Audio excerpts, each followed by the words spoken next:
Good afternoon, everyone. It is Steve Lookner with Agenda Free TV, and we are here to cover the Republican Convention. Oh my gosh, we got live video this year. I'm so excited. It'll be our first time covering one of the conventions. I'll cover the Democratic Convention too if I have live video. I assume I will. But we got live video from Reuters. We're going to go inside the convention soon. It starts at 1:45 Eastern Time in just 29 minutes. We are going to bring you full coverage of the convention. Oh my gosh, I am excited. Live from Milwaukee. I should put up on the screen live Milwaukee, Wisconsin. Shouldn't I? Shouldn't I put that on the screen? I probably should. Hang on a moment. Let me do that. Let's see here.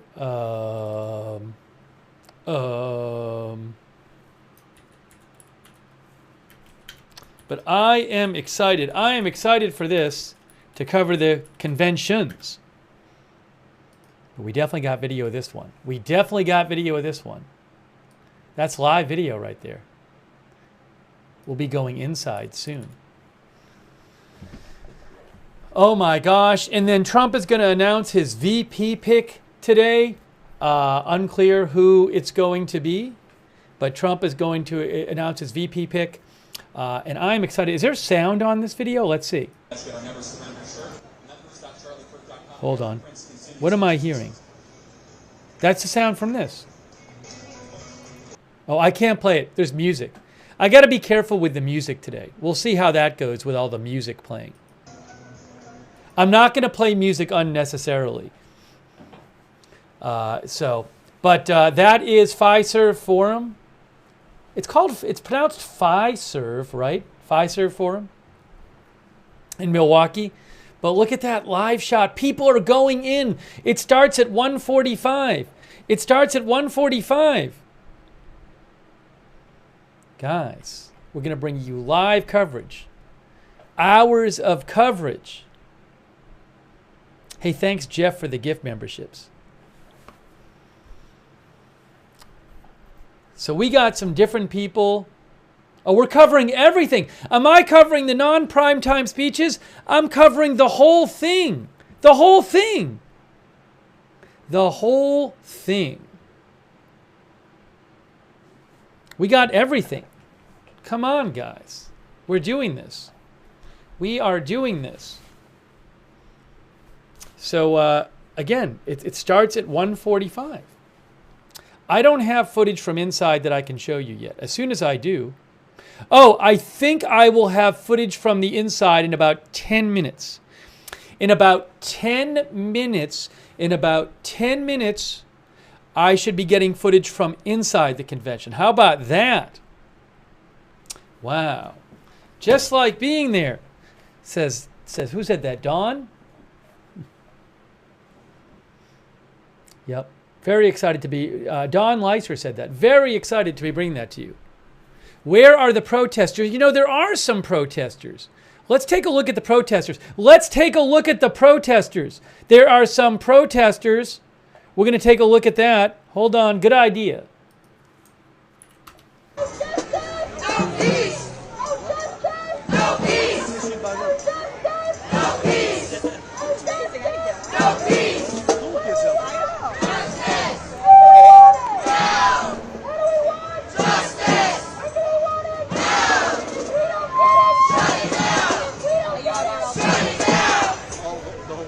So that's going on in Milwaukee too.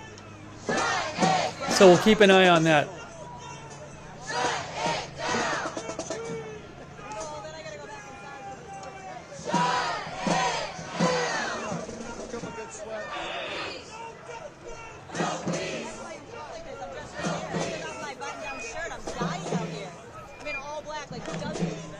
Thanks to J.D. Riddle for your support.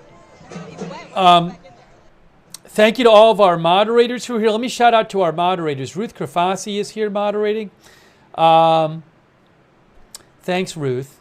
Linda Belk and Larry moderate for us on X. We're not on X at the moment. That should be taken care of in the next day or so. And thanks to our mods on Twitch, Sarah, Papa Bear, and Surly Dev. And thanks to our mods on, hang on a second here.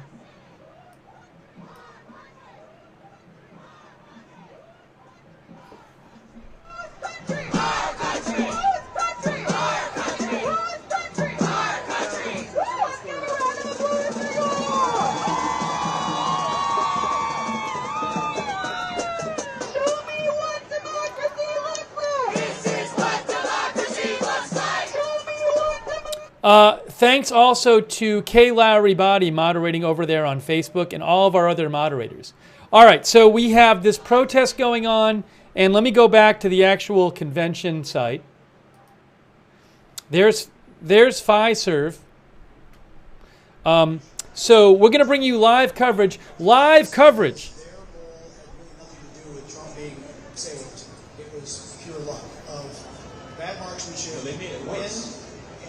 They're playing some radio broadcast there or something like that. But in about 10 minutes, about 8 minutes, I think we're going to get the footage from inside in about 8 minutes. Look at that. People are going in. I'm so excited to be able to bring you coverage of this. Very exciting. And again, my plan is to cover the Democratic Convention too. Thanks, Tragic Kel, for your support. We got full coverage coming up here. What was I going to look up? Oh. I hope I'm saying FiServ right. Yes, FiServ. FiServ.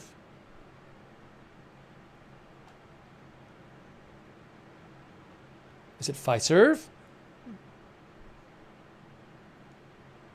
You know, Wikipedia seems to think it's FiServ. Does anyone know if it's FiServ or FiServ? Because when I look it up on Wikipedia, it says FiServ. That doesn't make sense, does it? What is the emphasis on the first syllable or the second syllable?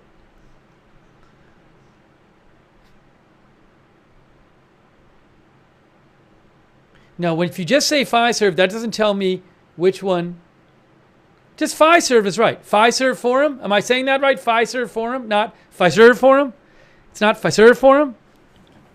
All right, I'm going to assume it's FiServ Forum.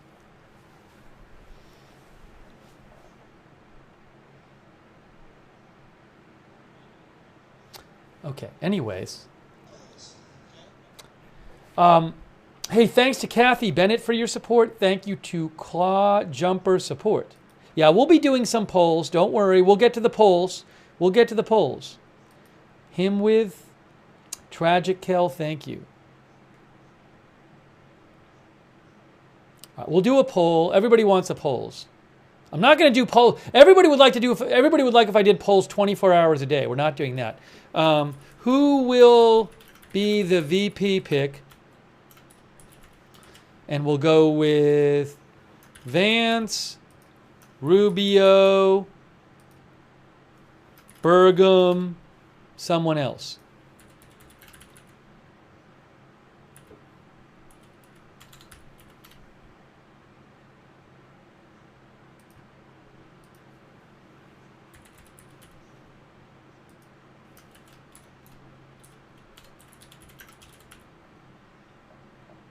I'll start the poll so everybody will get off my back to start polls.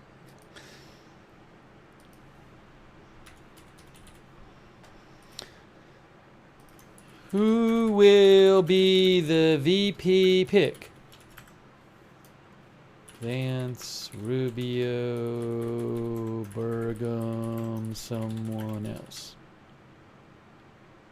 Oh. Okay. I just posted the poll. I know Tim Scott would be someone else, under the someone else. So in about 5 minutes, we will be going inside in about 5 minutes, I think.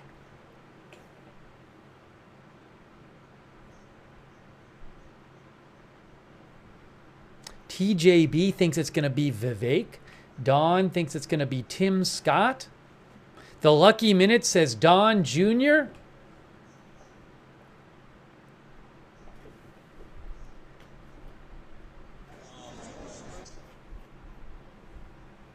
You can't see me on Facebook?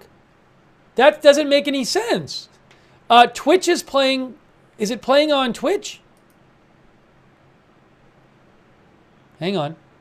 It's playing on Twitch. Twitch picture is perfect. YouTube picture is perfect. I may have to restart the Facebook stream. I don't know what's going on Facebook. Hang on. People can't see me on Facebook? Hold on. I'm watching on Facebook and it looks fine. I am literally watching the Facebook stream and it looks good. I'm looking at it. I'm watching the Facebook stream. I am looking at the Facebook stream. I can see myself on Facebook. Can you if you're on Facebook, please refresh. I don't understand it because I am looking at the Facebook stream. I'm literally watching the Facebook stream. A bunch of our viewers say it's fine. So if you're watching on Facebook and you're having an issue, refresh or something. Because I can see it fine, and a bunch of some people saying they're getting a black screen. I can't. I mean, again, I don't know what's going on, but maybe write to Facebook because I can see it, and a bunch of the look at all the viewers in the chat and Facebook saying I can see you. Is it people watching on their phones or something? I mean, I don't know what to say. Because I'm literally watching it and it's fine, and so are a bunch of viewers. Let me pull up my app here. I mean, the stream, it's on my end, it's coming out fine. All right, I'm going to my phone. I'm pulling it up on my phone. That makes no sense. Yes, it is messed up on the phone, and I don't know why. It's a Facebook problem. It's got to be a Facebook problem because I went to my phone and it's all zoomed in on the phone. It's like Facebook is broadcasting it wrong to phones. Something's wrong with Facebook. They stink. Why can't they get anything right? It's awful.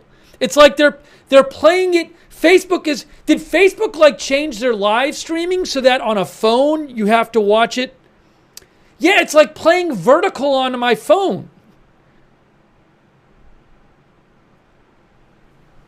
It seems like it's an issue where Facebook is doing a thing where even though the stream is in landscape, they're playing it on the phone in vertical.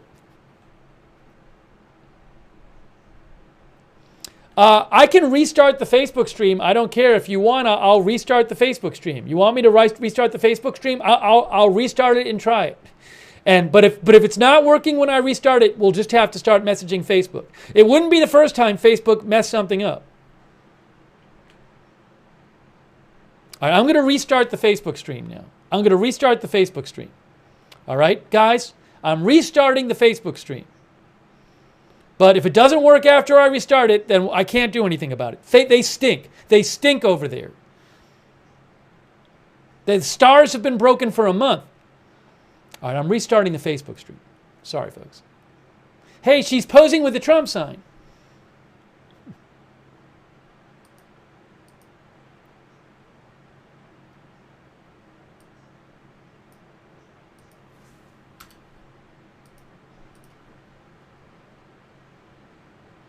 Look, they're posing with the Trump sign.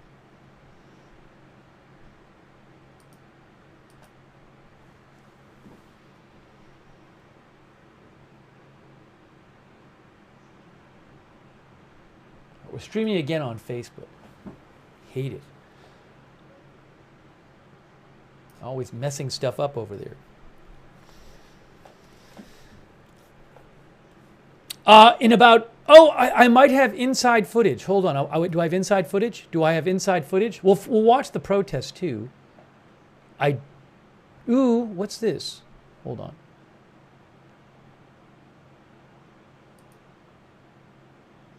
Now we're looking at this. That's fine. I don't have the indoor footage yet.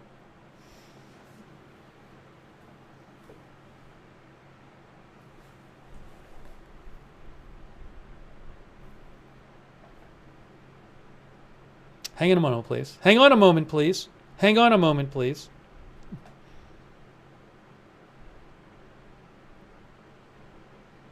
It's working on Facebook. It's working on Facebook now. It's working on Facebook. Great. We're back on Facebook. I'm glad.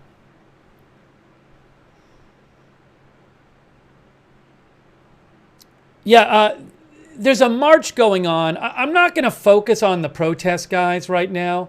I'll show you what the march is like. It's a march right now, so I'm not going to just linger on the march. There's that right there.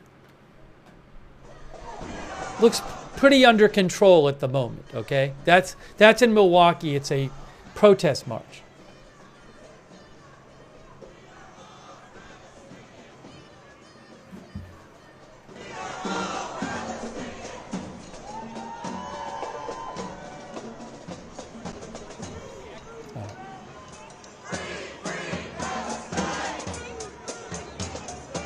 So we'll keep an eye.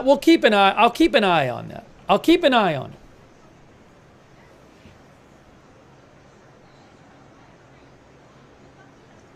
Yeah, looks okay at the moment, says Brenda.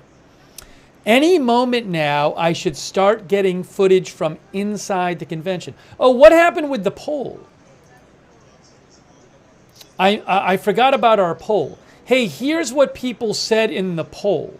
Here's what people said in the poll on YouTube. Hey, Twitch, can you tell me what people said over there? People said, oopsie, hold on, I lost my shot for a second. Don't worry about that. Vance, 27%, Rubio, 17%, Burgum, 4%, someone else, 52%. That was the result over on, that's the result over on YouTube. What happened on Twitch? Once again, I missed it. Twitch, what was the result there? Barker J. Rohr and Moment of Lovely said on Twitch it was like 65 or 66% said someone else. So most of you think he's going to choose someone else. Sarah said it was Vance 24, Rubio 8, Burgum 3, and 66 someone else on Twitch. Thank you. Thanks for voting. All right, let me get footage back. Hang on, everyone. Just hang on a moment. Okay, I'm about to get the footage from inside. I'm going to get the footage from inside because they just ended the outdoor shot. In the meantime, here's the protest. Oops. So there's the protest. And as soon as I get the indoor footage, I will put it on the air.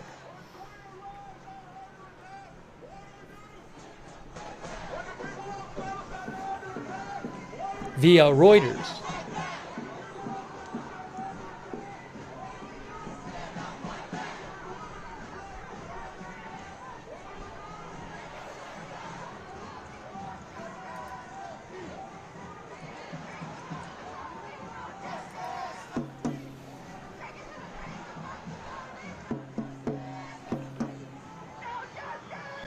I got to check for news updates too.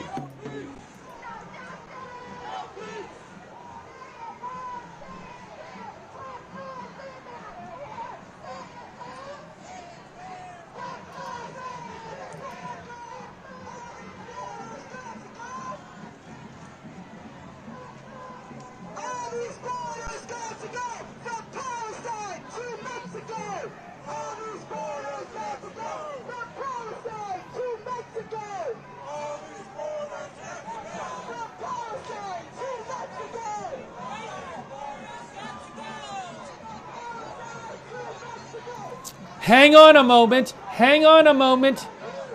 Are you guys ready to go inside? Are you guys ready? Are you guys ready to go inside now? Are you ready to go inside the convention? We're going to go inside the convention. Are you ready? Are you ready? All right, people are ready to go inside. We're about to go inside the convention. Hold on a second. We are about to go inside the convention. Are you ready to go? Let's do it. Let's go inside. Let's go inside the convention. Here we go. Here we go. Hopefully this works. Hopefully this works. It's going to work. We're inside the convention. Yay!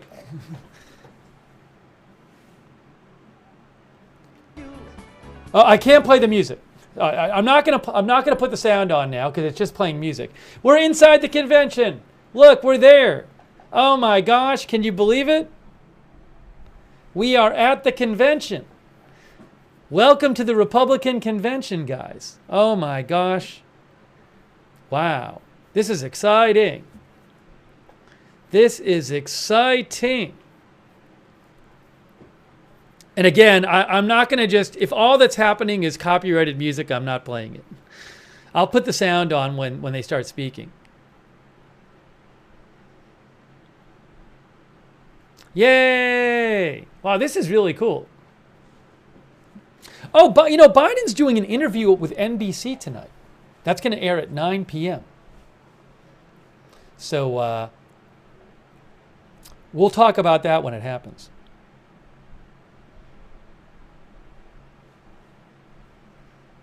Neat. Neat. Very neat. The convention starts in 8 minutes. The convention starts in 8 minutes. In 8 minutes it starts.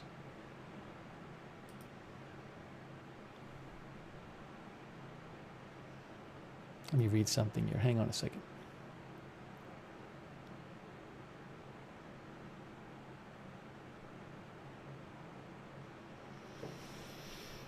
Oh, the theme for Reuters says the theme for day one is make America wealthy once again.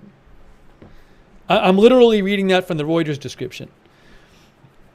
So the first session starts at, I have a schedule here. Hey, thanks, Cindy. I appreciate that. Cindy, thank you. Thanks also Ann Fitzgerald and Ocean's daughter for supporting the channel. And Danielle Klingenberg. Thank you, Danielle. And Gordon Gott.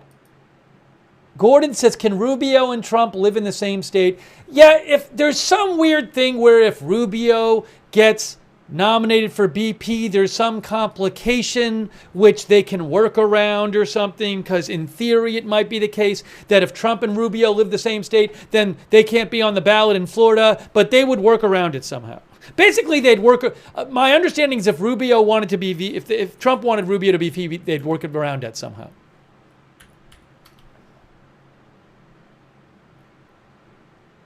That's my understanding. Is there a way I can summarize it without getting all into the weeds?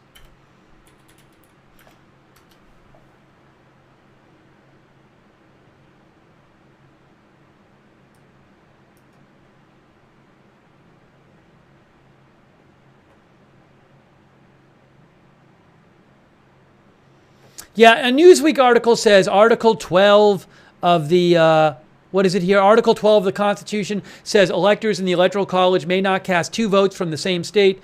But again, I don't believe that's going to be like there's some sort of way that can be dealt with. That's my understanding. I've not heard serious discussion saying, oh, he can't be the vice president then.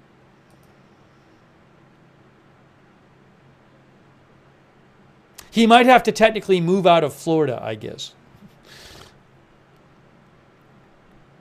Yes, the Miami Herald says under a clause in the 12th Amendment of the U.S. Constitution, electors cannot vote for both the president and vice president from their own state. If Trump and Rubio were on the same ticket, they wouldn't be able to run in Florida unless one of them changes their state of residency. So I assume they would just deal with that. Thank you to...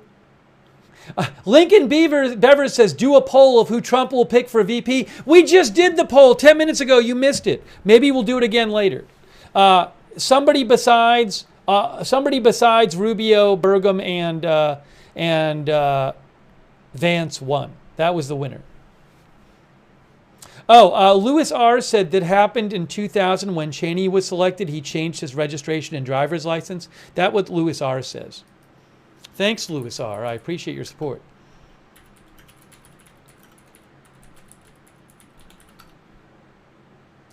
Yeah, I have an article from the year 2000 from Deseret News that said Cheney changed his voter registration from Texas to Wyoming.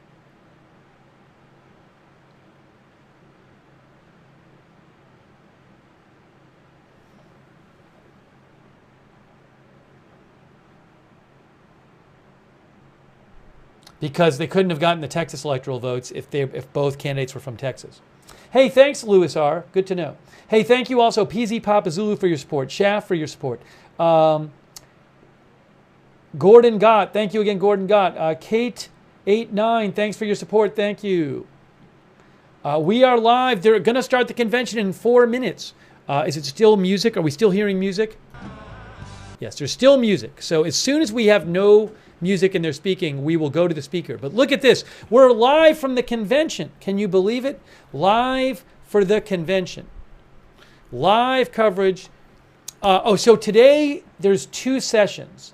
There's the afternoon and the evening session. Okay? And let me pull up my trusty schedule here. Hang on one second here.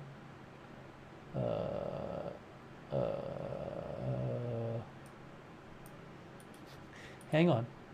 I'm pulling up my schedule. Hey, thanks, bruh, for your support. I appreciate that, bruh. Thank you. I'm pulling up my schedule, and it says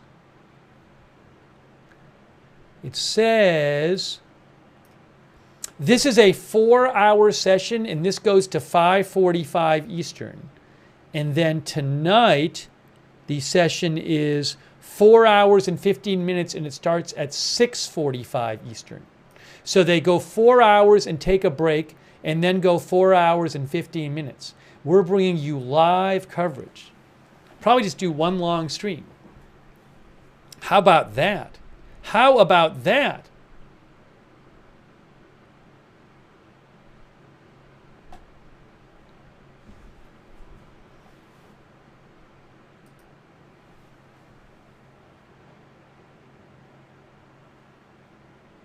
And thank you, Texas scientists, for your support. Very nice of you.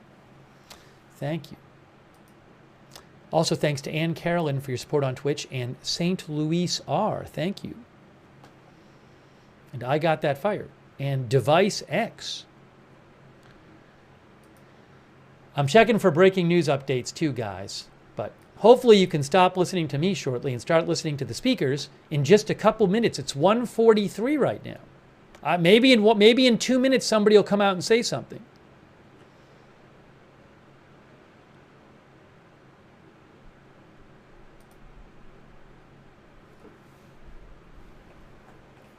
And thanks, Willie Rock, too. Are these types of conventions arranged in every presidential election? Since I've been alive, I don't know how long conventions have been going on for. I honestly don't know. But since I can remember, they have been. Wikipedia says, history. There's no provision for them in the Constitution.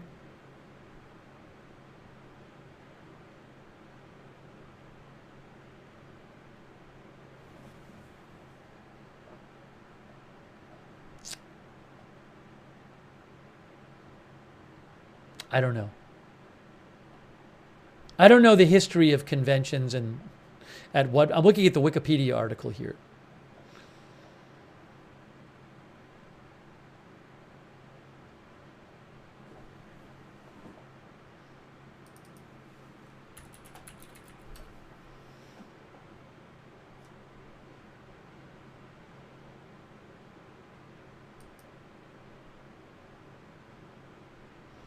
History Channel says in the 19th century there were no primaries. Candidates were selected during each party's convention. Parties began holding them in the early 19th century. That's what it says in History Channel. It's 1:45. Hold on. Yeah, so we're waiting for a speaker to come out. They're still playing music, copyrighted music. It is 1:45. Let me change the headline to About to Start.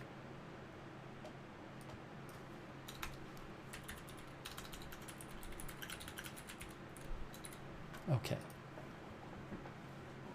I don't want to miss. Yes, Trump is actually in Milwaukee. Will he appear today? I don't know. I don't know how he's supposed to announce his VP pick today. I don't know how that all is going to be handled and how exactly that's going to be done. Was he going to make an announcement like Is he going to say something? I don't know.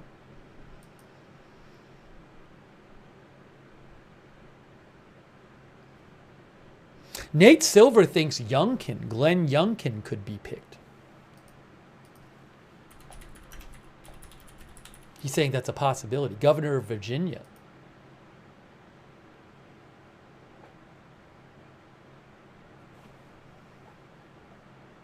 Waiting for someone to speak. Technically speaking, now maybe they'll wait a few minutes for somebody to speak. But technically speaking, 1:45 was the start time, and it's now 1:46 Eastern time. Yeah, I think, as Johnny says, Trump's accepting the nomination on Thursday, but who knows if he'll come there, but if he'll say something before then.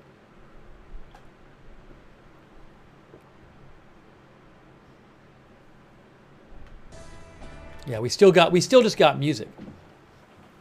We still just got music.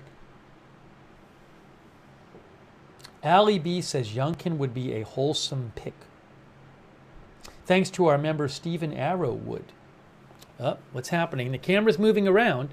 The camera's moving around.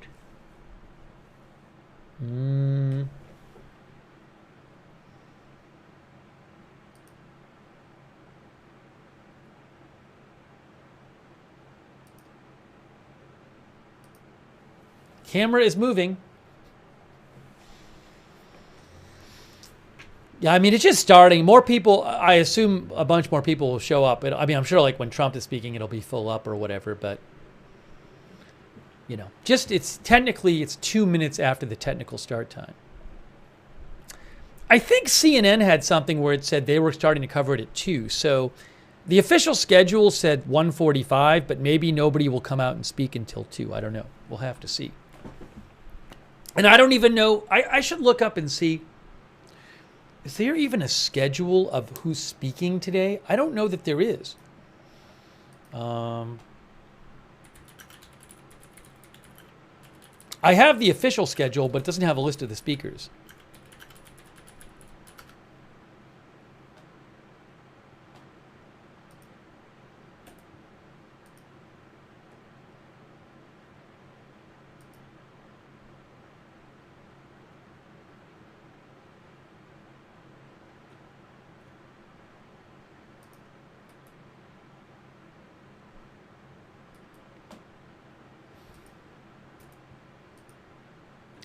I'm seeing a list for the speakers for the first night. So the New York Times says the first night of speakers, tonight speakers, according to the New York Times, include Senator Ron Johnson of Wisconsin, Marjorie Taylor Greene, Representative of Georgia, Lieutenant Governor Mark Robinson of North Carolina, Representative Wesley Hunt of Texas, Representative John James of Michigan, Senator Katie Britt of Alabama, Senator Tim Scott of South Carolina, Governor Glenn Youngkin of Virginia, Governor Kristi Noem of South Dakota, Representative Byron Donalds of Florida, Charlie Kirk, Executive Director of Turning Point USA, Senator Marsha Blackburn of Tennessee, and Sean O'Brien, the President of the International Brotherhood of Teamsters, are supposed to all be speaking tonight.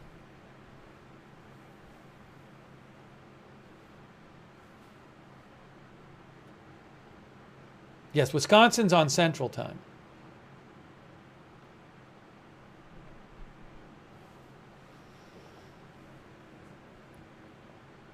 Trump isn't official. He's doing his big speech on Thursday, but he could appear sooner. I don't know.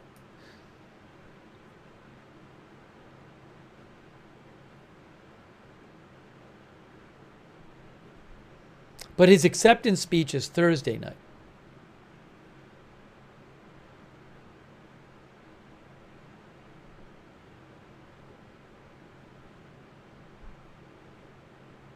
Oh, different camera angle.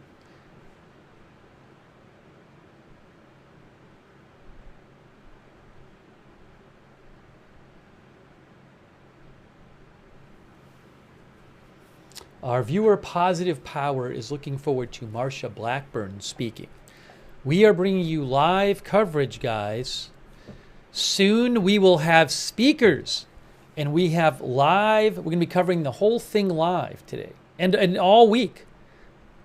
Live. Uh-oh. Ladies and gentlemen, Please take your seats. The Ladies and gentlemen, 2024 Republican National Convention will begin in a few moments. In a few moments, it's going to begin. Ladies, please take your seats, ladies and gentlemen. Did you hear that? Please take your seats. Uh-oh. Are they going to play music now? I got to kill the sound again because they're playing copyrighted music.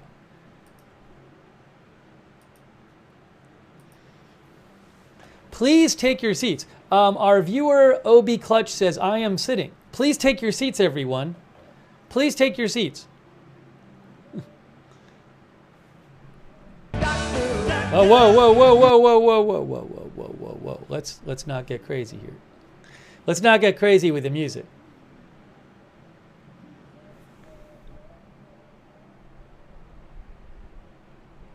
All right. As soon as they start, one of our viewers says, I'm standing.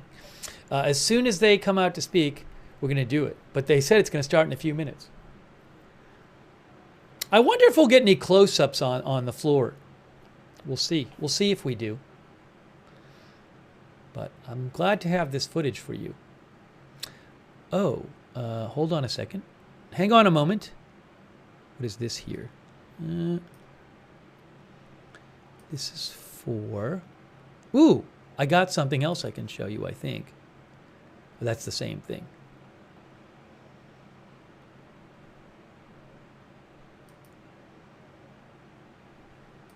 Yeah. For now, we're going with this. Yes. This is great. Happy with this.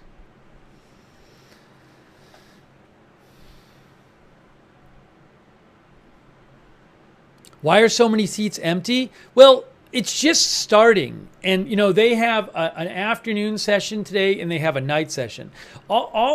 Monday through Thursday, there's an evening session every single one. Today is the only day with an afternoon session. There could be people who are just getting into town today, or maybe they're going out and having lunch or whatever. So, you know, it's early right now.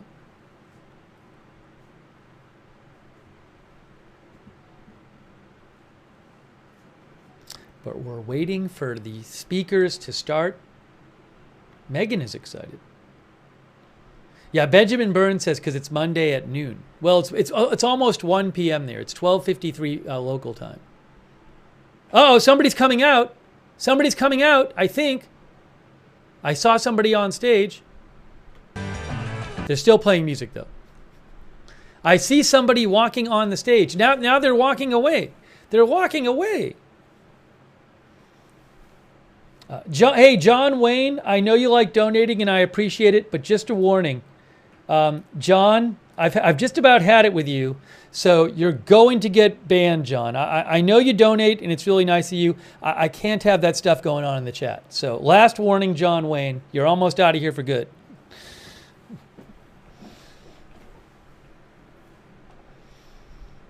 Donating does not give you a license to break the chat rules.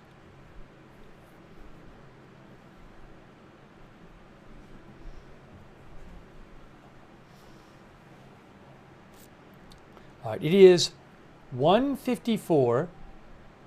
We're waiting for the start of the Republican Convention. It's 12:54 local time.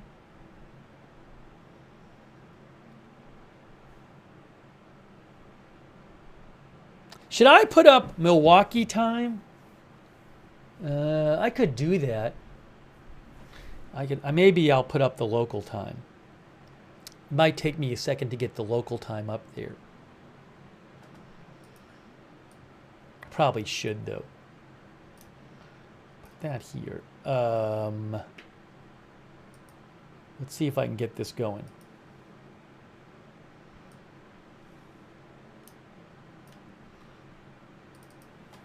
Hang on a moment, please.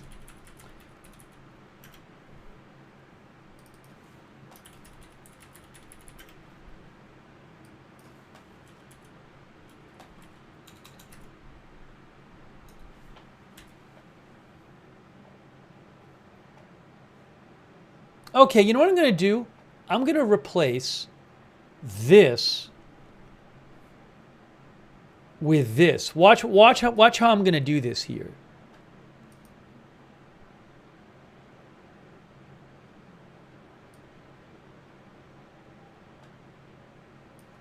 What do you think about that? Milwaukee time?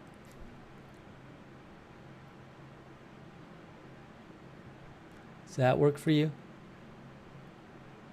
What if we do it that way? What if we do it that way? Should I say Milwaukee, Wisconsin? Or just Milwaukee? Milwaukee, Wisconsin?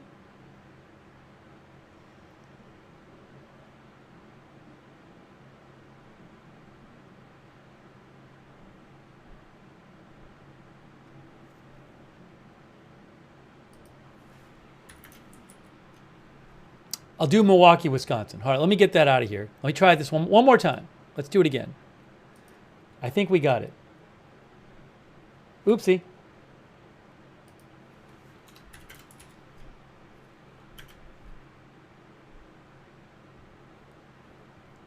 See how you like this. Let me do it this way.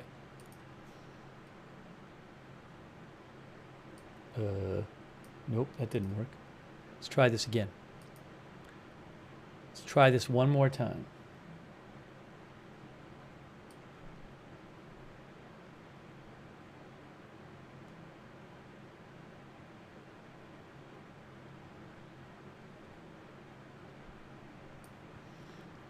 Nope, I didn't do it right. One more, I'll get it right this time. I'm going to get it right this time. Let's try it one more time here. One more time. There we go. I think I got it.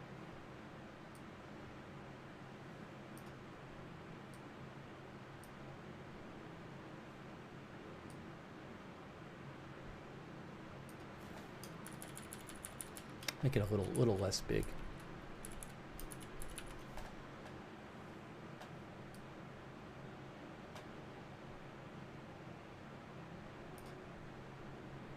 So it's a little fidgety. It's a little fidgety. There we go. There we go. Milwaukee, Wisconsin time. Still think it's a little too big. All right, we did it. We did it, guys. And let me real quick do one other thing here.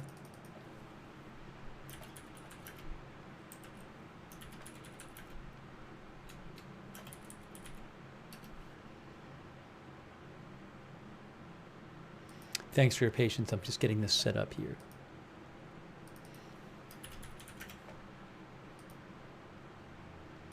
Wonderful. Done. Done. Done. It's about to start. Moments away. Oh, CNN says they're going to do a roll call in an hour, where I guess they check in with all the states. Look at this. Look at this video. Look at this video. Mike of North Carolina. Hey, we're good. We're good to go.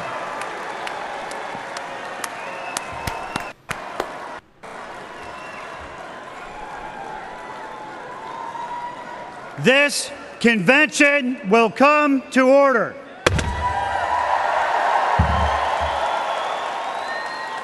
Delegates and alternate delegates, ladies and gentlemen, welcome to the 2024 Republican National Convention.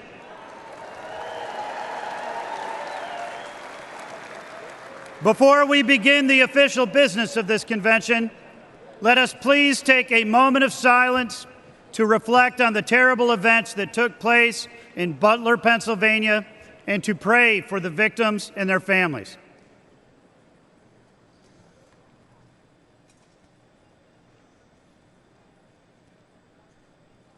Thank you.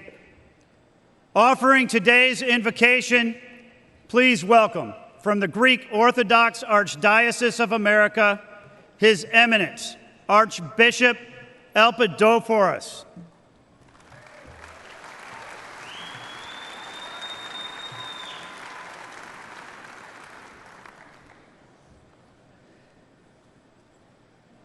Let us pray to the Lord of all.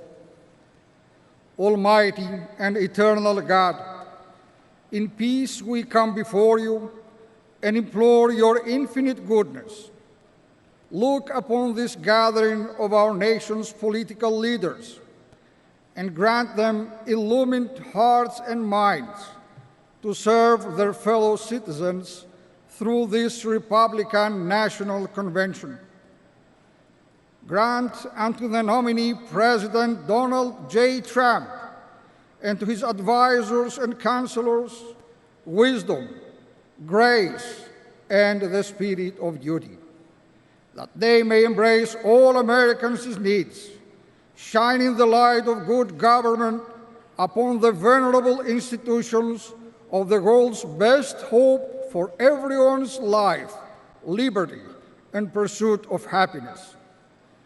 Grant unto the delegates a powerful recognition of purpose to bear witness to divine providence, which has shielded this great land through the centuries and drives us to a more perfect union with one another, ever building on the labors of those pioneers of patriotism who went before us.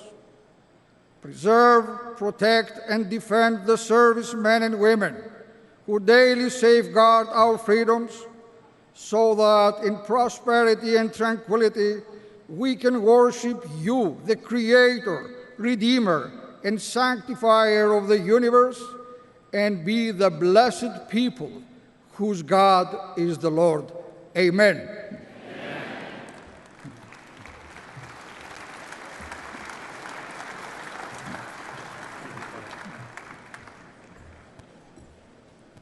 Would everyone please rise for the presentation of colors?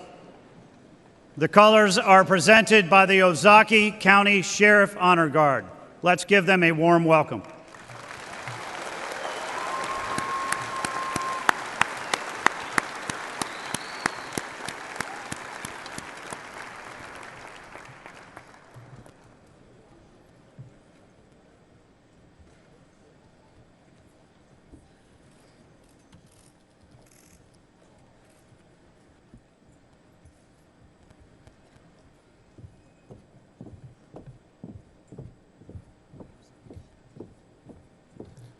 Detail.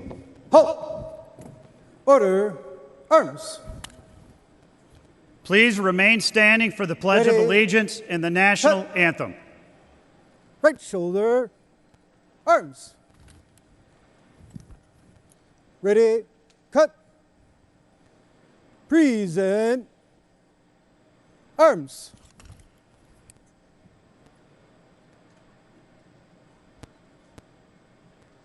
It is my privilege to introduce Debbie Krolitis to lead us in the Pledge of Allegiance.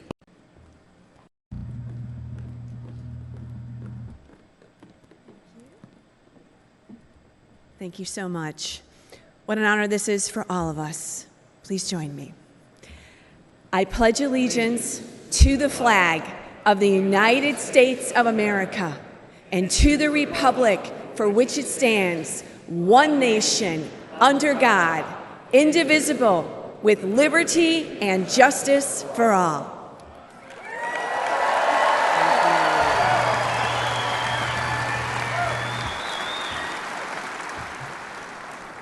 And now, to perform the national anthem, please welcome John Stanford.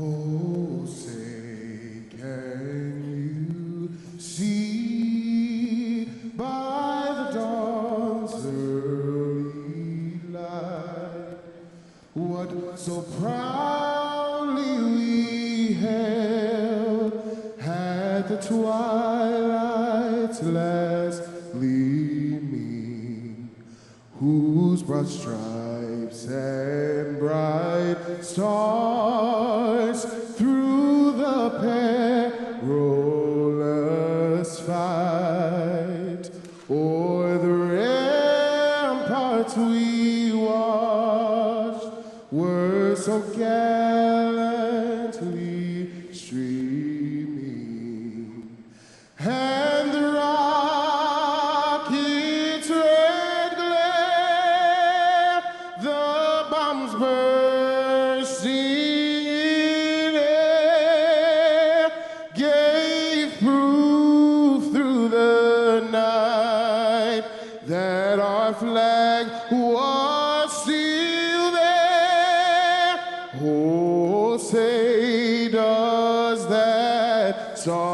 Star-Spangled Banner yet wave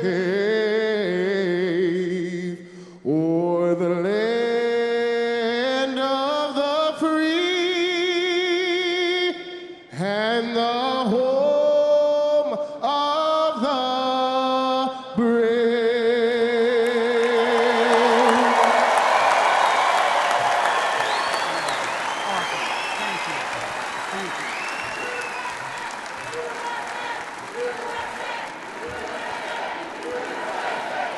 I have some news in a second. Guys, Reuters reporter Graham Slattery says Rubio is not going to be the Please VP. remain standing while the colors are retired. Reuters reporter Graham Slattery says Florida Senator Marco Rubio has been informed he will not be Trump's vice president, sources say. Ready, cut. Port, arms. Right face. Forward, march.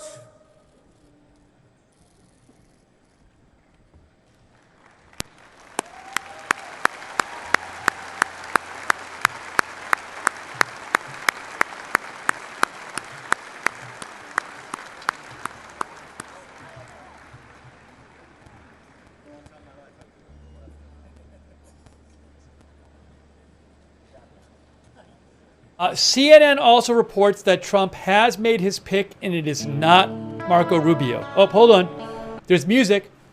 So again, multiple outlets report. Reuters and CNN both report that Marco Rubio is not going to be the vice presidential pick. Okay, we're supposed to know soon today. I'm not going to play the music during our coverage. I got to avoid playing copyrighted music. So anyways, when the next speaker comes out, we'll watch the next speaker. Let me know your thoughts, and let me just do a quick check here for other breaking news updates. But Marco Rubio, I have another report here. Aisha Hasni of Fox News says Marco Rubio has received a call notifying him he is not Trump's choice. Okay? CBS's Finn Gomez says Trump has made his decision. So multiple outlets say Trump has made his decision. It is not Marco Rubio.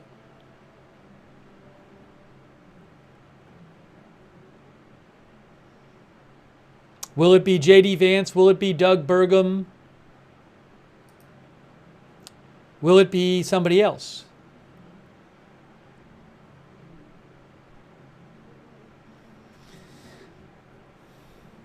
We are bringing you live breaking news coverage.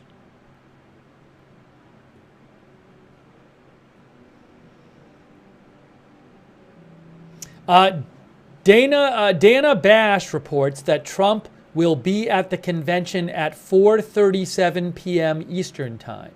Okay? Dana Bash with CNN reports Trump will be at the convention at 4:37 p.m. Eastern Time. So, is there a chance that we won't hear Trump's pick until tonight? Will Trump announce it himself at the convention? I don't know. I have no idea. 4:37 p.m. Eastern Time is 3:37 p.m. local time. Well, maybe we'll hear it in a few hours. That would be in 2.5 hours. So maybe we'll hear it at the end of the afternoon session. We'll be covering it live. One of our viewers, CG Doc, says Nikki Haley or Tulsi Gabbard. One of our viewers says Tim Scott. One of our viewers says J.D. Vance. One of our viewers says Ted Cruz.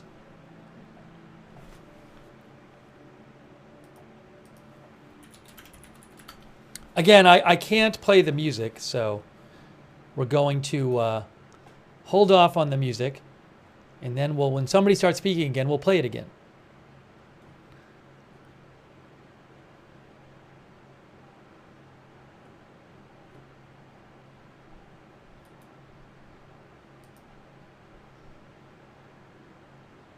Hang on one moment here.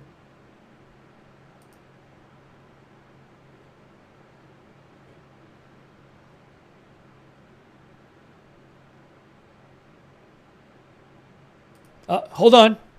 Ladies and gentlemen, the chair has an important announcement to make so that we may proceed in an orderly manner under our current time constraints. As described in our rules and the order of business, to enable the chair to be certain that any motion offered has met the necessary requirements of our rules, the chair would like to put the delegates on notice that the chair, through the Secretary of the Convention, must be provided in advance with satisfactory written evidence of support of a majority of delegates from each of the necessary number of states required by our rules. This written confirmation is consistent with our modern practice and precedent during previous conventions with similar announcements, as well as the use of written certificates for the presentation of the names of our candidates for nomination. Also, the chair would like to remind all delegates that the rules require that the notification of evidence of written support necessary to present a name of a candidate for the nomination of the office of President and Vice President of the United States must be submitted to the Secretary of the Convention prior to the placing of the names of candidates for nomination. I also wish to remind our guests and alternates that participation in convention business is limited to the delegates on the floor. In particular, it is important that guests and alternates in the gallery remain silent during voice votes to ensure that the chair can hear the accurate results. In other words, if you are not on the floor, you are not speaking during votes. The chair now recognizes the Secretary of the Republican National Convention, Vicki Drummond from Alabama, for the purpose of reading the call of the convention. Please give her a warm welcome.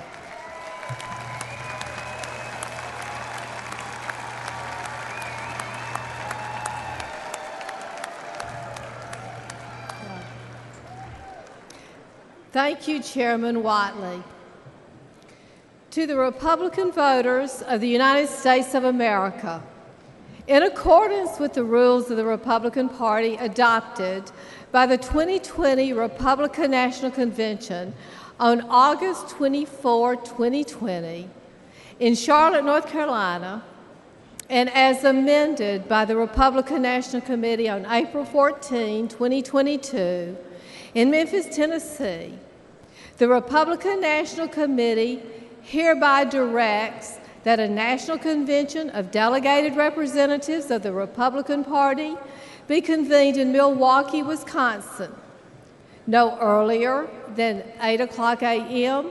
and no later than 9:00 p.m. Central Daylight Time on Monday, July 15, 2024, except in the case of an emergency as set forth herein, and to continue thereafter from day to day for as long as the purpose of nominating candidates for the President and Vice President to be voted for at the presidential election on Tuesday, November 5, 2024, and for transaction of other such business as may properly come before it. Said convention membership and the allocation and binding of convention delegates with respect to the nomination of the Republican candidate for President of the United States will be governed by the rules of the Republican Party. Breaking news, breaking news, breaking news, breaking news. Aisha Hasney of Fox News says Doug Burgum has been told he will not be the running mate, okay? So we now have reporting that both Rubio and Burgum have been told they will not be the running mate. There's also multiple reports suggesting that we'll find out who the running mate is around 4:30 Eastern, which would be in about 2 hours and 15 minutes. Okay, so again, Fox News reporter is saying it's not Burgum, multiple outlets saying it's not Rubio, and multiple outlets saying we'll hear who it is around 4:30 Eastern. Question is ordered.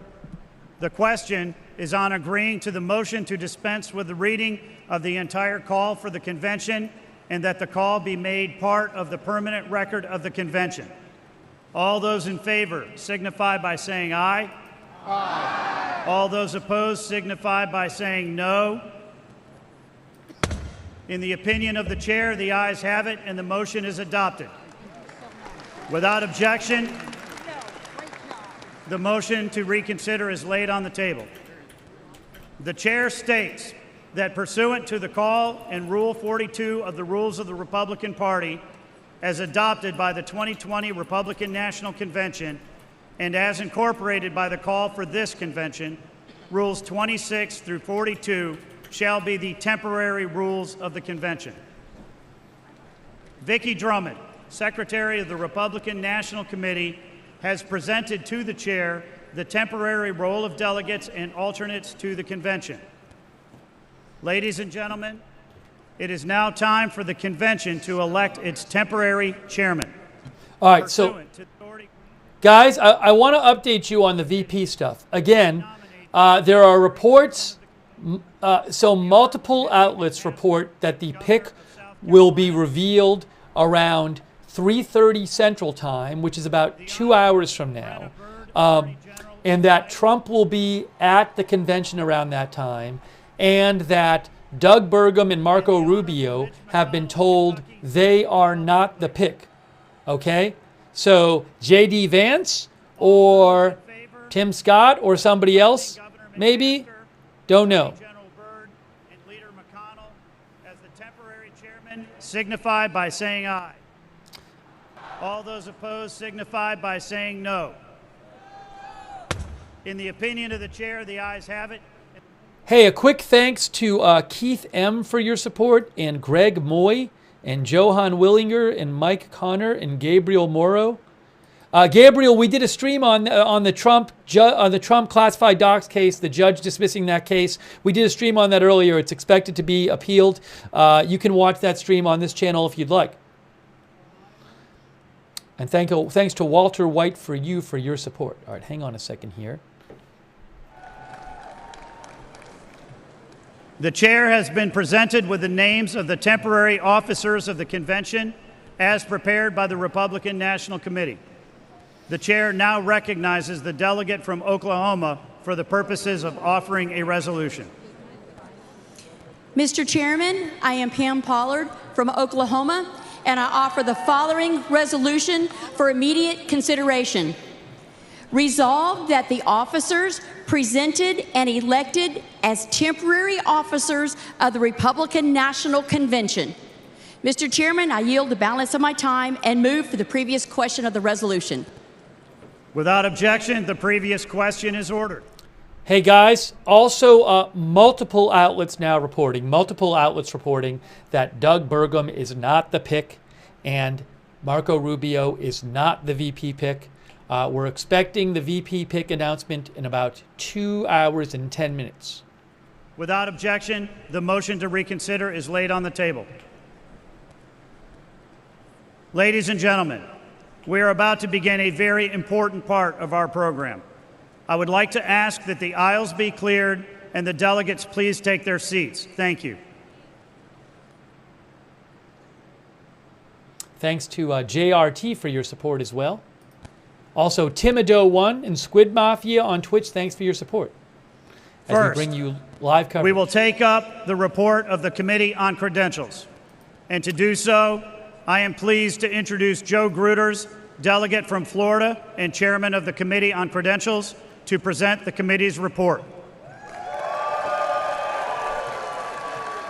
Hey, also, House Oversight Committee Chairman James Comer announced there will be a July 22nd hearing in Congress with the Secret Service Director.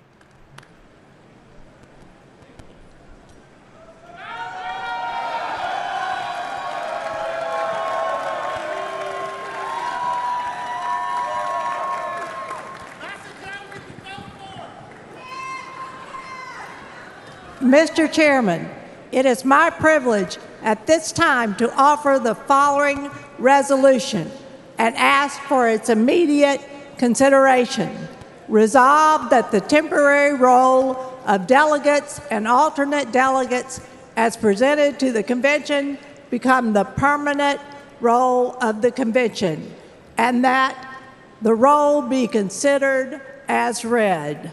Thank you, Mr. Chairman, and I am honored to yield my time to the chairman of the Committee on Credentials, Joe Gruters. Let's go, Team Florida.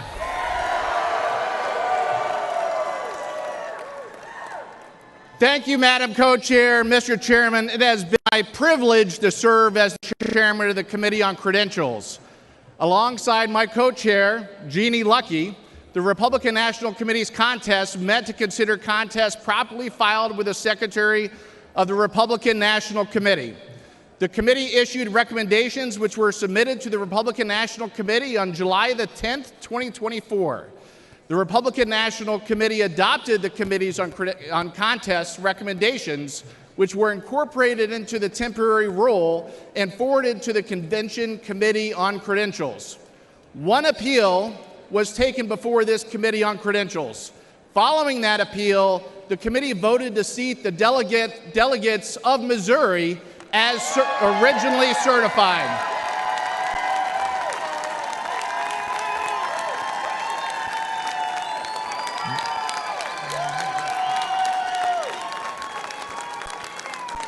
These changes were incorporated into the temporary rule. On behalf of all of us who have the privilege of serving as members of the Convention Committee on Credentials, it is my honor to certify the delegates and alternates to this convention who will serve to nominate the next president in the United States, President Donald J. Trump.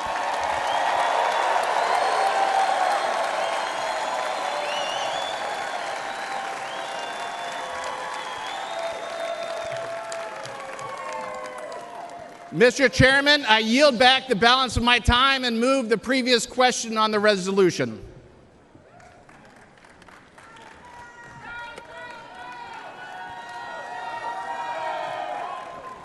Without objection, the previous question is ordered. The question is on the adoption of the resolution. All those in favor signify by saying aye. Aye. All those opposed signify by saying no. In the opinion of the chair, the ayes have it, and the resolution is adopted. Without objection, the motion to reconsider is laid on the table. Congratulations to all of our delegates and alternates.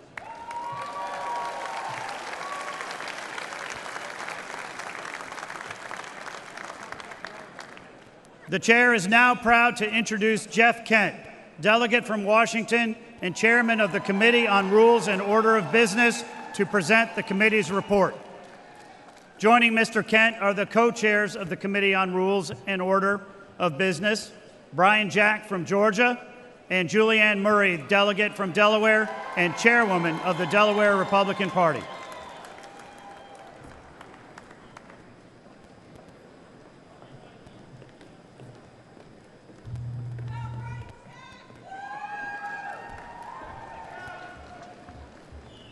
Mr. Chairman, fellow delegates, I offer the following resolution and ask for its immediate consideration. Resolved that the rules as printed and distributed be adopted as the rules for the election and the governing of the Republican National Committee, the rules under which delegates and alternate delegates shall be elected, selected, and allocated, and the rules which serve as the rules of the Republican National Convention. Thank you, Mr. Chairman, and I am honored to yield my time to my fellow co-chair, Brian Jack.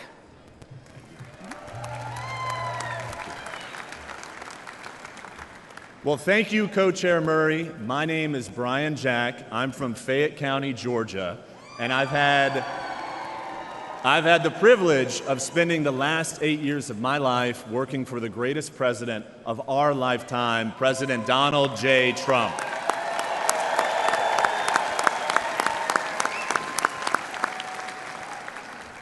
It has been my honor to serve as co-chairman of our convention's Committee on Rules and Order of Business. Thank you for enabling me, our committee chairman, Jeff Kent, and my fellow co-chair, Julianne Murray, to preside over our committee's work. And thank you to the 112 members of the Rules Committee for your tireless commitment to the rules that govern our Republican Party. Each of you were first elected by your Republican Party constituents to serve as delegates to this committee. Then you were elected by your peers to spend an additional week in Milwaukee with us. The rules package you overwhelmingly passed out of committee streamlines the way our party functions. It incentivizes greater Republican participation in our primaries, caucuses, and conventions going forward, and it enables us to nominate the 45th and 47th President of the United States of America, President Donald J. Trump.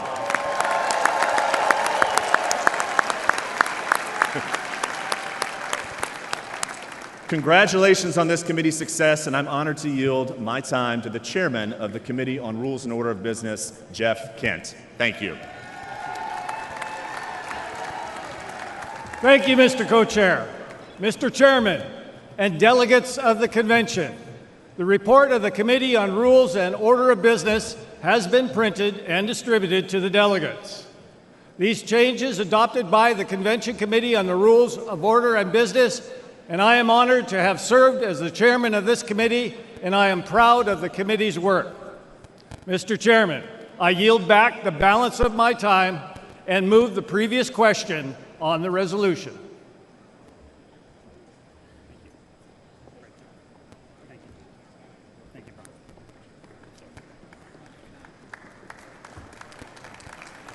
Without objection, the previous question is ordered. The question is on the adoption of the resolution. All those in favor signify by saying aye. Aye. All those opposed signify by saying no. In the opinion of the chair, the ayes have it, and the resolution is adopted. Without objection, the motion to reconsider is laid on the table. The chair now recognizes the delegate from Michigan and the chairman of the Michigan Republican Party, Ambassador Pete Hoekstra, for the purpose of offering a resolution. Mr. Chairman, I'm Pete Hoekstra from Michigan. In 1994, I had the honor of working with Newt Gingrich to develop the Contract with America. Soon, this convention will adopt a platform that will make America great again. I offer the following resolution and ask for its immediate consideration. Resolved that the report of the Committee on the Platform be considered as adopted. Mr. Chairman, for purposes of explaining the report only, I am honored to yield to the committee chairman and co-chair, Senator Marsha Blackburn and Congressman Mike Waltz.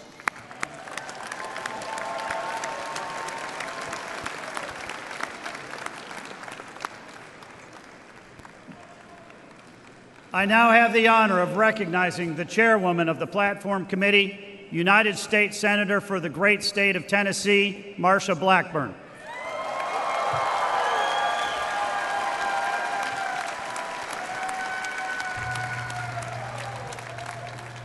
Delegates, I'm Marsha Blackburn from the great state of Tennessee.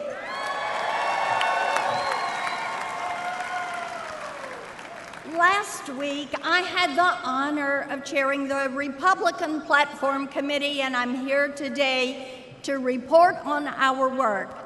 I would like to thank all the delegates who served on the committee and helped us produce a platform that all Americans can be proud of. It's a different kind of platform. It is not a laundry list of special interest wishes, but a succinct, clear agenda and a promise to the American people. I talked with our next president, Donald J. Trump,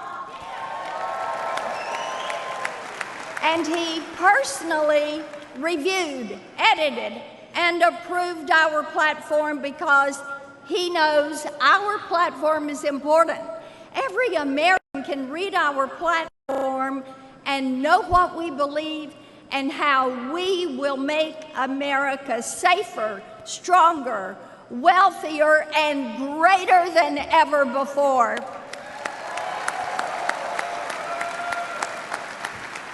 This platform is built on the values of our founders and great Republicans, from Lincoln and Reagan to Trump, who are committed to freedom, restrained government, and peace through strength. The platform contains 20 promises, including securing our border, getting inflation under control, restoring our energy dominance, defending our Constitution, protecting our Second Amendment rights, securing our country, restoring our military strength, and keeping boys out of girls' sports.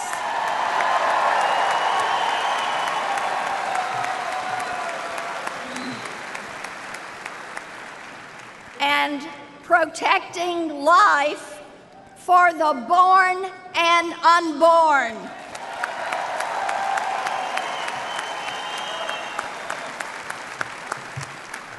Our nation is in serious decline, taken there by the Biden-Harris policies that have put government first and the people last. The Democrats have forgotten who they serve. We are here this week to remind them and America that we Republicans serve the people and we will not forget them.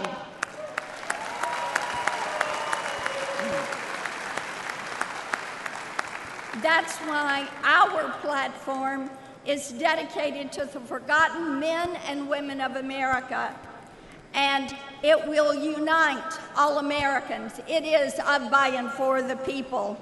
Our platform reflects the agenda of Donald Trump and the timeless values that have defined Republicans for generations. So let's unite and support our platform and our next president, Donald Trump.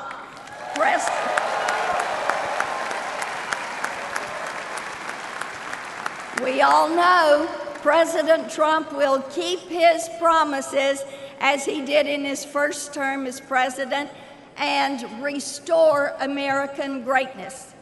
That is why we must return Donald Trump to the White House. Thank you.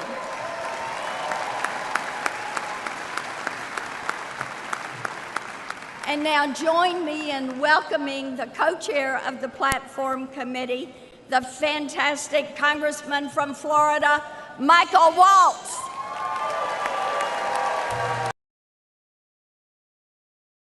Big thanks to Bad Doge and John Wayne and Sweetums for your support. I appreciate that. Thank you.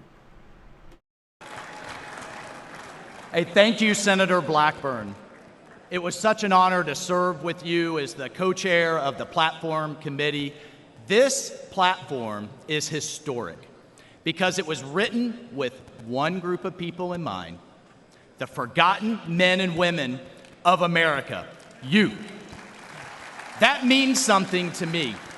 Many of you know, and I'm proud to say, I am the first Green Beret ever elected to Congress. And I'm also the son of a single mother raised on the wrong side of Jacksonville who worked 3 jobs just to get us by. Me and my family were the forgotten men and women of America. And now I stand as a testament to the American dream. And I tell you that under the leadership of the Republican Party, no American will be forgotten anymore. It's over. On the strong foundation of this platform and with President Trump and the Republicans at the helm at every level of government, we will overcome every threat facing this nation. We will close our disastrously open border. We will defend our justice system. We will restore our economy. We will unleash American energy and flood the world with clean, cheap American oil and gas. Drill, baby, drill. We will.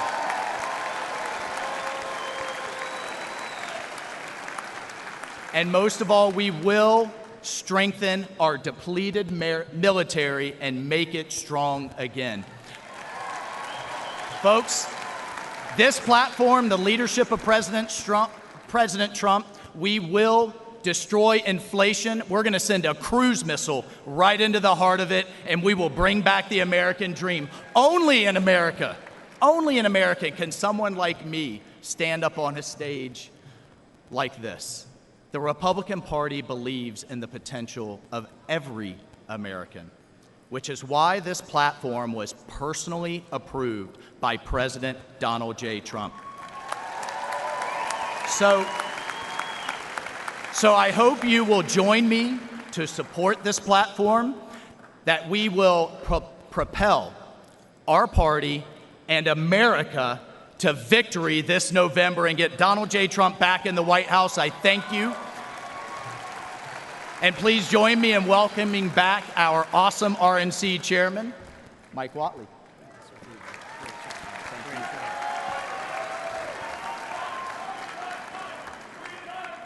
Thank you, Congressman Waltz. Now to the delegate from Michigan. Chairman, Mr. Chairman, I yield back the balance of my time and move the previous question on the resolution. Without objection, the previous question is ordered. The question is on the adoption of the resolution. All those in favor signify by saying aye. Aye. All those opposed signify by saying no. In the opinion of the chair, the ayes have it, and the resolution is adopted. Without objection, the motion to reconsider is laid on the table. Now, it is my pleasure to introduce the chair and co-chair of the Committee on Permanent Organization. Please welcome Chairman J.L. Spray, National Committeeman from Nebraska, and co-chair Jessica Milan Patterson, Chairwoman of the California Republican Party. The chair will now recognize co-chair Patterson for the purpose of offering a resolution.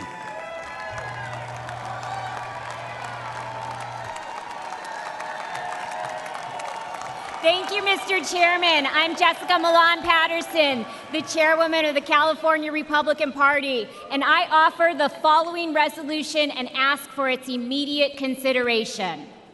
Resolved that the report of the Committee on Permanent Organization shall be considered as adopted. Thank you, Mr. Chairman, and it is my honor to yield my time to the chairman of the Committee on Permanent Organization, J.L. Spray from Nebraska.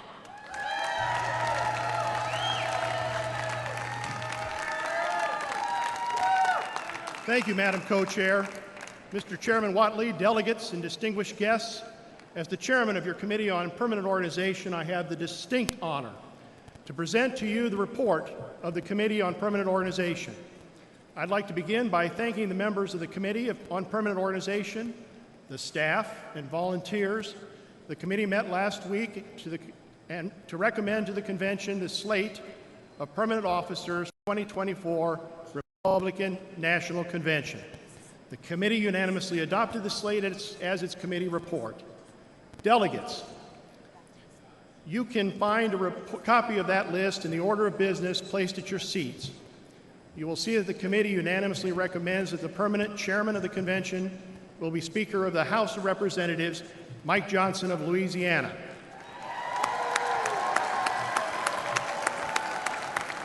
The committee further recommends that all other officers, including the temporary chairman and all the temporary officers whose names have been entered into the record of this convention, be made the permanent officers of this convention. Mr. Chairman, I yield back the balance of my time and move the previous question on the resolution.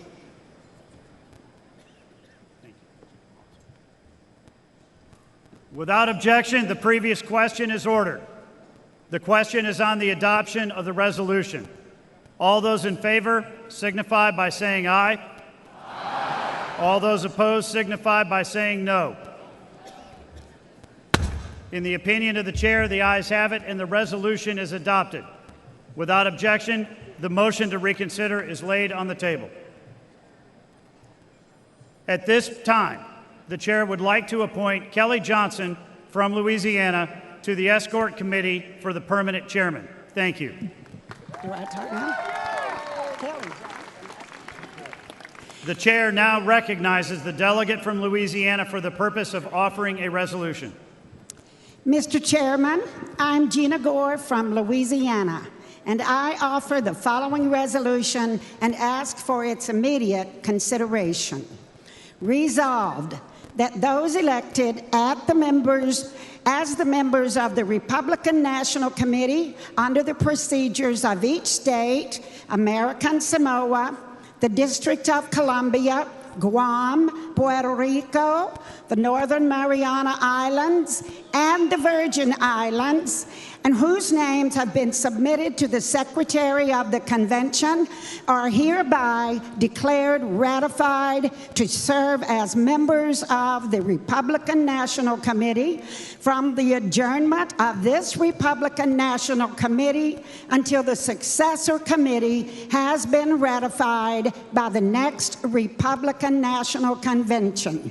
Mr. Chairman, I reeled back balance of my time and move the previous question on the resolution. Without objection, the previous question is ordered. The question is on the adoption of the resolution. All those in favor signify by saying aye. Aye. All those opposed signify by saying no. In the opinion of the chair, the ayes have it, and the resolution is adopted. Without objection, the motion to reconsider is laid on the table. The chair now recognizes the delegate from West Virginia for the purpose of offering a resolution. Mr. Chairman, I'm Josh Holstein from West Virginia, and I offer the following resolution and ask for its immediate consideration.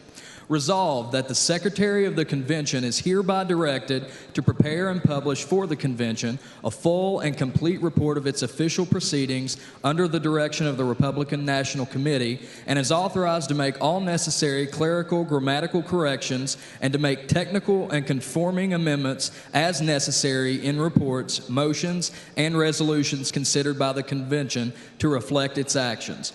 Mr. Chairman, I yield back the balance of my time and move the previous question on the resolution.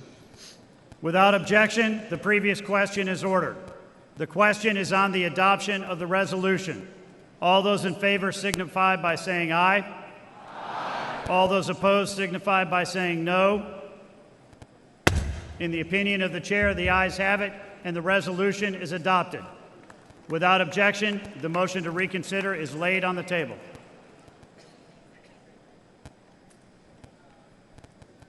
Delegates and alternates, ladies and gentlemen, I now have the distinct honor of introducing the Speaker of the United States House of Representatives and the permanent chairman of the convention, Speaker Mike Johnson of Louisiana.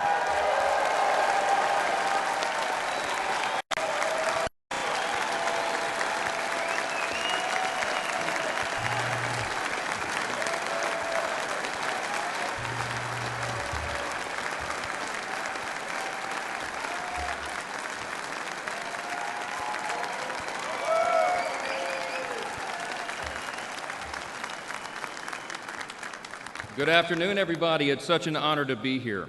Before we begin, I'd like to remind the delegates of the provisions of the rules, which require that each candidate for a nomination for President of the United States demonstrate sufficient support prior to the presentation of the name of the candidate for nomination. The chair wishes to inform the delegates at this time that it has been furnished in a timely manner and with evidence of sufficient support of the candidates who will be presented for President and Vice President of the United States in compliance with the rules of the convention. Also, as prescribed under the rules, the total time for nominating speeches and seconding speeches for any candidate for President or Vice President shall not exceed 15 minutes.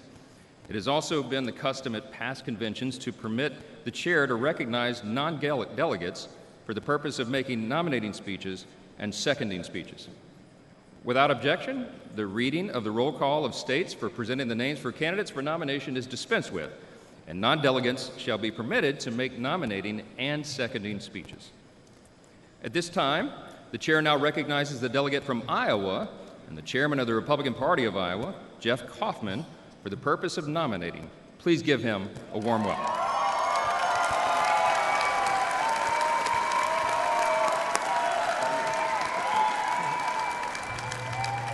Good afternoon.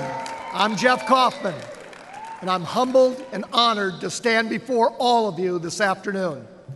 As you've just heard, I come from Iowa, home of the First in the Nation caucus, where our party's nomination process begins. Our caucus is a part of a lengthy democratic process, which everyday Americans listen to the candidates, consider what they have to say, and then make a profoundly important choice on who should lead the nation that we love. Earlier this year, Iowa Republicans overwhelmingly voted for Donald Trump.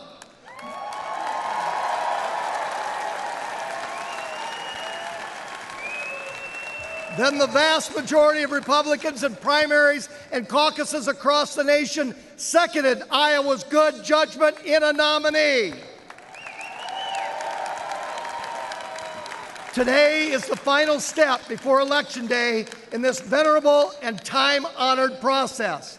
As we all gather here in Milwaukee, it's important for us to remember that this is a grassroots party.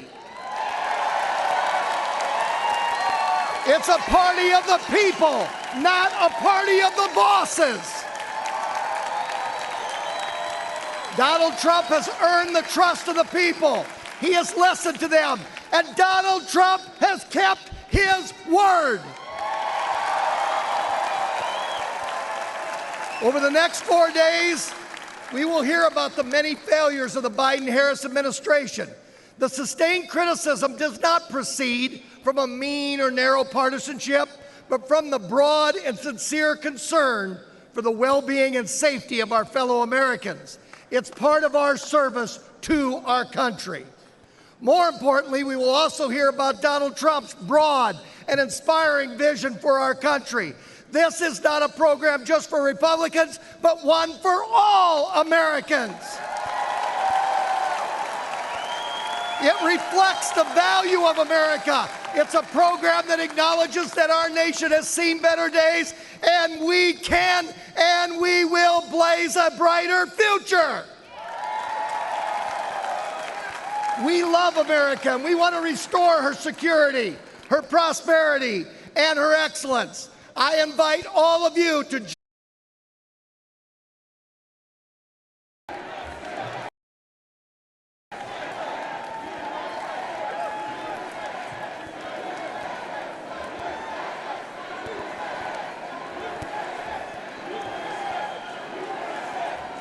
Amen to that. Amen to that. The chair now recognizes the delegate from Nevada and the chairman of the Nevada Republican Party, Michael McDonald.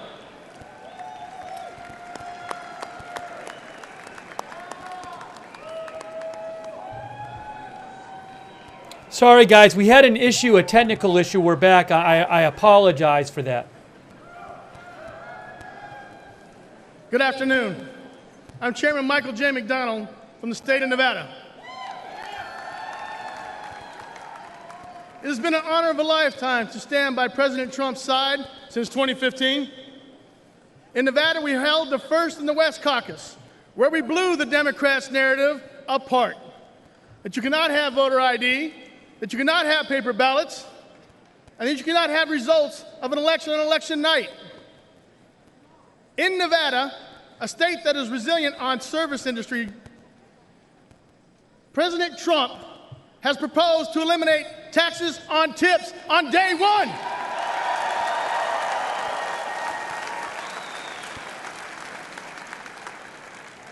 Unlike the Biden-Harris administration and the Democrats that increased taxes on tips,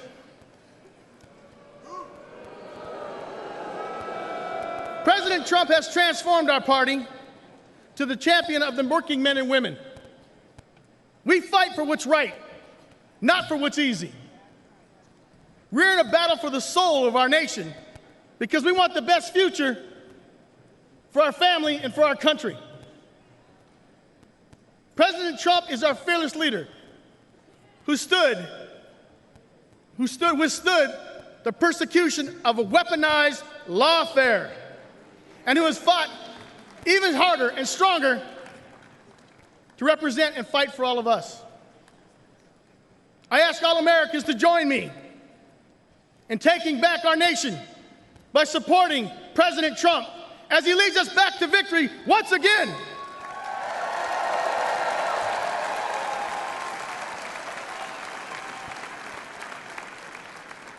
It is my honor to second the nomination of Donald J. Trump for the office of the President of the United States of America.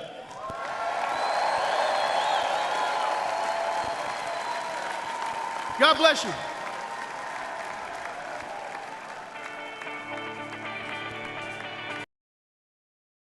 Sorry, the music's playing. I apologize. We had a brief technical issue, and I really do apologize for that. I hope it doesn't happen again, but we'll see. But I do apologize. So they officially nominated Trump, as you heard, and Trump is supposed to accept his nomination. I believe his big acceptance speech is Thursday night, but coming up in about an hour and a half is supposed to be the announcement of the vice presidential pick. So multiple reports say Rubio and Burgum, Marco Rubio and Doug Burgum have both been told they are not the vice presidential pick. And the reports say that around 3:30 Central Time, this pick will be announced. And Trump is supposed to show up at the convention around 3:30 Central Time in about an hour and a half. So, we'll do another poll. We'll do another poll in a second about who you guys think will be the vice president. So, vice presidential pick. So that is coming up around 3:30 Central Time. You can see it's 1:54 Central Time right now. A couple quick thank yous to Napoleon, John Wayne, Allie B. from Tennessee, Eamon O'Leary, thanks for your support, Barb, Mick T. Fly, Sweetums, and hold on a second. There's another one I missed here. Thank you to Bad Doge. Thank you. Also, quick thanks to Timido1 for your support and ascertainment, and Blue Pip and Qbat over there on Twitch, and Squid Mafia. And I want to say a quick shout out to our moderators. I really appreciate all of our moderators over there on Twitch. Bastion Girl, Big Ball of Yarn, David Green, I Got That Fire, Sarah, Papa Bear, and Surly Dev. And also over there on Facebook, Kay Lowry Body is modding. Thank you, Kay. And all of our other Facebook mods over there. And also, oops, hang on a second. I got to open this up quickly.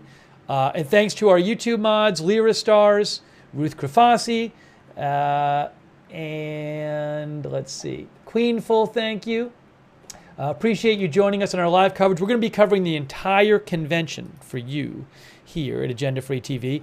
And also, thanks to all of our other Facebook mods as well. So, again, the VP pick is expected around 3:30 Central Time. And thanks, GB and Jennifer Worthington, for your support. I appreciate that. Yeah, so somebody, Jennifer GB said, how do you have the rights for the convention stream but not the music? So I pay Reuters for this feed, but Reuters doesn't own the rights. Reuters actually says, if you buy the feed, Reuters says to you, the music might be playing. So Reuters is broadcasting it, but they don't own the rights to the music. It's up to you, if you want to play the music, to buy the rights for the music. Oh, hold on a second here. States. As required by Rule 37 of the Convention Rules, during the roll call, the states will be called in the order determined by the Secretary of the Convention. During the roll call, the chairs of each respective delegation or their designee will announce the vote of each state. During the roll call of the states, the Secretary will announce each state and that state's total number of available votes. Additionally, the chair would like to remind all delegates that the secretary will record delegates' votes in accordance with their obligations under Rule 16 of the rules of the Republican Party, state law, or state party rules, regardless of the delegation's announcement. The official results from each state are those announced by the secretary. Lastly, just one reminder. We want to remind all our delegates, our alternates, and guests that maintaining order during the roll call is extremely important. If the convention is not in order, it's difficult for the secretary or presiding officer to hear the vote announcement. Now, without objection, the complete list of votes recorded for president shall be considered as announced. To conduct the roll call of the states, I'm pleased to announce and introduce at this time our distinguished Secretary of the Convention, Vicki Drummond.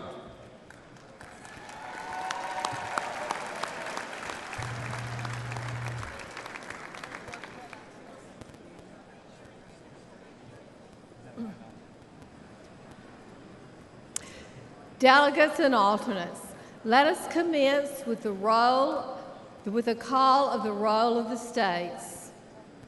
Iowa, 40 delegates. You gotta do it. Madam Secretary, I speak for the delegation from the great state of Iowa, the inspiring home of Caitlin Clark. And Madam Secretary, the great state of Iowa proudly cast all of its 40 votes for President Donald J. Trump.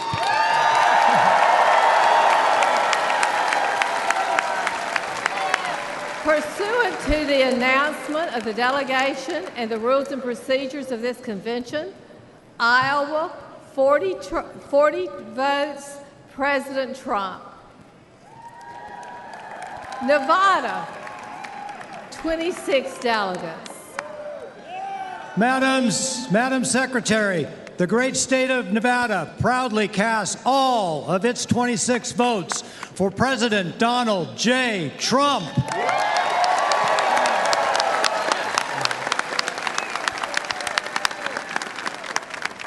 Pursuant to the announcement of the delegation and the rules and procedures of this convention, Nevada, 26 votes, President Trump.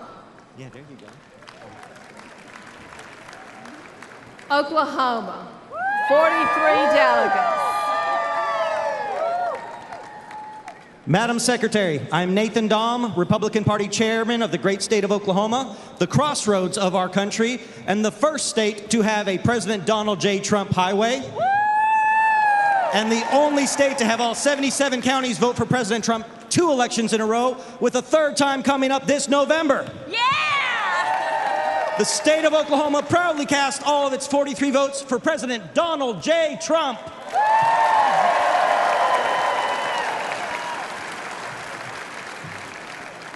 Pursuant to the announcement of the delegation and the rules and procedures of this convention, Oklahoma, 43 votes, President Trump.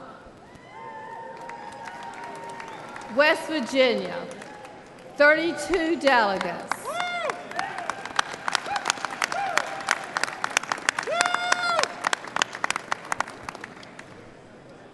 Madam Chairman, on behalf of the West Virginia delegation, my name is Patrick Morrissey, and I am very proud to cast all 32 votes for the Mountaineers, where we're always free, and to cast those 32 votes for our former and future President, Donald J. Trump.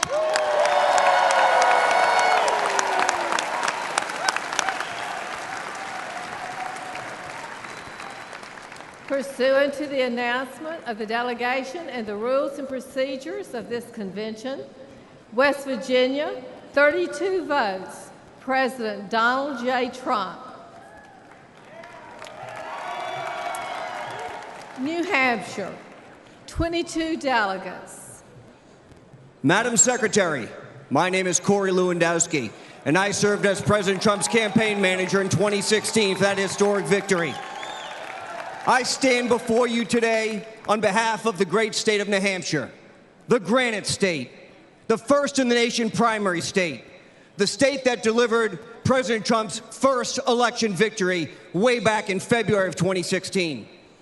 New Hampshire proudly cast all 22 votes for my good friend, the 45th and soon-to-be 47th President of the United States, Donald John Trump!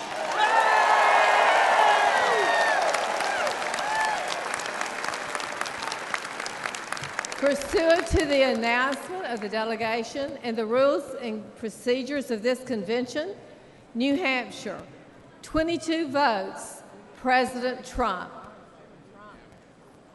Nebraska, 36 delegates.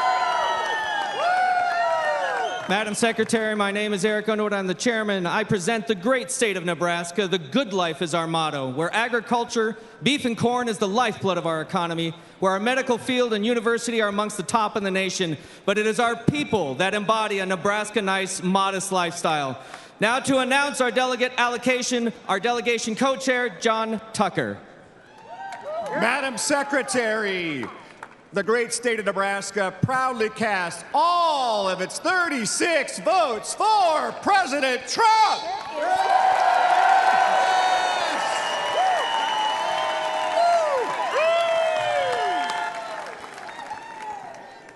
Pursuant to the announcement of the delegation and the rules and procedures of this convention, Nebraska, 36 votes, President Trump. California.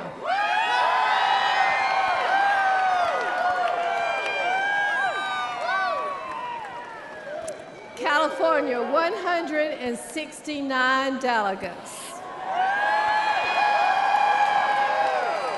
California represents nearly 5.4 million registered Republicans, more than any other state in the nation. From its pristine beaches to its soaring mountains, from expansive deserts to the redwood forests, the Golden State is responsible for securing today's GOP House majority. It will be the state responsible for returning a House majority to Washington this November so that President Trump has a partner in Congress to support his common sense agenda. With the largest delegation in the nation, Madam Secretary, the great state of California proudly casts all of its 169 votes for President Donald Trump.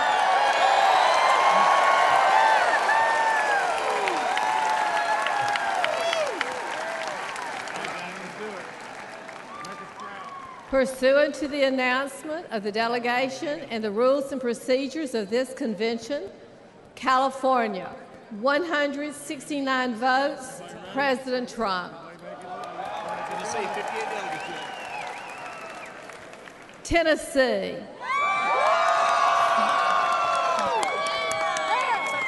Tennessee, 58 delegates. Thank you, Madam Secretary. My name is Jack Johnson. I have the honor of serving as the Republican Majority Leader in the Tennessee State Senate. On behalf of our delegation chairman, the Honorable Bill Lee, the 50th Governor of the great state of Tennessee, I am happy to report that from the mighty Mississippi, Graceland and Bill Street, to the Grand Ole Opry, to the Great Smoky Mountains, Rocky Top and Dollywood, to Rock City and Lookout Mountain and Bristol Motor Speedway and all points in between, we proudly cast all 58 of our votes for the next President of the United States, Donald J. Trump.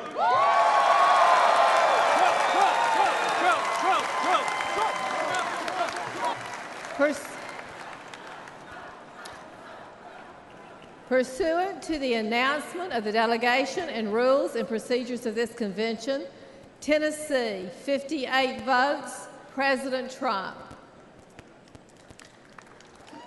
Washington, 43 delegates.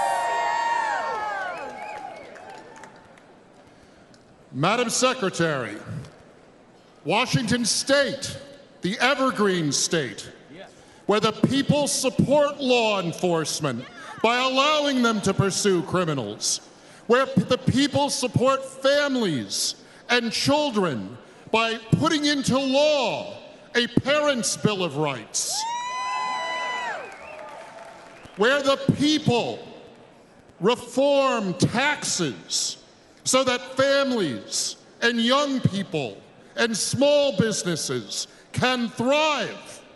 Washington State casts all of its 43 votes for the next president, the past president, Donald J.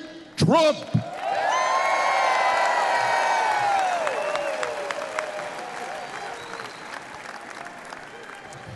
Pursuant to the announcement of the delegation and the rules and procedures of this convention, Washington, 43 votes, President Trump.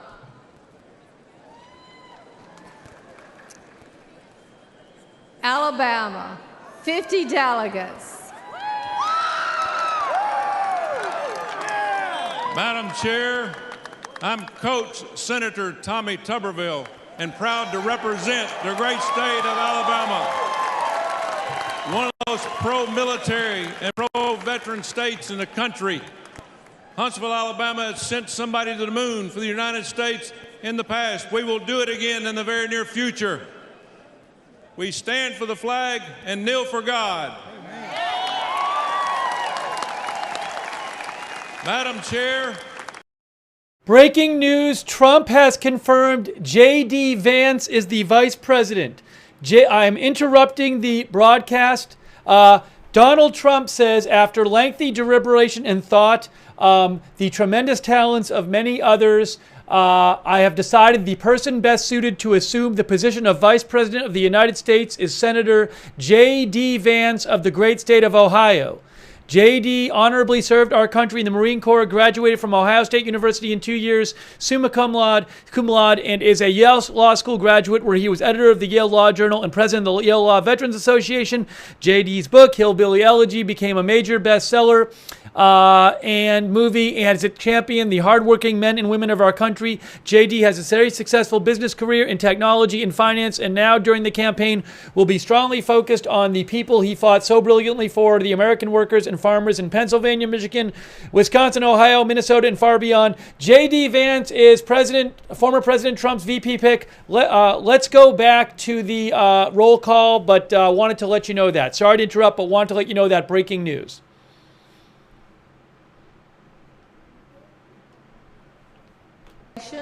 And the rules and procedures of this convention, Massachusetts, 40 votes, President Trump. Indiana.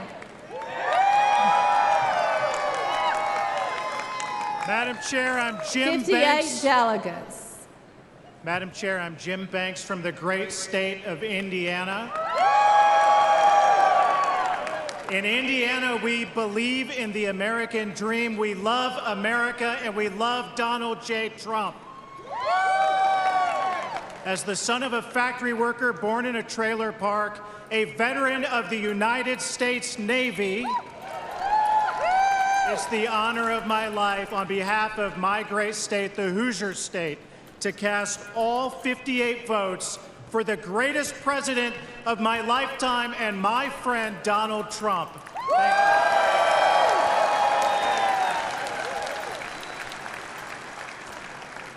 Pursuant to the announcement of the delegation and the rules and procedures of this convention, Indiana, 58 votes, President Trump. Georgia,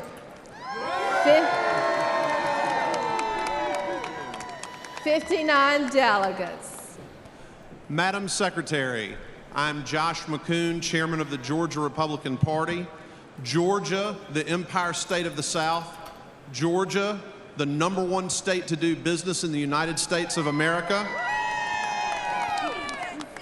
On November 5th, the Peach State will send 16 electoral votes for the once and future President of the United States, Donald J. Trump. And today, we proudly cast all 59 votes for President Donald J. Trump.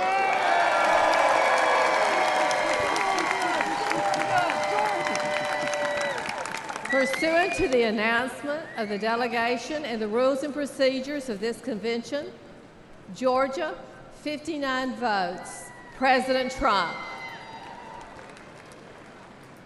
Utah, 40 delegates.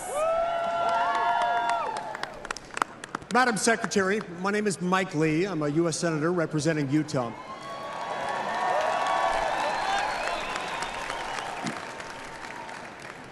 Utah's a place where we have big families, big hearts, and big ideas. It's a place where we love freedom. We love the Constitution, and we despise tyranny. In Utah, from the Red Rocks to the snow-capped mountains with the greatest snow on earth, we know what heaven on earth looks like. Utah, the 45th state admitted to the Union, today proudly casts all of its 40 delegate votes for President Donald J. Trump and his newly announced running mate, my friend and colleague, J.D. Vance.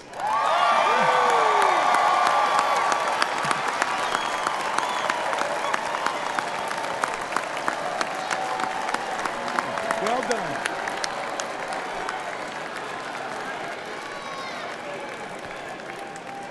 I'm wearing my glasses.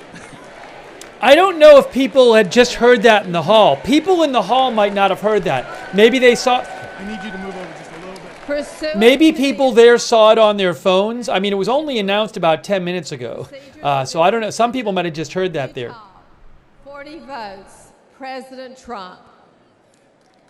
Maryland, 37 delegates. Madam Secretary, my name is David Bossie. Maryland, the old line state, the 7th state to enter the Union, known for the amazing Chesapeake Bay and Blue Crab, and the United States Naval Academy, the home of Fort McHenry, the historic site that inspired the Star-Spangled Banner, and the home of the next United States Senator from Maryland, Larry Hogan. Maryland proudly casts our 37 votes for my friend, the 45th and 47th President of the United States, Donald John Trump.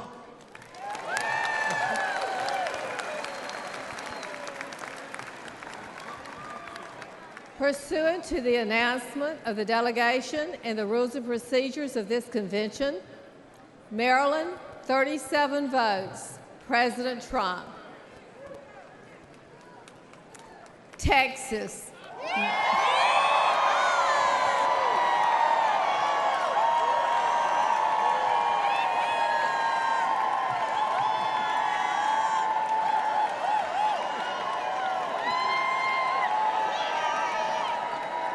Madam Secretary,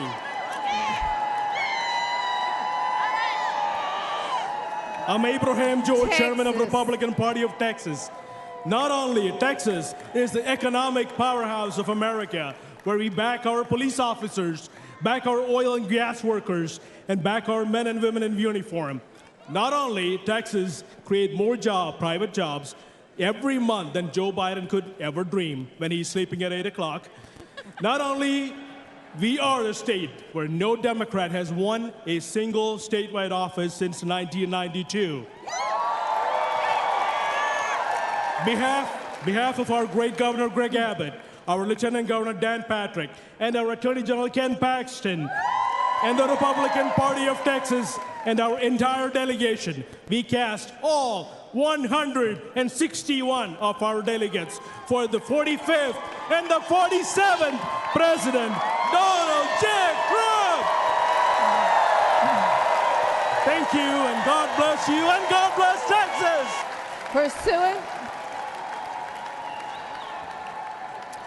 Pursuant to the announcement of the delegation and the rules and procedures of this convention, Texas, 161 votes, President Trump.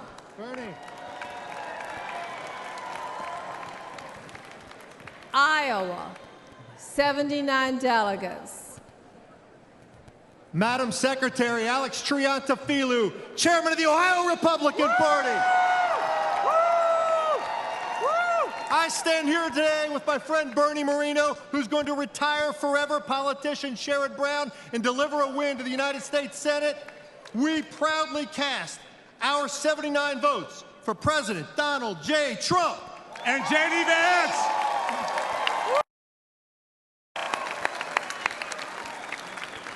Pursuant to the announcement of the delegation and the rules and procedures of this convention, Iowa, 79 votes, President Trump.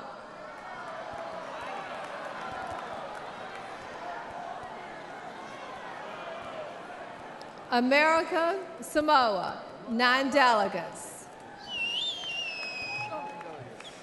Talofa teleman mato tunu pele America Samoa, where our motto is God is first. Therefore, Madam Secretary, American Samoa proudly and with all our hearts cast our vote in favor of our next president, Donald J. Trump. American Samoa! Talumai! Talumai! Hey! Hey! Hey!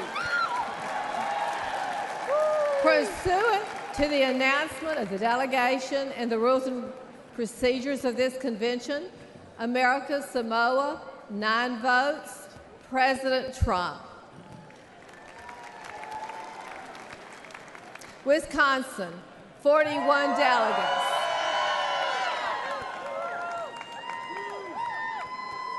Madam Secretary, on behalf of the Wisconsin delegation, we welcome everyone here to this 23rd Psalm place we call home, where 170 years ago, this great party was founded down the road in Ripon, Wisconsin, in a little white schoolhouse.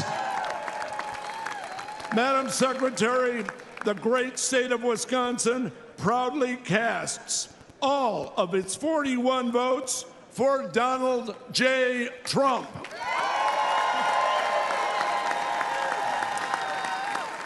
Pursuant to the announcement of the delegation and rules and procedures of this convention, Wisconsin, 41 votes, President Trump. New York, 91 votes.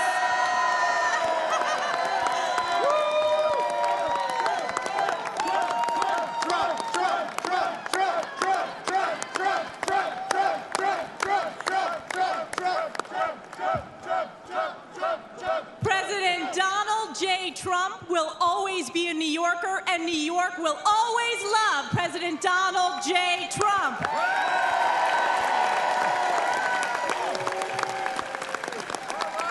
We believe that President Donald J. Trump will be the first Republican in a generation who will win New York State. It is my honor, as representative for New York's 21st Congressional District, House Republican Conference Chair, on behalf of the 91 New York delegates to the Republican National Convention, we proudly cast all 91 votes for President Donald J. Trump.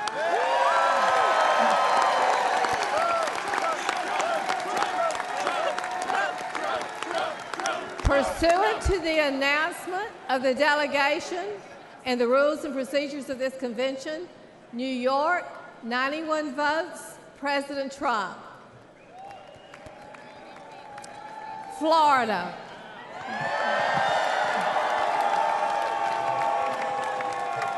Florida, 125 delegates. Madam Secretary, and everybody in this great city,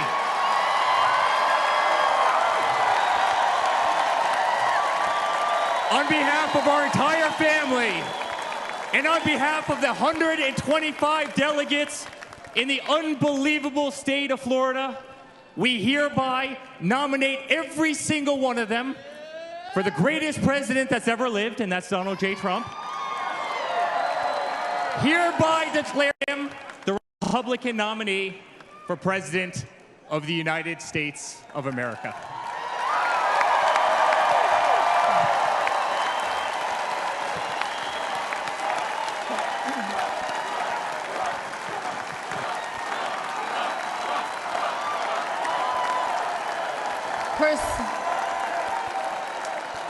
Pursuant to the announcement of the delegation and the rules and procedures of this convention, Florida, 125 votes, President Trump.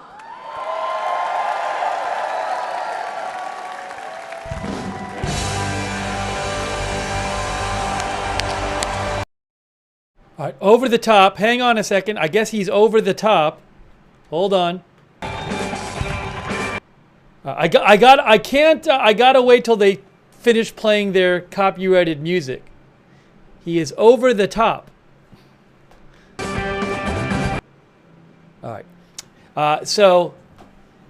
Again, in case you didn't hear, Trump, it says it on our screen, but Trump chose as his VP pick J.D. Vance, Senator of Ohio. Thank you for joining us for live coverage. We are here. We're going to be covering the whole convention live. Thanks, by the way, to Boomer Wow and Richie Groves for your support. I appreciate that. So I got to be careful with the music. Over the top.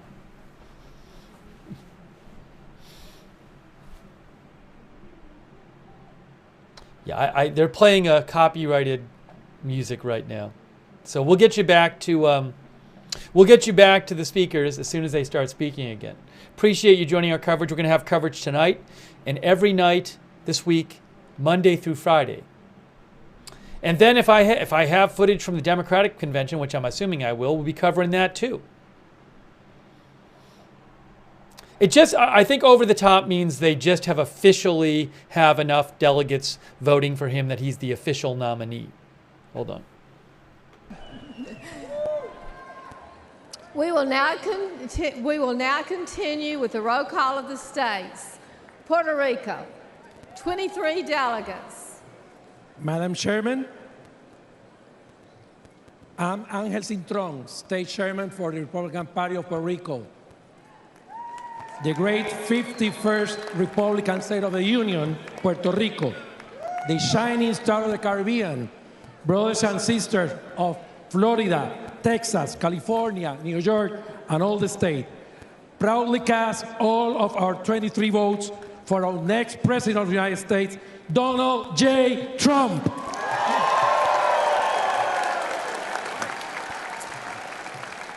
Pursuant to the announcement of the delegation and the rules and procedures of this convention, Puerto Rico, 23 votes, Donald Trump, President Trump. Kentucky, 46 delegates.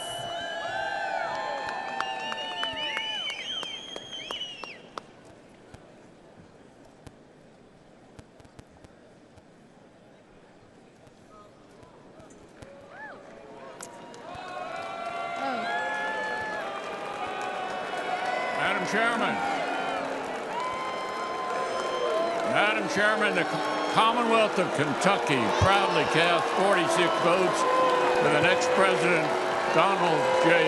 Trump. Wow, a lot of boos for McConnell, a lot of boos for Mitch McConnell, as you can hear.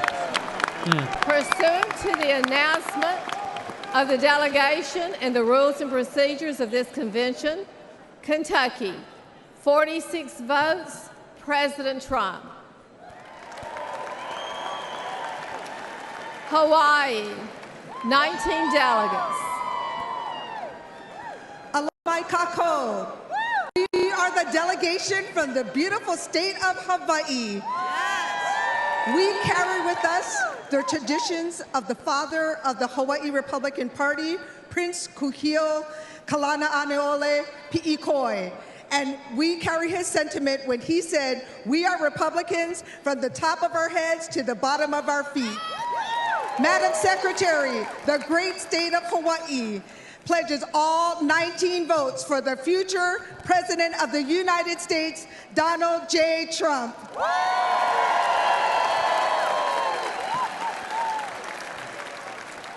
Pursuant to the announcement of the delegation and the rules and procedures of this convention, Hawaii, 19 votes, President Trump.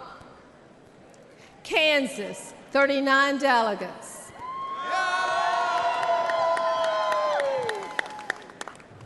I am Mike Brown, Chairman of the Republican Party of Kansas, the heartland of America and the breadbasket of the world. Also the aviation capital of the world and the home state of Bob Dole and Dwight D. Eisenhower.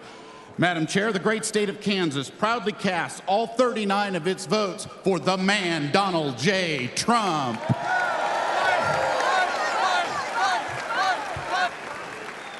Pursuant to the announcement of the delegation and the rules and procedures of this convention, Kansas, 39 votes, President Trump. Louisiana, 47 delegates. Madam Secretary, I am Eric Skermetta, Public Service Commissioner for the state of Louisiana and Delegation Chairman. Louisiana, led by my friend, Republican Governor Jeff Landry,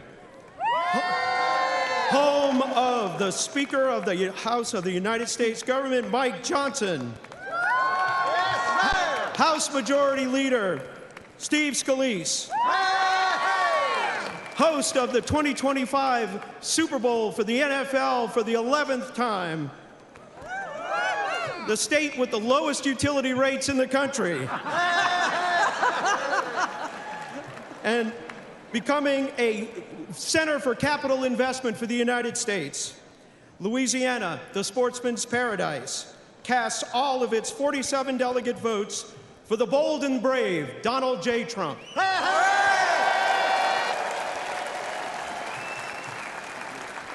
Pursuant to the announcement of the delegation and the rules and procedures of this convention, Louisiana, 47 votes, President Trump. Delaware, 16 delegates.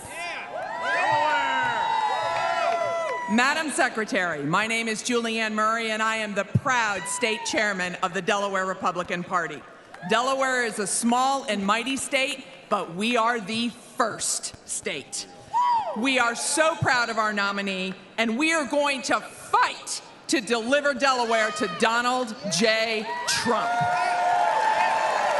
Madam Secretary, the great state of Delaware proudly casts all of its 16 votes for President Donald J. Trump.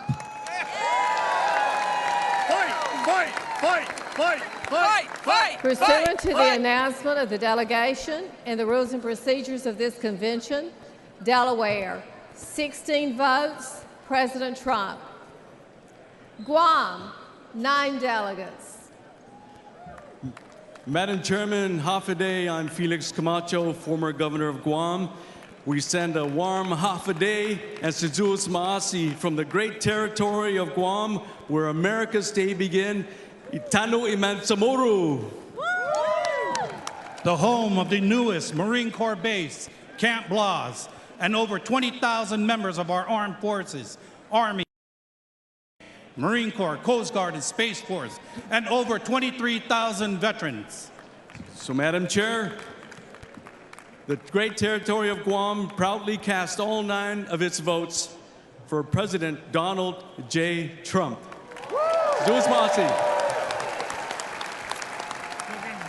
Pursuant to the announcement of the delegation and the rules and procedures of this convention, Guam, 9 votes, President Trump. Connecticut, 28 delegates. Madam Secretary, my name is Ben Proto, and I have the honor of serving as chairman of the great state of Connecticut's Republican Party. Connecticut, the Constitution state, the arsenal of democracy, and the home of the 2-time, soon-to-be 3-time NCAA men's basketball champion UConn Huskies, proudly cast 28 votes for the 45th president and soon-to-be 47th president of the United States, Donald J. Trump.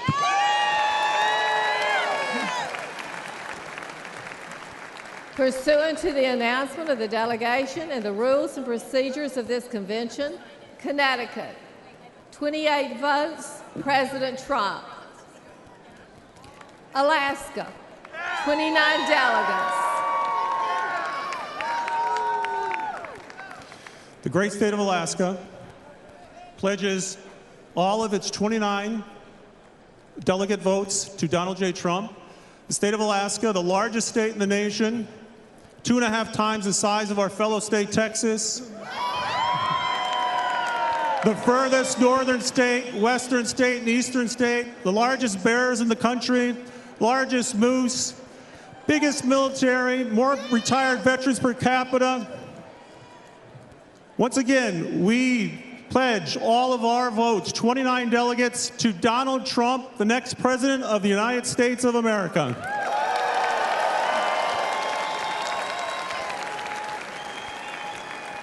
Pursuant to the announcement of the delegation and the rules and procedures of this convention, Alaska, 29 votes, President Trump. Oregon, 31 delegates.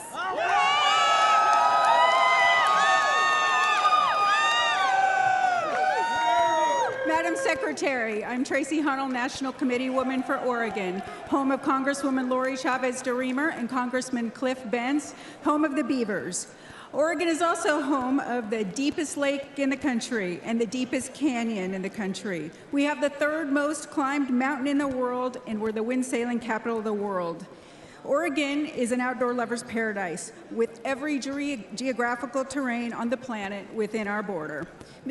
Madam Secretary, the great state of Oregon proudly casts our 31 votes for President Donald J. Trump.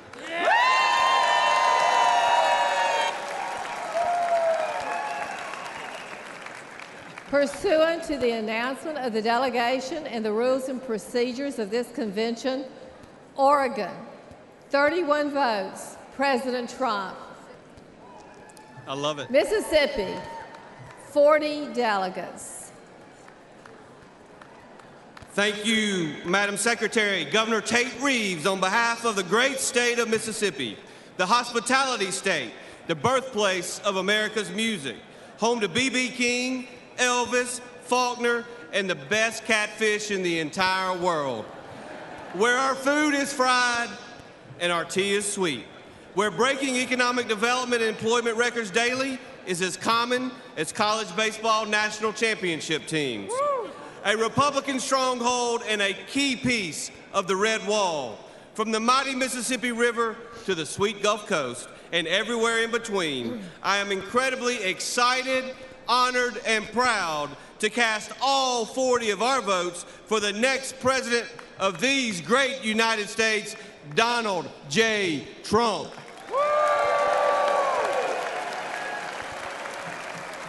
Pursuant to the announcement of the delegation and the rules and procedures of this convention, Mississippi, 40 votes, President Trump. Northern Mariana Islands, 9 delegates. Half a day, John Tiro, Madam Secretary. I am Irene Hall, and I am the National Committee Woman and Delegation Chair of the Northern Mariana Islands.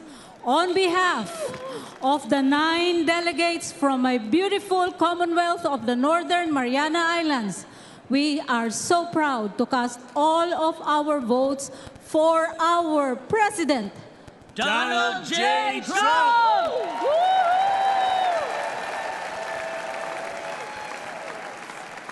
Pursuant to the announcement of the delegation and the rules and procedures of this convention, Northern Mariana Islands, 9 votes, President Trump. Wyoming, 29 delegates. Madam Chairman, I'm Wyoming Secretary of State and Wyoming Delegation Chairman Chuck Ray.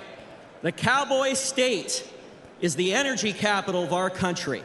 We supply coal, oil and gas, soda ash, ag products for the entire world. And Wyoming, the Cowboy State, is Trump country. We've supplied the highest margin of victory for President Trump in both 2016 and 2020. And with that, Wyoming, the Cowboy State, casts all of its 29 delegates for President Donald J. Trump.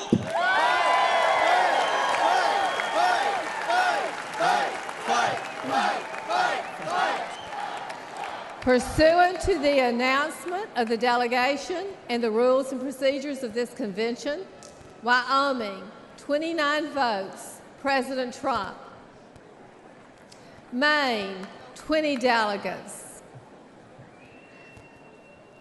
Hi, my name is Demi Kazunas. I'm a proud Army veteran, a dentist, a daughter of legal immigrants, mother and grandmother, and will be the next U.S. Senator from the great state of Maine. But today, as chair of the Maine delegation, the largest exporter of lobsters and blueberries, also known as Vacation Land, and we delivered one electoral college vote for President Trump in 16 and 20 out of all of New England.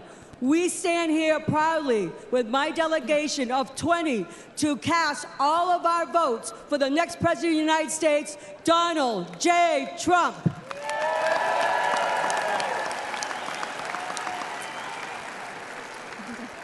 Pursuant to the announcement of the delegation and the rules and procedures of this convention, Maine, 20 votes, President Trump. Missouri, 54 delegates. Madam Secretary, Missouri, the Show Me State, home of the four-time Super Bowl champions, the Kansas City Chiefs. Home of the best United States Senators, Josh Hawley and Eric Schmidt. From the great Northwest of the Pony Express to the Lake of the Ozarks, Bass Pro Shop, and St. Louis Arch, the mighty Missouri is casting 54 delegates for our favorite president and the next president of the United States, Donald J. Trump.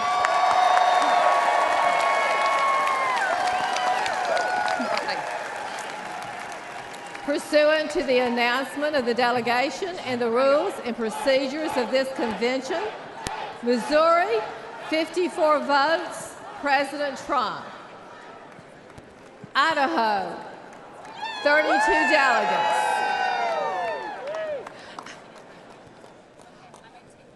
I'm Dorothy Moon, chairwoman of the Idaho Republican Party, and also the delegate sponsor. I'm excited to have all of the delegates behind us, all 32 votes, to go toward Donald J. Trump. We are the gem state. We are very rural. We have a lot of mountains and rivers, and we also love freedom and liberty. And we love a fighter, and Donald Trump is a proven fighter, and we want him to be our next president with our 32 delegates. We need to be with him. Fight, fight, fight, fight, fight, fight, fight, fight, fight, fight,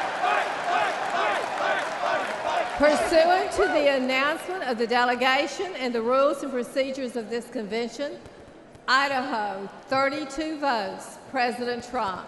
All right. Hey, we're up. Illinois, 64 delegates.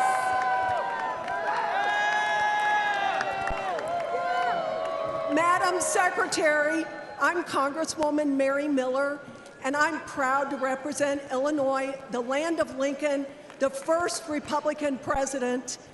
And on behalf of parents who are horrified by Joe Biden's attack on parental rights, on behalf of farmers who are being crushed by the Biden economy, on behalf of our daughters who Biden is forcing to compete against men in sports, and on behalf of the victims of the Kamala Harris border crisis, Madam Chairwoman, Illinois proudly casts all 64 votes for President Donald J. Trump.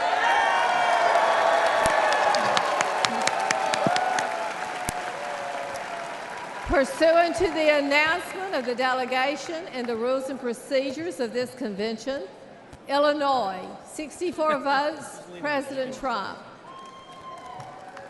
North Dakota, 29 delegates. Madam Secretary, I'm North Dakota State Auditor Josh Gallion and chair of our delegation. I'm a United States Air Force veteran. I'm here with our chairwoman, Sandy Sanford, and the rest of our delegation. North Dakota, we love our farmers. We love our energy producers. We back the blue. We are very appreciative of our military installations, Minot Air Force Base and Grand Forks Air Force Base. We feed the world, we fuel the world, we defend the world. The great state of North Dakota proudly casts all of its 29 votes for President Donald J. Trump.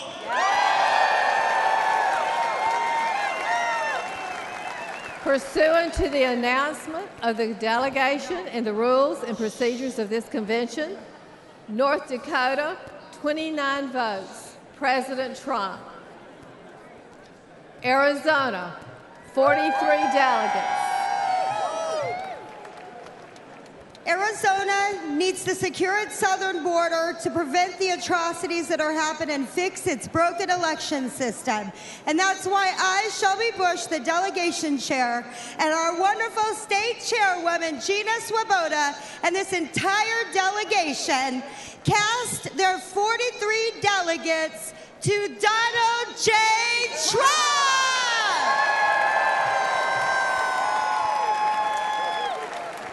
Pursuant to the announcement of the delegation and rules and procedures of this convention, Arizona, 43 votes, President Trump. New Jersey, 12 delegates.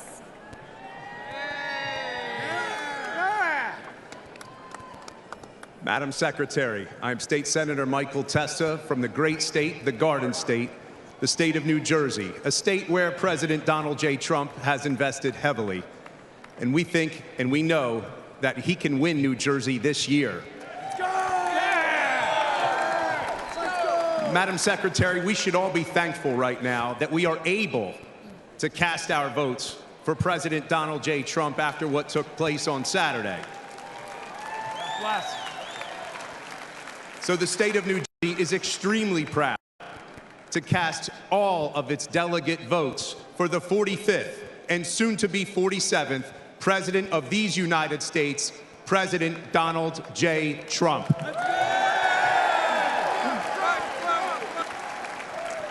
Pursuant to the announcement of the delegation and the rules and procedures of this convention, New Jersey, 12 votes, President Trump. U.S. Virgin Islands, 4 delegates. Madam Secretary, as Chairman of the United States Virgin Islands, the land of welcoming people, beautiful beaches, tremendous culture, and the best rum in the world, proudly casts its 4 delegates for President Donald J. Trump.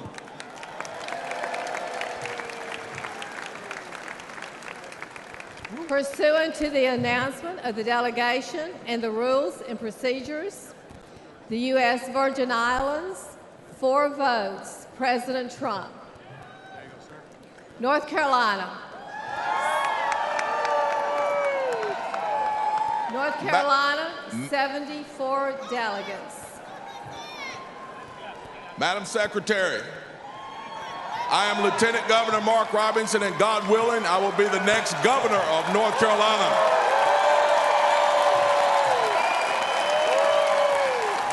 North Carolina is the Tar Heel state. North Carolina is the home of the longleaf pine, and North Carolina is indeed, woo, the state that is and always will be first in flight. Mr. Chairman, on behalf of the state of North Carolina, I am directed that the state to cast 62 votes for America's Braveheart and the next president of the United States of America, Donald J. Trump, for president, and 12 votes in accordance with the rules. North Carolina, 62 votes, President Trump, 12 votes to be cast pursuant to the rules and procedures of this convention. Arkansas, 40 delegates. Madam Secretary, Chairman Wadley, I am Joseph Wood, Chairman of the Republican Party of Arkansas, the natural state, the land of opportunity, home of the 47th Governor, Sarah Huckabee Sanders. Yes.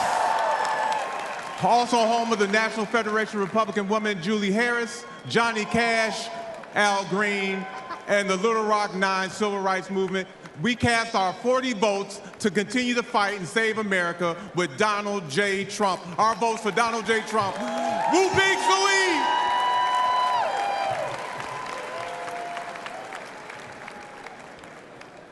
Arkansas, 40 votes, President Trump.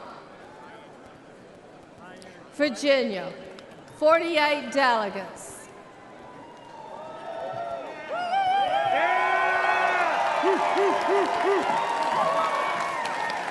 Madam Secretary, on behalf of the great Commonwealth of Virginia, named last week by CNBC as America's top place to do business. Home to 850,000 of the greatest Americans, our military and veteran heroes. Home to Washington, Madison, Monroe, the first governor of the Commonwealth of Virginia, the voice of liberty, Patrick Henry, and home to Thomas Jefferson, who penned the most immortal words that we hold these truths to be self-evident, that all men are created equal, that they're endowed by their Creator with certain unalienable rights, and among them are life, liberty, and the pursuit of happiness.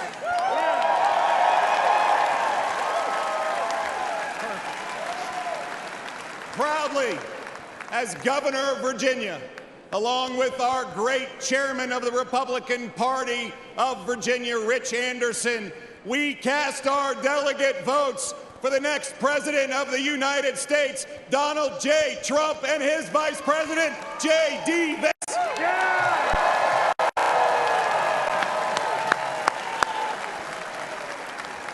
Virginia, 42 votes, President Trump. 6 votes to be cast pursuant to the rules and procedures of the convention. Michigan, 55 delegates. Madam Chairwoman, I rise from the great state of Michigan, where the Republican Party was founded under the Oaks on July 6, 1854, home of the gas-powered automobile, Flint, Vehicle City, Motown, Michigan State University Spartans, the 2023 football national champions, Michigan Wolverines, Cereal City, USA, the Great Lakes State, and sadly, the worst governor in America. We welcome you to the Midwest. The liberal elite call us flyover country. We're proud to be part of the so-called blue wall, and we're going to tear down that wall to once again elect our 45th and 47th president, Donald J. Trump. Michigan cast our...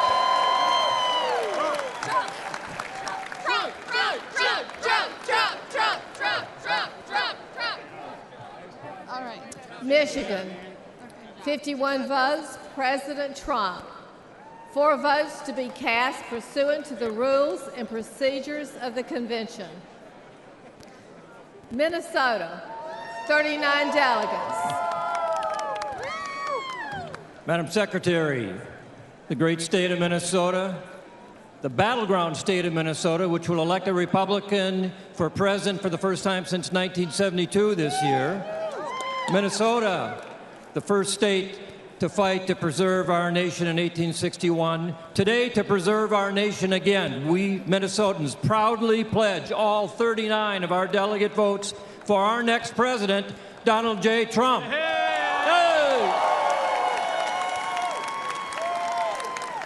Pursuant to the announcement of the delegation and the rules and procedures of this convention, Minnesota, 39 votes, President Trump. Colorado, 37 delegates. Madam Secretary, on behalf of the Colorado Republican Party and the great state of Colorado, the Centennial State, home of the U.S. Air Force Academy and Space Command, along with the best Rocky Mountain peaks and powder skiing in the world, I have the honor of announcing that our delegation, with unity and purpose, while responding to our president's call to fight, fight, fight, unanimously votes for the 45th and soon-to-be 47th President of the United States, Donald J. Trump. Pursuant to the announcement of the delegation and rules and procedures of this convention, Colorado, 37 votes, President Trump. Rhode Island, 19 delegates.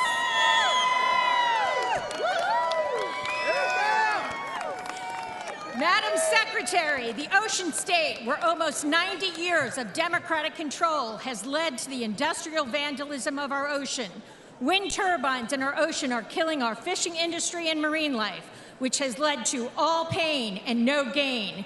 We were the first state to declare our independence from Britain and the last state to ratify the Constitution because we believe in states' rights. We are home to the independent man who wonders what happened to that independent freedom of religion spirit that Roger Williams brought into Rhode Island.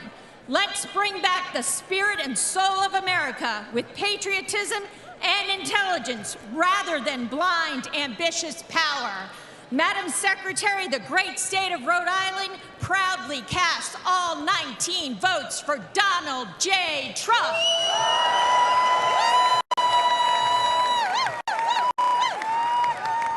Pursuant to the announcement of the delegation and the rules and procedures of this convention, Rhode Island, 19 votes, President Trump.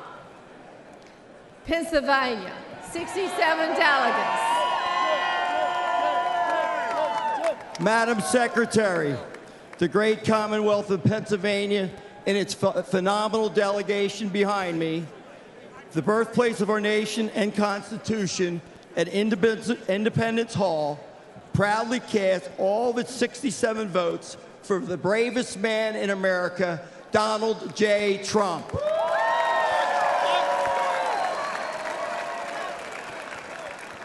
Pursuant to the announcement of the delegation and the rules and procedures of this convention, Pennsylvania, 67 votes, President Trump. South Dakota, 29 delegates.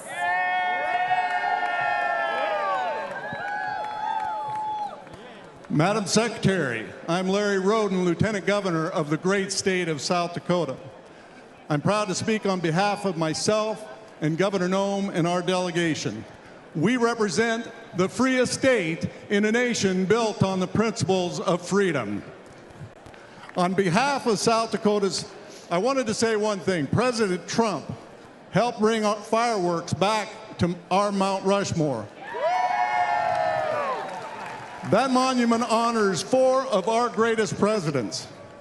And I believe there's room for one more. Just saying. On behalf of South Dakota's 29 delegates, I proudly cast all our votes for President Donald J. Trump. South Dakota, 28 votes, President Trump. New Mexico, 22 delegates. Madam Secretary, I'm Jim Townsend, National Committeeman from New Mexico, joined with Tina Zook, National Committeewoman from New Mexico, and the delegation from New Mexico.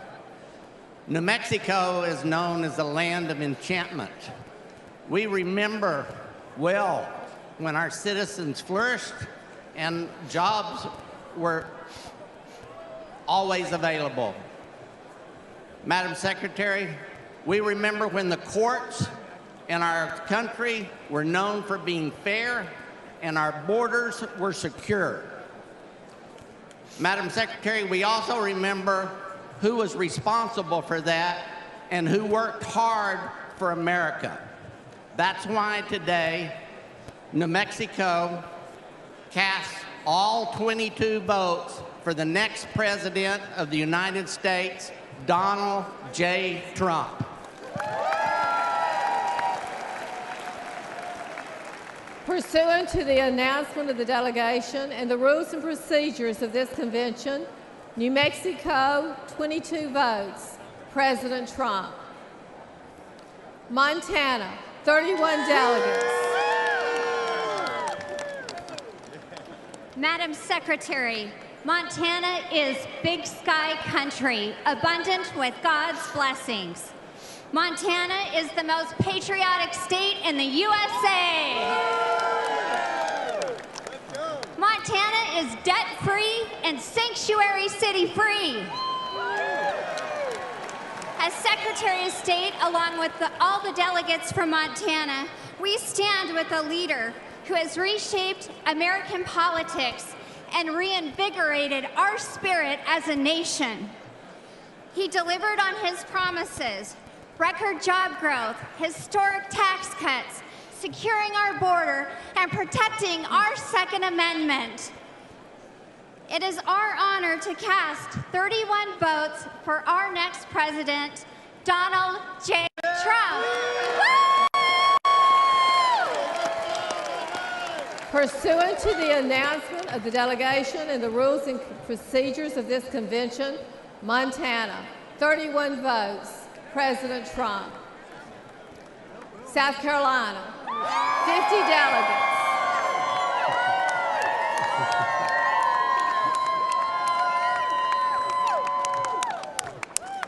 Madam Secretary, I'm Henry McMaster, proud, happy governor of the state of South Carolina, lucky husband of First Lady Peggy Jean Maccabee McMaster. Great state of South Carolina, the Palmetto State, from the mountains to the sea, where we've been fighting for liberty since 1670, where the Revolutionary War was won, where in 2016 Donald Trump won his first primary victory ever, ushering in the Trump era of American history. The great state of South Carolina proudly casts all 50 of its votes for President Donald J. Trump.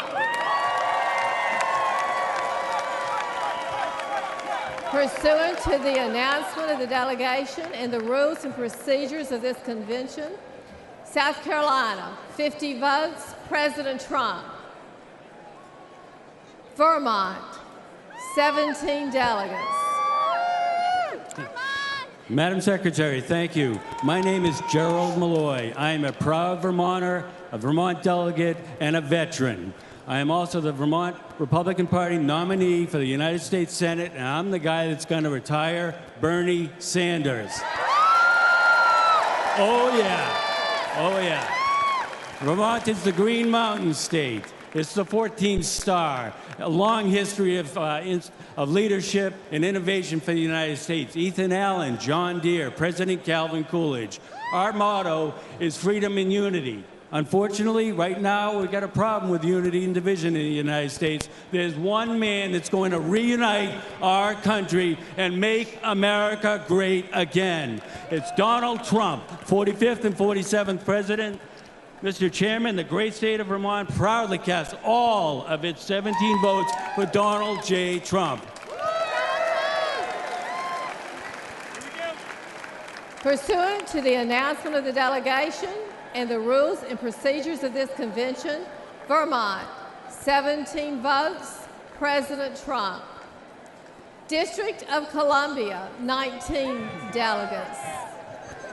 Madam Secretary, on behalf of the District of Columbia, I am directed by that district to cast its 19 votes for president in accordance with the rules. District of Columbia, 19 votes to be cast pursuant to the rules and procedures of the convention. Thank you, delegates.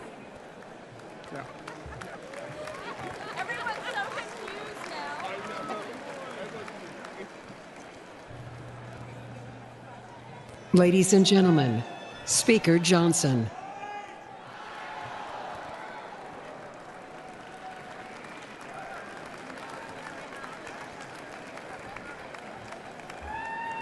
All right. The chair is prepared to announce the results. The following candidate received the following votes: 2,387 votes for President Donald J. Trump.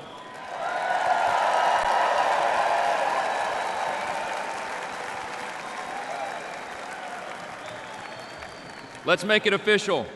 Accordingly, the chair announces that President Donald J. Trump, having received a majority of the votes entitled to be cast at the convention, has been selected as the Republican Party nominee for President of the United States.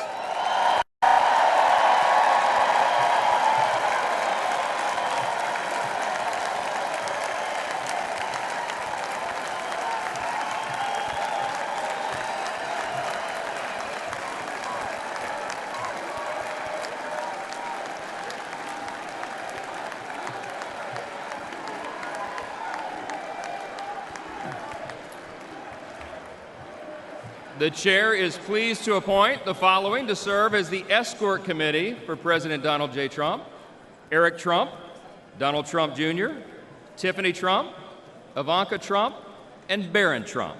Thank you very much.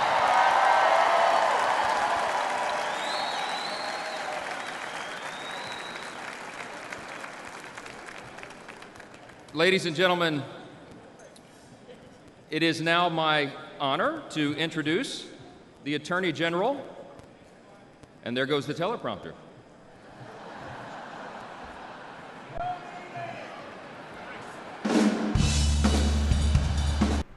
All right, they're fixing the teleprompter now. They're fixing the teleprompter.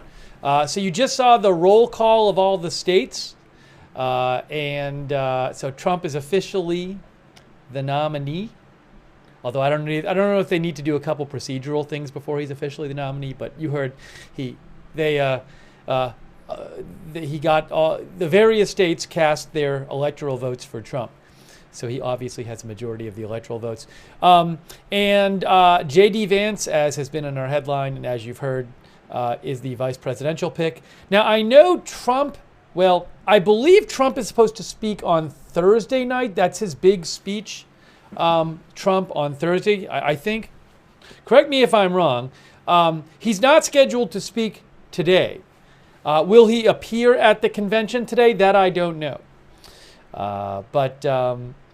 So we're going to be covering this through Thursday, and there's going to be a bunch of speakers this evening. And so I appreciate people being with us for this. Let me just thank our moderators while we're waiting for the teleprompter to be fixed. We have Ruth Krafasi is moderating, Havasu Mom. Really appreciate all of our moderators. Lyra Stars. Linda Belk and Larry moderate for us on X. We're going to be back, I think, on X maybe tomorrow, hopefully. A little technical issue with streaming on X, but we're getting that taken care of. And then on Facebook, I know Kay has been moderating for us on Facebook. Thanks, Kay, Larry, Body, and all of our other Facebook moderators. And over there on Twitch, we have moderating right now Bash and Girl, Big Ball of Yarn, David Green, I Got That Fire, Sarah Papa Bear, and Surly Dev. Thank you. Table 10s, thanks for the support on Twitch. Table 10s and CGC Woot 81 and Timido 1, thank you. Also, just a reminder, President Biden is doing an interview today with Lester Holt of NBC, and that is going to air on NBC at 9 p.m. tonight. So during our coverage tonight, when that airs, I'll probably be watching it here, and then we can maybe talk about it in between the speakers or something like that tonight. But we are bringing you live coverage, and we'll cover, as long as I have footage of it, we'll cover the Democratic Convention too. Sorry, a little while ago we had a bit of a technical issue and the stream paused. So if you notice the stream pause, most likely I'll be back in about, if the stream like just freezes, most likely I can fix it in like 30 seconds. There could be an extreme case of technical difficulty where I have to restart the stream. So I apologize. We've had some technical issues the last couple of days. I'm working on getting that fixed. But I'm not going anywhere. So, if the stream pauses, give it a little bit and should come back. If not, in the worst case scenario, I'll restart the stream. But we are planning on bringing you coverage again today, tonight, and there's no daytime session. Tuesday, Wednesday, Thursday. Tuesday, Wednesday, Thursday, it's just starts like late afternoon or early evening and goes like 4 or 5 hours or something. So we're going to be giving you coverage every night. Is J.D. Vance going to speak? I would assume he is going to speak. I would certainly assume he is. I don't know when. I'm paying for the Reuters feed. I pay for Reuters footage. So this is the Reuters feed that I am using right here. And if I hear of other breaking news updates, I will certainly jump in and let you know what I am hearing. I guess they're still trying to fix the teleprompter. The teleprompter broke.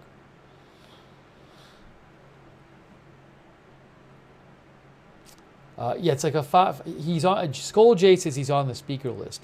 I don't have the whole speaker list. I have the schedule. I'm going to look around and see if I can find the full speaker list. Oh, there's this person. Hey, it's that person. Oh, I might have it right here. Yeah, so like RNC released this. Can I just get their release? Let me go to the RNC site. Okay, blah, blah, blah, blah, blah. Why does it do that? Convention. I'm at the convention site. Letter from the chairs. Events. Master. See, I have the master calendar. News. Oh, program. Okay.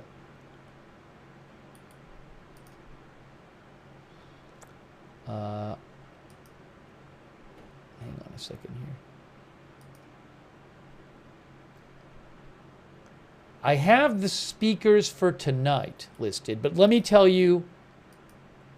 Ooh, hold on. So according to CBS News, they have a press release from the RNC, which lists everybody speaking, I guess.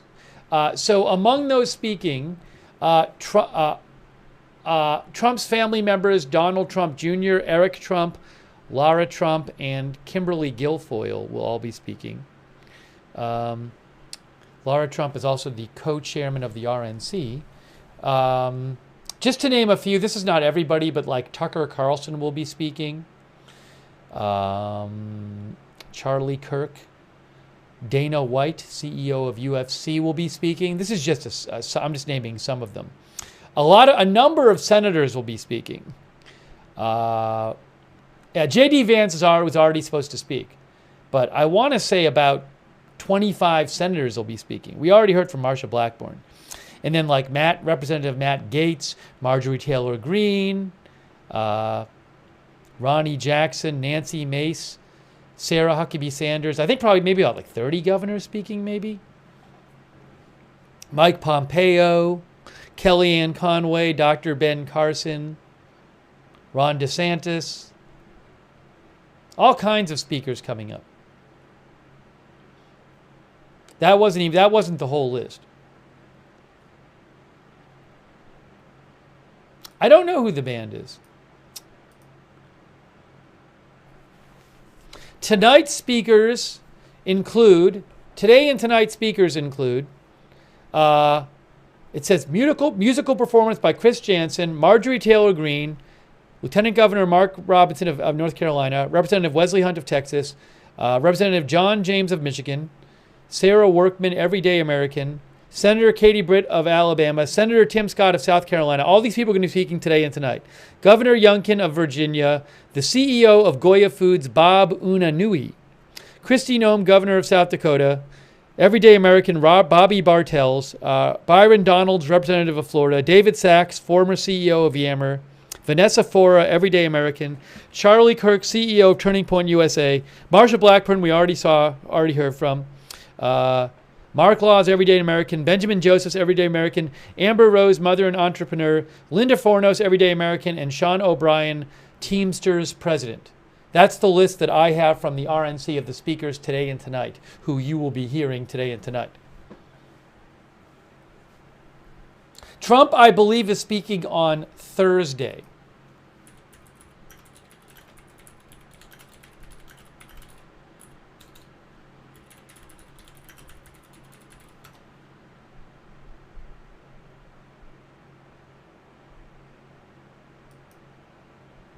Hang on one second here.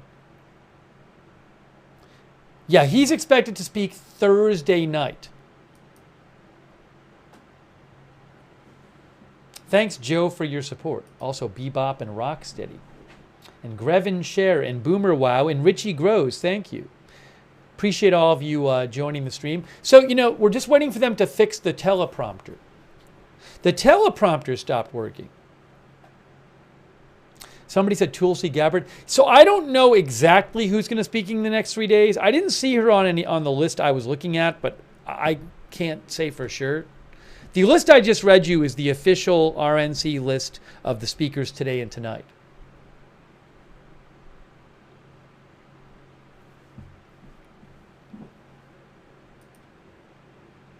But Trump is expected to speak on Thursday.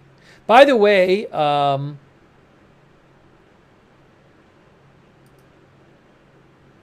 I have a little piece of news here. CBS News, this is from Michael Kaplan.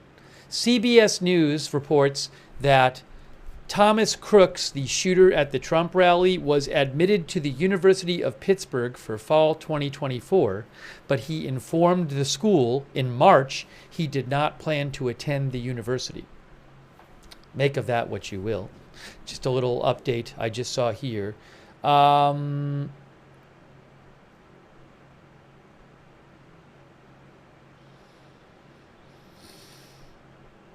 Also, Robert F. Kennedy Jr. is going to be receiving Secret Service protection. That was announced by the Department of Homeland Security Secretary today. He announced that President Biden has directed him to give Secret Service protection to RFK Jr.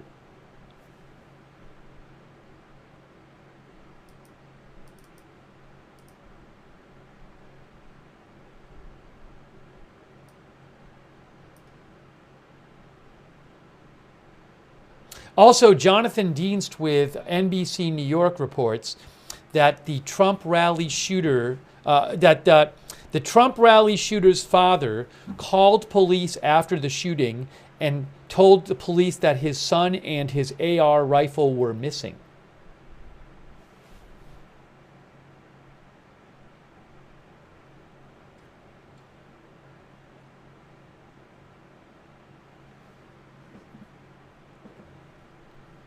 So we're just waiting for this to pick back up. The band is playing while I guess they fixed the teleprompter.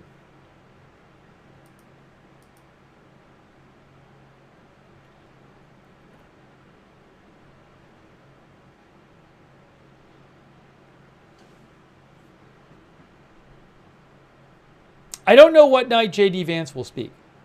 That I don't know.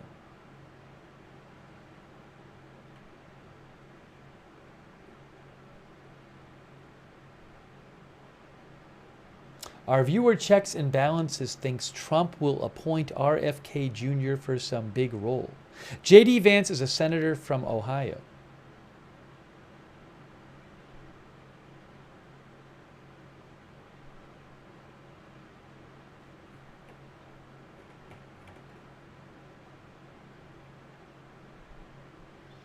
Appreciate you guys being here for our coverage. Thank you to all of our moderators. Really appreciate all of our moderators.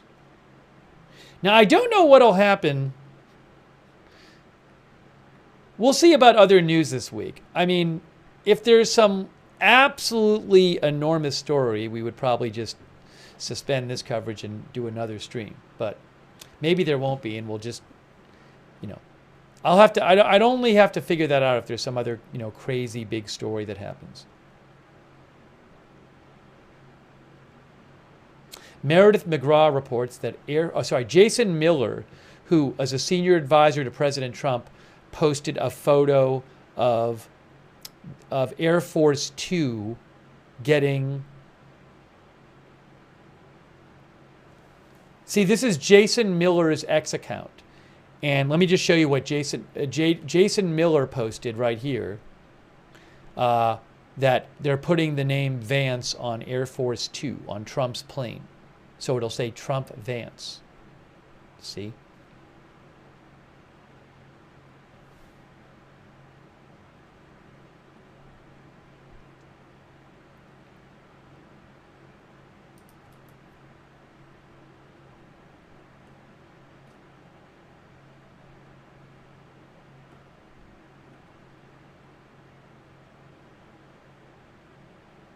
Oh, we have an update.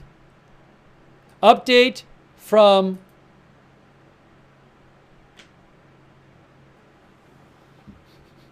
I have a couple updates here. So Phil Stewart of Reuters reports a couple things, guys. Phil Stewart of Reuters is reporting a couple things. First of all, Politico said, hold on a second, hang on.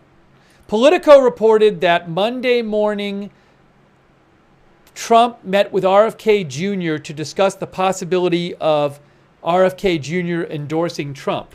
But RFK Jr. also posted he's not dropping out of the race. RFK Jr. said, lots of rumors going around about my meeting with President Trump. My meeting this morning was President Trump. Our main topic was national unity, and I hope to meet with Democratic leaders about that as well. No, I am not dropping out of the race. I'm guessing Trump wouldn't mind if he dropped out of the race and endorsed Trump, but he says he's not dropping out of the race.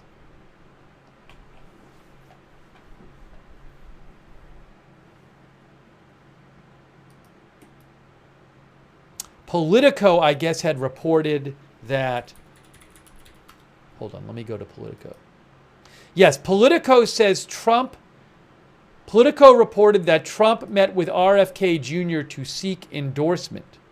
That's according to Politico.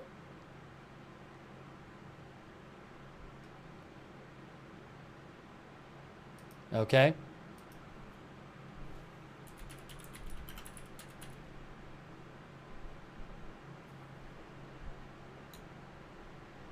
Hang on 1 second here.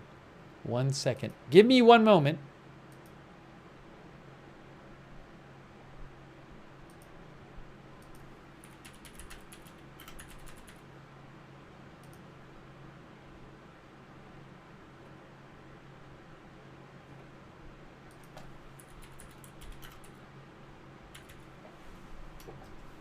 No, the Politico report didn't say that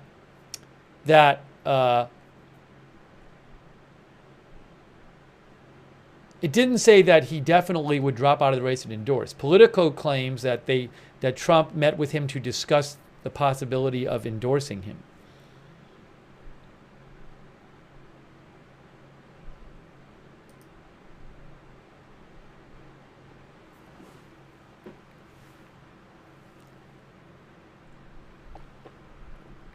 So again, Politico reported that Trump met with RFK Jr. this morning to seek endorsement.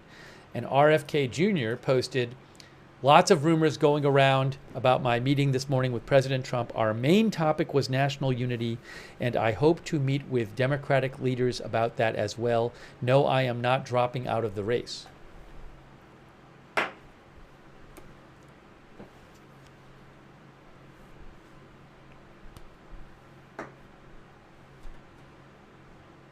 Hey, thanks, Crypto King, for your support. I appreciate it. Thank you, Crypto King.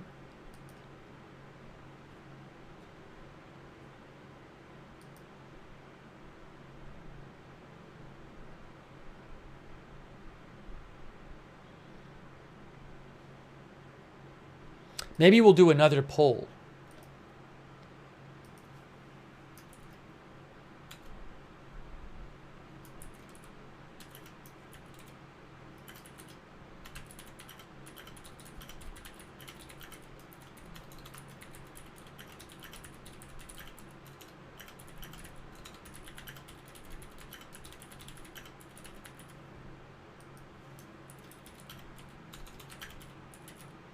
So the question I'm asking right now on YouTube in our new poll is, was J.D. Vance a good pick for Trump, or should he have picked someone else?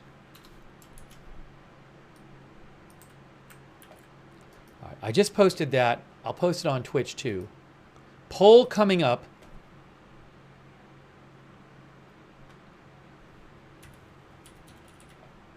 Poll coming up.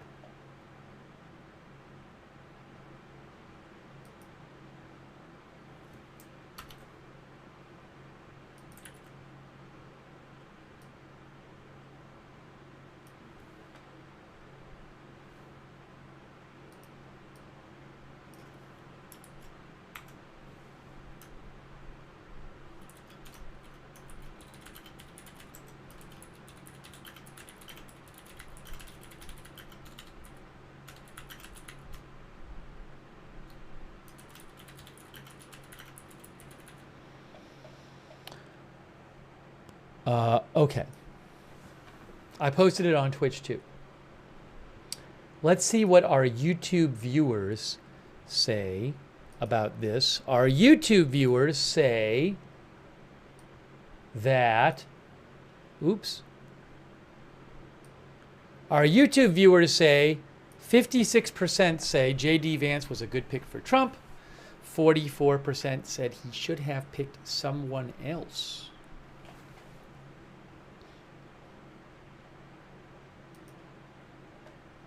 Meanwhile, over there on Twitch, let me show you what they said.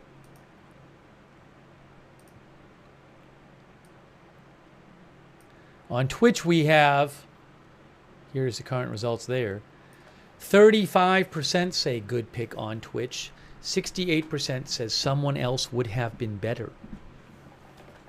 I didn't specify. I guess the intent of the question was to say, do you think for Trump, as far as Trump is concerned, it's a good pick for his campaign or whatever, you know, not for, maybe you might like someone else better, but you might think for Trump, it'd be a better pick. So that was the idea of what I was asking, but I could see it being read different ways. Anyways, all right, well, we got Twitch and YouTube split again. Thank you for participating in the poll.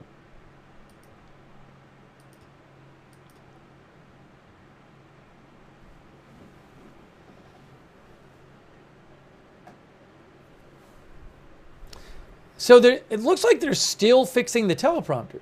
Remember, like about 10 minutes, maybe 15 minutes ago, they had just finished the roll call, and then Speaker Johnson got up there, and he was going to introduce somebody, and then it was like the teleprompter stopped working, and the band started playing, and I guess they might still be having some technical issues there.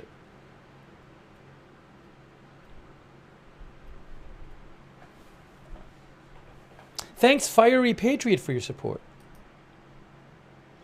Fiery Patriot thinks Vance is a pick Trump can only pick if he saw himself as being very far ahead in the polls. So, it's interesting. I don't know, if the polls were a bit different, would he not pick Vance? I don't know. I have no idea. I do not know.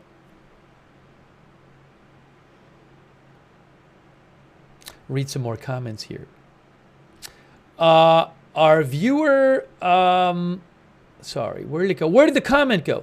Nyandroid says, I don't know enough about Vance yet, but having a relatively young VP might be a good thing for Trump.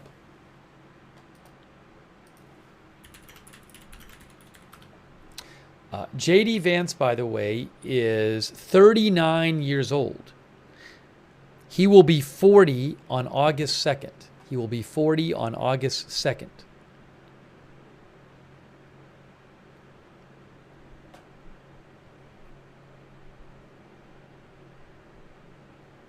Oh, what happened? Oh, there we go. That person's dancing. That person's dancing.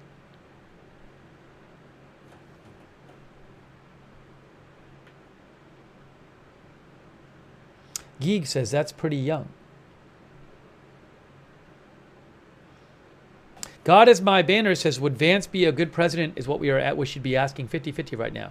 Look, I mean, it's certainly with either Biden or Trump, they are older.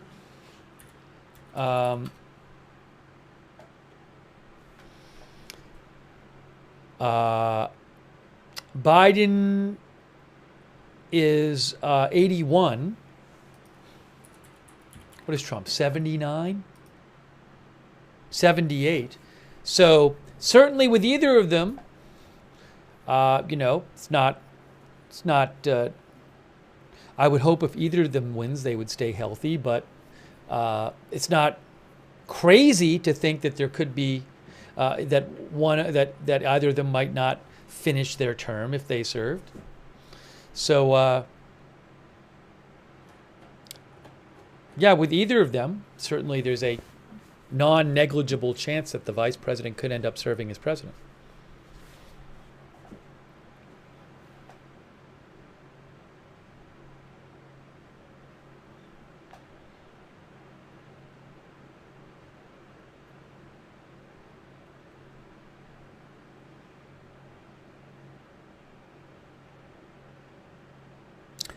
Karcha in SD thinks that Once again, the Republicans' pick for BP is someone that's not ready to be president. That's what Karcha thinks. Karcha does say they are a Democrat. Whereas the People's Elbow says, so Vance versus Kamala, this got so much worse for the Democrats. LOLs. LOLS. Yes, Sarah says Vance said some interesting things about Trump. I think back in 2016, Vance said some very negative things about Trump, but has since become a big Trump supporter. Trump is going to be speaking on Thursday night. Oh, I haven't been listening to the music. I'm not playing it right now because I can't because of copyright stuff. Lisa Desjardins, who I follow, Lisa Desjardins says, this has been an epic 12-minute long version of I Want You to Love Me as RNC apparently works out teleprompter issues. Yes. Oh, she said that 11 minutes ago. I don't know. They might have switched songs. Maybe they're playing a different song now. But I think it's been about 20 minutes that the teleprompter has been broken.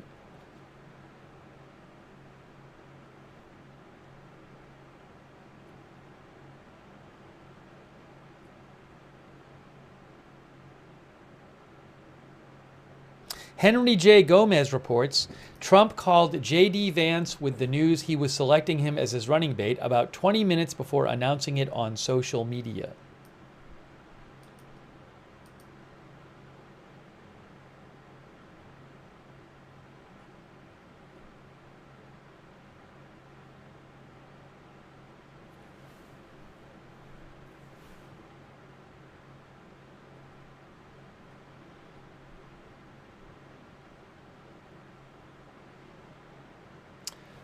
Chad Pergram from Fox reports that House Minority Leader Hakeem Jeffries says J.D. Vance will not unify us. He is an election-denying MAGA extremist. Another missed opportunity to bring America together. That is from Hakeem Jeffries, House Minority Leader. Thanks McLean, who says Vance claimed to be never Trumper. Crazy how it changed. Thank you, McLean33, for your support.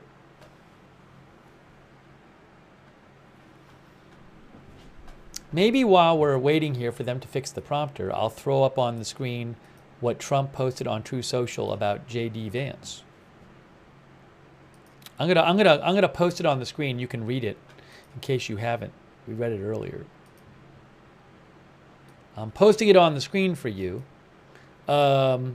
There is what Trump said earlier today about J.D. Vance.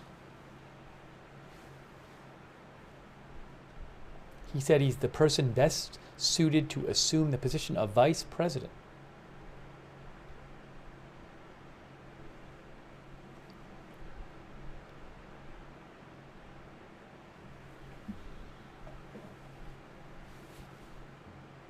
As we wait for the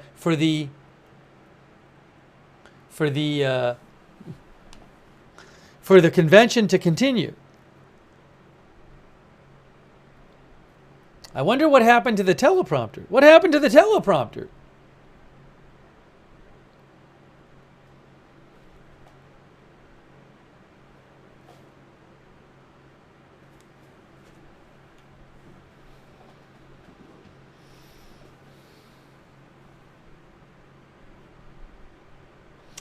Miss Moret says, can we please get a debate with Vance and Harris? Maybe that'll happen. Maybe that'll happen.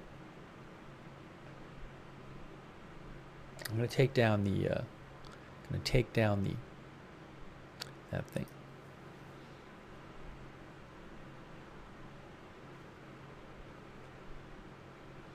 No word on, hold on. What is this? Hold on.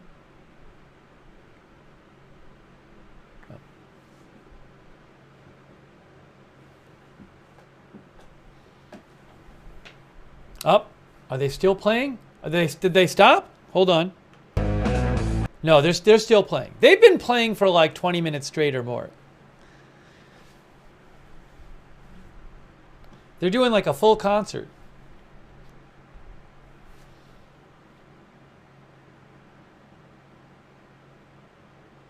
I haven't seen any reporting about what the issue is with the teleprompter. Oregon guy writes and says, maybe the thought that J.D. Vance is a 39-year-old vice presidential candidate will bring younger voters. Thanks, Oregon guy, for writing in.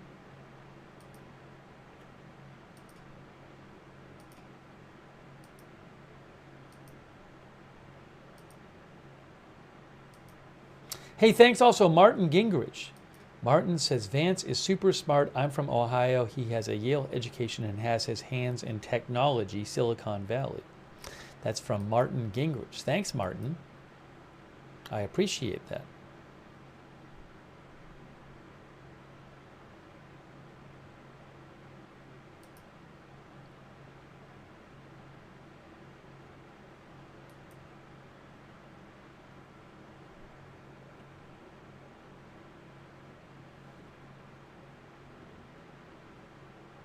Hey, thanks also Ryan for the gift memberships. Thank you so much for the gift membership. Thank you so much, Ryan.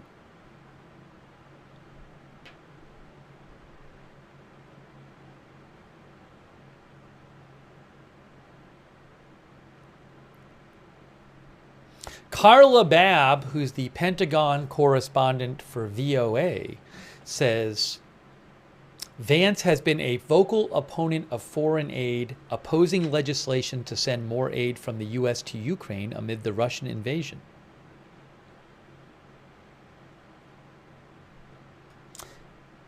Oh, thanks also to Martin Gingrich, who thinks this might be an attempt to appeal to younger voters preceding the AI boom. Also, thanks to LMC Jazz for your support. So nice of you. Thanks, LMC Jazz, for your support, and Logan Explorers. Thanks for the gift membership. We are going to be covering this convention all week for you. All week. Oh, I'm going to end the poll. YouTube poll ending. I forgot to end it. 55% of you thought J.D. Vance was a good pick for Trump, and 45% thought he should have picked somebody else. Thanks, PZ Papa Zulu.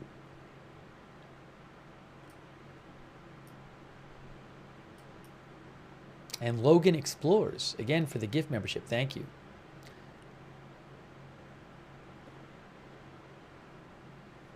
What is going on with the teleprompter?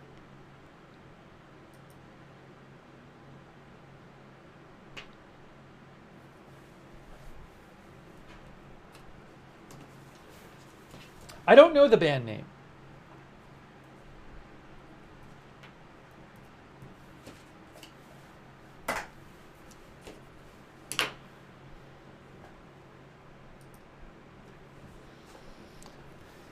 They've been playing for a while now. When did I'm gonna go peek. I'm gonna peek and see when did the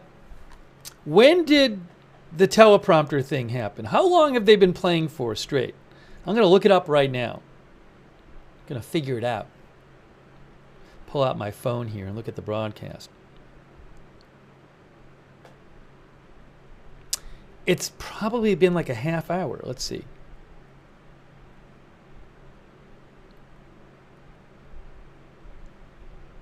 Yes, it has been 33 minutes. The band has now been playing for 33 minutes while they have been fixing the teleprompter issue. 33 minutes ago, Speaker of the House Mike Johnson was on stage and said the teleprompter stopped working. Nope, I can't play the band because it's copyrighted music, and I have to avoid playing the copyrighted music. I'm sorry about that. I don't own the rights to the songs. Thank you, Martin Gingrich. Thank you also, Jay Spike. Thanks, Jay Spike, for your support. They're lucky this didn't happen like, during J.D. Vance or Trump's speech if they were going to use the teleprompter. Could you imagine half hour? Seems like a pretty big problem if it's now 34 minutes.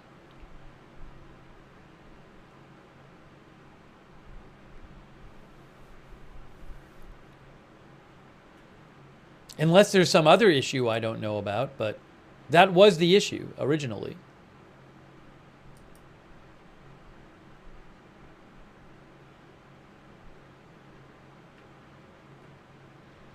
Thanks to John Wayne. Uh-oh. That comment I need to delete. Thank you, John Wayne, for your support. And also Bot Zero. Thanks, Bot Zero, for your support, too. Hey, that guy's dancing.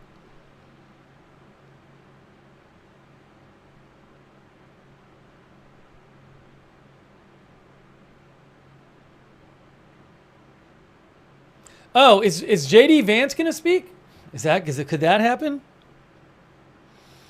Michael Barbaro posted on X and was retweeted by Igor Bobuk, who's a politics reporter. He said, on RNC floor, just spotted a teleprompter with the words, Vance speaks, that began, good afternoon. Maybe he's going to speak. Let me check something here. Give me a moment. I need to check something.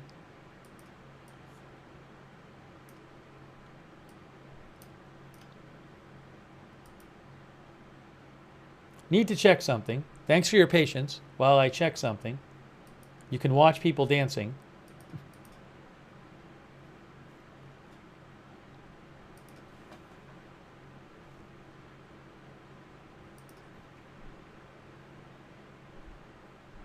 Hold on. Are they still playing? Oh, they're still playing. That band is still playing. They've been playing for like 35 minutes. They haven't stopped.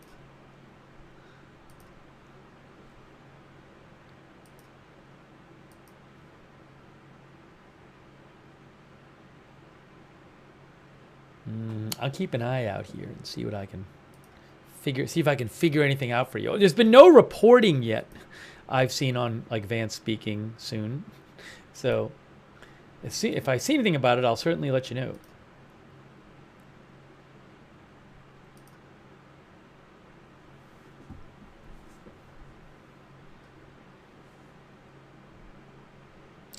Fizzer thinks it's not a broken teleprompter. It was. 35 minutes ago, Speaker Mike Johnson was up on stage and said the teleprompter broke. And then they just stopped the whole thing, and then the band started playing. Now, maybe something else is going on too, but that's what happened 35 minutes ago. Is he was literally on stage and said the teleprompter broke, and then he walked off stage.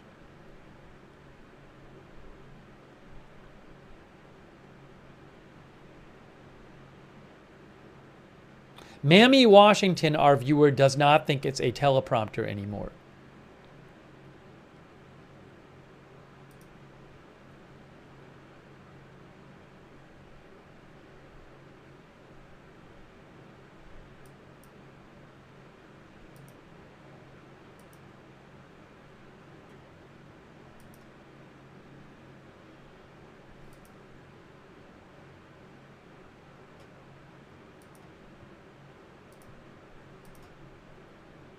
Mammy seems fishy, something else is going on. Maybe there's some other thing going on. I don't know. I'm looking for reporting, guys. I'm looking for reporting. Volpe thinks it is the teleprompter.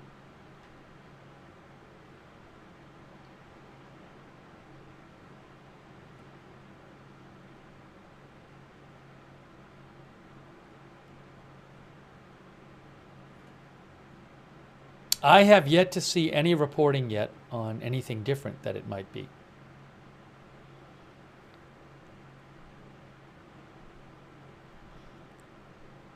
But we're at about like a 40-minute delay.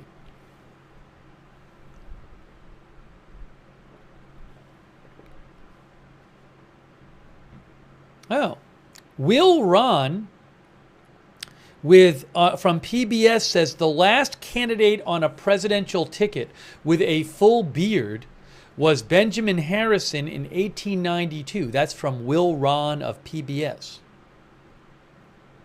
Again, he says Benjamin Harrison was the last candidate on a presidential ticket with a full beard. He said that was in 1892.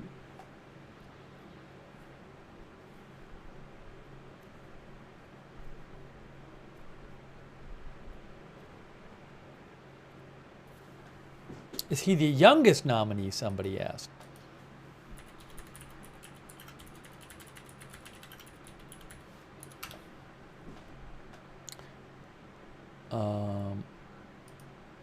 William Jennings Bryan was nominated for president at 36.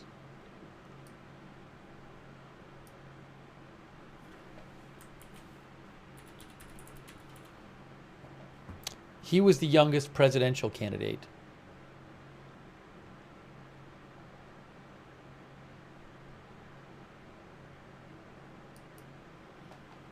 And I believe in the Democratic Party.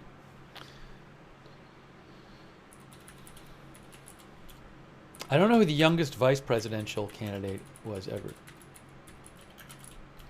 Looking it up.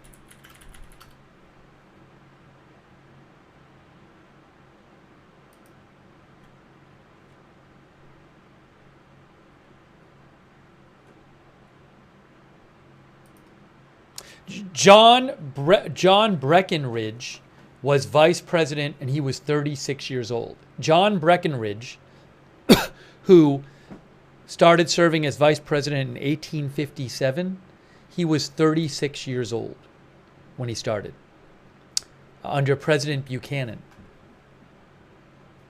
J.D. Vance is a senator from Ohio.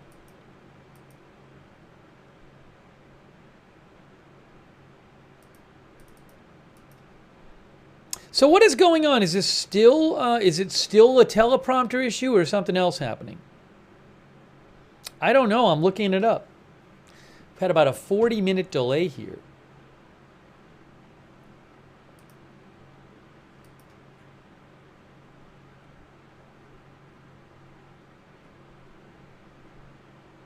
Trump speaks on Thursday. Is this a concert? One of the viewers says. It's been about a 40-minute concert.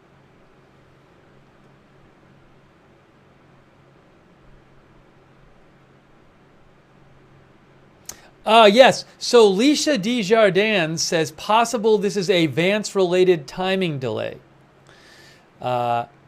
She is with PBS. Maybe he's going to speak. Maybe he's going to say something. I mean, he was just announced as the vice presidential pick, an hour and a half ago or something. So certainly I could imagine they might want to have him come out and speak. Do they want to do it right now? Or do you want to wait and have him do it at night, like in prime time? Would you want to have him do a quick appearance and say something real quick? He was supposed to speak anyway this week.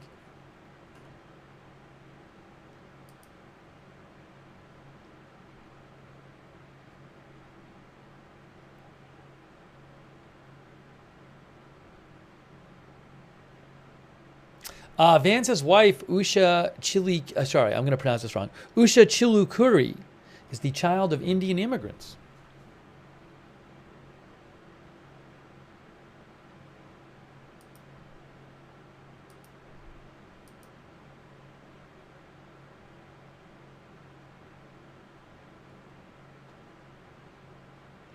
Les Bowman says, wonder if teleprompter got hacked for Johnson to just kind of end like that. You know, it's a thought I had, but I don't know if it's still a teleprompter issue. If it is, I don't know the nature of it. You would think that they would, I've heard nothing suggesting there's any kind of malicious intent responsible for the teleprompter issue, but you would think they would also, try to anticipate this kind of thing in advance. So if I hear of anybody reporting on what the issue is, I will certainly let you know.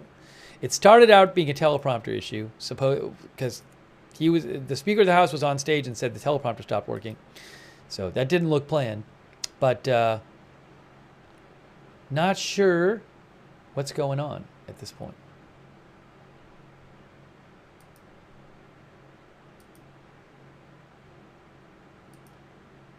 John Wayne, behave yourself in the chat, please.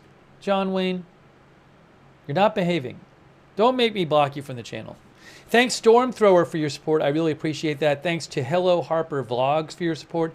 Lucas, Layla, and George, who wish Trump would have picked Tulsi Gabbard for VP. Thanks for your support. It's been about a 45-minute delay, guys. It just seems like at this point that they would have... It seems like at this point they would have fixed the teleprompter right by now. Like, if it's still really a teleprompter problem... Oh, Vance, breaking news. Breaking news. CNN reports Vance expected to appear on convention floor.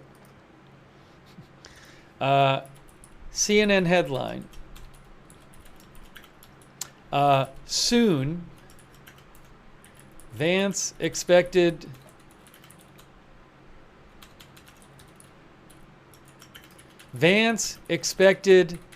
to appear on convention floor. So CNN is reporting that Vance will soon appear on the convention floor. That must have been what they were waiting for. Okay, guys? So there you go.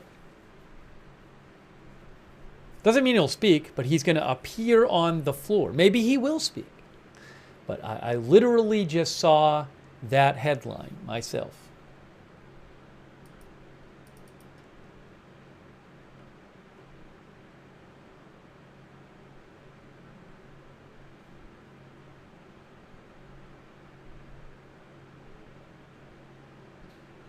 Also, Chad Pergram reports that Sean Hannity of Fox News will interview J.D. Vance tonight at 9 p.m. The same time that NBC is running an interview with President Biden. Okay, here's an interesting report for you. Rachel Scott of ABC News reports... Vice President Harris called J.D. Vance after Trump announced him as his running mate. A source familiar tells ABC News. Harris and Vance did not speak, but I'm told Harris did leave a voicemail.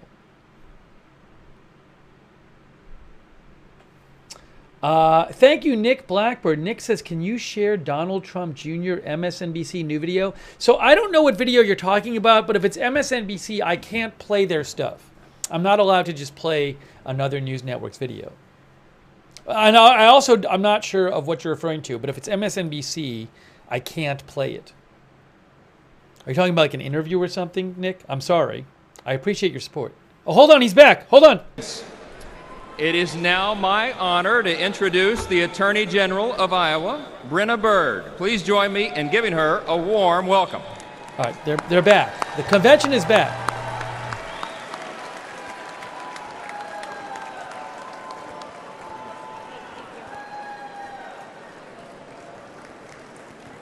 Well, thank you, Mr. Chairman.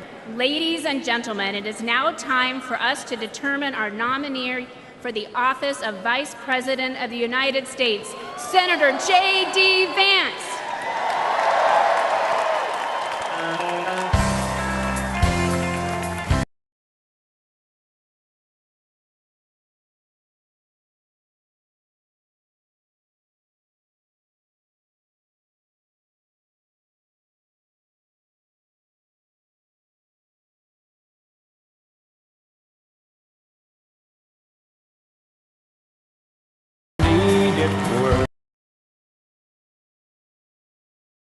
Hear me. You can't hear me. J.D. Vance. Sorry, it's J.D. Vance. There is J.D. Vance. I was muted. Sorry. There he is. It's J.D. Vance. I can't play the music, though, but there is J.D. Vance. So, one of our viewers noticed he's wearing a blue tie. Well, he went to Yale Law School, I think. So, maybe it's for that. Anyways... there he is. I wonder if he's going to say something right now. Senator from Ohio, he is the new vice presidential pick of former President Trump.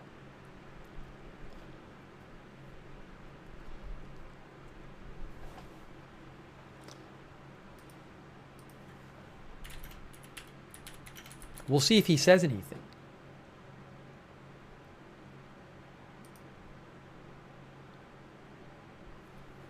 He is with his wife, Usha Vance.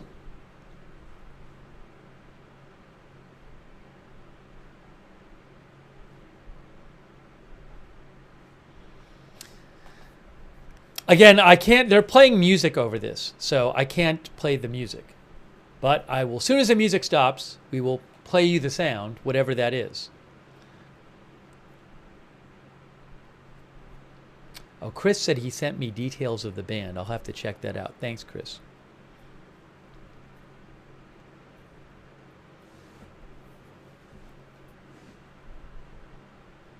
Will 50 Cent play in the event, says Nick Blackbird? I heard a report today that there were talks to see if he would, to maybe have him appear at the event. I don't know if he would speak or sing or what. Thank you, Nick Blackbird. I appreciate that. I can't say. We'll see. So again, this is Ohio Senator J.D. Vance, 39 years old. He'll be 40, I think, in August. I think I looked this up and that's what it said. And I'm guessing the delay was to get him there. So will he speak? Will he speak right now? Is he going to say something?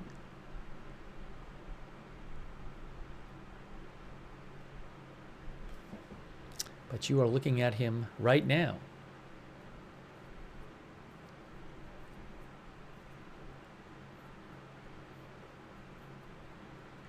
Well, they made Trump made an event out of it, right? I think I saw a reporter say like the last time a candidate was the vice president was revealed at the convention was like in the 80s or something. It doesn't happen every time that the vice presidential candidate is revealed at the convention. So they did make an event out of this. Don't hold me to that, but I think I read something earlier today that said that.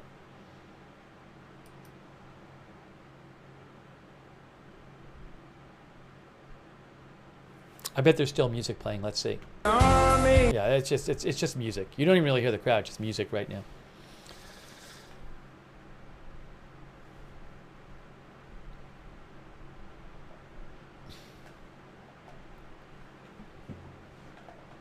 All right, he's making his way. He is making his way forward. Very well. Maybe not so fast.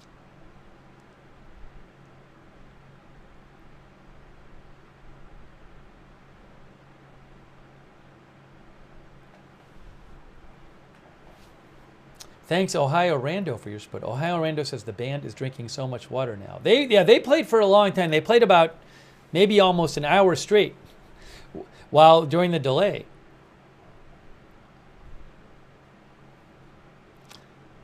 Sort of reminds you of when the State of the Union happens and the president walks in and shakes everybody's hand. Hey, thanks to Carrie Kyle.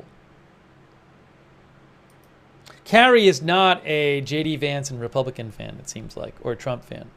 Thank you, Carrie Kyle, for your support. Carrier Kyle, or Carrie R. Kyle. Thank you.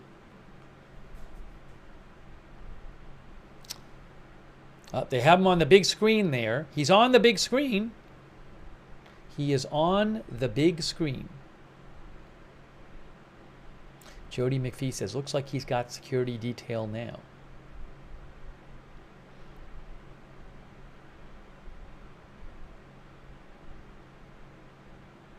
And as I mentioned before, hold on. Severally support the candidate who will be presented for the nomination for Vice President of the United States. The chair would like to remind delegates of the provisions of Rule 40A, which provide that if there is only one candidate for nomination for Vice President of the United States who has demonstrated the support required by this paragraph B of this rule, a motion to nominate for such office by acclamation shall be in order, and no calling of the roll with respect to such office shall be required. At this time, the chair states that she has been furnished with evidence that there is only one candidate for nomination for the office of Vice President who has demonstrated the support required under Rule 40B of the Rules of the Convention. Delegates and alternates, the chair recognizes and is pleased to introduce John Husted, Lieutenant Governor of Ohio, for the purpose of nominating. Please give him a warm welcome.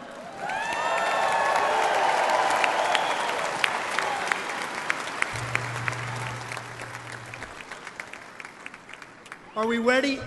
Are we ready to nominate a vice president? How about you, Ohio? Yeah! That's awesome. I'm John Husted, the Lieutenant Governor from the great state of Ohio.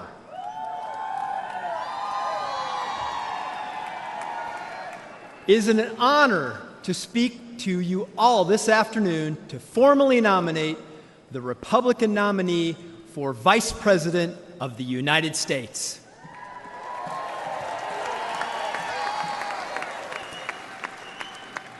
Ohio is the heart of it all, and that is certainly the case once again here today. The vice presidency is an office of sacred trust. The man who accepts this nomination accepts with it the awesome responsibility to give wise counsel to the president, to represent America abroad, to preside over the Senate, and to be ready to lead our nation at a moment's notice. Such a man must have an America first attitude in his heart. He must, amen.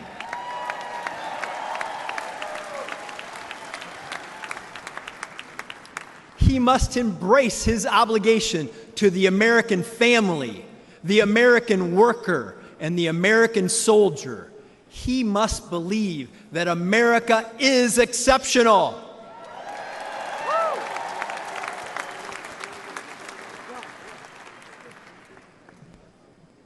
And be prepared in the tradition of our founders to pledge his life, his fortune, his sacred honor to preserve, protect, and defend the Constitution of the United States.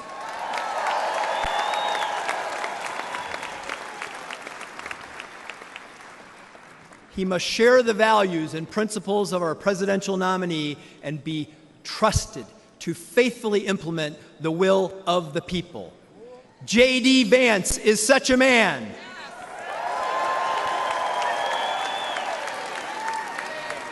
J.D., J.D., J.D., J.D., J.D., J.D., J.D.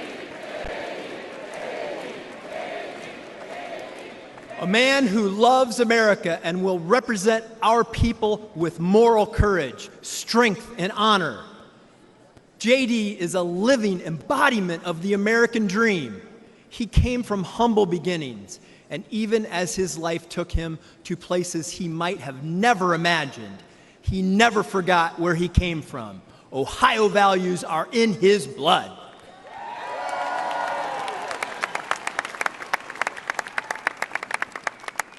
He served our nation in the United States Marine Corps.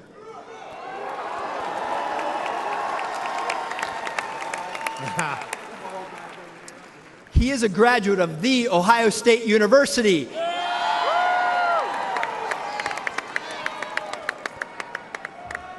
He graduated summa cum laude from Yale Law School and is the author of the best-selling book Hillbilly Elegy.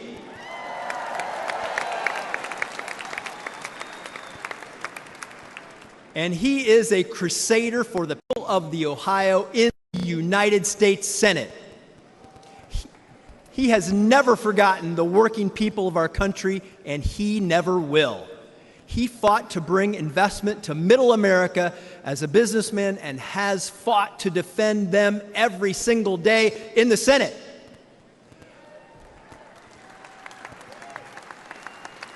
And this I know, he will faithfully stand by President Donald Trump's side as they win this election and change the course of our nation.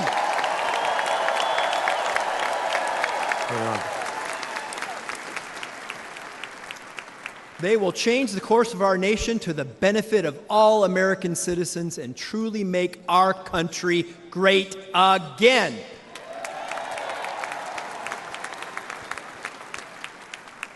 It is therefore my honor to nominate Ohio Senator J.D. Vance for the office of Vice President of the United States of America.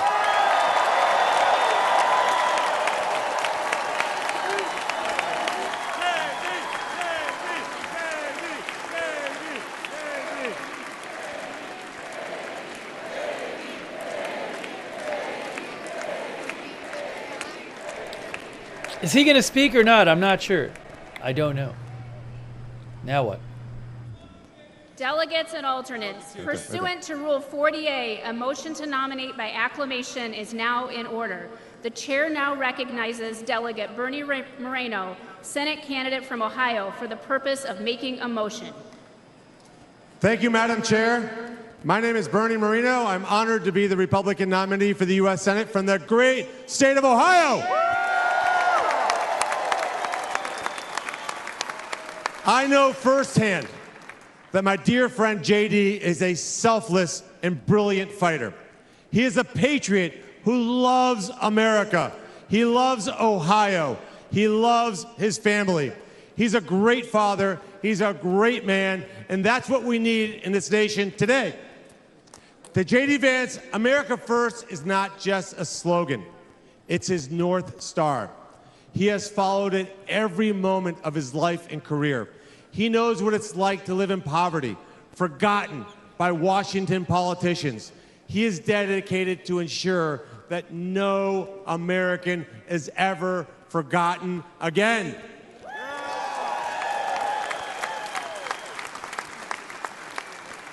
Madam Chair, it is a great honor to move that J.D. Vance be nominated by acclamation by this Republican National Convention as its candidate for the office of Vice President of the United States of America.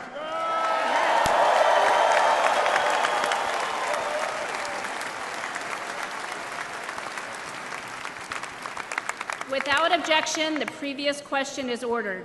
The question is on the motion that Senator J.D. Vance be nominated by acclamation. All those in favor signify by saying aye. Aye! All those opposed signify by saying no. In the opinion of the chair, the ayes have it, and the motion is adopted. Without objection, the motion to reconsider is laid upon the table.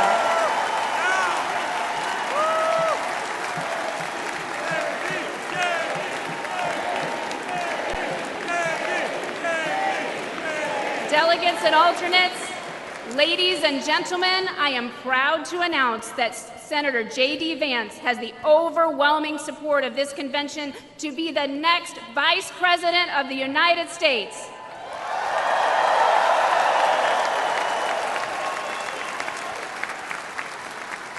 The chair is pleased to make the following appointments to the Escort Committee for Senator J.D. Vance, his vice presidential nominee. Usha Vance, thank you, and God bless America.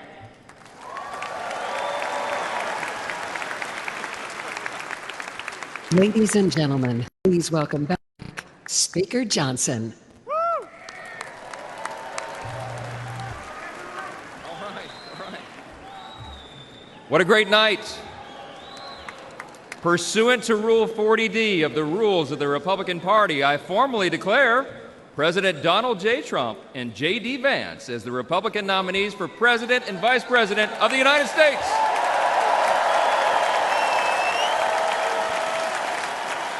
Ladies and gentlemen, please welcome back RNC Chairman Michael Whatley.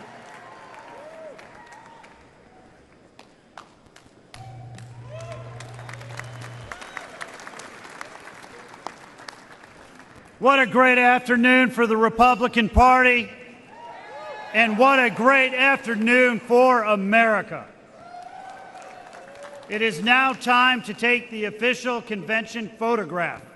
If all of the delegates would please stand and turn to the center camera directly opposite the stage, we will take the official photograph.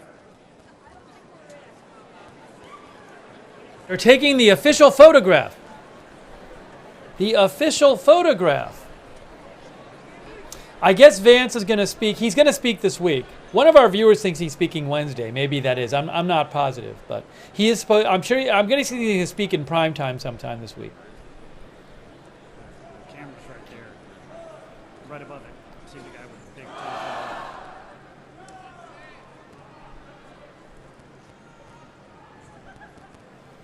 It's the official photograph.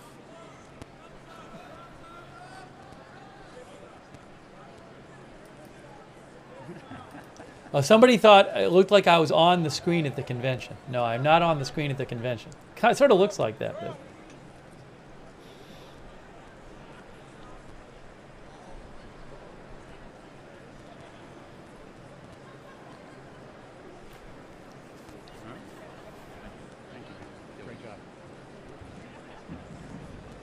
Thank you, delegates.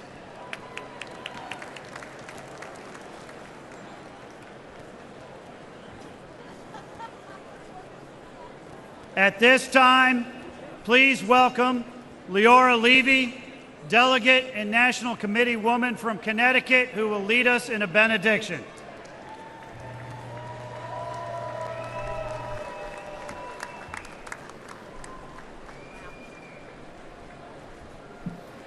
Let us pray.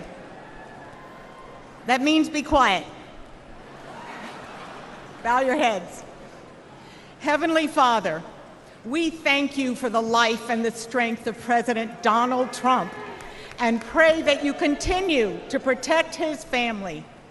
We pray for Corey Comparatori and his family.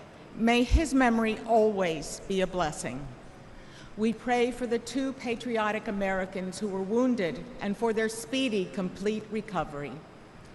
King of the universe, who knows all, sees all, please watch over us as we embark on the work for which we have gathered here today. We are here to elect President Donald J. Trump, a leader with wisdom, strength, courage, and the experience to repair what has been badly broken. Lord, please bless the leaders of our great Republican Party.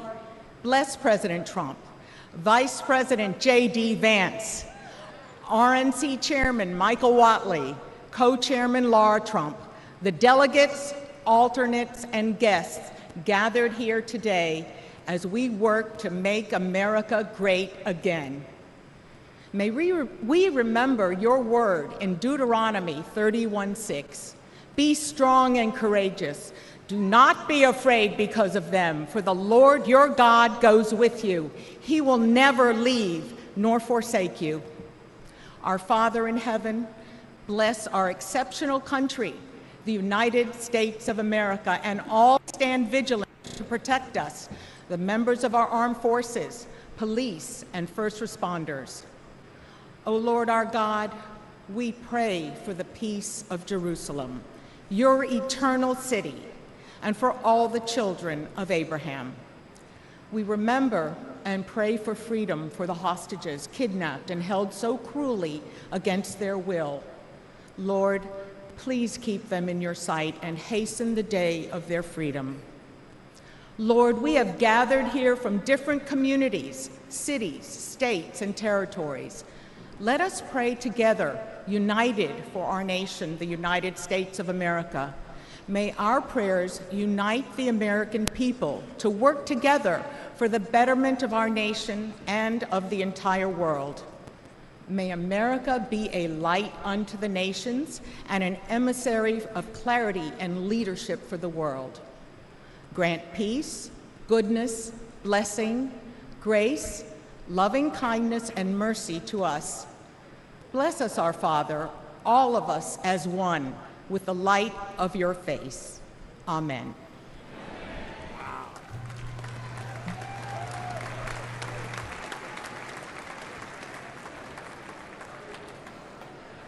In a moment, we will recess until this evening's session. This evening's session will reconvene at approximately 5:45. However, I will instruct delegates to please return to the hall at 5:30 p.m. in order to be in your seats by 5:45 p.m. I thank you for consideration. The chair declares that the 2024 Republican National Convention is in recess, subject to the call of the chair.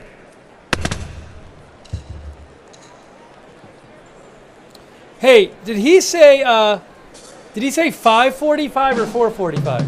Oh, hold on.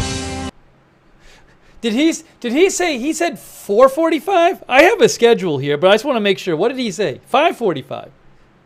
I got to go back and listen. Want to make sure on this one, because he's talking about Central Time. Let's listen again.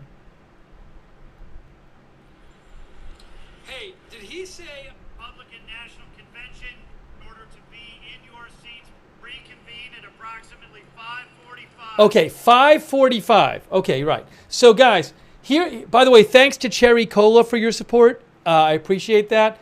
And Quantica on Twitch. And Timido1 and Table Tens and Siege. I appreciate that. So guys, here's what we're going to do. The convention returns at 5:45 Central Time. I'm going to go eat now, but I'm going to leave the stream going. And I'm going to come back. I'll be back by 5:45. And we're going to take a break, but I'm going to leave the stream going. Okay, so I'll put a thing up saying Steve will be back. Convention in recess. Steve will be back at 5:45 or something like that. Okay? So I'll be back. Are they going to leave this? I think they're going to leave this stream up. Yes, they are. So let me put something on the screen right now. Let me just do this. And we'll pick it up at 5:45. Convention in recess until 5:45 CT.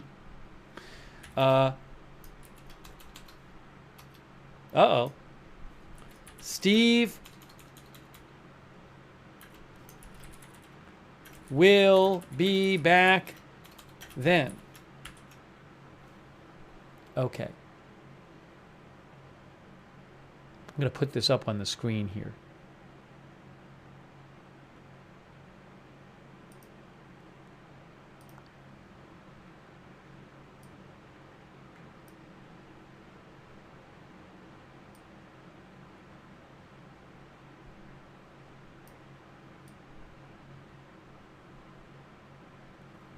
Okay. So, again, convention in recess until 5:45 Central Time. Steve will be back then. Fair enough? Okay. So, I'll see you guys in a little bit. I'm going to leave the stream up. If something weird happens, I'll come back in and fix it. But I'm just going to leave it up like this. We'll be back. Hang out in the chat rooms. Really appreciate all of our moderators. Thanks so much, mods. We'll be back in our chat rooms. Hold on a second. Hey, Shweddy, watch yourself, Shweddy. Shweddy, behave yourself. Maybe you can take a time out during the break, Shweddy. Come on, behave yourself, Shweddy. Don't make me do anything, all right? Now, come on.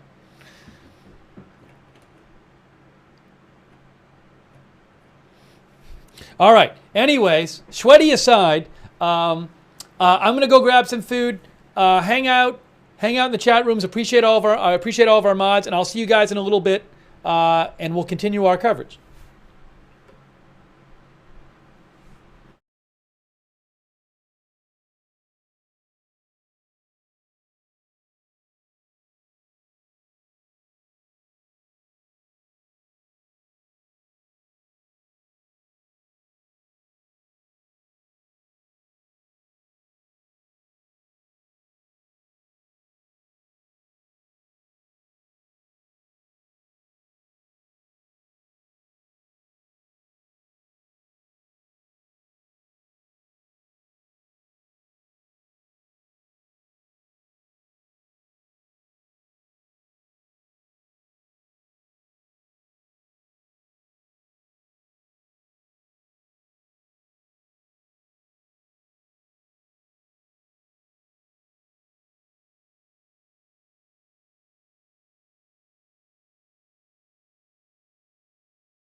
All right, we are back. We're back live.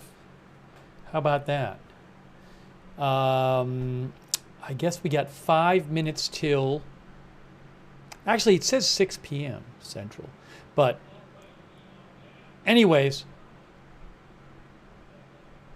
soon we will have more video. You know what? I'm hearing two of myself. Hang on a moment. Let me just fix something. I'm hearing two of myself. Give me a moment. I'm coming right back.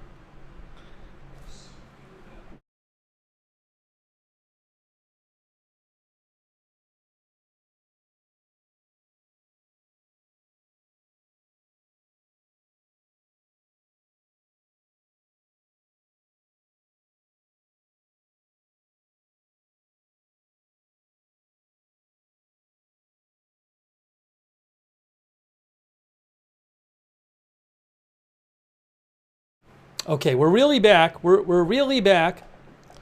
We're really back. In a few minutes, oops, you know what? This headline is so, I gotta fix this headline. We haven't been on this shot for a while. Let me fix that headline, and then I wanna check one thing. Bunch of speakers coming up tonight. I appreciate you guys joining the coverage. Let me just check one thing real quick here. Where is it? Where am I here? Where am I? There.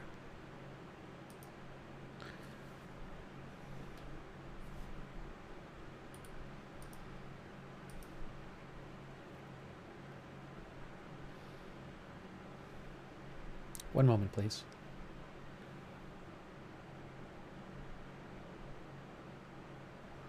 All right. We'll see how that goes.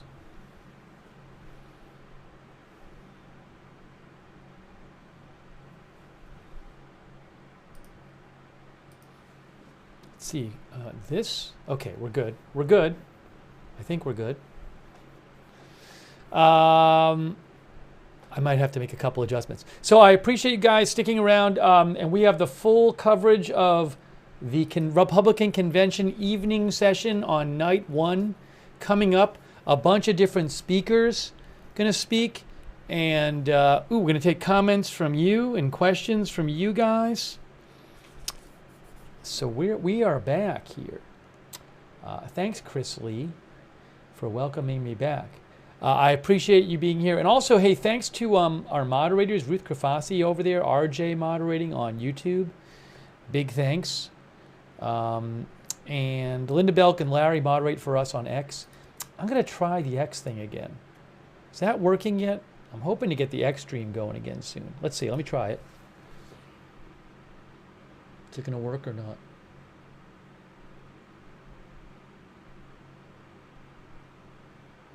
Why is that not?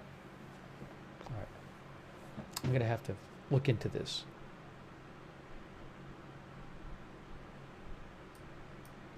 Anyways, there's a little bit of a technical issue with X streaming right now, which I have to look into later. I can't look into it right now. But that will get fixed. I promise that'll get fixed. Hang on one sec here.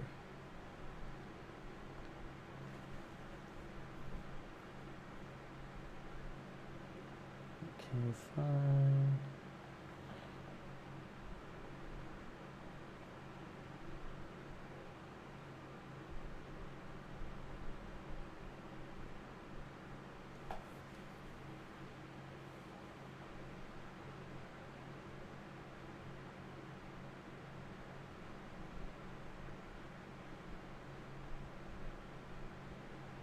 Oops, hold on.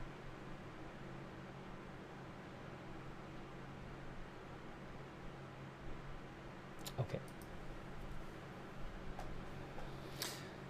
Oh, I want to say a quick thanks. Sorry, I got to thank up more people. Thank you so much to Bastion Girl, David Green, LB Prairie Dawn for moderating on Twitch. I got that Fire Sarah, Papa Bear, and Surly Dev.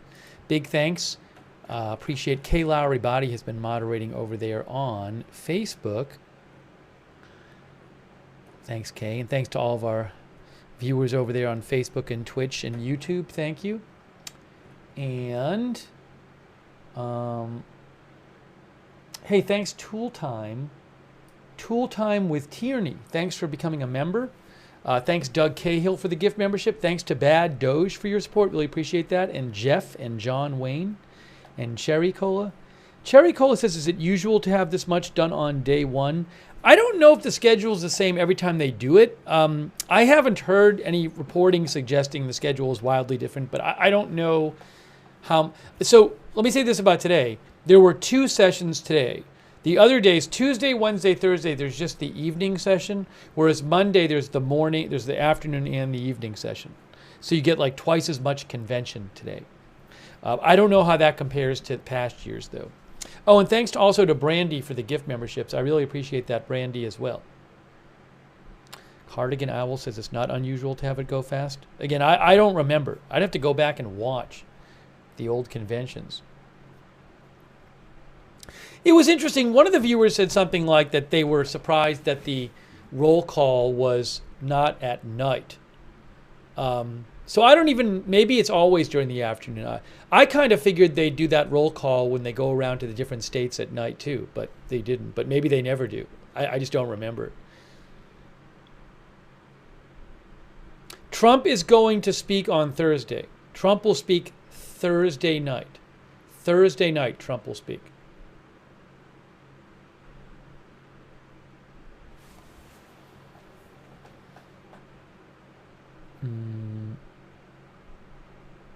Actually, what am I going to do here? I'm going to do something real quick. I'm going to do this. This up there. And put this here.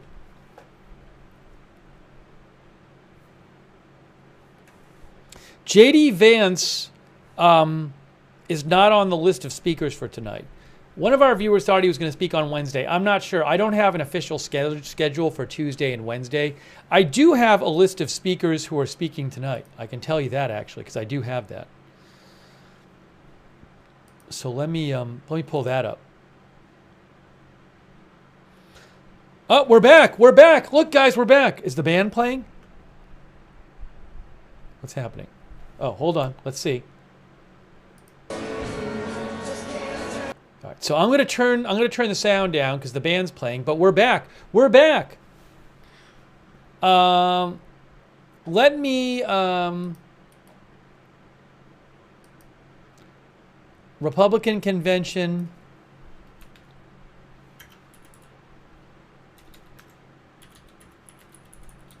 Night 1.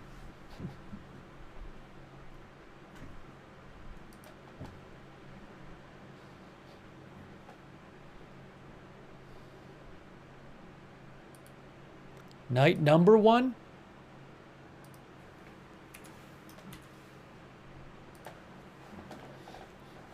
Okay. So you can see there is the FiServ forum, and they're about to get going. Let me talk about who is going to speak, because I have that here. Give me one moment.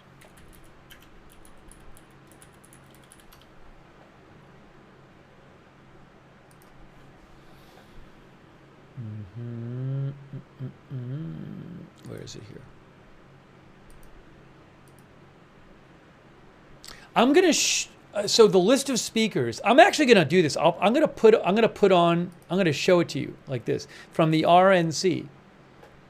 So some of these people have already spoke, but I think most of them have not. So this is tonight's speakers, right there. And so I know Marsha Blackburn already spoke, but you have Marjorie Taylor Greene, for example, just to name a few, Mark Robinson from North Carolina, who is running for governor, I believe, if I remember right, Katie Britt, Senator of Alabama, Tim Scott, Senator of South Carolina, Glenn Youngkin, Governor of Virginia, Kristi Noem, Governor of South Dakota, Byron Donalds, Representative of Florida, just to name a few. So that is who is speaking tonight according to the RNC.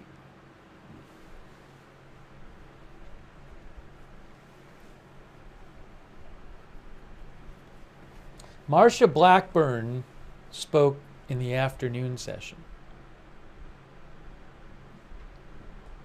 Trump is speaking Thursday. He is speaking Thursday. But a lot of speakers, they can't speak that long.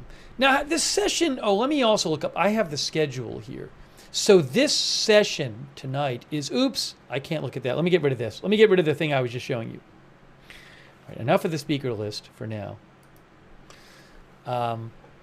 This session tonight is supposed to go until 11 Eastern, 10 Central. It's supposed to be 4 hours and 15 minutes long.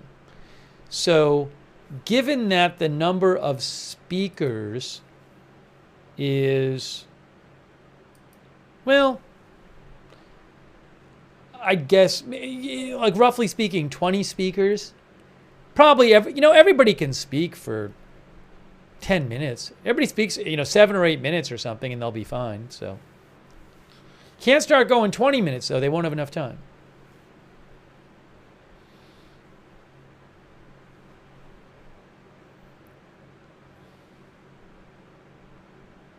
Even 15 minutes, they won't have enough time.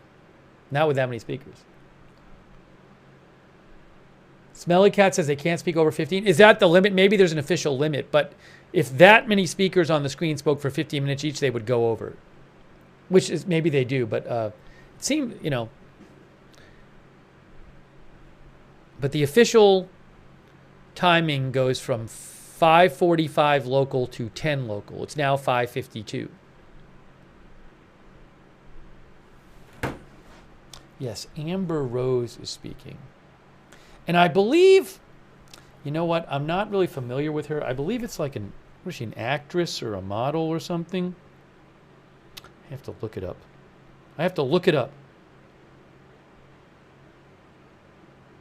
She is a model, rapper, and television personality, says Wikipedia.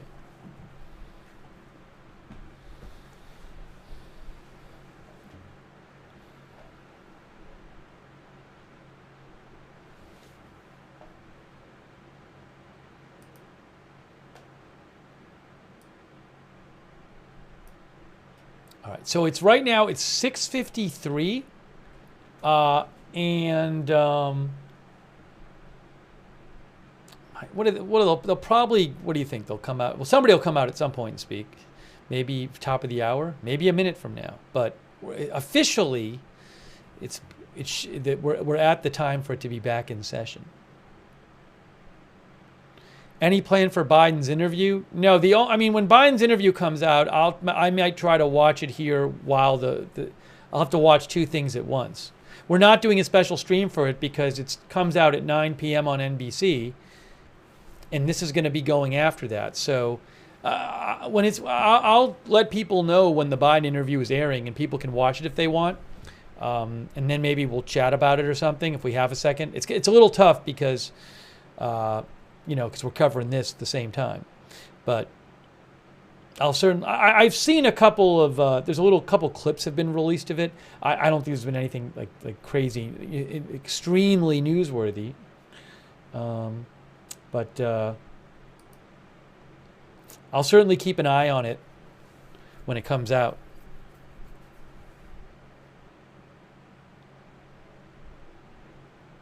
But I can't show it anyway.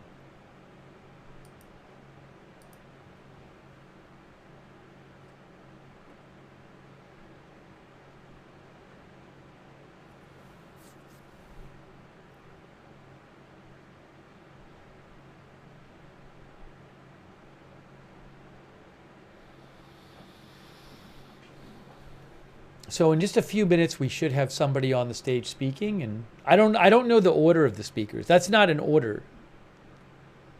I don't know that that's an order. I know it's not an order because Marsha Blackburn already spoke. So we'll have to see. We'll have to see what the order is, but I think it's gonna just be like one person after another.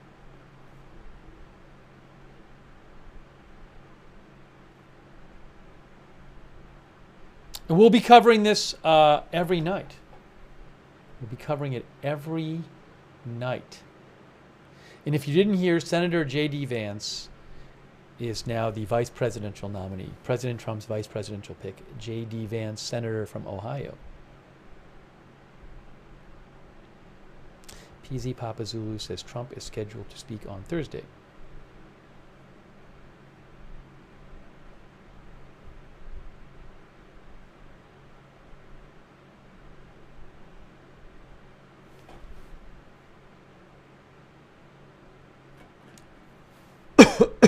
No afternoon session tomorrow. Tomorrow's evening session. I can actually tell you the schedule for tomorrow is, I have it right in front of me. Tuesday evening session is, oops.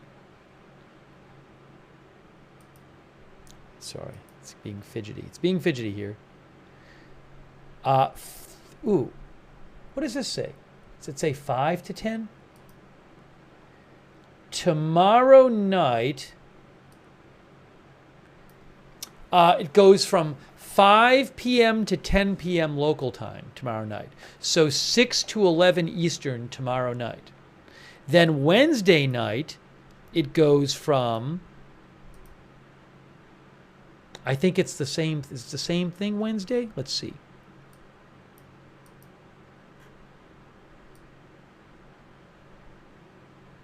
5:45 to 10 on Wednesday, local time. And then Thursday, it goes from 5:45 to 10:30.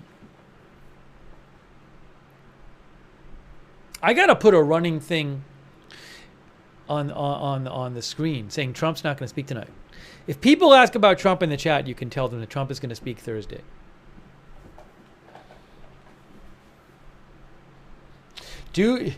Claw Jumper says, do a poll for what you will cover when the speech and convention are parallel. Well, the thing is, I can't show the speech.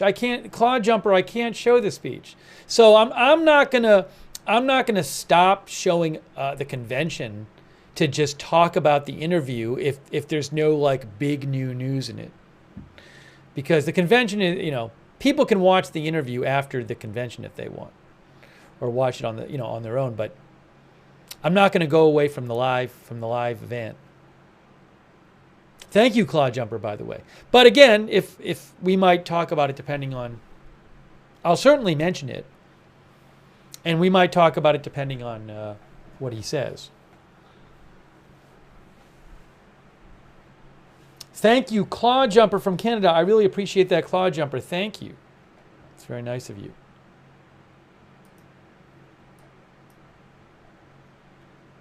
It is, all right, my guess is at top of the hour.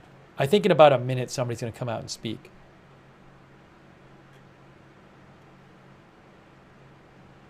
So get ready, guys. Get ready. We're picking it back up. And as long as I have the video for it, which I think I will, we're going to do the same thing for the Democratic Convention too. That'll be in August.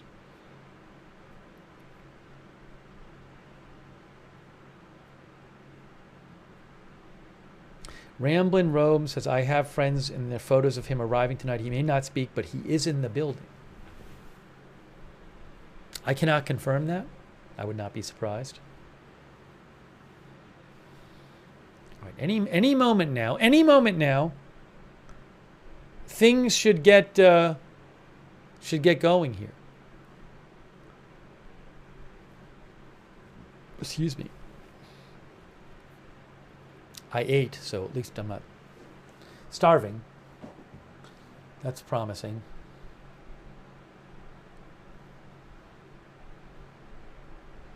Louis R. says it's customary for the nominee to appear every night.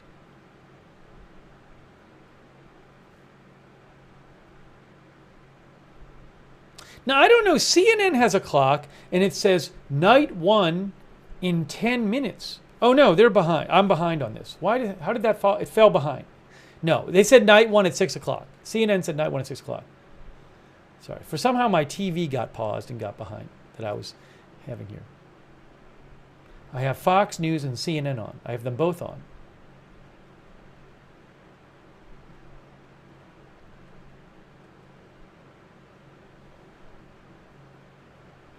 Yes, they say 6. They say top of the hour.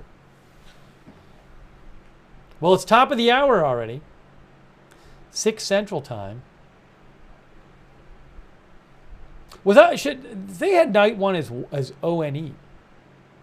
I like night number 1 better, I think. I'm waiting with all you guys. Is the band still playing? Yeah, the band is still playing. I can't play the music. I'm sorry. I don't own the rights to the songs they're playing.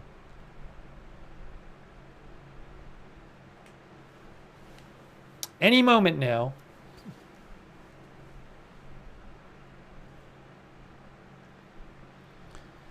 Any moment now.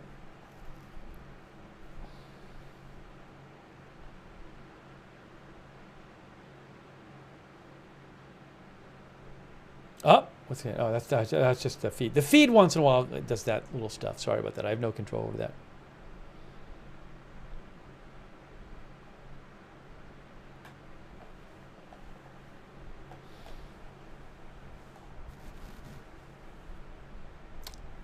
So get ready.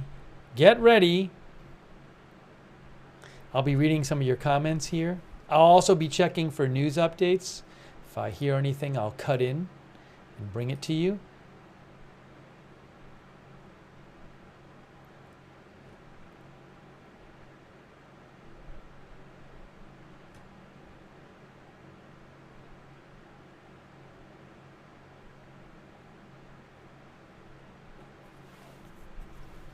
It's now 6:02 local time.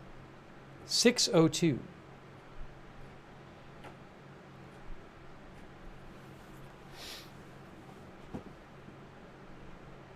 What am I hearing? Hold on. Still playing the music. The band is still playing. The band is still playing.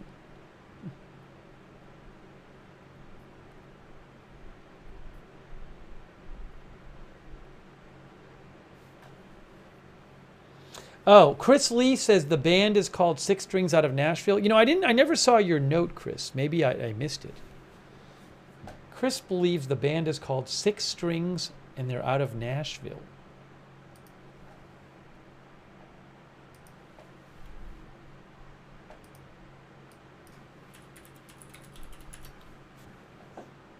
That's what Chris says. I can't confirm that. I cannot confirm it. That is what our viewer Chris.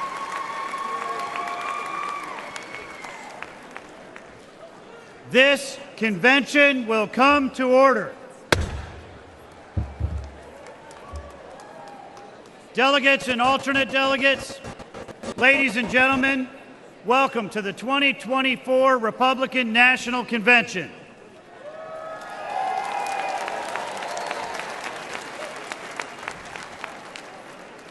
To give the invocation, please welcome Most Reverend Jerome Listecki, Catholic Archbishop of Milwaukee.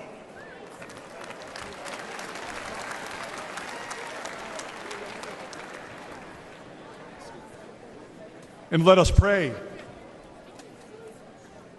Lord, we thank you for our nation. Our founding fathers held these truths self-evident, that all are created equal, endowed by their Creator with certain unalienable rights, including life, liberty, and the pursuit of happiness. For 248 years, we have sustained this vision to guard the dignity of every life from conception to natural death, to protect their liberty, especially to speak freely and to worship you, and to support their pursuit of happiness through this life to the next.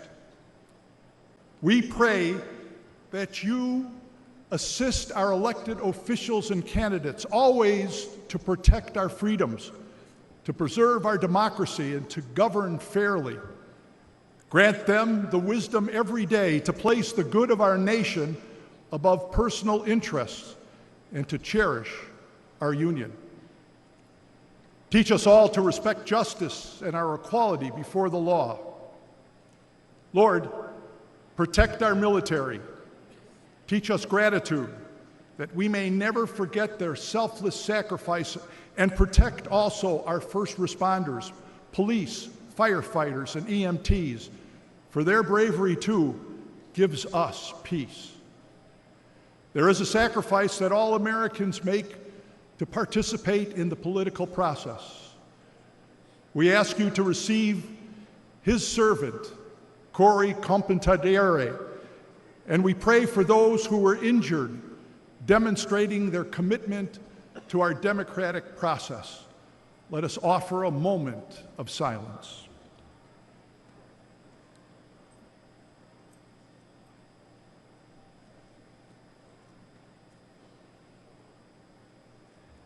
In the words of George Washington, Almighty God, keep the United States of America in thy holy protection and incline the hearts of the citizens to a brotherly affection and love for one another.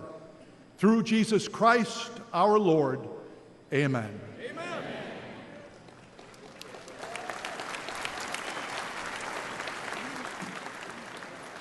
Please rise for the presentation of colors. The colors are presented by the Hartford Police Department Honor Guard. Let's give them a warm welcome.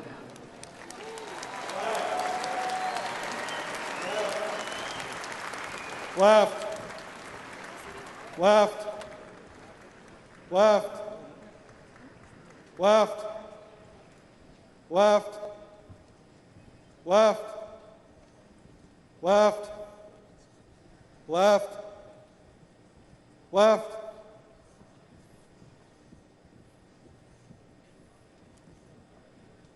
Detail, halt. Order, arms. Ready, cut.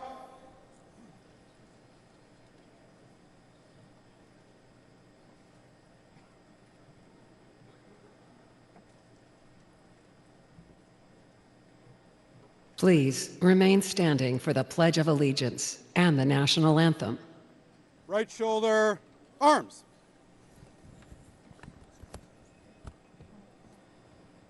Present, arms.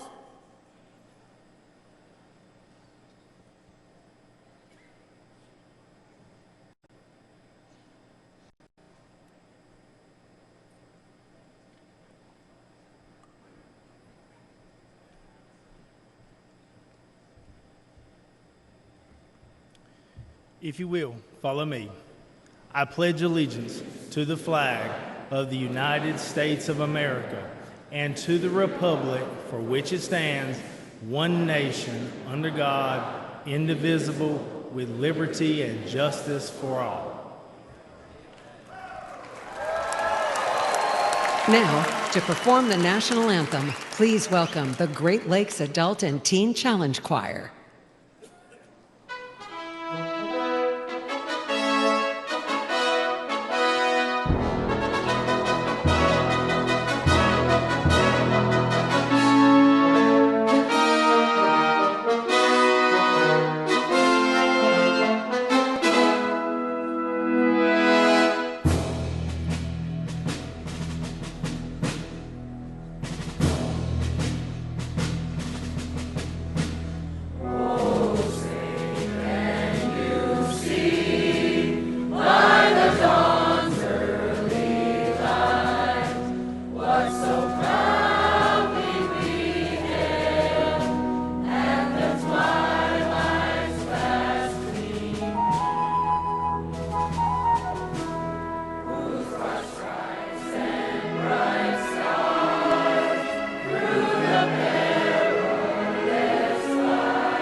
Please remain standing while the colors are retired.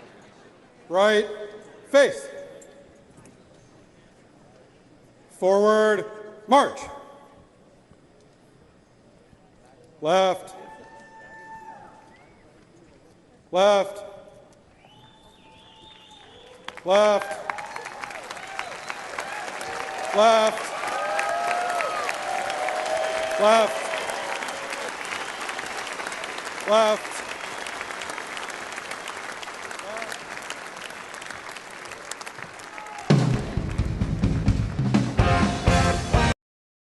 I'm hearing music. I'm hearing music. I can't play the copyrighted music. So we'll wait until that ends. So a bunch of speakers coming up tonight. I don't know what the order is going to be. Among those speaking tonight, some of the people speaking tonight are Governor Kristi Noem of South Dakota, Senator Katie Britt of Alabama, Senator Tim Scott of South Carolina, Governor Glenn Youngkin of Virginia, Representative Byron Donalds from Florida. So we are going to bring you coverage tonight. Take some of your comments on the air. If I have breaking news updates, I will also give them. Oh, I didn't realize I wasn't on camera. I was speaking, but I wasn't on camera. Now I'm on camera. Sorry about that. So a bunch of speakers coming up. We're bringing you live coverage of the complete Republican convention here. I appreciate very much you joining the coverage. Sorry, I thought I was on camera. Amber Rose is also speaking tonight, as our viewer says yes.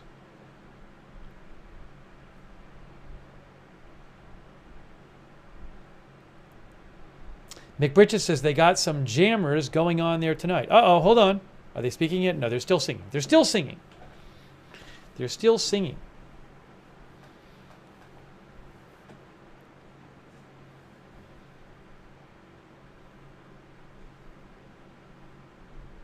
The theme tonight, each night has a theme, I believe. Tonight it's Make America Wealthy Again. If I have a list of the other themes. See if I can find them. I saw it earlier.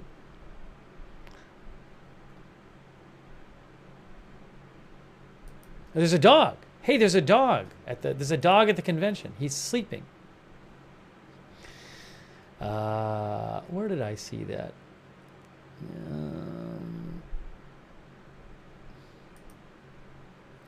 I can't find the. I can't currently find the thing about the themes.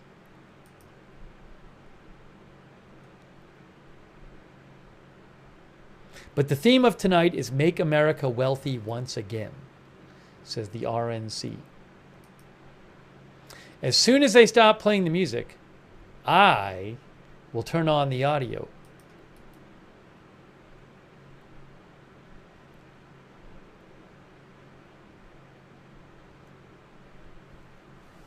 Which should be very shortly.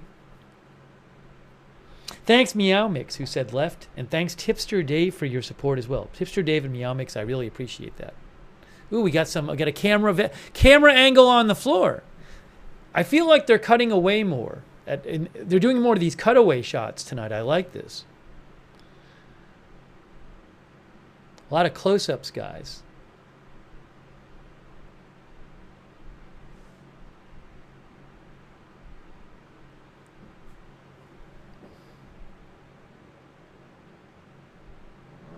There's actually people holding up there's signs which say Trump on the bottom in English, and then on the top it says Trump in Hebrew. I just saw one of those. Right there, that says Trump in Hebrew on the top.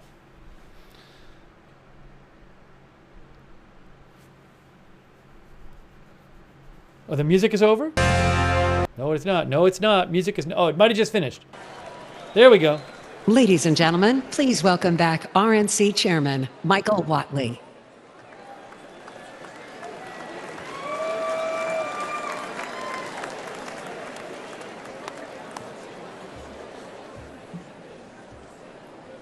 Delegates, guests, elected officials, and Republicans across the country, welcome to the 2024 Republican National Convention. We are honored to have you here in Milwaukee. Just days ago, we witnessed a horrifying assassination attempt against President Trump at his rally in Pennsylvania. We are praying for President Trump. We are praying for the injured. We are praying for the family of Corey Compatore. We must unite as a party, and we must unite as a nation. We must show the same strength and resilience as President Trump and lead this nation to a greater future.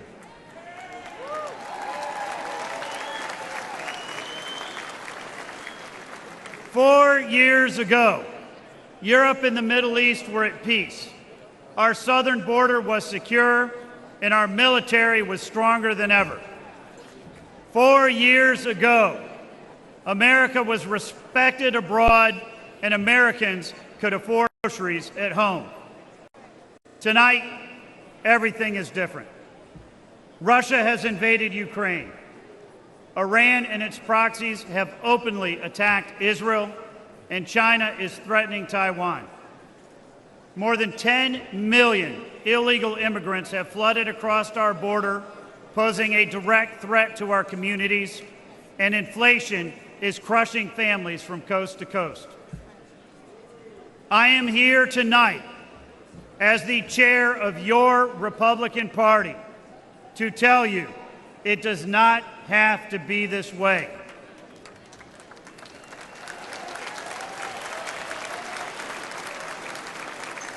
And I am here tonight to tell you that we have a solution. Elect Donald J. Trump as the 47th President of the United States.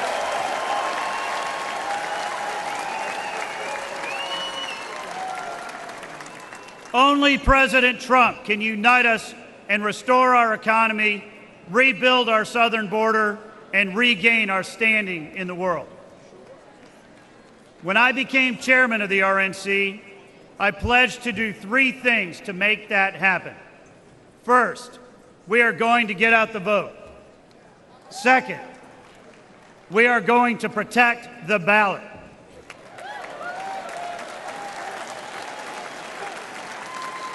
And third, we are going to hold a world-class convention.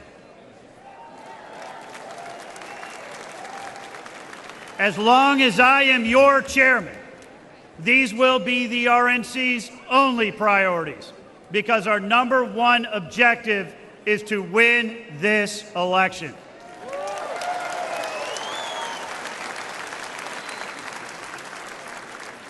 I am pleased to say that tonight we are kicking off the biggest and best convention in the history of the Republican Party, and we are united.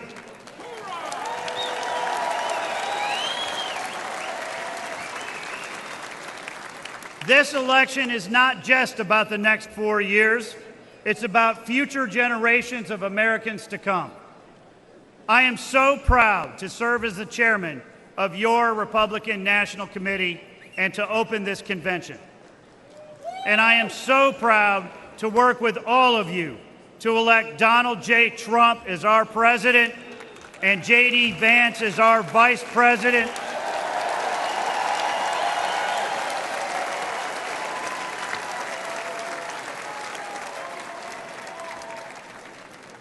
And to make America wealthy again, safe again, strong again, and to make America great again. Thank you. Uh-oh, hold on. No music. Can't do the music. Sorry, I can't play the music, guys. Got to be careful. You can watch the video. Looks like a promotion for Trump. We were just watching Michael Whatley, the RNC chairman. No, can't do it. Can't do it. I'll let you. You can see the video, though. You can see the video.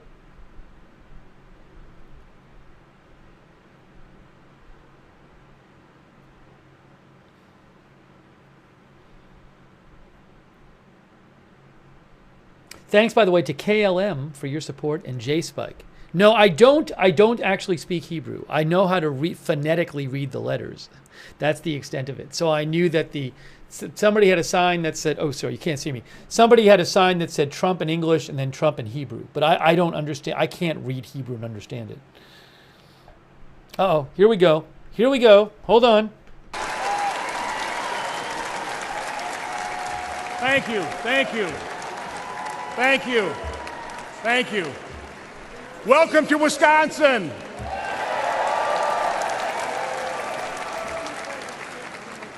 "170 years ago, the Republican Party was born here, founded on the principle of freedom and dedicated to the fight to end slavery.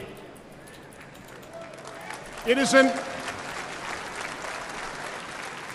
honor and privilege to represent the good, decent, hardworking, and very nice people of Wisconsin in the U.S. Senate.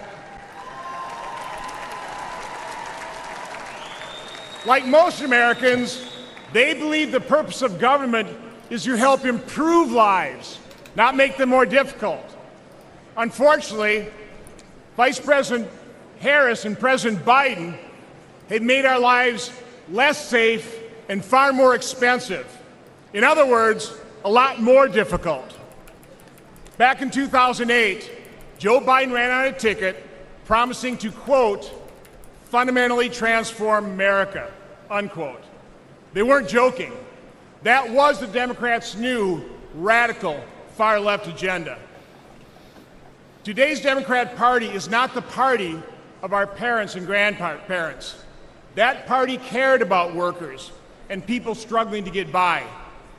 Now they are the party of open borders, reckless spending, weaponized government, and weakness on the world stage. This fringe agenda includes biological males competing against girls, and the sexualization and indoctrination of our children.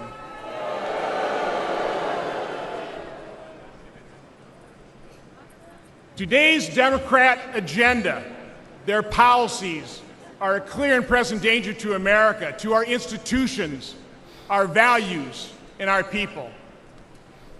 Democrats have forgotten American families.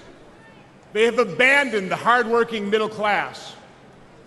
But with President Trump and Republicans, those forgotten Americans are forgotten no more.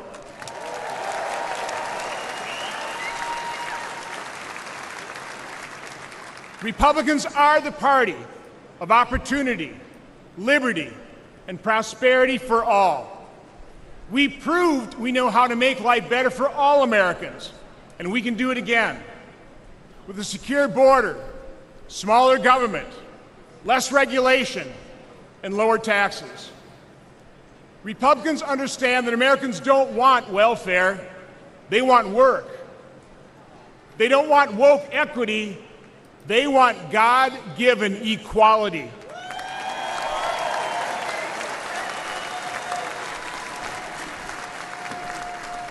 They want the promise of our founding documents, the right to pursue happiness.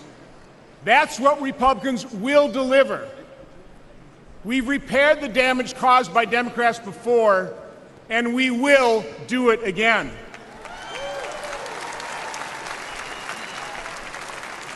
We will complete the mission President Trump first articulated in 2016 to make America great again. Thank you, and God bless you. Thank you.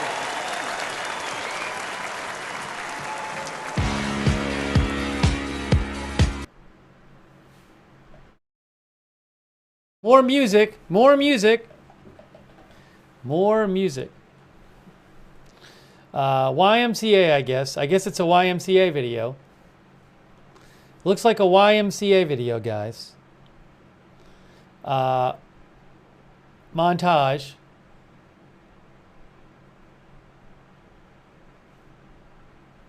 So that was Senator Ron Johnson of Wisconsin. We'll see who speaks next.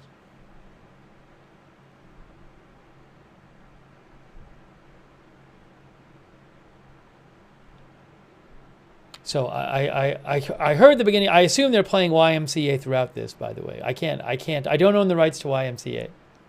So we will not be playing the song YMCA.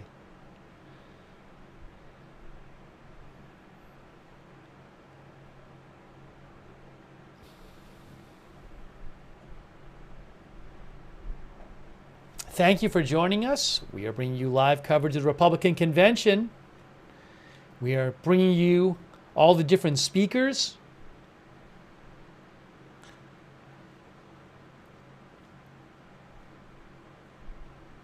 Oh, there we go. Okay, let's see. Let's see what happens now. Jansen. Hold on, what's this? Oh, this is somebody. Is this person going to sing a song? I got to be careful with this too. Let's see. Baby! Yeah, again, it's the music thing. This is, hang on a second here. This is Chris Jansen. This is Chris Jansen. Now, I think this is the only musical performer tonight, just so people know. On the list of speakers, he is the only one I saw. Chris Jansen, Janson, a country music singer and songwriter.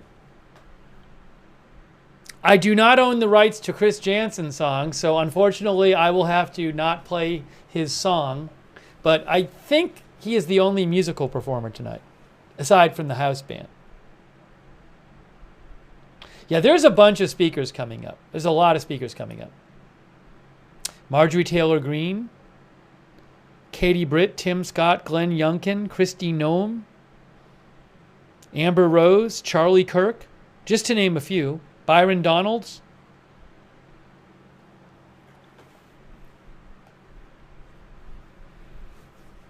Yeah, I don't have a portfolio of music rights. So I'm sorry there's been a bunch of music at the beginning, but once the song gets over, we'll cut the sound back.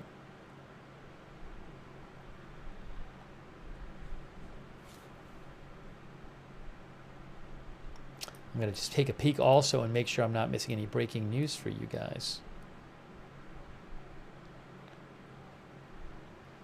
Let's see.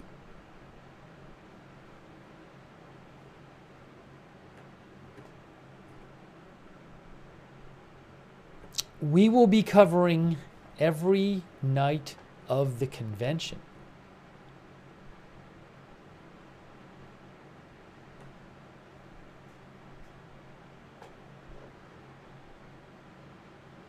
You can at least watch the dancing.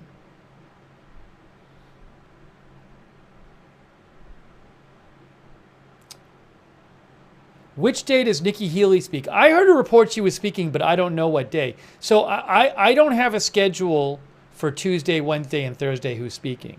I have a list of speakers for tonight. That's the only one I've seen the official, it's like an official list. But I don't know when she would be speaking. Trump is speaking Thursday night.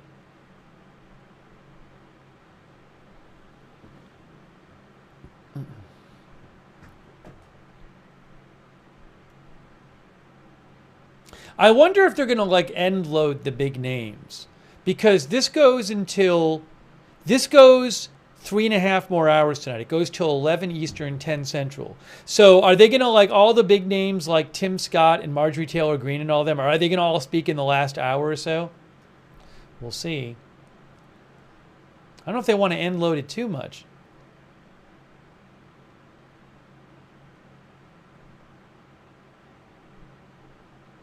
Trump's son is not speaking tonight, I don't believe. Eric is going to speak at some point, and also Don Jr. Oh, are they done? Let's see. On action in here. 2024, and we are here to party for America, baby. We're here to party for America, baby. Well, he might sing another song. Put your hand in the air all the way to the top side aside, I got a question for you all the way back from 2016. Can somebody please buy me a boat? Well, I can't. I think that's a song of his. Is his song "Buy Me a Boat"? Yes. One of his albums was called "Buy Me a Boat." So it sounds like he's singing "Buy Me a Boat."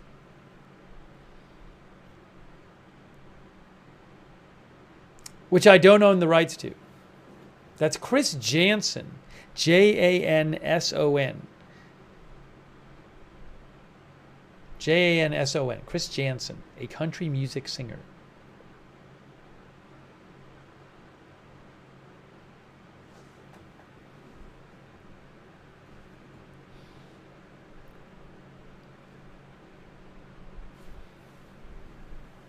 I don't know how many songs he's going to play.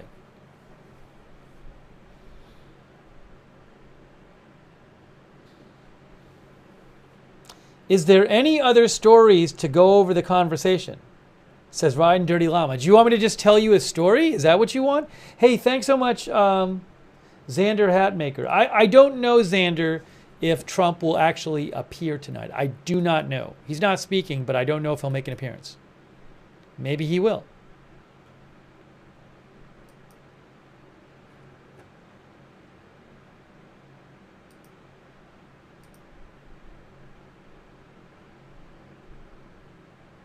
John Turpin says, has Trump had a live presser since Saturday? No, he hasn't done a live press conference or anything.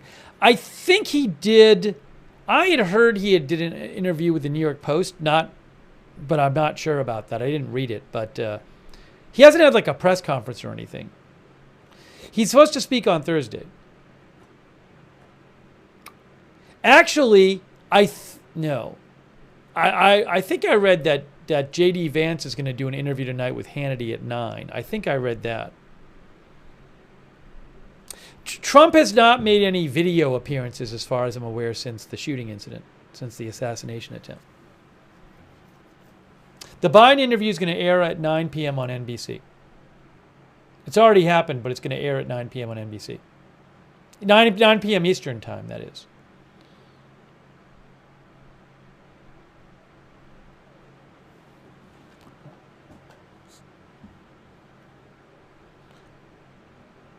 Hey guys, Hugo Lowell reports.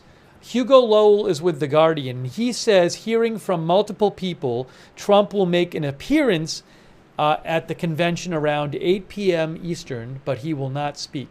Okay? Not expected to speak.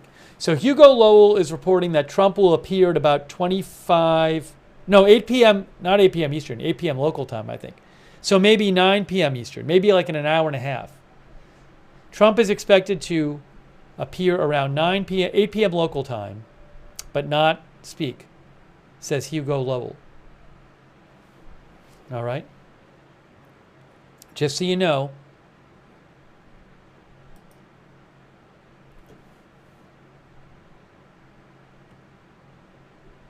Just so you know.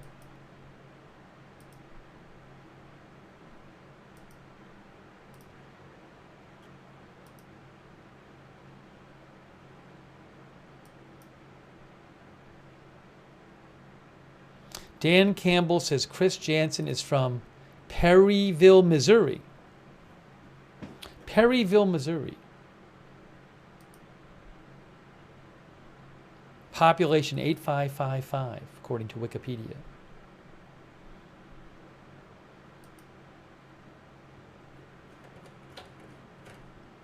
I think he's probably almost done with his second song.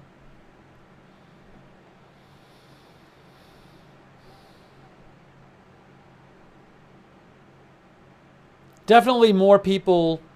I think more people. It feels like more people there tonight than were there during the day. I mean, there were a bunch of people there during the day, but people were probably just getting into town today, some of them.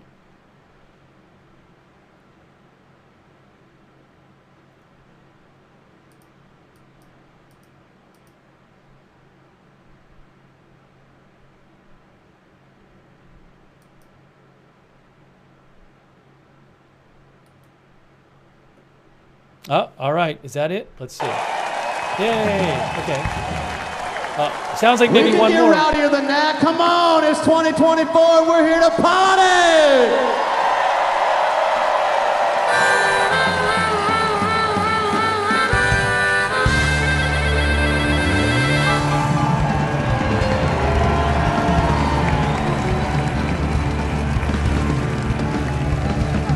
While everybody's on their feet, by a show of hands, who feels blessed to be an American every single day of the week? I said by a show of hands and everybody out of their seat, who feels blessed to be an American in the land of the free, the home of the brave, every single day of the week? Then keep your hands up on the count of three, scream 1, 2, 3, go! He's playing another song. He's playing, so guys, looks like he's playing another song. 3 songs. It's a mini concert by Chris Janson. I did not realize they were going to have a three songs.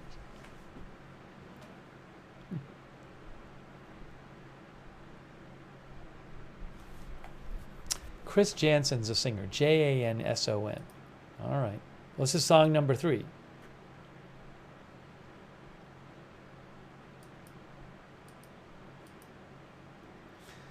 Let's see here. Do I have any updates to give you? I promise you there will be speakers. Sorry, I can't play you the music.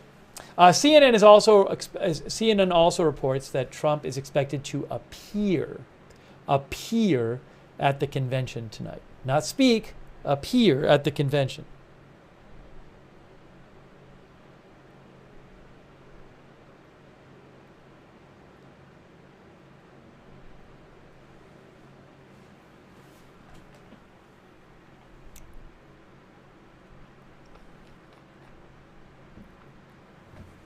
But this is the only, I don't believe there's any other musical performer tonight.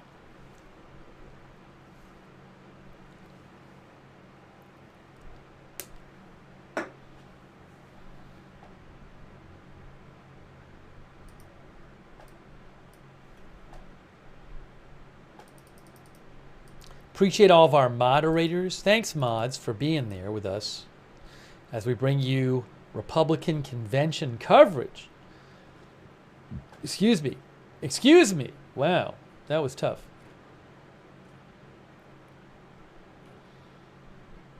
Thanks, JTS92. I appreciate that, JTS92. Oh, is he? Hold on. Is he still singing? Oh, yes, he is still singing. I can confirm he is still singing. Def says, I think he's doing a short version of the song. Oh, maybe he is. He might be done. No. There we go.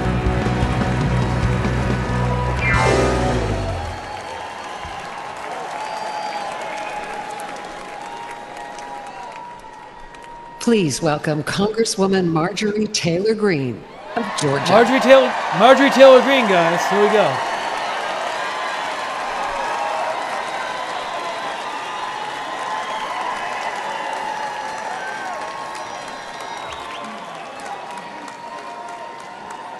Thank you.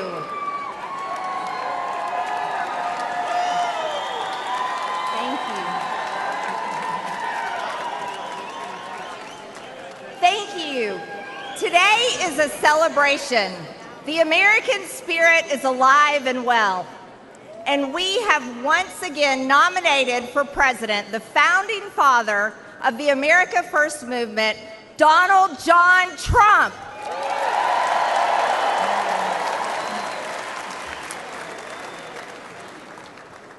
Unfortunately, this is also a somber moment for our nation. 2 days ago, evil came for the man we admire and love so much. I thank God that his hand was on President Trump.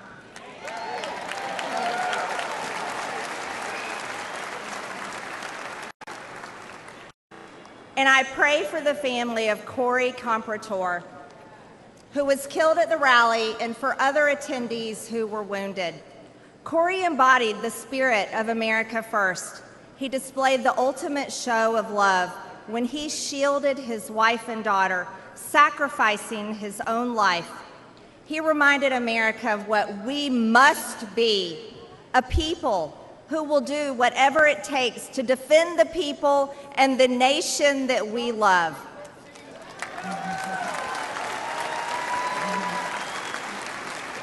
Thank you.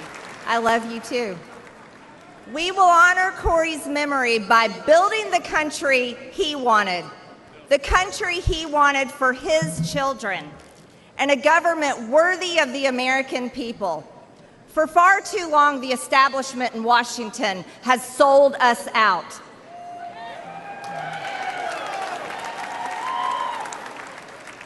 They promised unity and delivered division. They promised peace and brought war. They promised normalcy and gave us Transgender Visibility Day on Easter Sunday.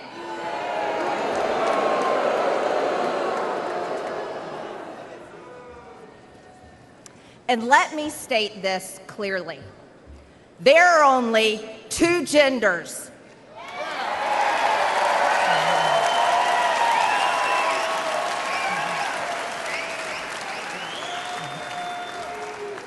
And we are made in God's image. Amen. And we won't shy away from speaking that simple truth ever. The Democrats ripped open our borders and allowed millions of illegal aliens to pour in, driving up the cost of housing and health care while slashing American wages and eliminating jobs. They claim that our economy is thriving, yet hundreds of thousands of American-born workers lost their jobs these past few years. The Democrats' economy is of, by, and for illegal aliens.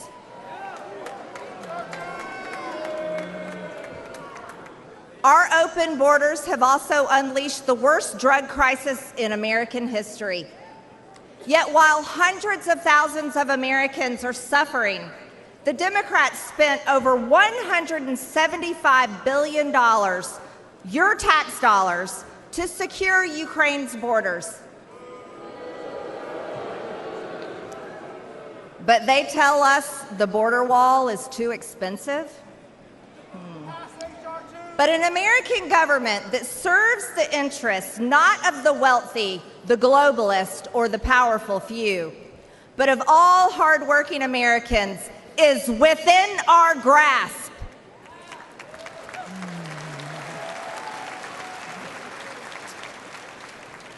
Donald Trump has, and he will, make America successful again. He will make us wealthy again. And as God as my witness, He will finally give us the country we deserve. Because Donald John Trump is the leader America deserves. God bless the American people, God bless President Trump, and God bless the United States of America.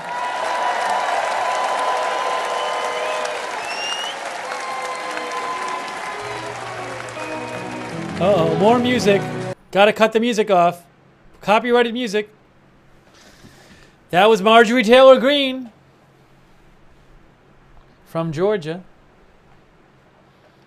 Got a bunch of speakers coming tonight. Appreciate all of our moderators here. Thank you. We have moderating Cynthia Moon and Beezy are there. Hey, thanks. Thanks for being there. Linda Belk and Larry moderate for us on X, but the X streaming is temporarily down until maybe tomorrow or so. Hopefully the next day or two get that fixed. We got Bastion Girl, David, Big Ball of Yarn, LB Prairie Dawn. I got that fire. McBritches, Sarah, Papa Bear, and Surly Dev moderating over there on Twitch. Thank you. Thanks also Sketty Sandwich for the gift subscription on Twitch, and Flipperia.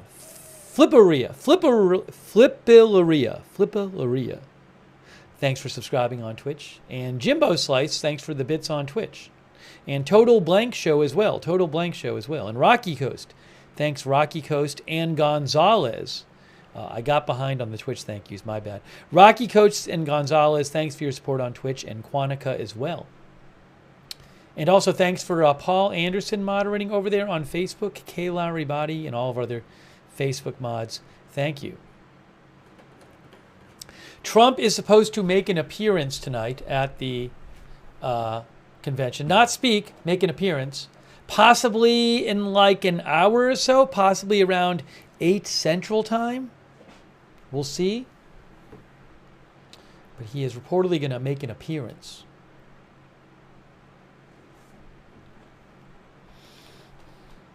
No, hold on. No, the music is still going. Music is still going.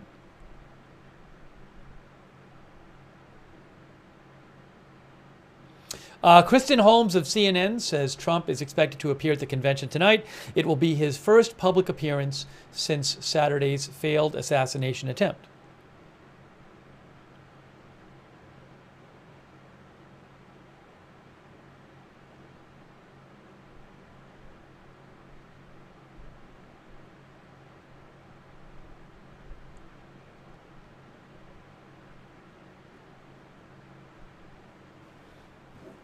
Hey, thanks so much against Carrie. Carrie, no calls for violence, Carrie.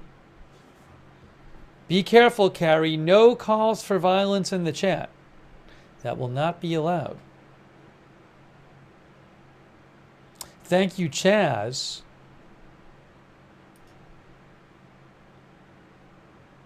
For your support. I appreciate it, Chaz. Thank you, Chaz.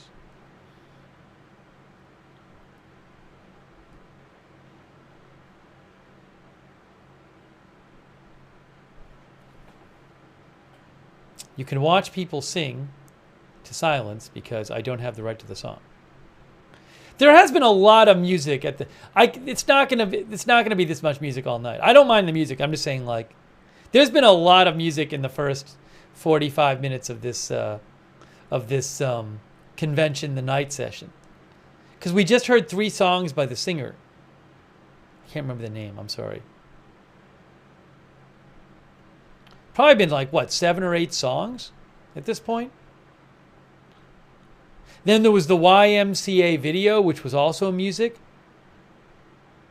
It's a lot of music. Oh, here we go. Please welcome the Lieutenant Governor and current candidate for Governor of North Carolina, Mark Robinson.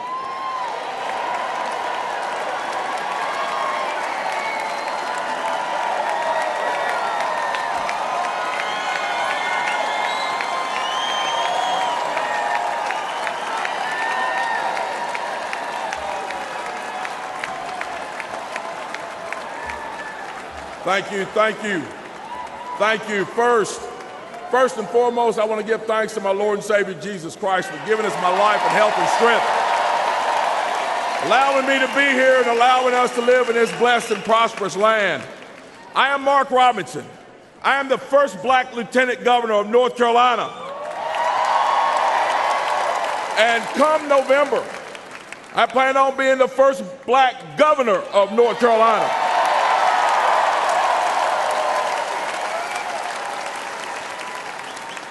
But I'm one of the political elite. I grew up poor as the 9th of 10 kids in Greensboro with an alcoholic father who beat my mother. I love to tell you that I graduated from high school, found success, never worried about money again, but I can't. I lost 2 jobs, 2 manufacturing jobs because of NAFTA, which, by the way, Joe Biden voted for. Politicians in D.C. made bad decisions. People like me suffered. I lost my car and my house. I was desperate. But you know, my story isn't unique. A couple of months ago in my travels, I stopped at a gas station. As I was leaving, a man walked out with a beard and he looked very stressed. He got in his car and I could see him holding an envelope. My heart dropped because years ago I held one just like it. It was bankruptcy papers. I could see the fear on his face. And it took me back to lying awake at night with that gnawing worrying, debating which bills weren't going to get paid. Unfortunately, many families today are having that same experience. Under Joe Biden, grocery prices have skyrocketed and gas has nearly doubled. In North Carolina, factories just like the one I worked at are closing, leaving families feeling hopeless. But there is hope, and I'm proof. My wife and I never gave up. We kept our faith. We worked hard and made it through those tough times. Now I stand before you on the verge of becoming the first black governor of North Carolina.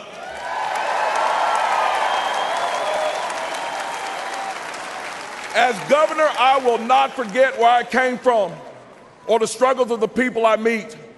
And you know, there's someone else who will fight just as hard for you. President Donald J. Trump.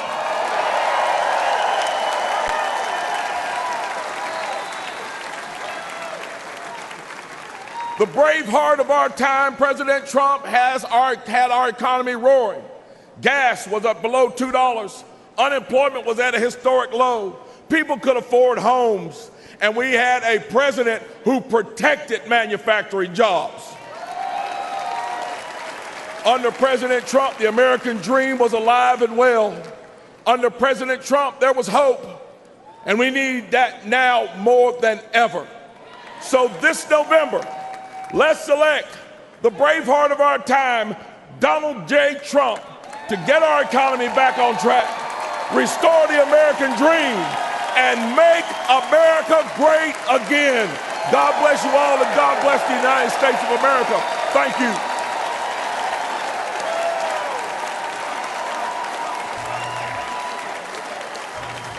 Mark Robinson. Uh-oh.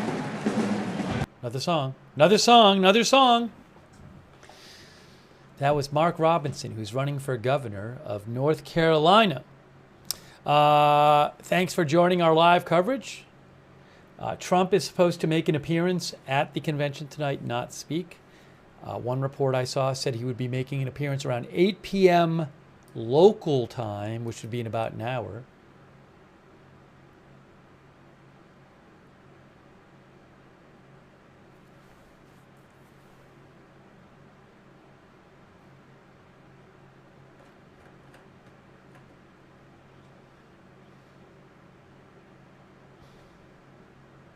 Weenie says he got a strong voice.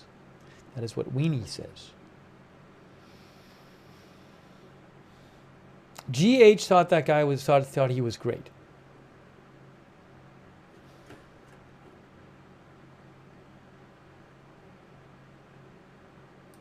Some people singing.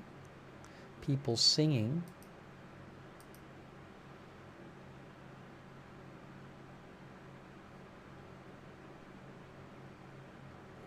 Also, I am looking for any kind of breaking news. If I see any, I will certainly let you know and keep you informed here.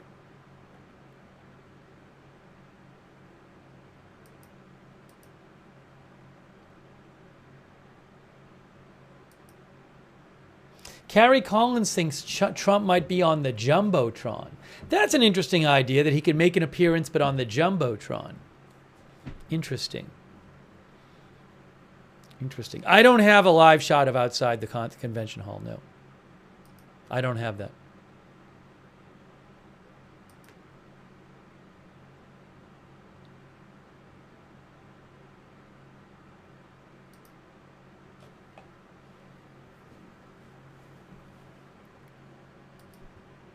Thank you to Goldabor for subscribing on Twitch, and Suwa for subscribing on Twitch. That's awesome. Thanks, guys. I appreciate that. Thanks so much.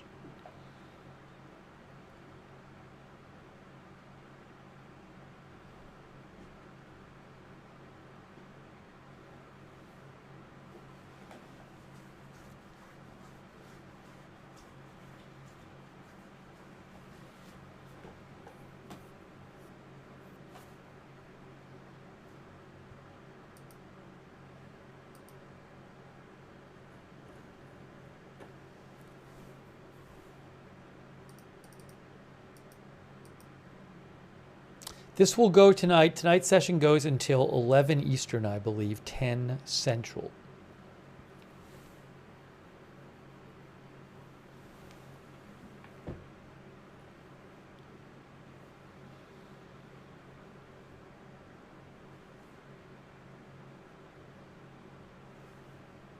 Oh, hold on.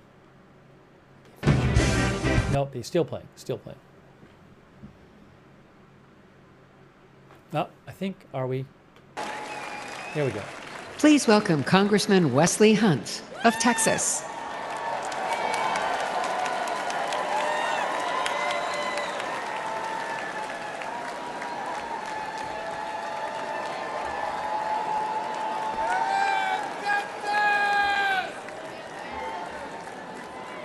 Thank you. Thank you. Thank you, Texas. Love you. Love you, Texas.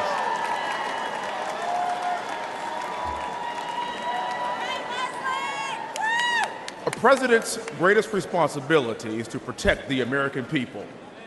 And both Joe Biden and Kamala Harris have failed. I'm a military guy. I flew Apaches in Iraq. Thank you. Thank you. Thank you. I understand that when you're given a mission, you show up, you identify the problem, and you execute. Biden and Harris haven't shown up. They don't seem to understand that they are the problem, and they've shown no empathy or remorse as the American people suffer from their failed leadership. They have imposed what Ronald Reagan called the cruelest tax on the poor, inflation. Today, 65% of Americans are living paycheck to paycheck because the dollar is worth less and less every day. Grocery prices have soared. Average Americans are spending $4,300 more on energy bills. But on November the 5th, we, the people, can fix this Democrat disaster. When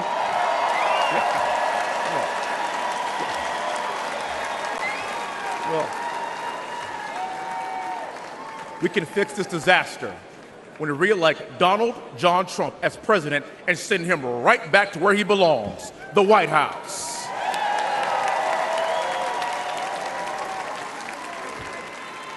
Under President Trump, American families had more money in their pockets and bank accounts. American families could invest, save, and buy a home. Under President Trump, we had the greatest economy in our lifetime. And in less than 4 years, under Joe Biden, everything changed. Ladies and gentlemen, that is why we must win in November to take our country back.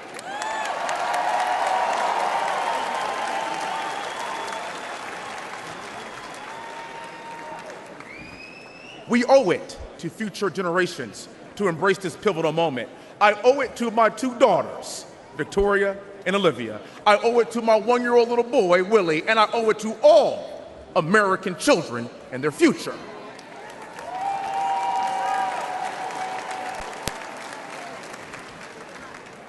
I'm the great-great-grandson of a slave. I'm the son of a retired lieutenant colonel. I'm the product of West Point along with my other 2 siblings.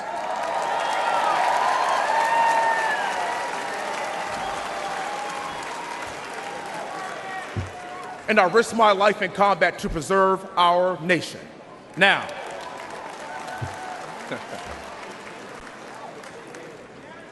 there's another man who is putting it all on the line to save our nation. His name is President Donald Trump.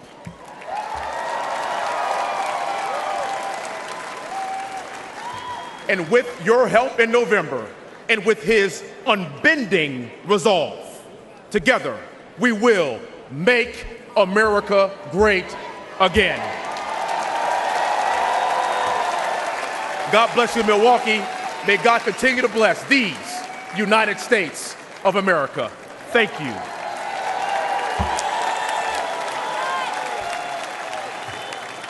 Please welcome U.S. Army veteran, Representative John James from Michigan's 10th Congressional District.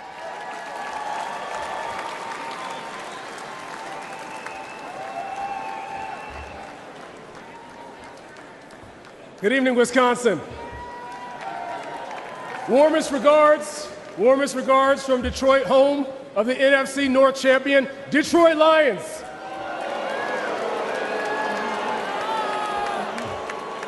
Well, in seriousness, didn't Wesley do a great job?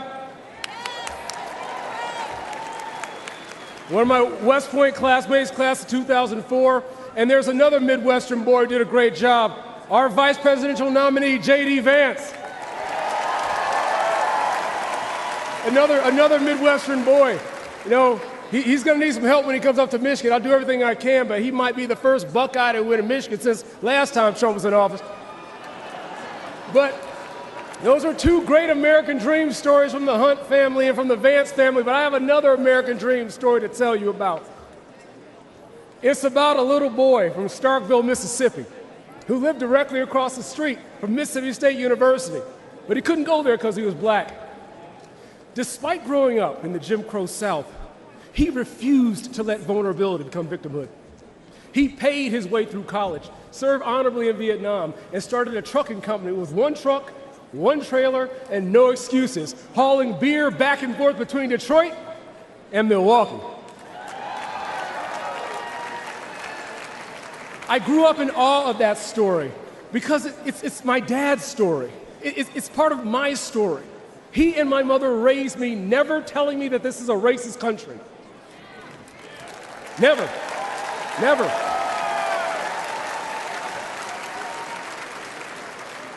Even though we have marked blemishes in our past, even though we have much farther to go, even though they endured racism, it did not define the nation they loved. They taught me I could do anything I set my mind to. They taught me to put the Lord first always. They taught me to use my blessings to be a blessing to others. And that's what we're doing here today. That's why I went to West Point. I became a Ranger qualified Apache pilot and flew 750 hours operations in Operation Iraqi Freedom. You know, that's something else me and President Trump have in common. The bad guys shot at us both, but they missed. And we'll keep on fighting for America until the good Lord takes us home. By the grace of God, I was able to come home after my deployment and help run the company business. Now I have the honor of representing the 10th Congressional District, the #1 manufacturing district in the best state in the entire union. My family's story is the American dream story. But my biggest concern right now, my biggest fear, is will children today be able to look back and share that same story? Look, I firmly believe Americans have not given up on the American dream. Joe Biden and the Democrats have given up on the American dream.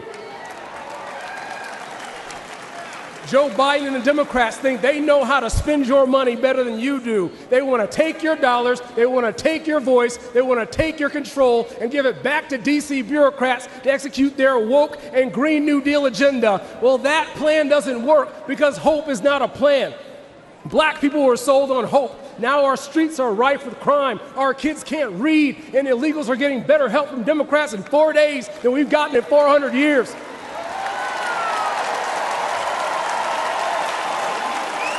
Look, our daughters were sold on hope, and now they're being forced on the playing fields and changing rooms of biological males. America was sold on hope, and now the world's on fire. Our borders are wide open, and Americans are going into debt to pay for their groceries. But look. We don't even have to imagine a brighter day. We just have to remember, under President Donald J. Trump, we had a secure border.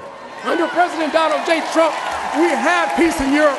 And under President Donald J. Trump, we had an economy so good. We had an economy so good, Democrats were trying to give Obama the credit for it. Look. Yeah, I heard a little bit earlier today, if you don't vote for Donald Trump, you ain't black.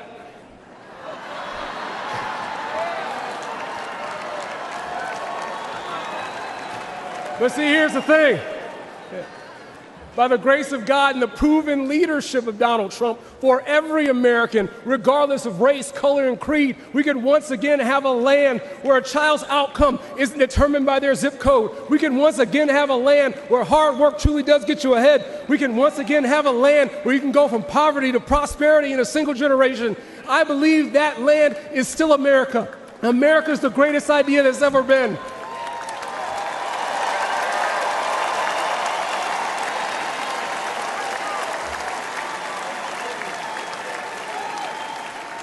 America I believe deeply in my heart America's the greatest idea that's ever been. It's worth fighting for, it's worth sacrificing for, and it's worth getting out to vote for, because I truly believe in the deepest heart of hearts that with Donald J. Trump back in the White House, the best is yet to come. God bless you. Thank you. Please welcome American mother, Sarah Workman.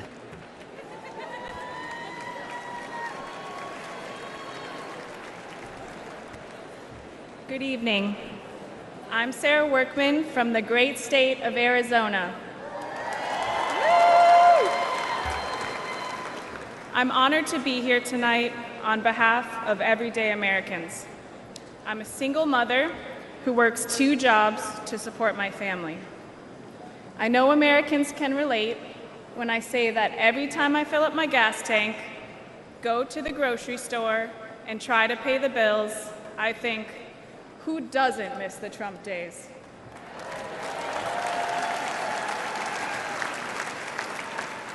But it's not just the economic pain we're all feeling under Joe Biden. It's how they're destroying the American spirit. Everywhere we look, there's pain, chaos, and crisis. Inflation, open borders, woke indoctrination in our schools, violence in our cities, and unjust rulings in our courts.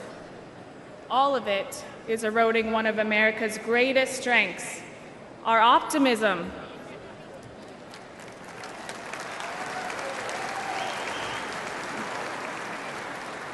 While the left is trying to divide us with identity politics, we are here tonight because we believe that America is always should be one nation under God.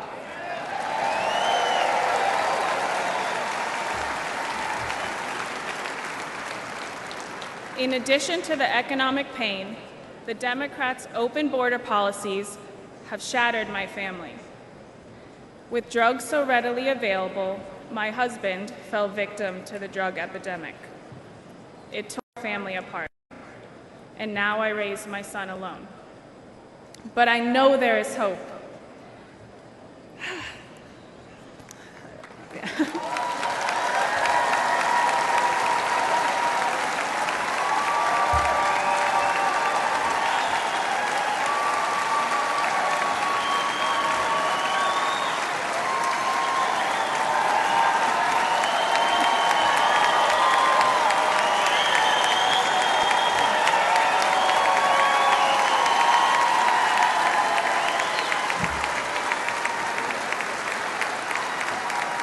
That is what this election represents for all of us who have been forgotten over the last 4 years. Hope. We need God in our hearts and Donald Trump back in the White House.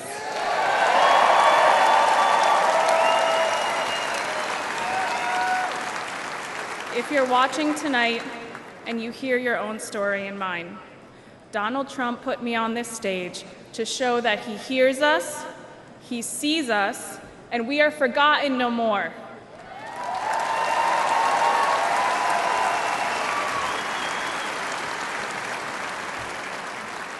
I find peace in God's promise that says, if my people who are called by my name would humble themselves and pray, I will heal your nation. Amen.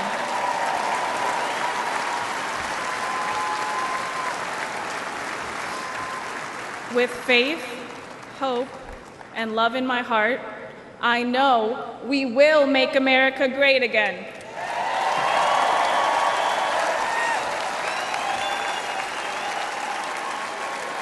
Please welcome United States Senator Katie Britt of Alabama.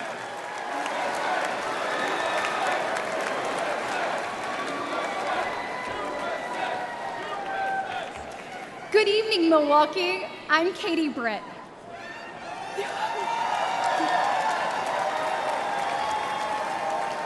We are all here tonight for one reason.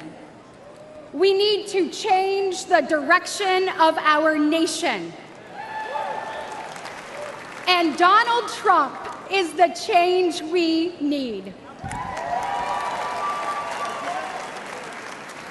To my fellow moms and dads across America, I think we all know that raising a family is hard. Add in smartphones and social media, and we already had plenty to worry about. But then Joe Biden and Kamala Harris came around. Now our lives are that much more difficult and way more expensive. Under Biden-Harris, prices are high and expectations, well, they're low. Grocery prices are up more than 21%. Electricity is up 31%. Gas is up 48%. Mortgage rates have more than doubled, and rent is skyrocketing. To me, these aren't just numbers. This is pain for millions of Americans. It means that so many American families have to live with so much less. This is too high a price to pay for an administration that has brought us to such lows. The American people won't have the wool pulled over our eyes. We see how Biden and Harris keep making things worse. And we know the current president is not capable of turning things around.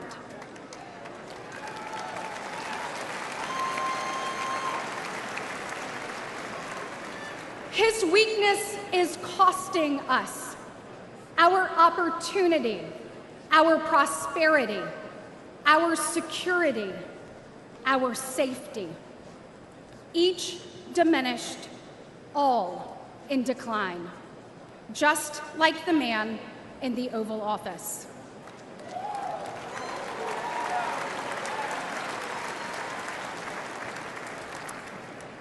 And it doesn't have to be this way. Under President Trump, we had the strongest economy in history. That's right. You didn't need to go into debt just to make ends meet. Energy dominant, stable prices, secure borders, safe streets, strong families and communities. That's what Donald Trump will deliver.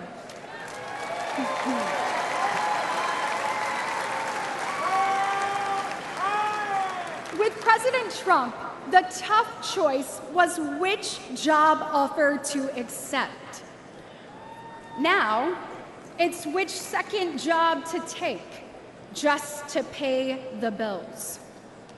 Your family can't afford this costly and dangerous decline for 4 more years.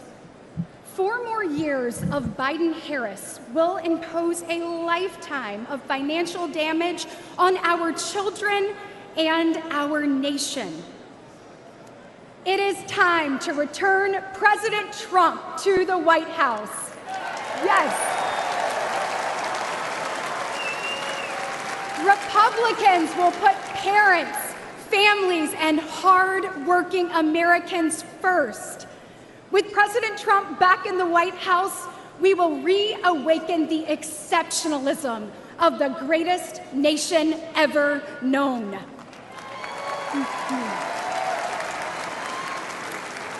We will defeat decline, dust off our dreams, and forge our future.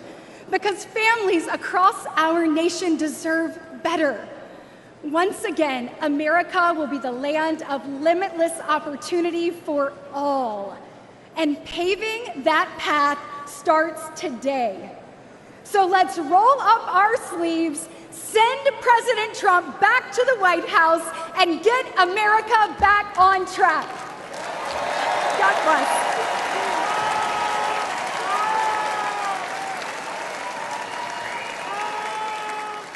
Ladies and gentlemen, please welcome United States Senator Tim Scott of South Carolina.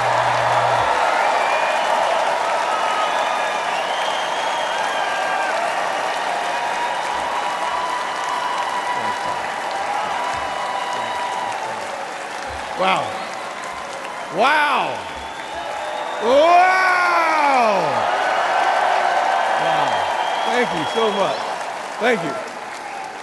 Hello, Milwaukee. Are you ready for 4 more years of Donald Trump? Oh, me too.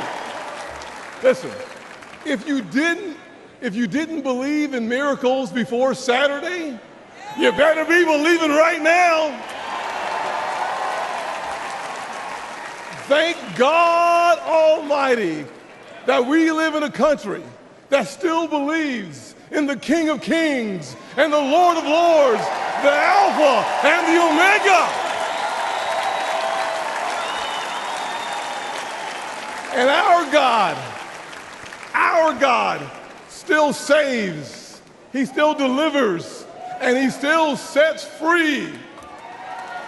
Because on Saturday, the devil came to Pennsylvania holding a rifle, but an American lion got back up on his feet and he roared. Oh yeah, he roared.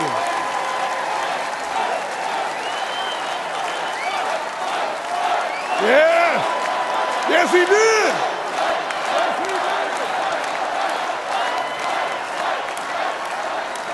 You see, America, this is a difficult time for our nation. Inflation is crushing families.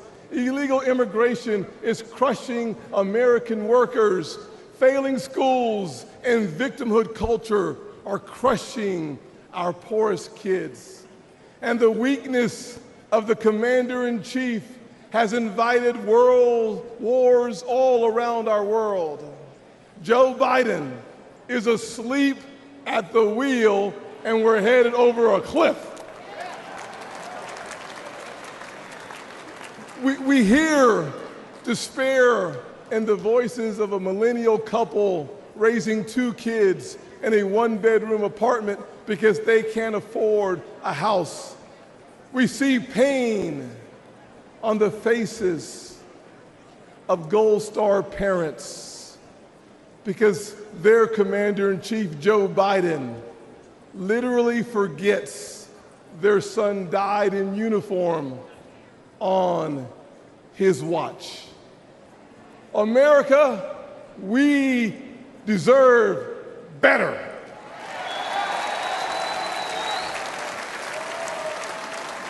We deserve so much better.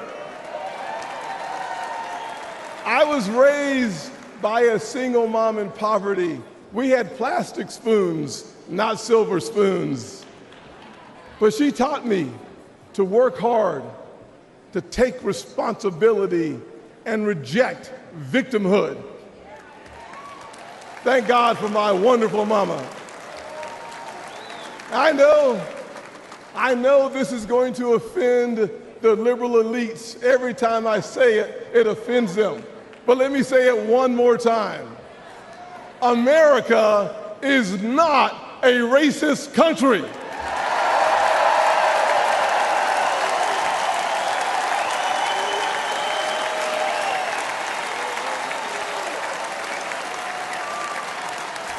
No, we're not. But if you were looking for racism today, you'd find it in cities run by Democrats. Look on the south side of Chicago. Poor black kids trapped in failing schools. Thousands shot every single year, including one of my former interns, Daquan. But there's good news. It's conservative values that restores hope. It's Republican policies that lifts people up. I partnered with the greatest president of my generation, President Donald J. Trump.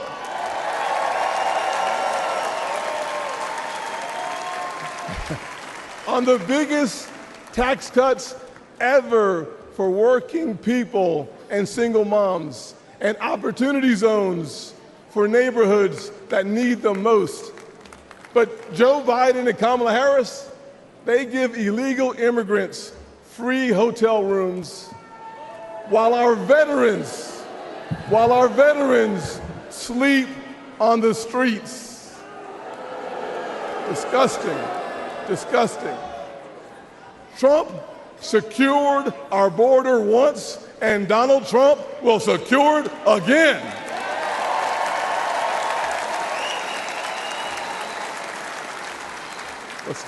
This November, we are not deciding simply the fate for the next 4 years. We're setting a course for the next 40 years.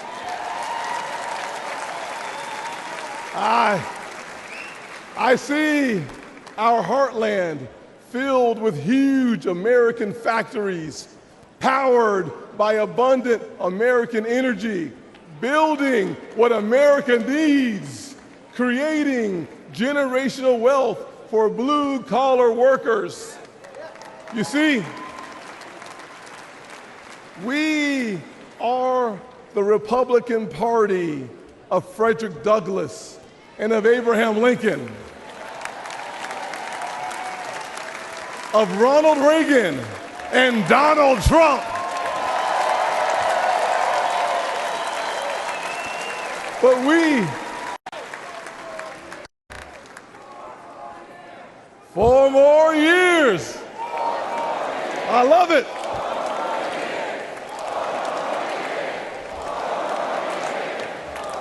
Awesome.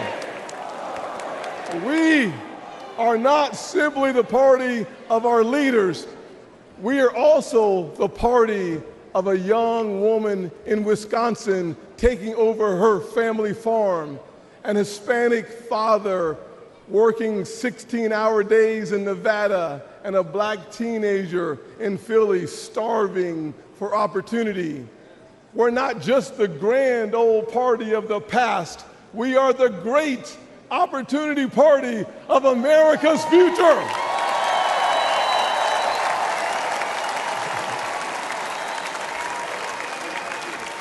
And there's only, hear me clearly, and there's only one person who can make that vision a reality: Donald J. Trump. God bless America.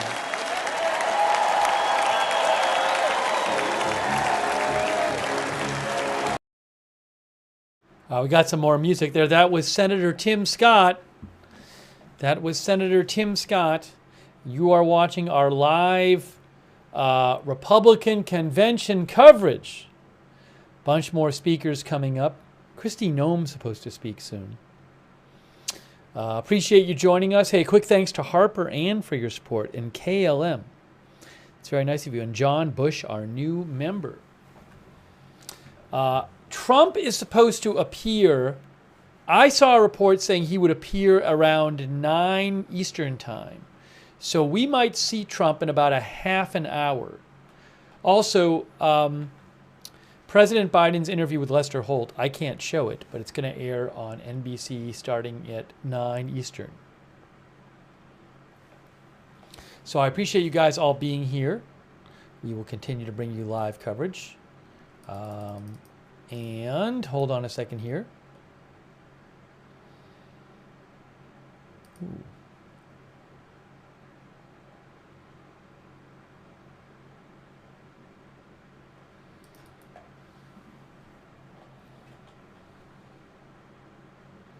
So thanks for being here.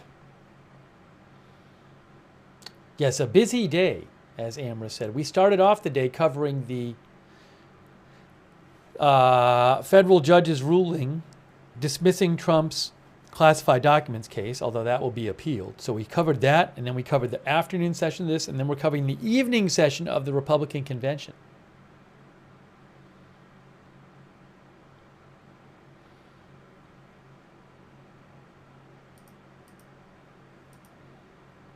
At one point, Tim Scott was somebody who reportedly was being considered for vice president. I mean, Trump even said he was being considered for vice president. But J.D. Vance was chosen. He's going to speak sometime this week. Not tonight, though.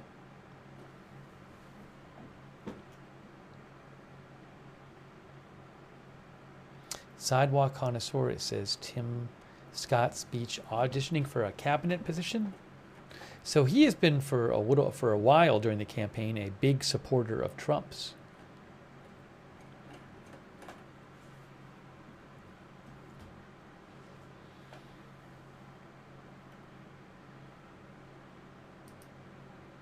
I'm going to check. Hey, Bud Green is moderating too. Thanks, Bud. Bud K. Lowry Body there. Thank you. Paul Anderson. BZ.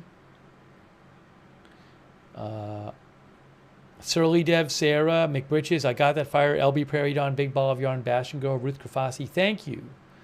All of our moderators. You are awesome. Appreciate you being there.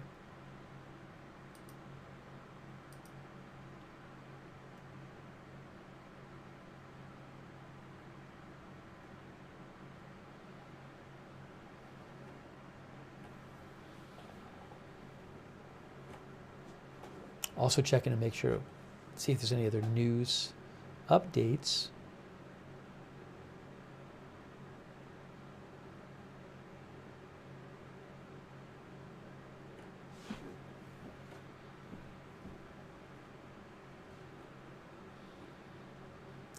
This will go Monday night.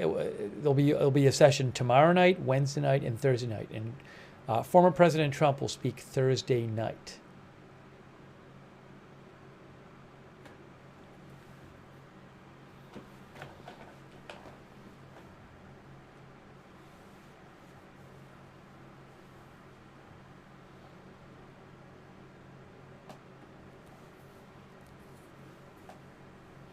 Band is getting a lot of work today.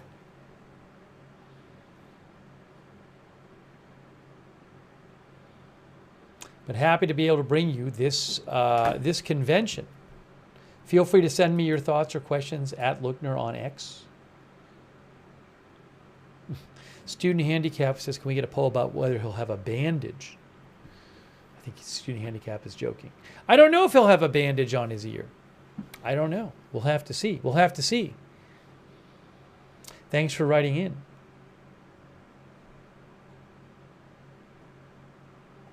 It's muted because I don't have the rights to the copyrighted songs they're playing. That's why I mute the music.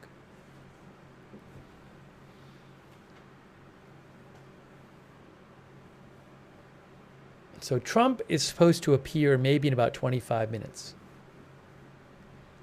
Not necessarily speak, but appear. Uh-oh. Are we back? This is the man responsible for your family's home economy. He can't even walk up steps or put on his own coat. Biden's incompetence is financially crushing Americans. One of Biden's first acts as president was to raise taxes, then create a new army of IRS agents to go get the money. Biden's inflation tax costs American families more than $11,000 a year. Under Biden, the highest inflation in 40 years, sickening grocery prices, highest gas prices in history, while Americans' incomes have fallen 3 straight years. Now, Biden's proposing a new $4.9 trillion tax hike, the largest ever, $36,000 per American family, and an end to the Trump tax cuts. It's obvious Biden must be fired. President Trump didn't just give us the strongest economy in the world, he gave us the largest tax cuts in history. And he'll do it again, including bringing back the Trump tax cuts for your family. President Trump's also going to provide economic relief for millions of American service workers who have been ignored by Biden.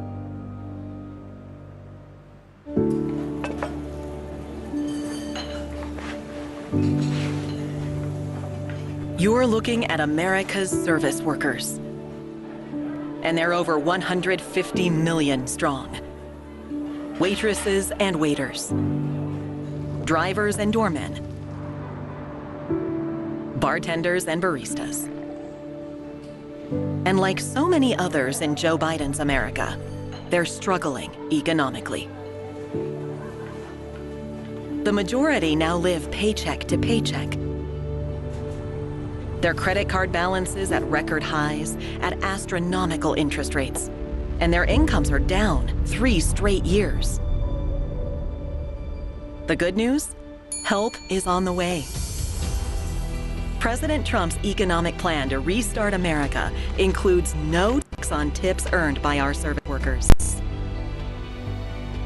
A huge financial shot in the arm. You see, unlike Biden, President Trump doesn't want these Americans to just survive.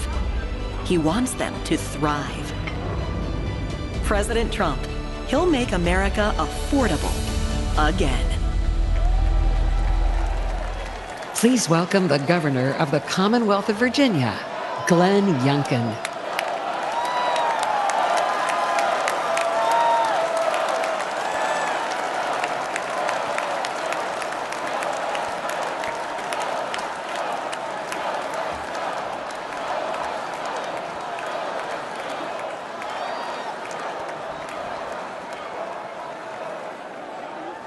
Yes, Joe must go.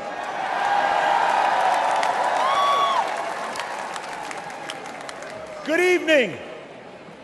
I'm Glenn Youngkin, the governor.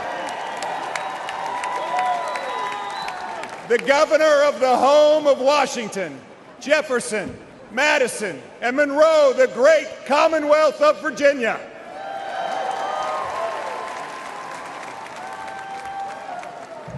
Tonight, we stop for a moment. We ask for God's grace to be on innocent victims. We ask Him to be with their families. We thank Him for this moment of unity. And we thank Him for protecting our next president, Donald J. Trump.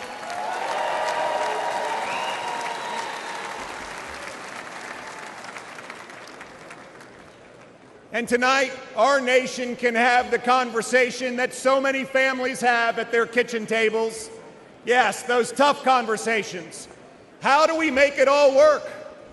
The conversation young families from Midlothian, Virginia till Milwaukee, Wisconsin, whose dreams of buying a home have been shattered by 7.5% mortgage rates. The veterans from Fredericksburg, Virginia to Phoenix, Arizona, whose raises can't keep up with 30% increases in grocery prices and 40% increases in gas. The retirees from Roanoke, Virginia to Reno, Nevada, whose fixed income has been crushed by the silent thief of inflation unleashed by Joe Biden and Kamala Harris. Tonight, America, the land of opportunity, just doesn't feel like that anymore. But 8 years ago, there was an outsider, a businessman, who stepped out of his career to rebuild a great nation with the strongest economy, the mightiest military, energy independence, unlimited opportunity, lifting up every American. That outsider businessman was Donald J. Trump, and he will do it again.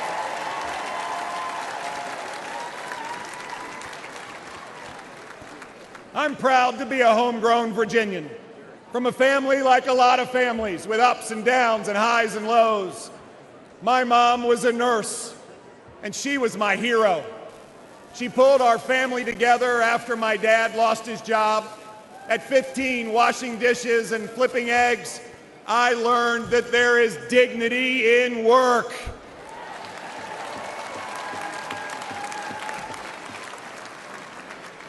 At the height of the pandemic 4 years ago, I asked my amazing wife, Suzanne, to go on a walk with me.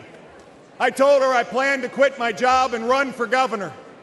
She looked at me with tears in her eyes and a quivering lip and asked, "Governor of what?" We prayed together, and we asked God for guidance and wisdom, and we said if elected, we would serve.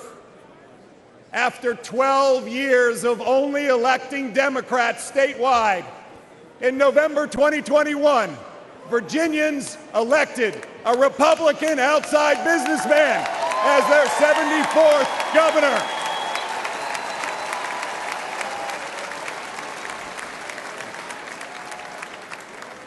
And I believe this year, Virginia will elect another Republican outside businessman as President of the United States.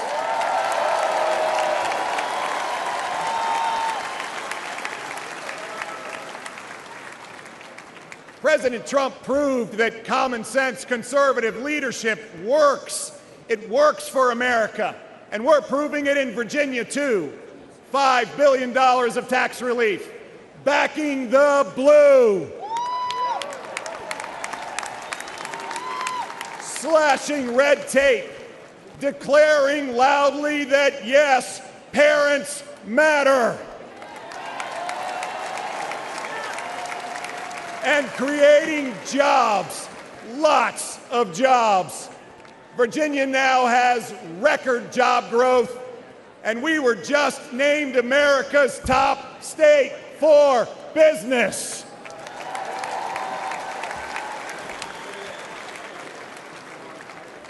Friends, could this election be more simple?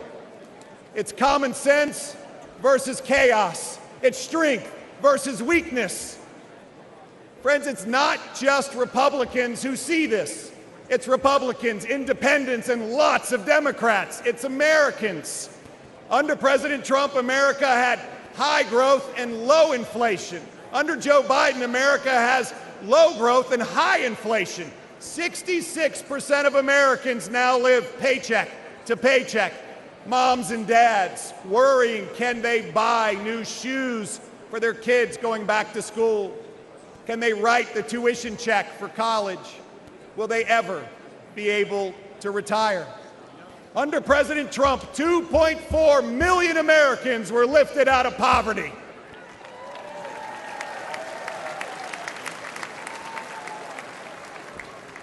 Women, Black Americans, Hispanic Americans, Asian Americans all saw record low employment. Under Donald J. Trump, we once again will have that rip-roaring economy that lifts up all Americans. That is our tomorrow.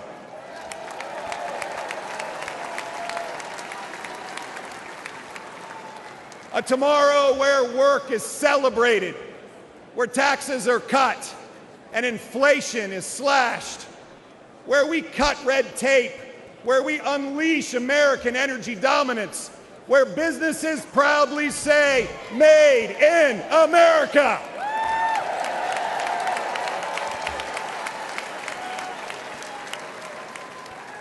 Where entrepreneurs dream and small businesses thrive, where Americans from any background can pour their God-given talents into building their American dream. This is the moment. This is our moment to make America the land of opportunity again.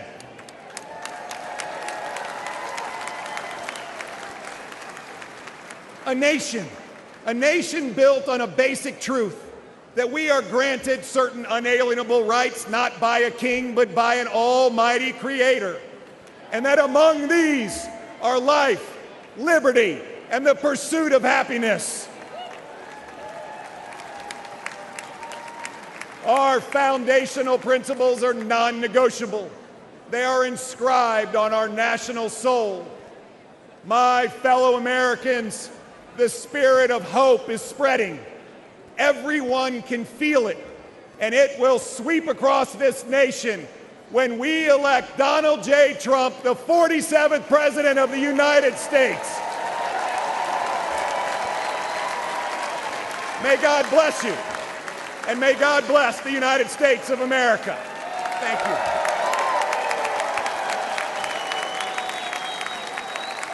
Please welcome the CEO of Goya Foods, America First Policy Institute board member, and chairman of the Hispanic Leadership Coalition, Mr. Bob Unanue.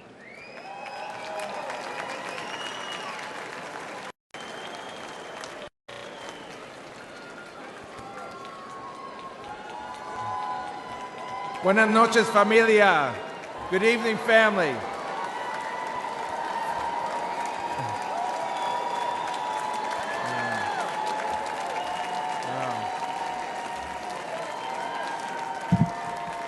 Wow, wow. Gracias, gracias. 4 years ago, I dared to say that we were blessed by Donald J. Trump, a builder. Got into trouble for that. But more than a builder, he's a courageous leader. And he will bring this nation closer to God. He will bring strength to America. And he will bring prosperity back to America. And that's what my grandfather did as a 17-year-old in 1903. He packed his clothes and his dreams in a suitcase, and he got aboard a steamship. Like millions of other immigrants, he sought nothing more than a chance to build a better life. His American dream began when he opened a small grocery store in Manhattan. With love and determination, he built it into the largest Hispanic-owned food company in the United States. Thank you. Goya Foods grew as the Latino community flourished. The Latino community is diverse, but we are united in our values, values that include an unwavering faith in God, and an abiding love of family, and a fierce work ethic. We want the freedom to worship, to love, and to work in a way that gives us purpose, gives us a reason to get up every day. The Biden-Harris administration disrespects our values and has abused our community. They buried our businesses with inflation and government red tape. They even used the FBI to go after traditional Catholics as if we were terrorists. They put out the welcome mat for drug cartels. Biden's open-door policies is all the more insidious because it's couched in soft terms like compassion and sanctuary. In reality, it is cruel. Joe Biden's open southern border facilitates the largest criminal enterprise in the world, which disproportionately victimizes Latinos, especially children. Last year, an HHS whistleblower testified that the United States was the middleman in a large-scale child trafficking operation that has lost track of 85,000 children, a number too large for most football stadiums. Our border czar, Kamala Harris, that means so bad, and we have enough bad, we need some good, we need goodness, was missing in action. Many Latinos came to America from countries where the few exploit and control the many. Today's Democratic Party sees this as their path to maintain power. Instead of lifting people out of poverty, their policies are making our lives worse. For many Latinos, it's déjà vu, although even though that's French. I don't know how to say that in Spanish, I'm sorry.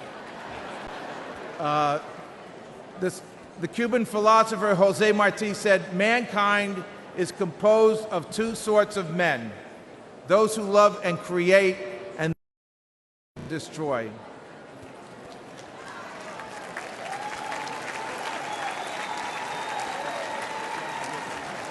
Joe Biden and his allies show contempt for anyone who disagrees with them.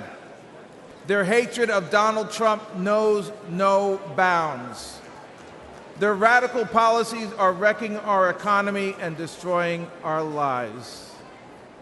On the other hand, Donald Trump loves this country.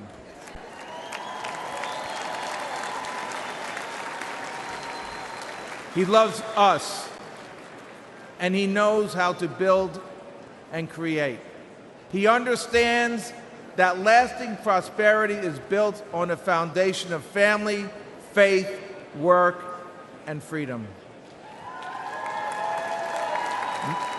And not the quicksand of government handouts. He believes we are blessed by God, and with a firm belief that with God, all things are possible, he will make America great again. Love you guys. Love you guys.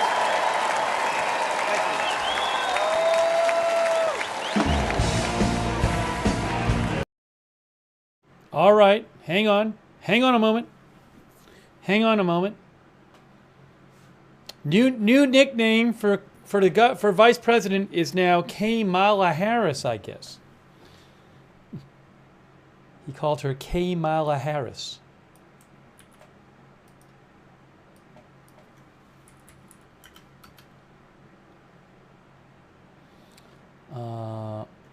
Hang on a second here.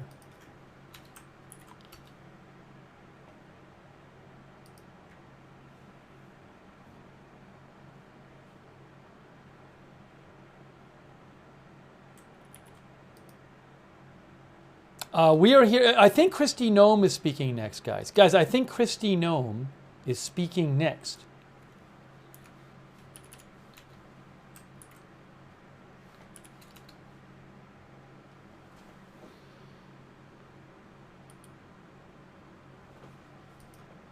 I have the schedule from the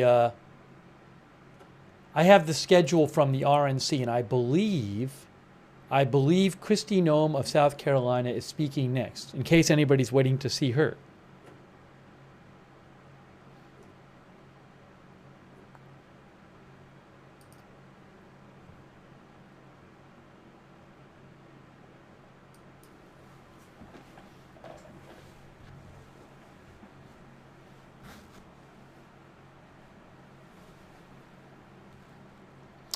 Thank you for joining us. Oh, you know what? By the way, in a few minutes, Trump might appear. Trump might be here in a few minutes because Trump is supposed to appear at the convention. And one report, I think from Hugo Lowell, said it was going to be around 8 o'clock. And it's almost 8 o'clock. So you might see an appearance of Trump very shortly. It would be his first public appearance since the shooting, since the assassination attempt. So we'll have to see. Hey, thanks Sonic for being here. There was indeed a video of a dog at the convention. Yes, that is true. KLM, thanks for your support. Thanks Sonic for your support. Oh, what's happening? Are they done? No, they're not done. They're not done. They're not done. Oh, Biden's interview is going to air on NBC in 4 minutes. So I'll try to watch some of that while watching the speeches. I can't show it here, but Biden's interview with NBC with Lester Holt's going to air on NBC in 4 minutes. 9 Eastern, 8 Central. I don't know if it's like also 7 Mountain and 6 Pacific. Maybe it's going to air in all the time zones at the same time. I don't know.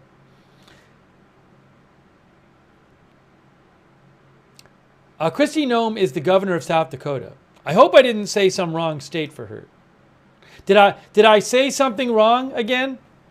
I sometimes am not thinking about what I'm saying, and I don't think I said who she was.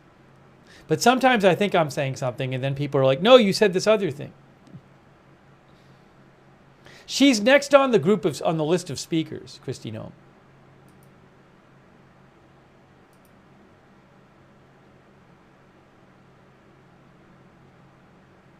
Hold on, are they done? No. Yes.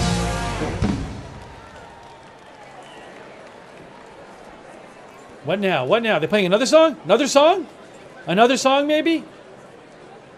No? Maybe? Yes? What's happening?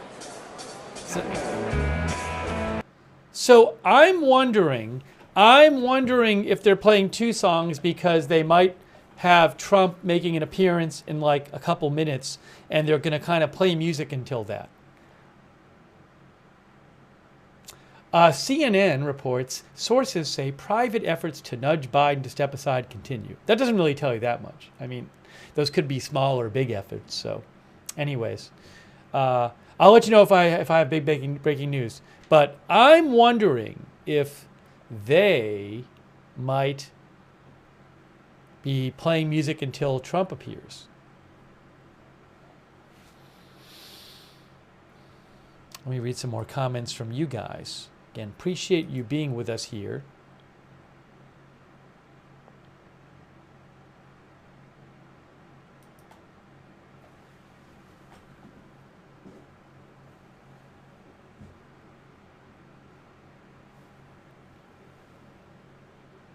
We're going to be covering every night of the convention, bringing you the various speakers.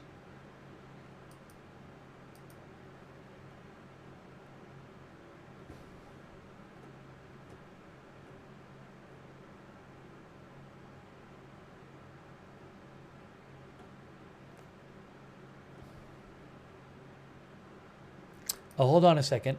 Hold on a second. I just saw something. One moment, please. One moment, please. Wall Street Journal reports, a little news update. News update. The Wall Street Journal reports that Elon Musk has said he is committing around $45 million a month to a new pro-Trump super PAC. The Wall Street Journal says Elon Musk has said he plans to commit around $45 million a month to a new super political action committee backing former President Trump's presidential run, according to people familiar with the matter. That is in Wall Street Journal. They say $45 million a month. Formed in June.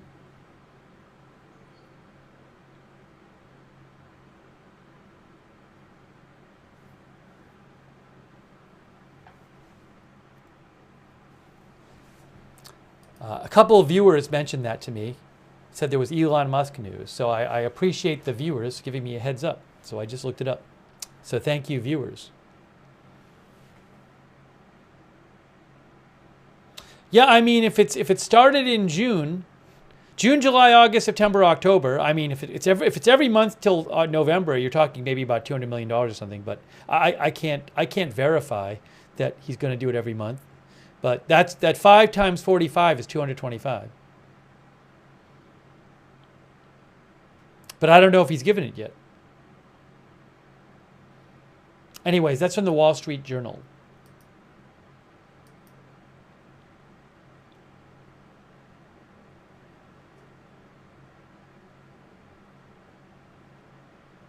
I think we might see Trump make an appearance because they're playing 2 songs right now.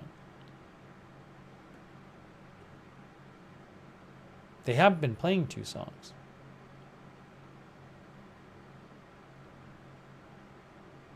They have this one thing where they play 3 songs at the beginning, but usually they play 1 song.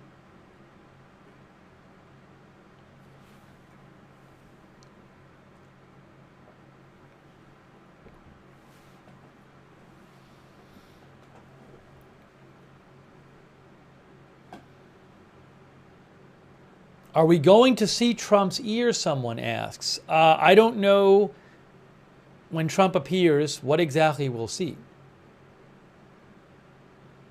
Oh, hold on. No, they're still playing. They're playing the song still.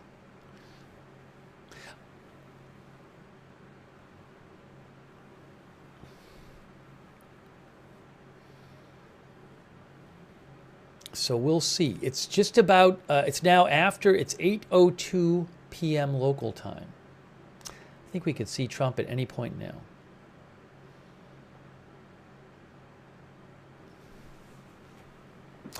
J.D. Vance is talking right now on Hannity in his first interview since being selected as Trump's running mate. Just so you know, J.D. Vance is on Hannity on Fox. I'm guessing in the Biden interview. Oh, hold on. I think this Kristi Noem. It's Kristi Noem, Governor of South Dakota.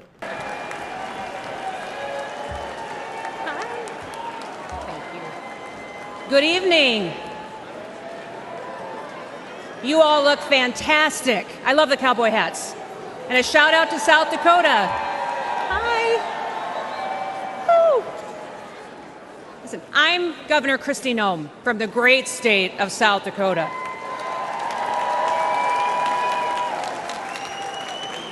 Leadership has consequences.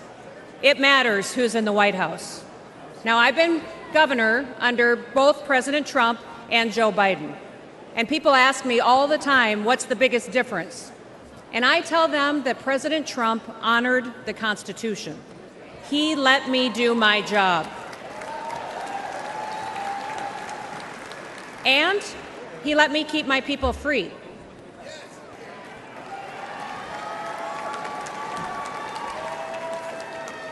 Now, leadership on the state level, it matters too.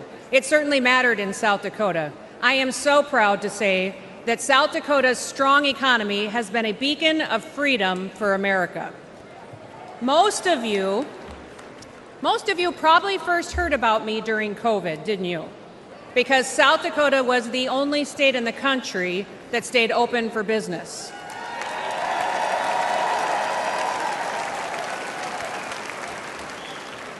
We didn't mandate anything. We never ordered a single business or a church to close. I never even defined what an essential business was, because I don't believe that the government has the authority to tell you that your business isn't essential.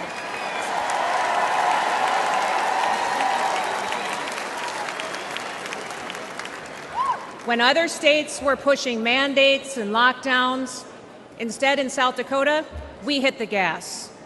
We embraced liberty. We told our story and we invited people to come and to enjoy our beautiful state.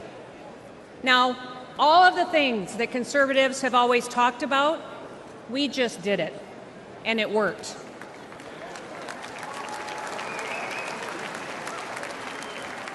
Our economy took off, and since I've been governor, we broke the national record for the lowest unemployment rate in American history at 1.8%. In South Dakota, everybody works. We paid off state debts and bonds. We fixed dams and bridges. We built roads. We have a fully funded pension plan and a AAA credit rating. We broke records for surpluses, and we balance our budget every single year.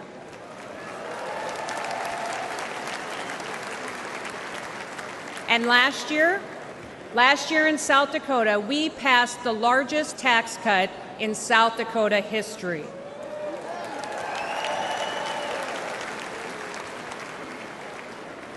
Under my administration, incomes in our state have gone up 36%. Women-owned businesses are thriving. We also have the highest birth rate in the nation. People are having babies because they're happy.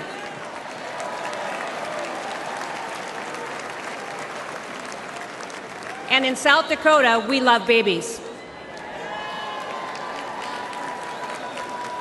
Our mental health challenges have gone down, our suicide rates are declining, and we are the #1 state in the country for a decline in overdoses because people have hope.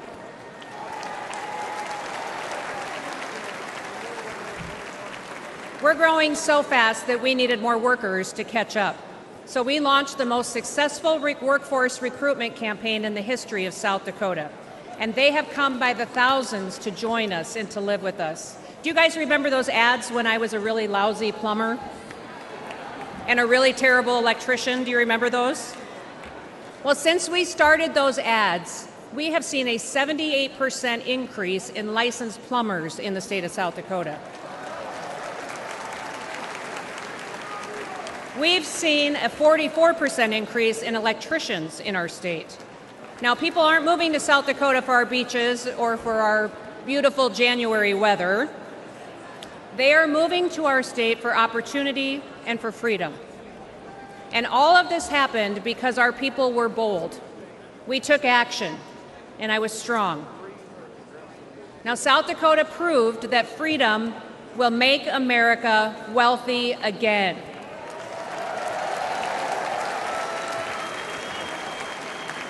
And with President Trump in the White House, with Senator J.D. Vance by his side, we will prove it across America.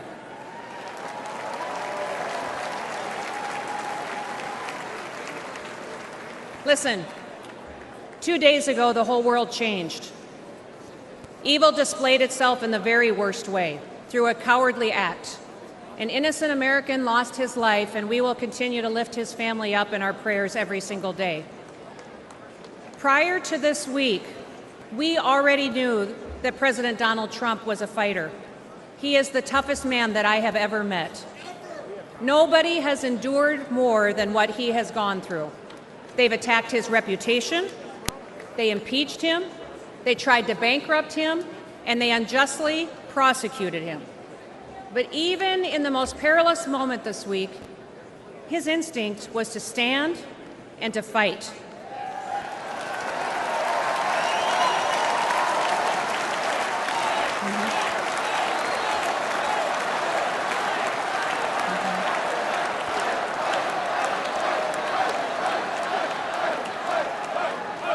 Donald J. Trump is our man in the arena.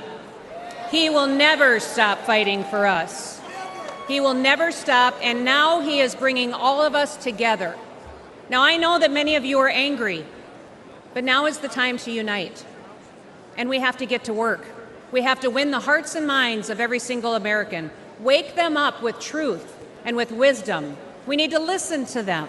You can't win people over by arguing with them. Visit with your neighbors, at your job, at your church, at the gas station, or even at the grocery store. Listen, there are moments in our history, often after great hardship and tragedy, when true leaders unite our country. At one time, President Lincoln, he united our country. He delivered my favorite presidential address of all time. In fact, it's the only speech or poem or song that I ever made my kids memorize when they were young, when they were little. It was the Gettysburg Address, and it was delivered during our nation's bloodiest conflict. That speech so inspired people that they continued to fight for years, and they lost loved ones in order to preserve this union we call the United States of America.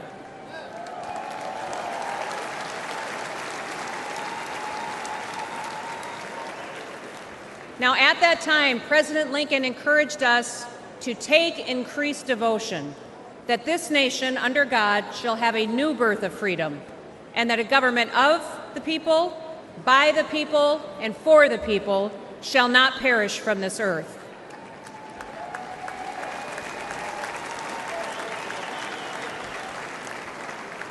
Like Lincoln, in the midst of our pain and division, Donald Trump is calling us to be touched by the better angels of our nature. As Paul wrote in 2 Timothy, God has not given us a spirit of fear, but of power and of love and a sound mind. We must not be afraid.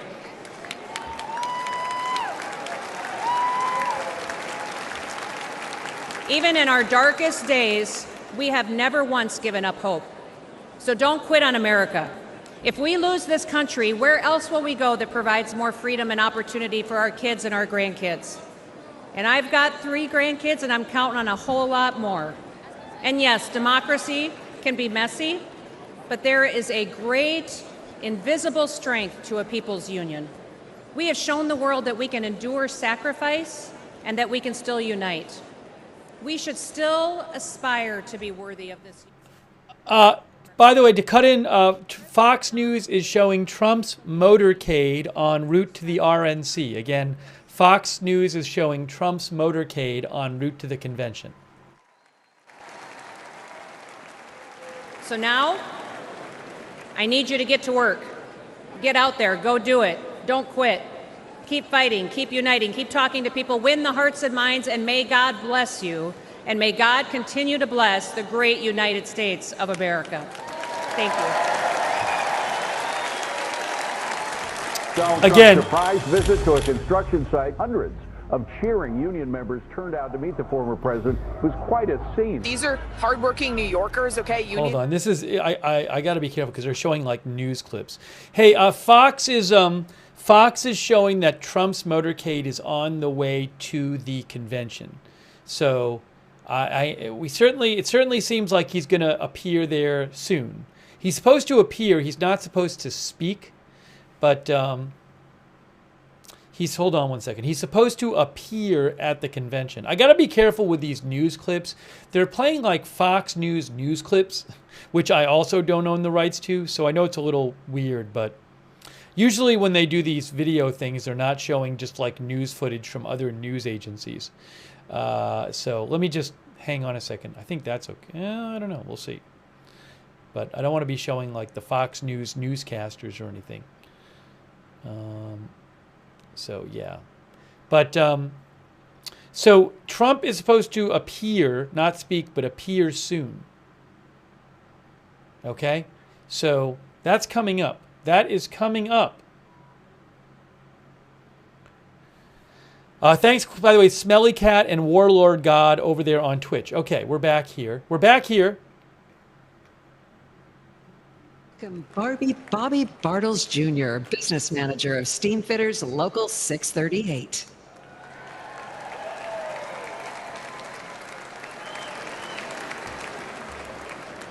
Good evening, everyone. My name is Bobby Bartels. I'm a proud member of Steamfitters Local Union 638. And like many of my fellow union members, I've been a Democrat my whole life. And like so many of my fellow union members, we have come to expect empty promises from Democratic politicians.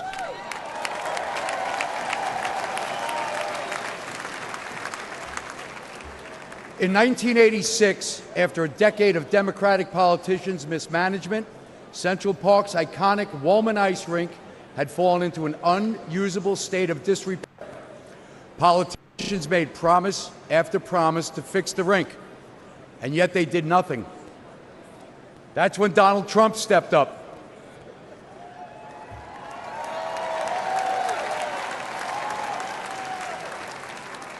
He wasn't mayor, he wasn't running for anything, but he was a guy who cared about people, and he knew how to get a job done. He put his money and his reputation on the line and committed to getting it built. He did it using skilled local union labor like the men of Local 638.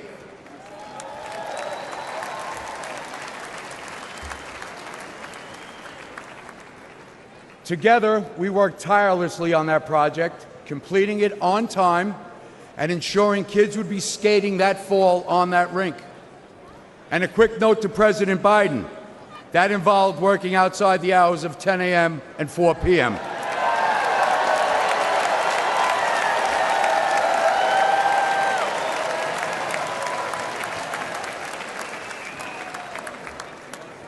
Early one hot summer morning on that job, I saw Donald Trump visiting the site.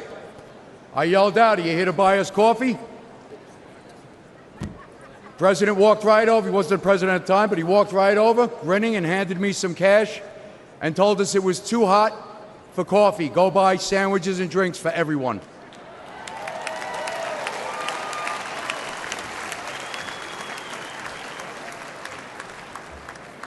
Now, more than ever, we need a president who knows how to get things done.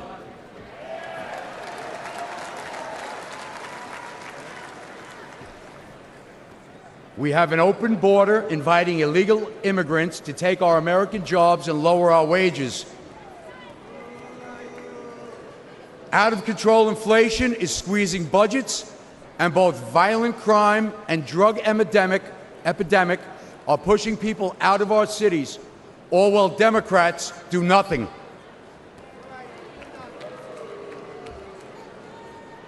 That's why this union Democrat will be voting Trump along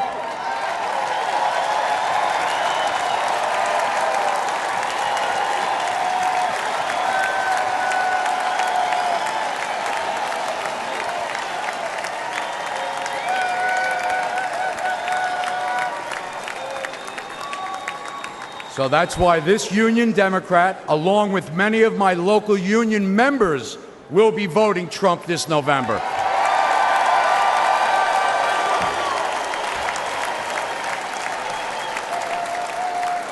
So that we can take back the middle class, take back the country, and rebuild the middle class that my union has helped build over so many years. God bless America. Thank you.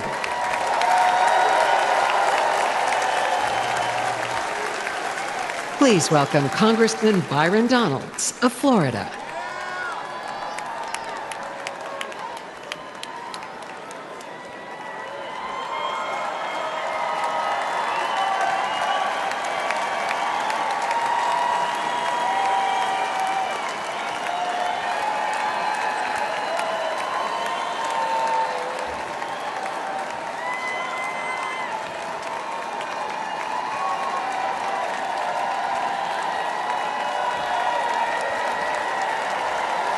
Good evening, Milwaukee.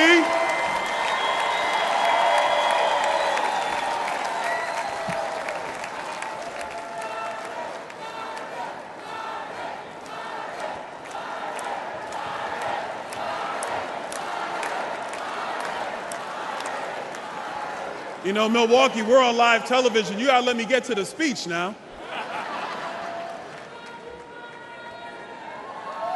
Thank you. I'm Byron Donalds, and I come from the great state of Florida. And I proudly represent the people of Southwest Florida. But I was raised by a single mother in Brooklyn, New York. Life was hard, and we struggled. When I was in the first grade, my mother took me out of public school because she could see that public education was failing me. I needed to be challenged, and I needed the opportunity that only a private school could provide. My mother is an educator, and she truly believed in my potential. But Democrat politicians wanted to trap me in a failing school, but my mom fought for me.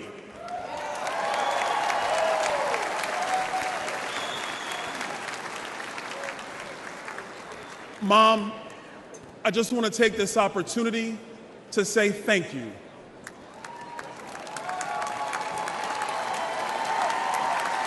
Thank you, Mom.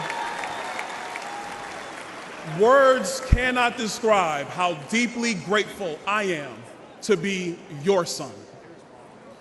When I was in the 7th grade, my mom lost her job. We went on government assistance, and my grandma helped us pay for private school. My mom and my grandma sacrificed to ensure that I could build a successful future through a commitment to academic achievement and hard work. I'm standing here today as a result of their love, good and safe schools, and great teachers.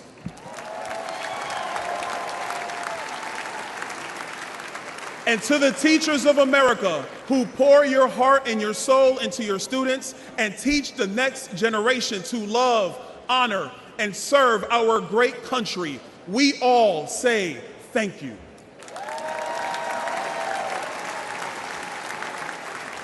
But what about those kids whose parents can't scrape money together for private school?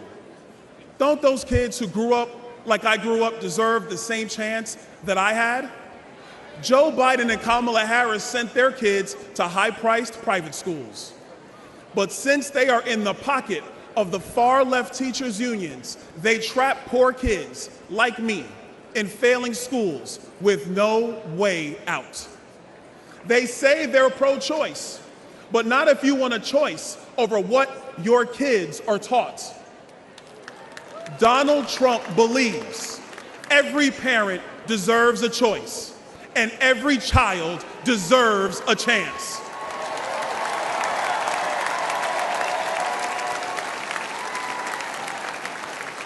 And in November, when Donald Trump is elected, our nation's 47th president, we will make sure all America's children get that chance.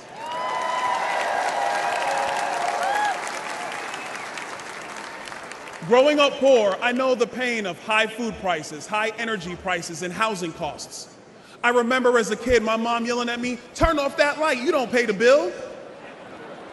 We know there's a bunch of kids in America today who are hearing that from their parents. The massive inflation created by Joe Biden and Kamala Harris has only made it worse. During my first term in Congress, I served on the Budget Committee and the Small Business Committee. We told Joe Biden that his so-called American Rescue Plan was going to cause inflation.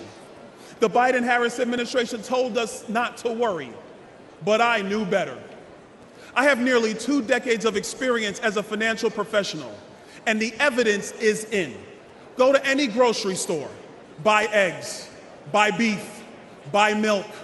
Even housing prices have skyrocketed. All Americans deserve a shot at the American dream.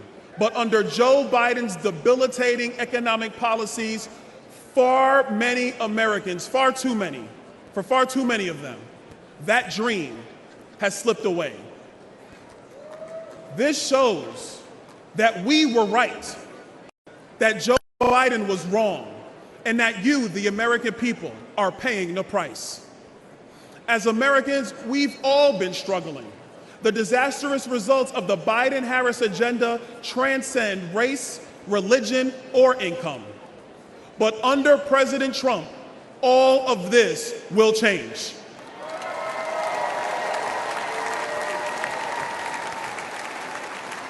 And if there was ever a time in our nation to come together, that time is now. With Trump, our economy will boom again. You will have more money in your pocket again. And your children will have a future again. Together, I know we will make America wealthy again.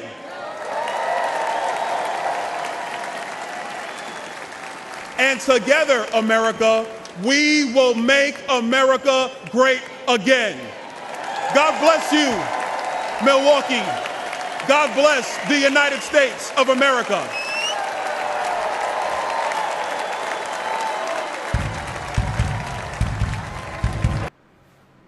All right, they're playing music. They're playing music now. So Trump is on his way to the convention if he's not there yet. He might be there. CNN says he's en route. Fox News showed his motorcade going there. So I think soon we're going to see Trump make an appearance at the convention. He's not going to speak, I don't believe, but he's going to make an appearance there. So keeping an eye out for that. Really appreciate you guys being here. David Sachs is supposed to speak next. David Sachs, Vanessa Fora, and Charlie Kirk are the next 3 scheduled speakers. So I'm not sure if Trump has gotten there yet. He might be there. But we're bringing you live coverage. But sometime soon, I would expect to see his appearance there.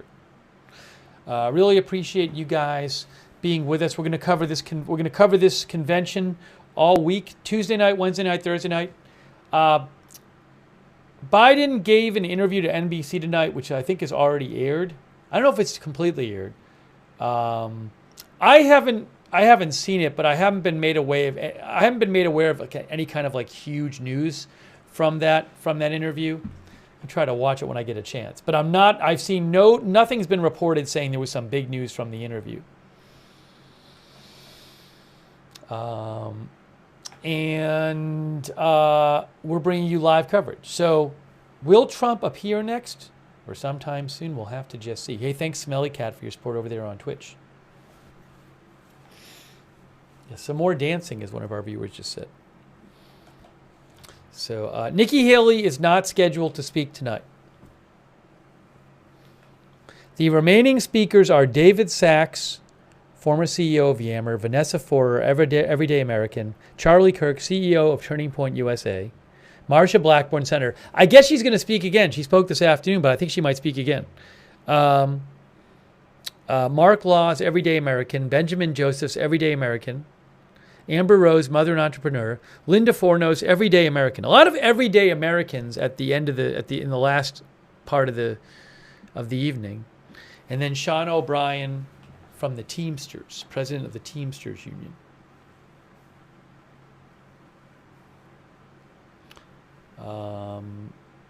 Brig Commander thought Biden seemed defensive tonight. I haven't seen the Biden interview yet. Kerry thinks Nikki Haley will speak tomorrow night. And J.D. Vance gave an interview to Hannity, which I'm going to try to watch later too.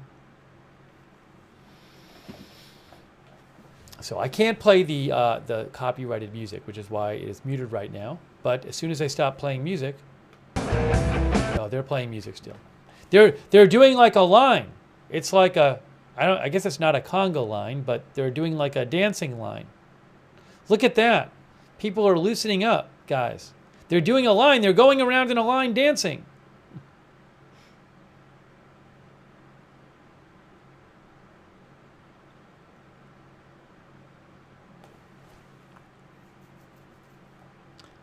E-Oddity says people having fun.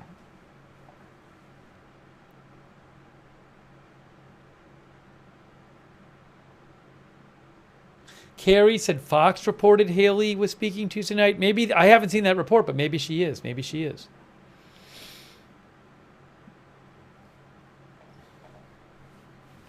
Let's see if I see any updates here.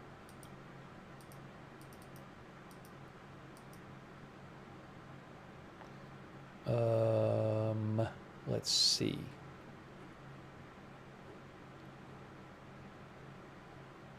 Oh, the Biden transcript of the Biden interview is out. I'm going to repost that. Guys, I'm going to post the link to the Biden interview transcript, which I haven't even read yet.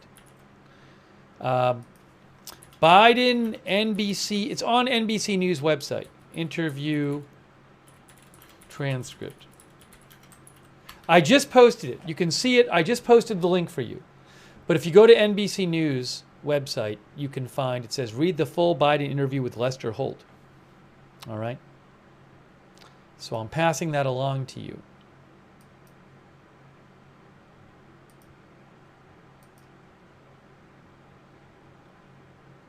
One moment, please.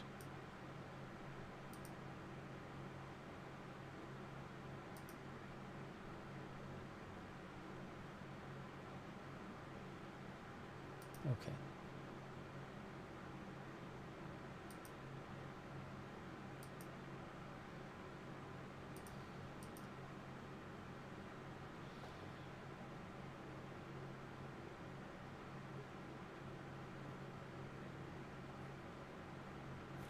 Still playing? I think they're still playing. I think they're still playing.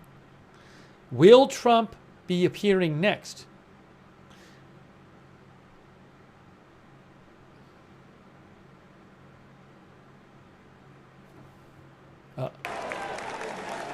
Please welcome business leader and host of the All In podcast, David Sachs.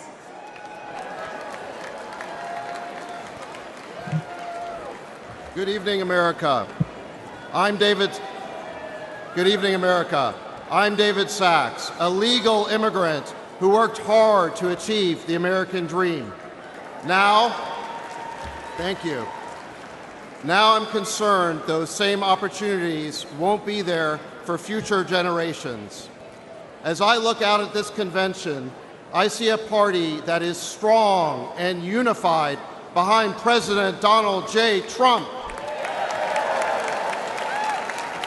and his pick for Vice President, Senator J.D. Vance. And what about the Democrats? They're in disarray after shielding President Biden from a vigorous primary and gaslighting the entire country about his fitness to serve. We still don't know which puppet Democrat Party bosses will install as their nominee, but we know what their agenda will be. 4 more years of chaos and failure, both at home and abroad. In my hometown of San Francisco, Democrat rule has turned the streets of our beautiful city into a cesspool of crime, homeless encampments, and open drug use. Democrats, led by border czar Kamala Harris, have allowed millions of illegal migrants to invade our country. They tasked Homeland Security not with stopping the illegal aliens, but with busing them all over our country. Democrats have recklessly spent trillions of dollars of wasteful and unnecessary government programs, setting off the worst inflation since Jimmy Carter. But worst of all, the Biden-Harris administration has taken a world that was at peace under President Trump, and they lit it on fire. First, President Biden botched the Afghanistan withdrawal, displaying incompetence and weakness for the whole world to see. Then, he provoked, yes, provoked, the Russians to invade Ukraine with talk of NATO expansion.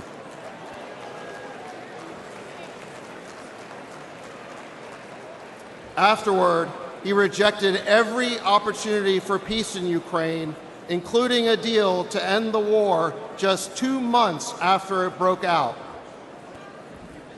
Now the war is deep into its 3rd year, with no end in sight. Hundreds of thousands of people are dead. Hundreds of billions of our taxpayer dollars have gone up in smoke. President Biden sold us this new forever war by promising it would weaken Russia and strengthen America. Well, how does that look today?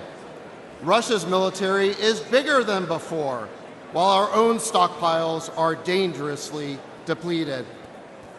Every day, there are new calls for escalation, and the world looks on in horror as Joe Biden's demented policy takes us to the brink of World War III. In the Middle East, America is now losing a war with the Houthis, and the administration's policy towards Gaza has been so incoherent that the only thing that pro-Israel and pro-Palestine protesters agree on is the chant, F Joe Biden.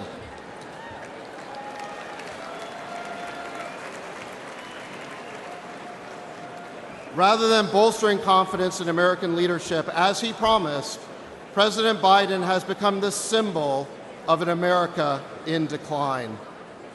This may be our present, but it does not have to be our future.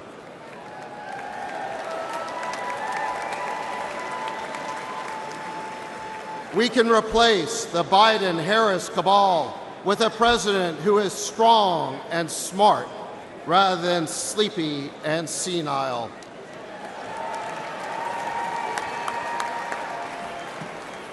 Or, in her case, clueless and embarrassing.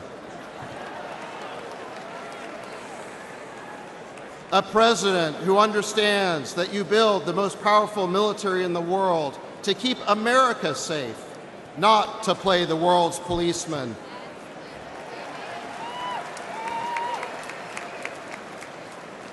A president who is willing to talk to adversaries as well as friends, because that is the only way to make peace.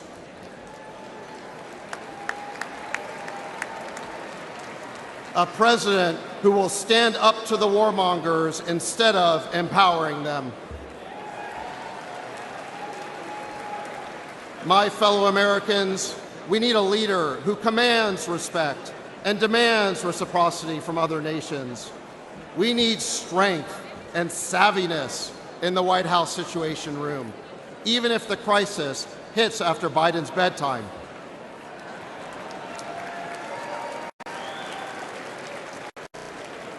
We need a president who can be president and lead, not a puppet controlled by his or her staff.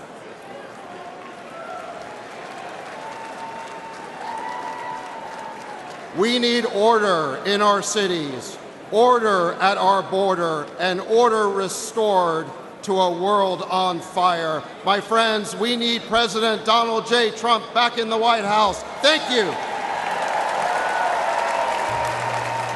Please welcome women's advocate Vanessa Fora.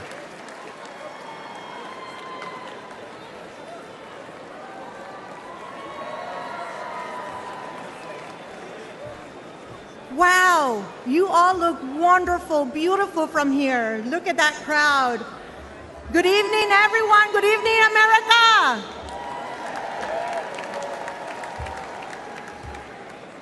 My name is Vanessa Fora. I was born in Peru, and my family migrated legally to the United States when I was 9 years old.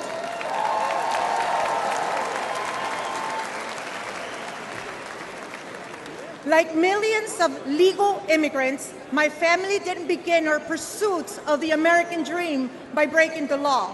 We respected America, and we wanted to earn our citizenship.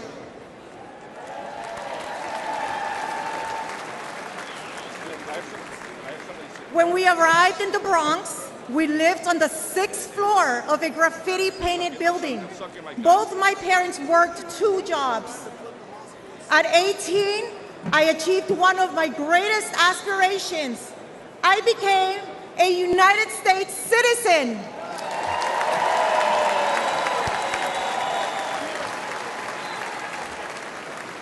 I asked my father which party I should join.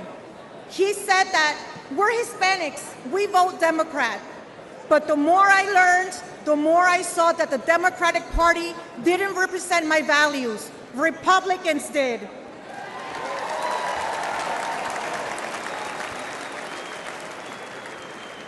I believe that the most important institution is the family, that the U.S. Constitution is the greatest document in history, and that every human being, born and unborn, is made in the image of God.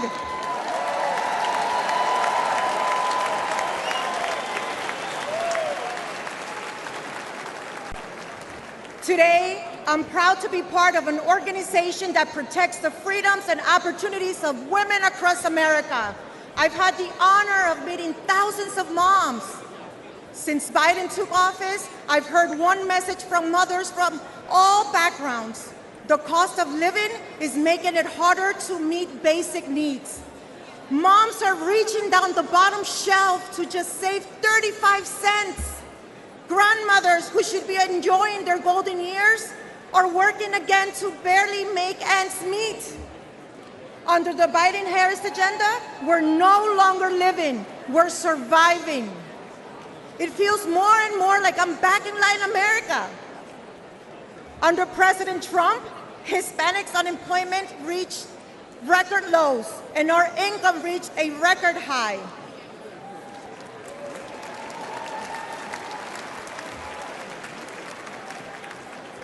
To my fellow Hispanic Americans and to all Americans, if you believe in faith, family, freedom, financial stability, join me in voting for Donald Trump this November.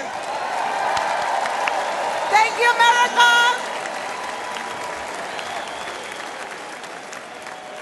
Ladies and gentlemen, Charlie Kirk.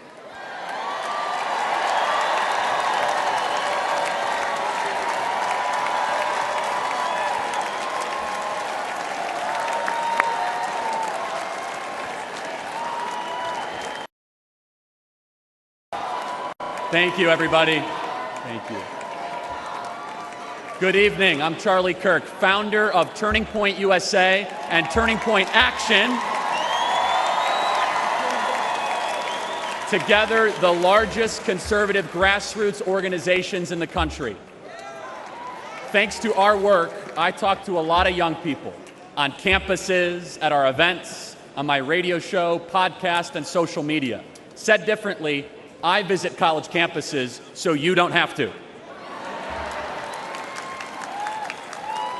I hear a lot from young people about their hopes, their dreams, and their fears. You see, young people are idealists.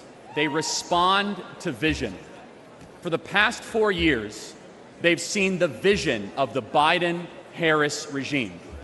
That vision is you'll own nothing and be happy. The Democrats say instead of owning a home, you'll rent a 400 square foot studio apartment. Instead of owning a car, you'll rent a scooter using some app.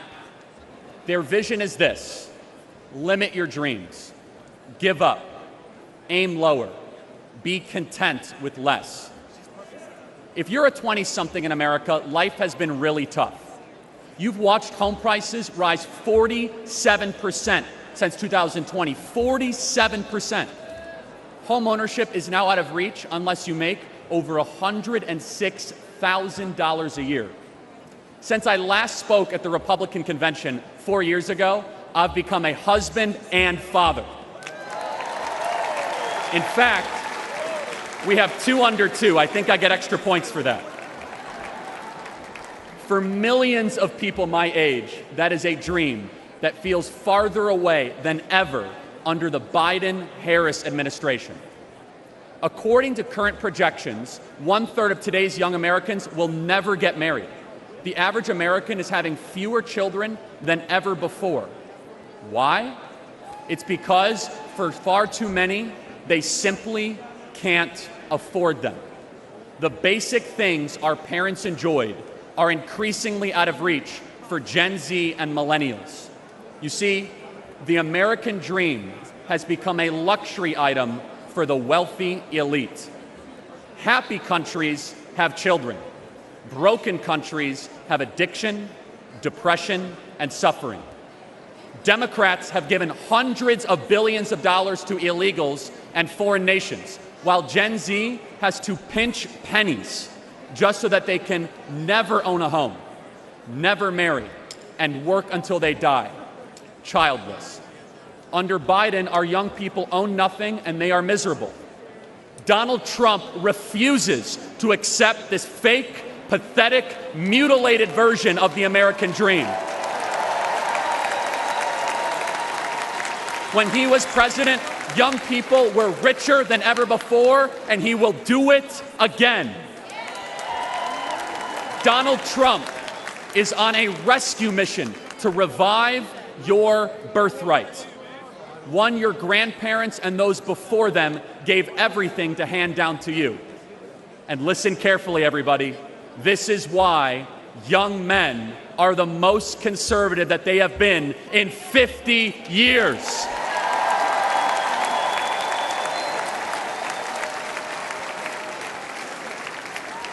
To all the Gen Zers watching this convention on TikTok right now, I have a message just for you. You don't have to stay poor. You don't have to accept being worse off than your parents. You don't have to feel aimless and unhappy. You don't have to support leaders who lied to you and took advantage of you for your vote. America's future is a series of choices. Our current state of slow motion national decline is a choice. This November, we're going to choose success. We're going to choose to put the future of Americans first. We are going to choose to no longer be spectators this election. We together are going to do the work to save America. We are going to choose to work harder than ever before, to chase ballots, to vote early, to register new voters, and all of us together working harder than ever, we will fire the Biden-Harris regime and put Donald Trump back in the White House where he belongs. God bless you guys. Thank you so much.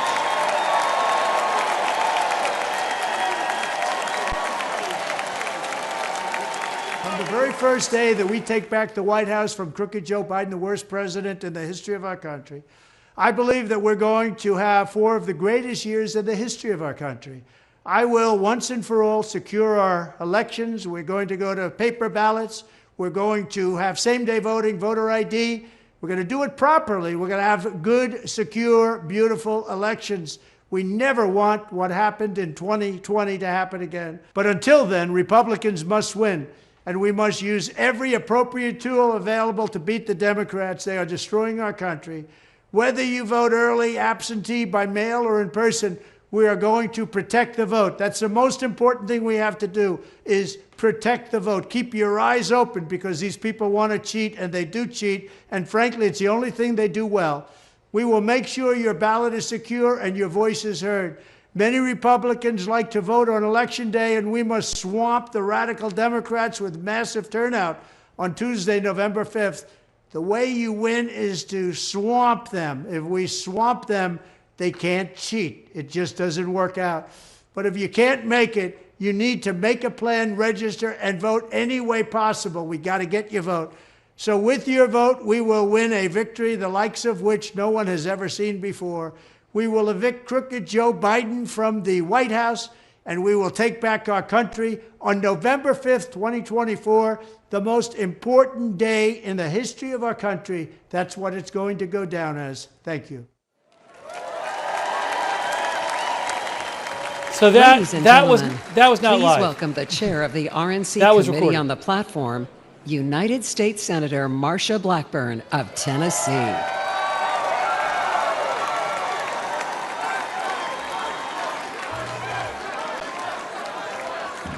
Good evening, and what a great evening it is. I am Marsha Blackburn from the great state of Tennessee. And yes, last week I did have the honor of chairing the Republican Platform Committee. We produced a different kind of platform, one that is dedicated to the forgotten men and women of America. People like Brad Bordeaux, a small businessman from White Bluff, Tennessee.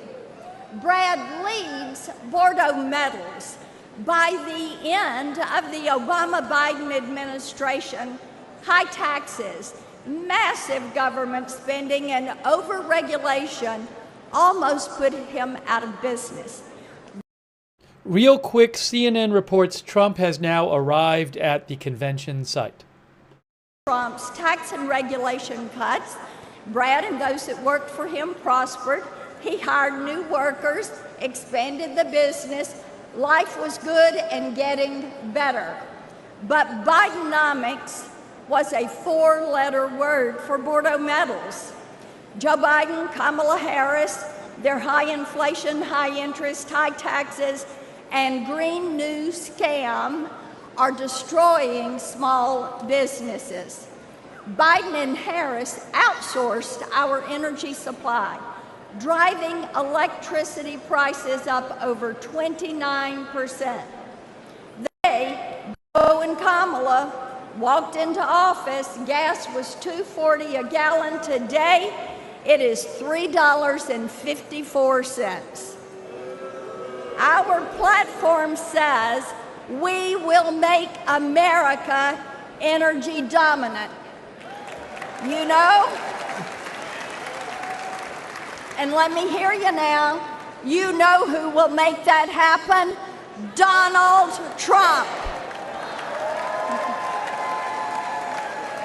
Joe Biden and Kamala Harris also think that small business owners are wealthy and they should pay their fair share.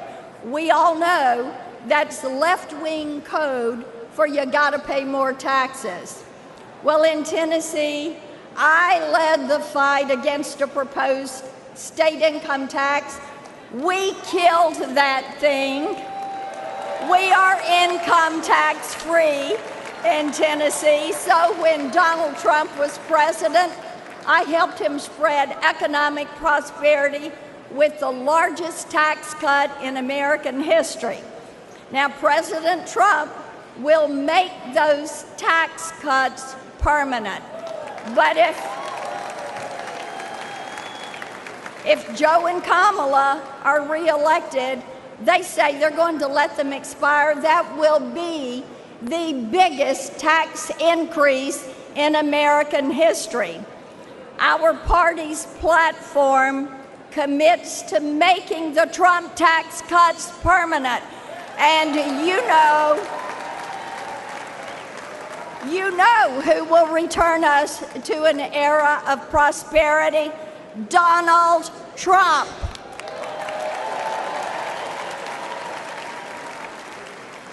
Now, Joe and Kamala, bless their hearts, they couldn't help themselves. They hired 85,000 new IRS agents to harass hard-working Americans. IRS penalties have surged 300%. And they're not on big corporations. They're on gig workers, freelancers, small business owners, and the self-employed. Let me ask you a question. Who is going to look at those 85,000 IRS agents and say, "You're fired"? Donald Trump.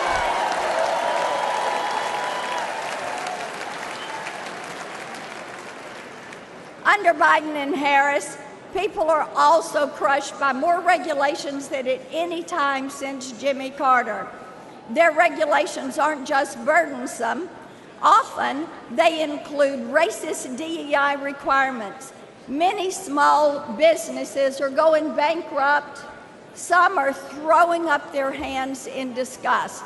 Our party's platform pledges 7 times to cut regulations that are killing jobs and costing you thousands of dollars. Now, you know who will slash that red tape and return this country to economic greatness? Donald Trump.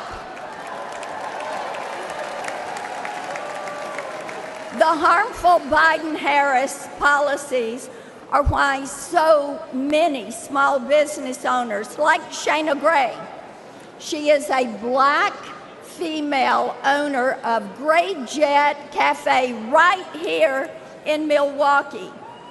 She voted for Biden in 2020, and in 24, she is voting for President Donald Trump. Our platform is a promise to people like Shana, people like Brad, and President Trump will keep his promises just like he did the first time. So I've got one more question for you. Who should be the next President of the United States? Donald Trump.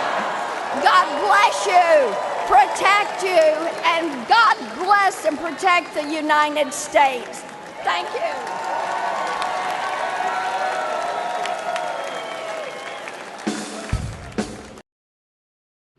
All right, we got some more music. Trump, according to CNN, has arrived at the convention location. There are currently 5 speakers left to speak tonight.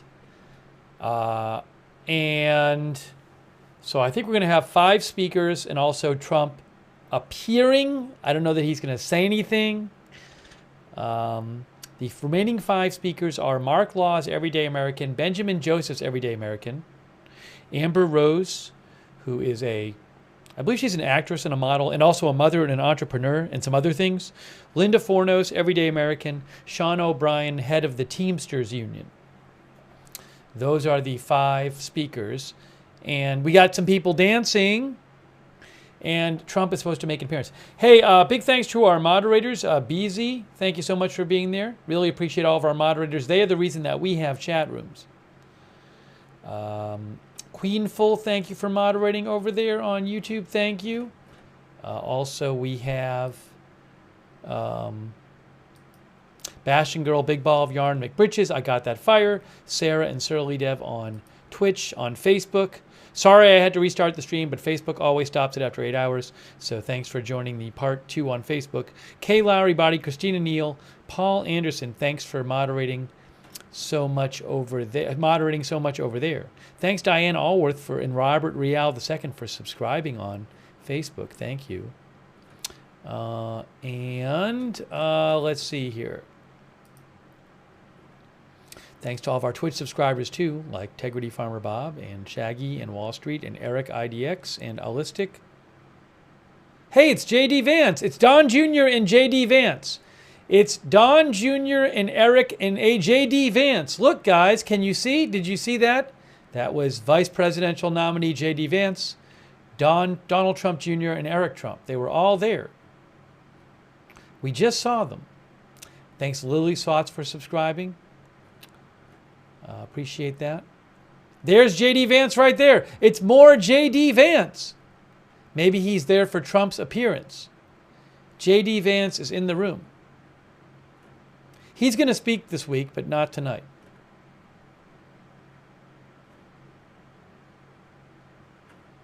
Thanks to all of our YouTube members as well.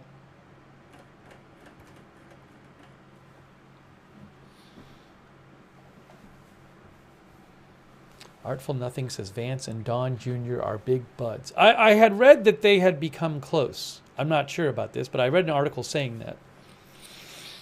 Thank you to Paul G. for your support. I appreciate it, Paul G. Thank you. The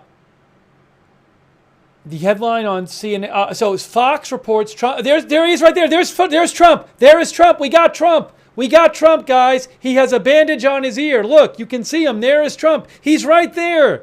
He's right there. There is Trump with a bandage on his ear. I'm seeing Tiffany Trump on TV, but there he is. There he is right there. There he is with the bandage on his ear. He's got a bandage on his ear. We got the early shot of him. How about that, guys? So there he is. He has the bandage on his ear. He's on the Jumbotron with a bandage on his ear.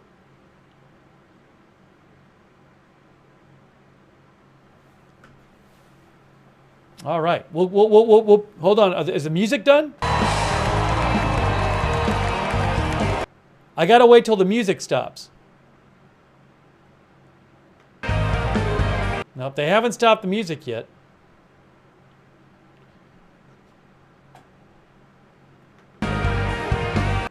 But we got to see him right there.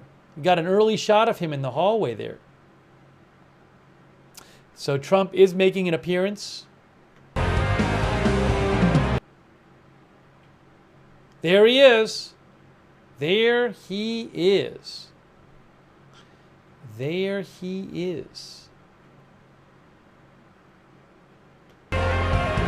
No, I can't. I can't play it. I gotta wait till the music ends. Gotta wait till the music ends.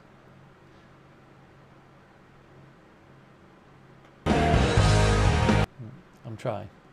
I keep checking.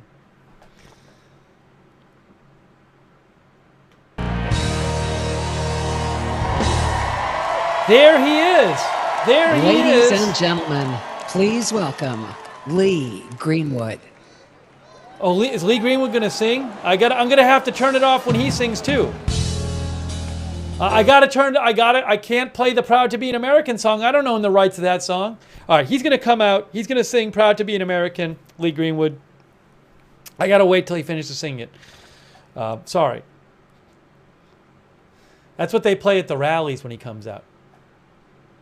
Anyways, look, what can I do? I don't own the rights to Proud to Be an American. So we can watch it, and I'll put the audio on when he's done singing it. Oh, there he is again. There he is again.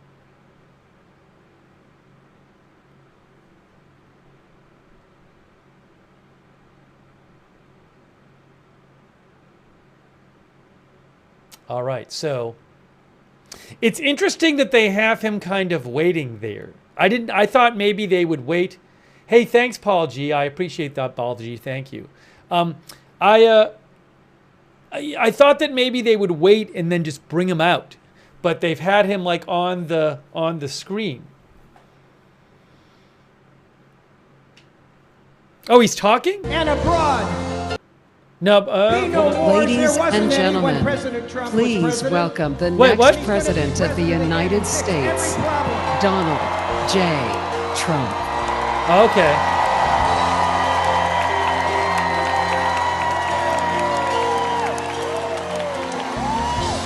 He's gonna sing now, I bet. If tomorrow... All right. I'm sorry, he's singing now. He's singing now. I'll keep checking for him to stop singing. I didn't realize he was talking. Hey, Trump is in the building. There's Trump right there. Thank my lucky star. All right, you know. So I'm sorry about the music situation, but I have to just I can't change the fact that I don't own the rights to Proud to be an American. I'll keep checking. Maybe he'll do a short version of it. There's Trump. There he is. You don't have to tell you that.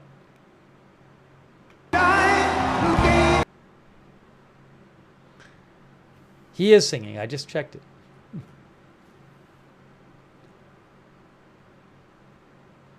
No doubt.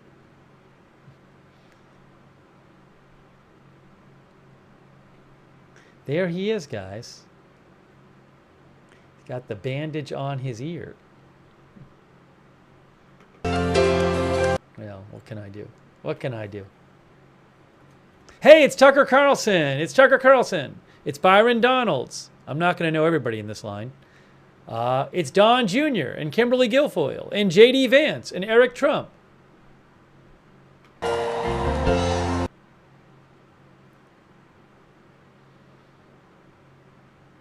There it is. Tried to kill him. Oh. Not take this man down. He has the courage, the strength, and he will be the next president of the United States.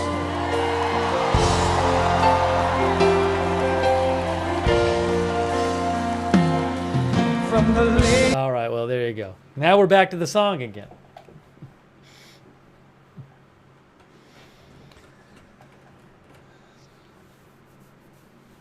There he is.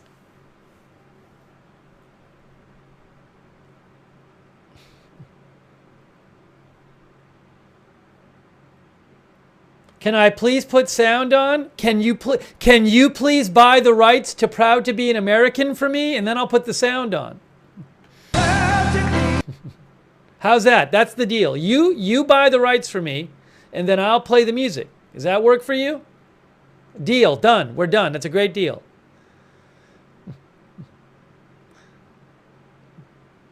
Next to you.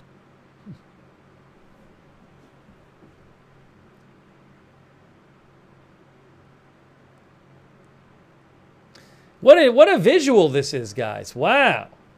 What a visual. Someone says hashtag buy the rights. He's almost done singing it.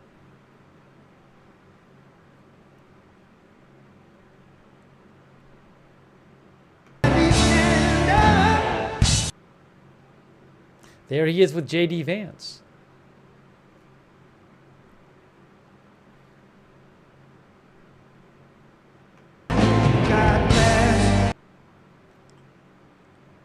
Just about, okay, here we go. I can play it again. I can play it again. Here we go. Mr. President.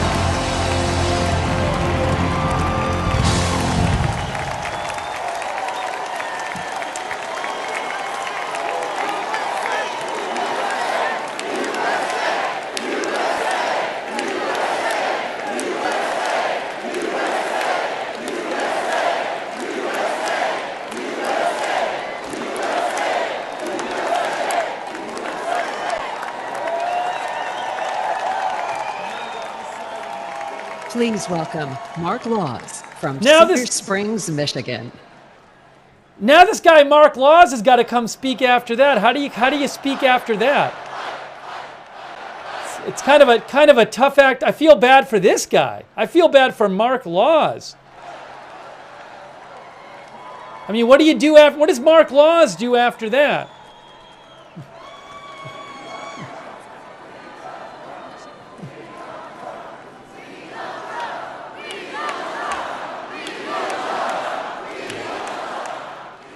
I mean, that's a tough job. That's a tough job for Mark Laws.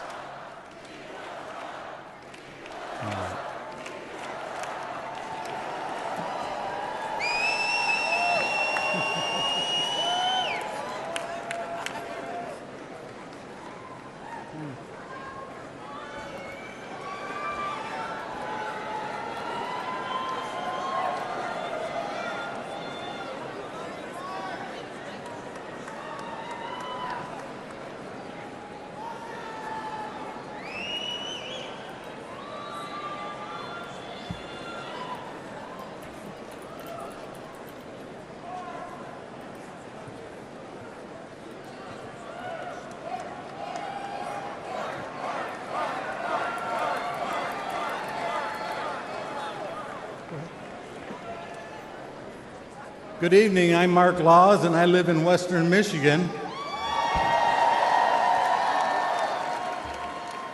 I'm not a senator or a governor or some other politician, but I'm just a regular guy. But to my kids and my grandkids who call me Peepaw, I'm the guy.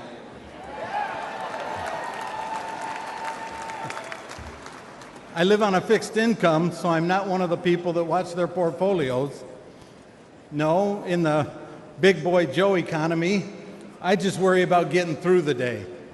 But I'm fortunate because I don't have a mortgage. If I did, I'm really not sure how I'd make it. The big boy Joe inflation has turned our dollars into nickels. And in Michigan, we got 180,000 plus people that are in tax lien foreclosure right now. So even though I don't have a mortgage, I still got to pay the government to rent my house. And if I don't, they take it away. When I'm asked how I'm doing, I answer honestly, I say, I'm doing okay. But don't you remember under President Trump, we didn't have to settle for just okay. We were doing great.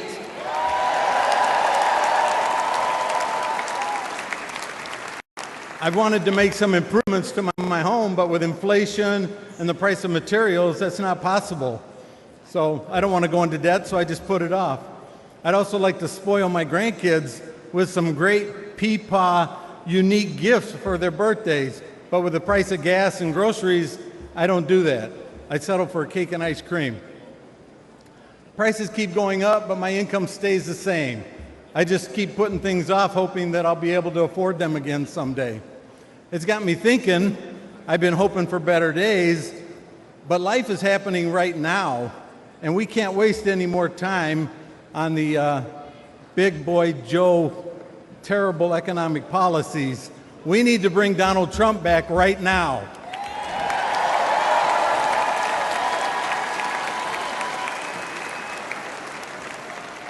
We need to know and share the 20 promises that Donald Trump has made. We need to get involved with the Trump 47. And you remember, ballots win elections, so that's the best way to do it.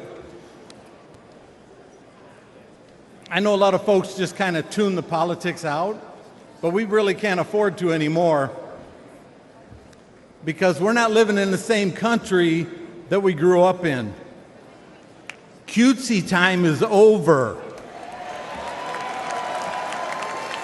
We need to, all of us, put our shoulder to the wheel and push along and get Mr. Trump, Donald Trump, to be number 47 again. Thank you, and God bless America.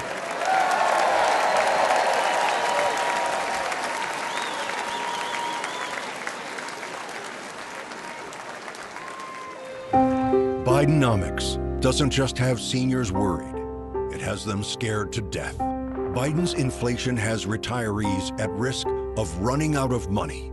The cost of groceries is forcing many seniors to choose between food and their prescriptions.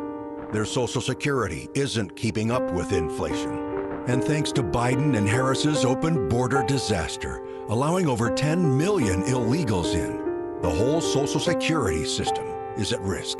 And now, many seniors are also struggling to afford their housing. It's no wonder one advocacy group calls this Biden's war on seniors. President Trump has seniors' backs. He got seniors' Medicare Advantage premiums cut 34%. And he'll fix Biden's broken economy and get inflation down, just like he did before. And President Trump has made it crystal clear he will always protect seniors' Social Security and Medicare and oppose any cuts in their benefits. President Trump, he'll make America affordable again.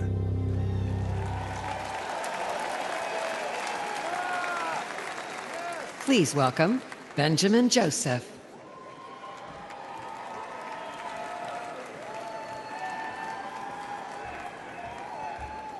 Hello, Michigan. Hello, my fellow patriots. I'm the owner of a home remodeling business that my father Steve started in 1972. During the Trump boom, we were thriving. Under Biden, we are surviving. I know other business owners, like many of you in this room, can relate. With the financial strain caused by the Biden-Harris economy, many clients are tightening their belts, closing their wallets, and cutting back on their home remodeling projects. To keep work coming in, I've had to lower my margins, and I mean lower them. I'm now barely making payroll, and our families just have enough to live on. But we can't build up any savings, and we can't move forward. As parents, we want to provide for our children. But more and more parents like myself have to look their little girl or their little boy in the eye when they're asked for something and say, "We can't afford it." Those 4 words are heartbreaking. We didn't have to say those words under Donald Trump when he was president. That's because Donald Trump is a businessman, not a crooked career politician.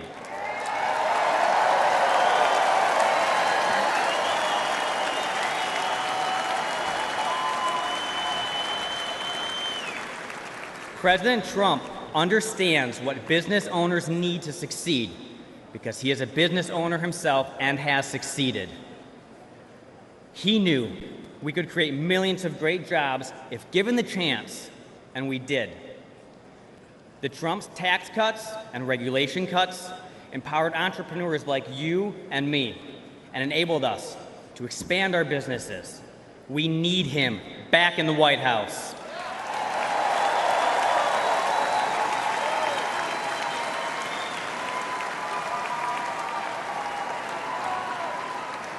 As a representative of Michigan at this convention, I want to give a special Michigander thank you to President Trump for being our champion.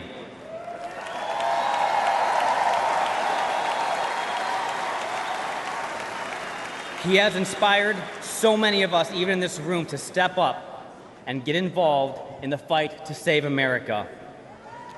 With his leadership and our help, we will make America affordable again, wealthy again, and great again.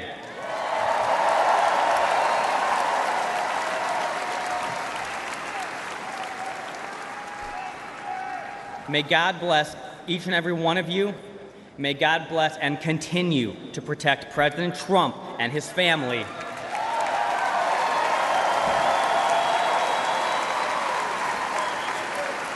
And may God bless the United States of America. Thank you.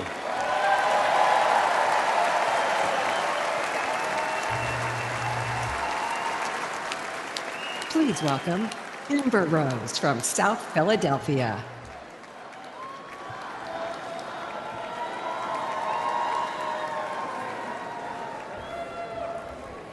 Hello, my name is Amber Rose. I'm a model and entrepreneur. Thank you. But most importantly, I'm a mother. My whole world revolves around providing for my children, keeping them safe, and giving them an opportunity for a better life. That's something that unites all American parents, whether we're Republicans, Democrats, conservatives, or liberals. We all want a better country for our children.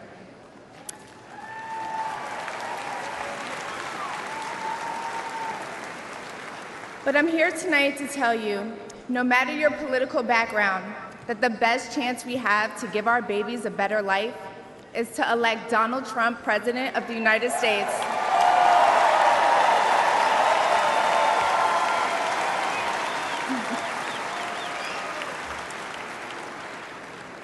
Now, you may be wondering why I'm up here telling you this. I'm no politician, and I don't want to be. but I do care about the truth. And the truth is that the media has lied to us about Donald Trump.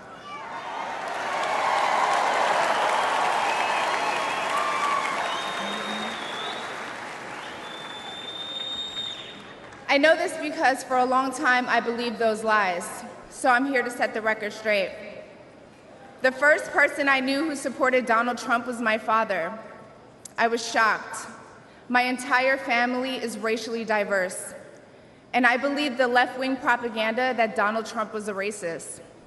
My father said, "No, he's not, Amber. What are you talking about?" And when I insisted, he said, "Prove it."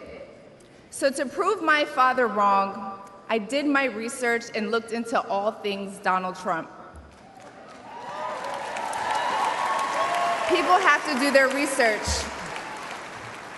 I watched all the rallies, and I started meeting so many of you, his red hat wearing supporters.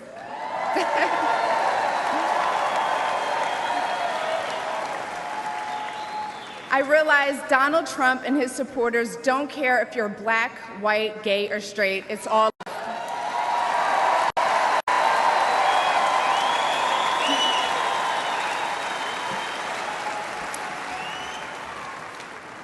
And that's when it hit me.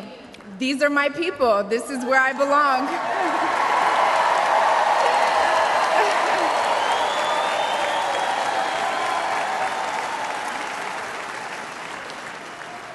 So I let go of my fear of judgment, of being misunderstood, of getting attacked by the left, and I put the red hat on too. Thank you.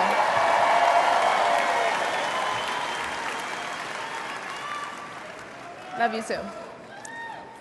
I never felt more free and more love for my country than I do now. I want to thank my father, who's in the audience tonight, for opening my eyes. He served over 20 years in the U.S. military. Thank you for your service, Dad.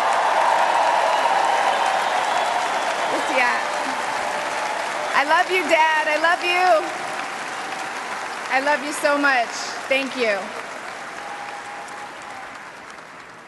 When I met the President and Melania for the first time, he was kind and generous and funny as hell. Very funny. The First Lady was gracious and smart with a smile that will brighten up any room. If you're watching this tonight, you know our country is in trouble, just like me. When you go to the store and buy food for your family, you're shocked. When you fill up your gas tank, you're pissed. I know I am.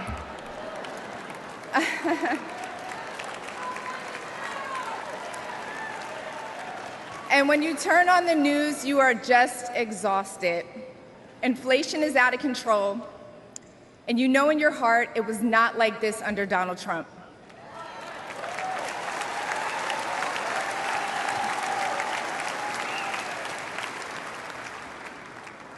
My message to you tonight comes from a humble place.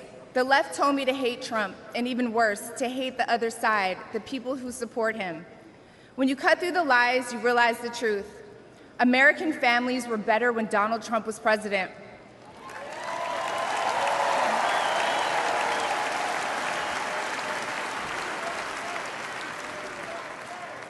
We were safer, wealthier, and stronger.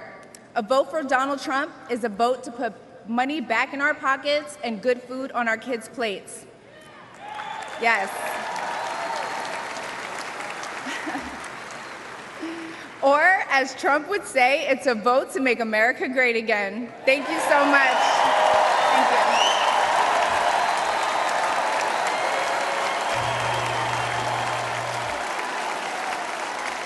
Please welcome Latino American Linda Fornos.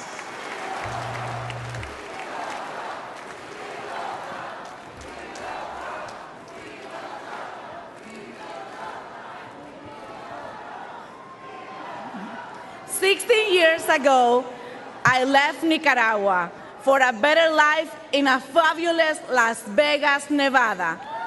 Woo!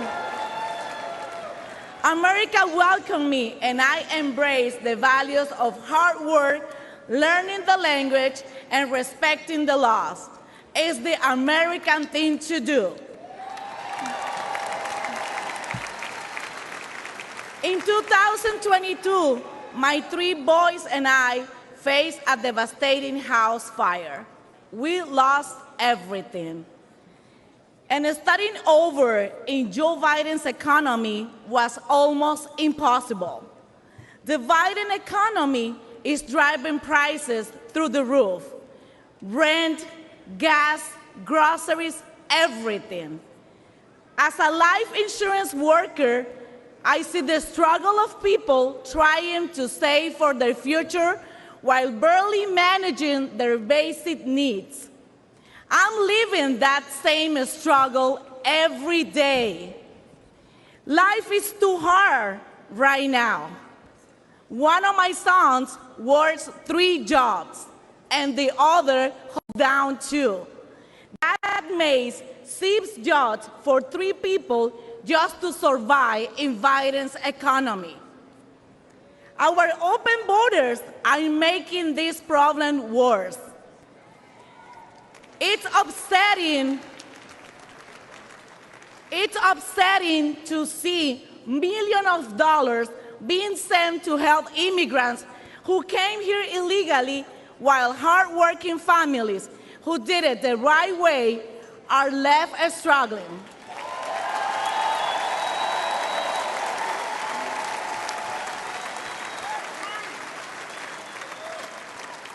The fact is that illegal immigration hurts legal immigrants the most.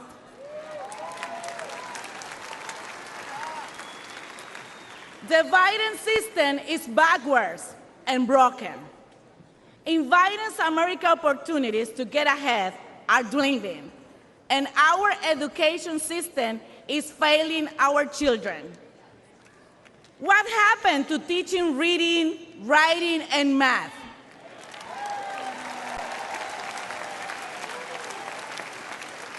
Now, it's like our kids are getting a degree in pronoun studies.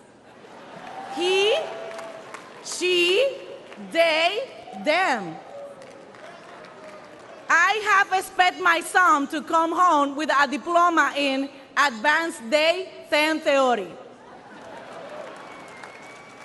Life was completely different under President Trump. We prosper.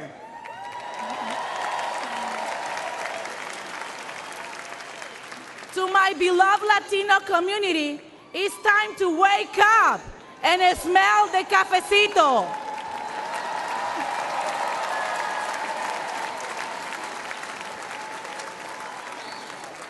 In 2020, I made a mistake that is hard to admit, especially in this room.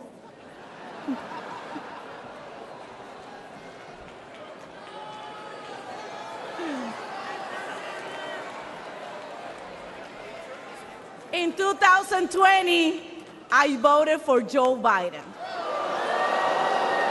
I'm sorry. He has made me regret it.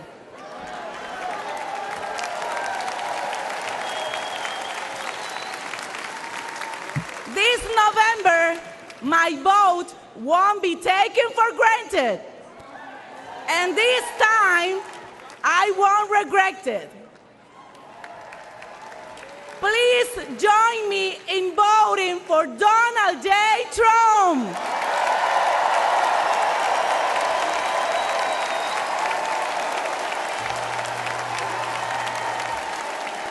Please welcome the President of the International Brotherhood of Teamsters, Sean O'Brien.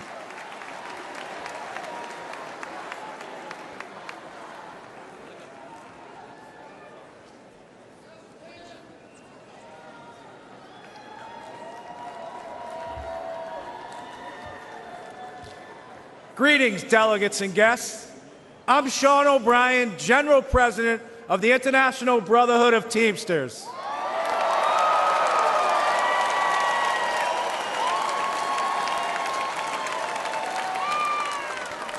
I'd like to give my peeps from the greatest state in the nation, Massachusetts, some props. What's up? First, I want to thank the hardworking Teamsters and union members here in Milwaukee who play vital roles in the building and operations of this convention.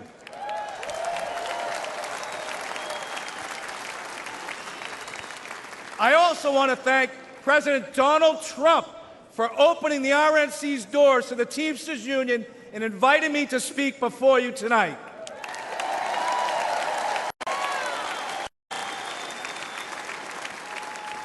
I travel all across this country and meet with my members every week. You know what I see? An American worker being taken for granted. Workers being sold out to big banks, big tech, corporates, and the elite. And I'm not the only one who sees this. Everyday families see it. The American people aren't stupid. They know the system is broken. We all know how Washington is run. Working people have no chance of winning this fight. That's why I'm here today.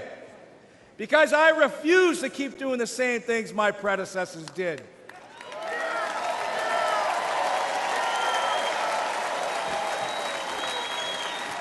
Today, the Teamsters are here to say we are not beholden to anyone or any party.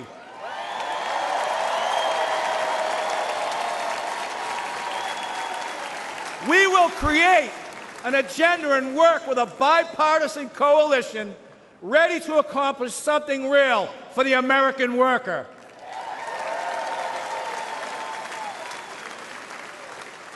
And I don't care about getting criticized. It's an honor to be the first Teamster in our 121-year history to address the Republican National Convention.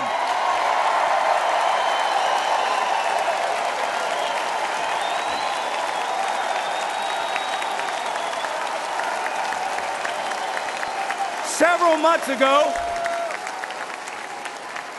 I asked the RNC and the DNC for the opportunity to speak. To be frank, when President Trump invited me to speak at this convention, there was political unrest on the left and on the right. Hard to believe. Anti-union groups demanded the president rescind his invitation. The left called me a traitor.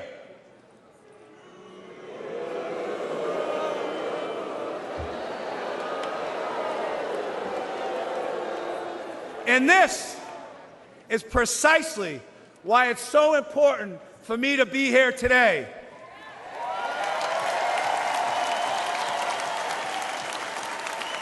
Think about this. Think about this.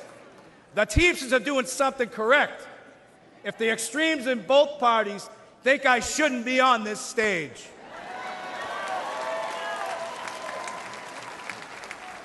President Trump had the backbone to open the doors to this Republican convention, and that's unprecedented.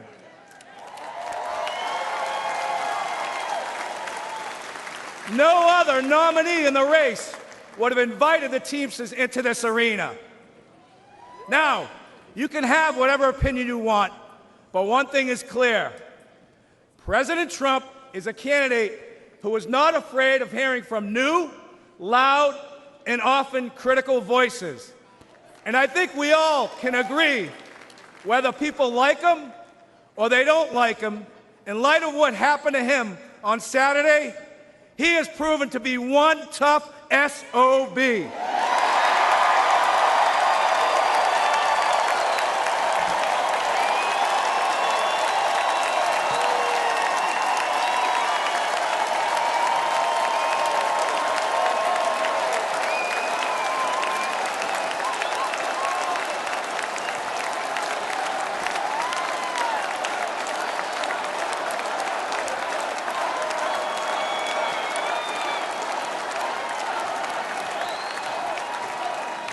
Now, when I won the presidency of the Teamsters in a national election 2.5 years ago, we started reaching across the aisle. In the past, the Teamsters have endorsed GOP candidates, including Nixon, Reagan, and George H.W. Bush.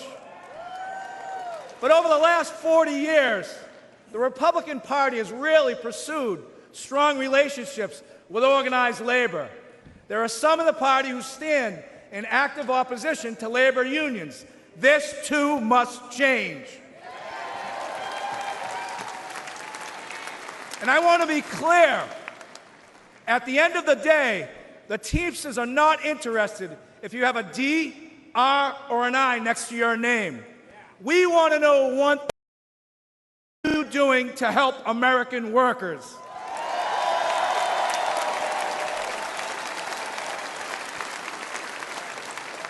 As a negotiator, I know that no window or door should ever be permanently shut.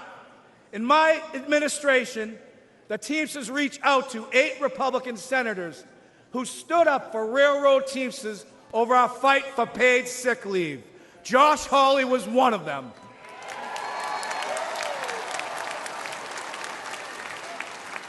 We started talking. Senator Hawley changed his position on national right to work. Then we started walking. Senator Hawley walked a Teamsters picket line in St. Louis and a UAW picket line in Wentzville, Missouri. More than that, I want to recognize Senator Hawley for his direct, relentless, and pointed questioning of corporate talking heads, lawyers, CEOs, and apologists. He has shown he is not willing to accept their pillaging of working people's pocketbooks. I know from a career in negotiating that you get nowhere by slamming your fist on the table. The first step is to listen.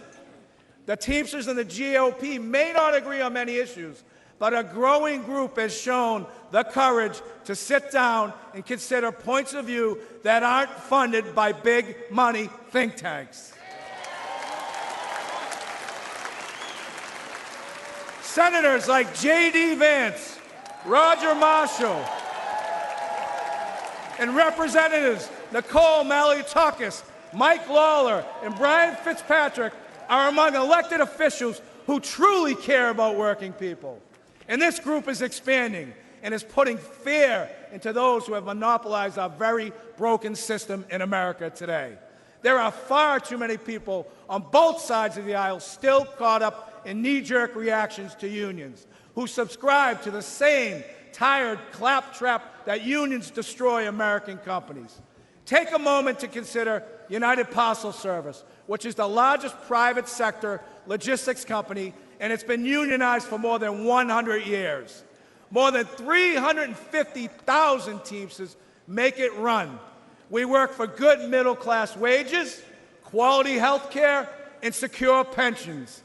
There are work rules that ensure fairness and due process for both sides. UPS is the most efficient package delivery company in the world.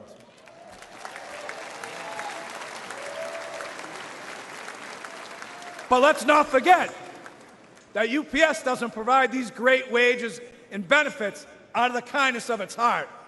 UPS does it because the Teamsters fight for it, all 350,000 of us.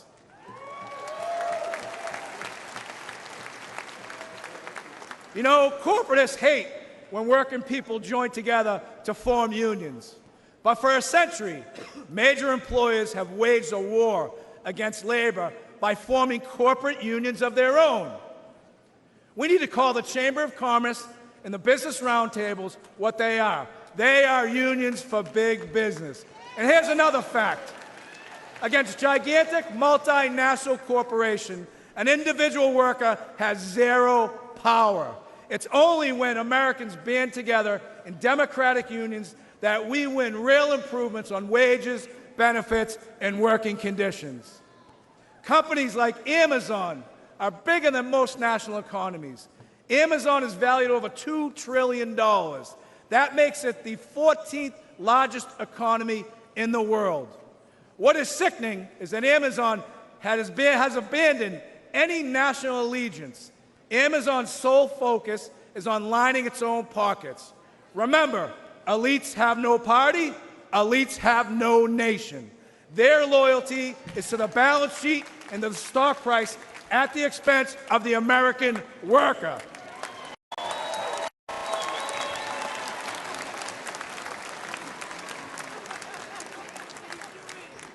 In my office in Washington, D.C., I can see the United States Capitol from my window. I see well-intentioned people arrive in Washington and get eaten up by an unforgiving system. The responsibility to average Americans takes a back seat. The objective now becomes survival. Fundraiser after fundraiser, corporate consultants hedge every initiative. The Hill crawls with lifers, bouncing from government jobs to corporate jobs and back again. I think we can all agree D.C. is a pretty treacherous area. Most legislation is never meant to go anywhere, and it's all talk. And in America, talk isn't cheap. It's very expensive, and it comes at the cost of our own country. Working people know our system is broken. The elites are not laboring on behalf of workers. There is a political caste system that prevents citizens from accessing their representatives to hold them accountable. For a moment in time, working people in America were seen as essential. Sadly, it took a global pandemic for political and corporate elites to notice this fact. But ask yourself this question. Since the end of the pandemic, when was the last time you heard major news outlets regularly refer to workers as essential? You haven't. The men and women who provide goods and services, deliver packages, stock grocery shelves, care for patients, pick up your trash, and keep our communities safe are taken for granted. All the while, the stock market booms, housing prices hit record highs, and corporate salaries skyrocket. But the income of everyday Americans are shrinking in the face of inflation. At the gas pumps, at the grocery store, with the electrical bill, and with the car insurance. This has got to change.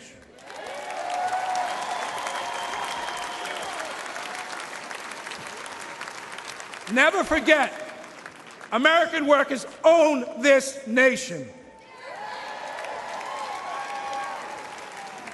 We are not renters. We are not tenants. But the corporate elite treat us like squatters, and that is a crime. We've got to fix it. Now, this will shock you. This will shock you.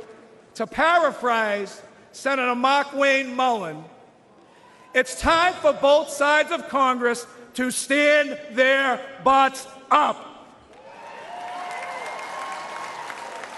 We need trade policies that put American workers first.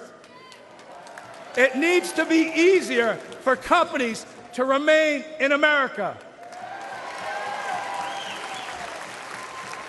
We need legal protections that make it safer for workers to get a contract. We must stop corporations from abandoning local communities to inflate their bottom line.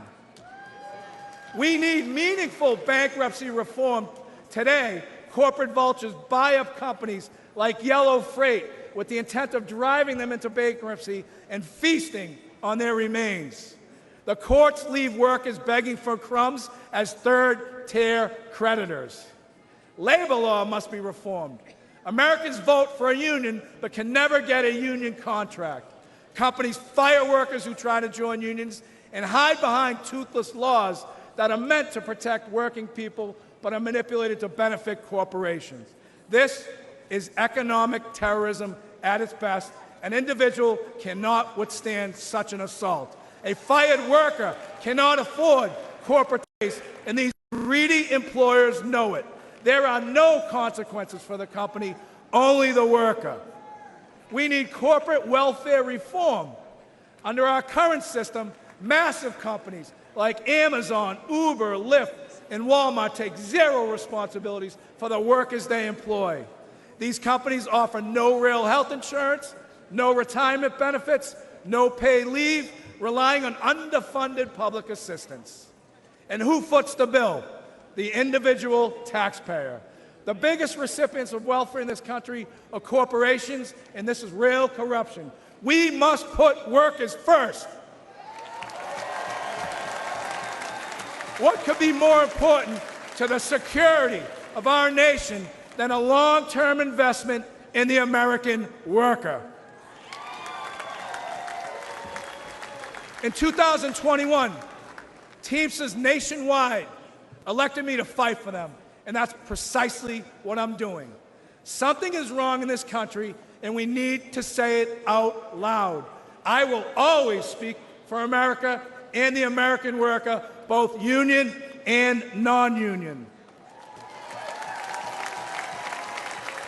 I challenge each and every one of you, and especially my friends on the Democratic side, to embrace cooperation, to truly collaborate, to achieve meaningful and productive change, to ensure we make this great nation in this world the bigger, faster, and strongest nation in the entire world.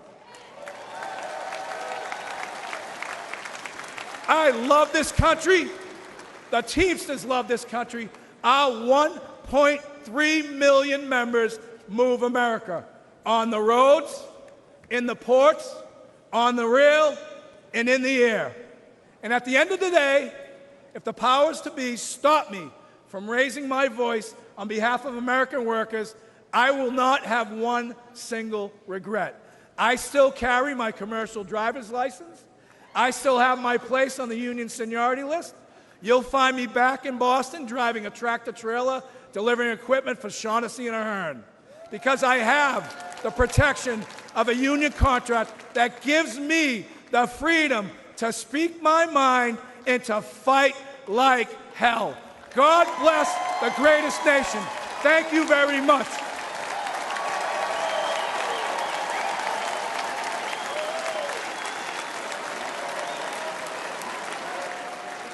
Ladies and gentlemen, please welcome back RNC Chairman Michael Whatley.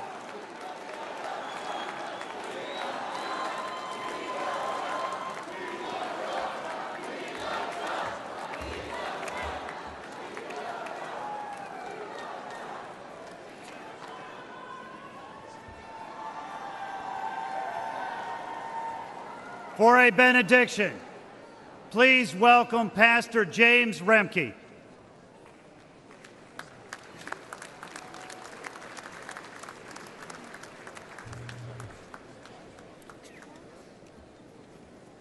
It's a great pleasure to be here. Great pleasure to see President Donald Trump safe.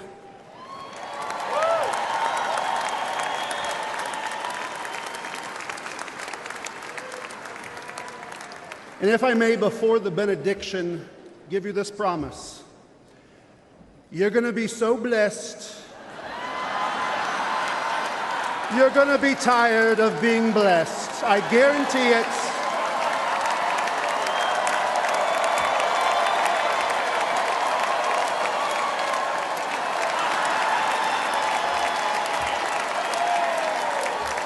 Believe me. Let us pray. In the name of the Father, and of the Son, and of the Holy Spirit. Amen. Almighty God, you have given us this good land as our heritage.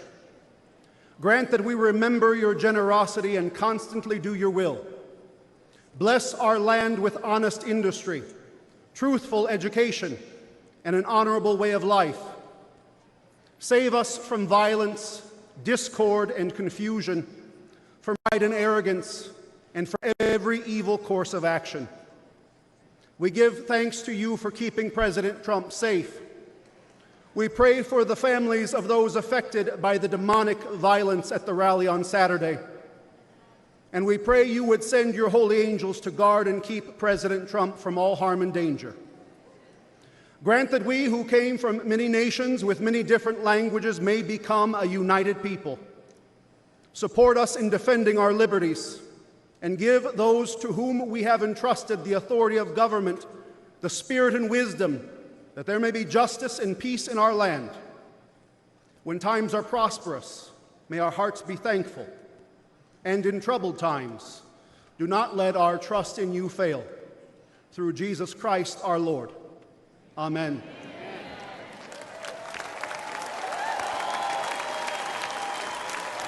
The Lord bless you and keep you. The Lord make his face shine on you and be gracious to you. The Lord look upon you with favor and give you peace.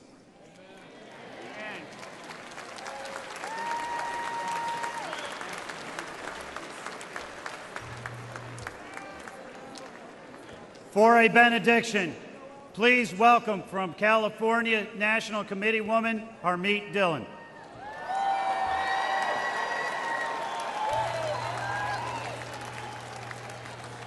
Thank you, everyone. These last 48 hours have been some of the most intense, yet most prayerful of our lives. The heinous attack on President Trump and his supporters made all of us pause and seek answers and comfort. From a family of Sikh immigrants, I am honored to share with you, my fellow Republicans and guests tonight, a prayer from my faith tradition practiced by over 25 million worldwide. We recite the Ardas prayer before any new endeavor, giving thanks to God and asking for his protection and help to uphold the values of humility, truth, courage, service, and justice for all. To show respect, we cover our heads when we pray.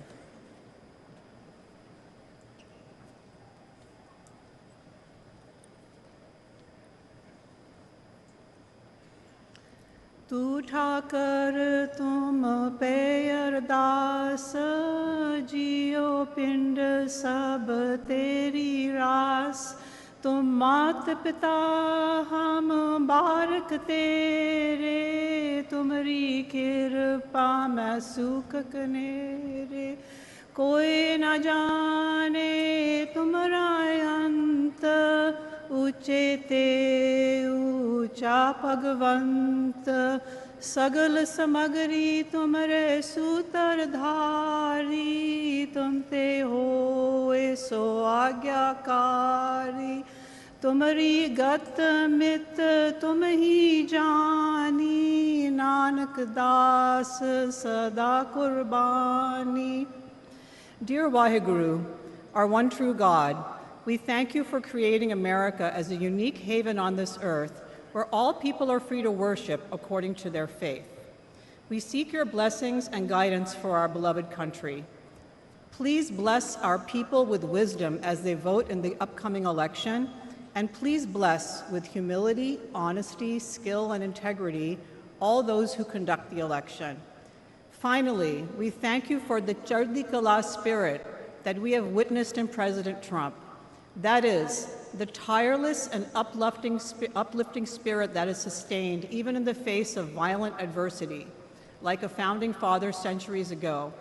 And we thank you, dear God, for protecting his life. We thank you for his examples of nirbha, fearlessness, and nirvair, the absence of hate when faced with vitriol. These examples of extraordinary calm inspire us. Nanak Naam Chardi Kala Tere Bane Sarbata Pala. May your name forever be exalted, spreading happiness and blessings and good spirit, that everyone may prosper and enjoy the grace of your peace. Thank you.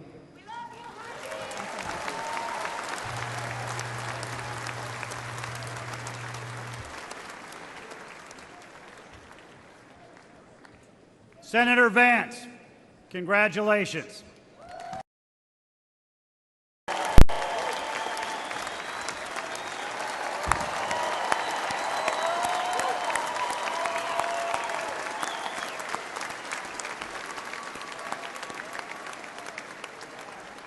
President Trump, we are honored to have you here tonight, and on behalf of the entire Republican Party all across America, we are grateful for you to be our nominee for the 47th President of the United States of America.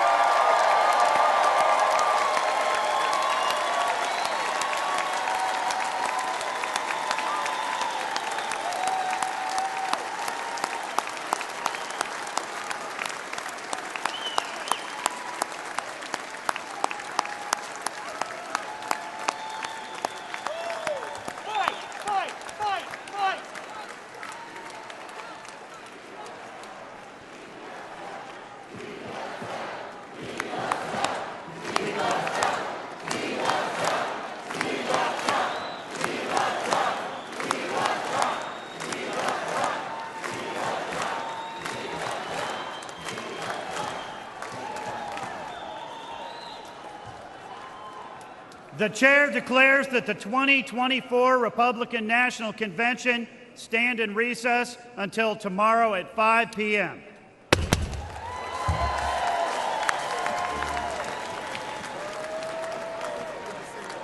All right.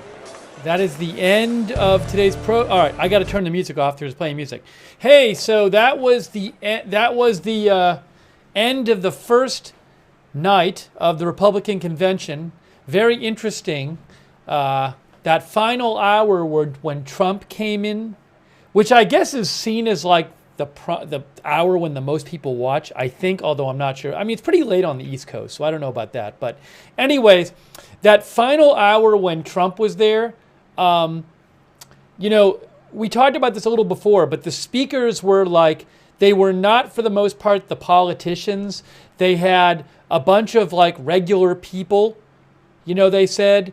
Also, you know, there was clearly an effort with like, to maybe get some Democratic constituencies in there. You had multicultural speakers. You had like the Teamsters Union president speaking for like a long speech. So it was an interesting, it seemed like to me that the Republicans were trying to reach out to some traditional Democratic constituencies. That's what it kind of seemed like there, you know, in that, especially in that last hour. You know, you kind of can't miss it. They really, and again, the bigger Republican politicians who spoke tonight, like Kristi Noem and Marjorie Taylor Greene and Byron Donalds, they were all earlier, you know. So it's interesting that's how they really stacked up the end with like the more of the regular people and the non-politicians. So yeah, by the way, just to be clear, the Teamsters has not endorsed Trump, although you could be forgiven for thinking that. They have not made an endorsement yet. The Teamsters are going to choose their endorsement after both conventions. But it's interesting. And it was also a very interesting thing for the Teamsters president to speak, because, you know, a lot of that speech was like anti-business and anti the corporate elites, and so you know, maybe some Republicans liked it. I'm sure there's some business interests in the Republican Party that might not have liked it. So that was an interesting. Some of you in the chat were commenting on it. So it's very interesting thing going on there. By the way, thanks to Geraldine Friedrich for your support, and Bebop and Rocksteady and Young Dorito and Jarrett Scott, BDK, No Yes Well Maybe, and Paul G for your support. I appreciate that. I'm going to take a few comments from you guys here. Is the music still playing? Oh, let's see. Yeah, I can't play the music, but I want to take a few comments from you guys. Oh, thanks also to Rocky Coast for your support on Twitch. By the way, I did notice during the last speaker or two, there were reports of a tornado there was a report of a tornado on the ground at O'Hare Airport and maybe one at Midway in Chicago. I don't know that there's any big damage or injuries or anything, so I'll have to look it up. Again, I'm just passing that along. Flight Radar 24 posted about it. I'm not aware of like major damage or injuries, but I just, you know, I'll keep an eye on things. But we're going to wrap up this stream shortly, so I'm going to focus on this right now. Anyways, let me take a few comments from you guys. Let me know what you thought about this. And we'll be covering it. By the way, the night 2, there's the next official session of the convention is tomorrow night. And it starts at 6 Eastern, 5 Central, and it goes to 11 Eastern, 10 Central, okay? So 6 Eastern, 5 Central is night 2. And so we'll be on live for night 2 at 6 Eastern, 5 Central. By the way, thanks for the gift memberships, Gringo. I appreciate that, Gringo. Thank you. Let me take a few comments from you guys, see what you thought. So yes, we are covering this tomorrow night. That's 6 Eastern, 5 Central tomorrow night. I looked at the schedule. Let's see here. Deborah Barron says, I was surprised at how subdued Trump seemed. I agree with you in that he was not like boisterous, you know, and look, he could be tired, you know, for one thing, or maybe he just was like kind of taking, you know, he's had a traumatic thing happen to him. Maybe he was just taking in the whole thing. So, but it wasn't like he was kind of just, yeah, I certainly would say he wasn't like, you know, flailing his arms around or anything like that and shouting kind of thing. So that was interesting to see. That was interesting to see. Let's see here. I want to read some more comments from you guys. Let's see. Have I mentioned the Florida charges dropped? Yes, we did a whole stream on that earlier today. You can see that if you want to know more about that. The judge dismissing the federal charges, the judge in the federal classified documents case dismissed the charges, but it's going to be appealed. But we did a whole stream on that earlier, so you can watch that if you'd like.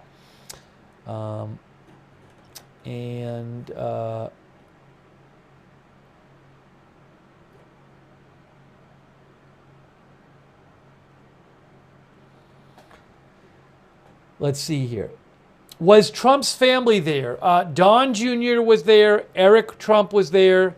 Tiffany Trump was there. And Eric's wife, Lara Trump, was there. She's co-chair of the RNC, I believe. They were there. Also, I mean, a theme of tonight, they're doing, I guess, different themes every night. The theme of tonight was what was it? Make America affordable again or something? But it was like the economy was the big thing they were talking about tonight. The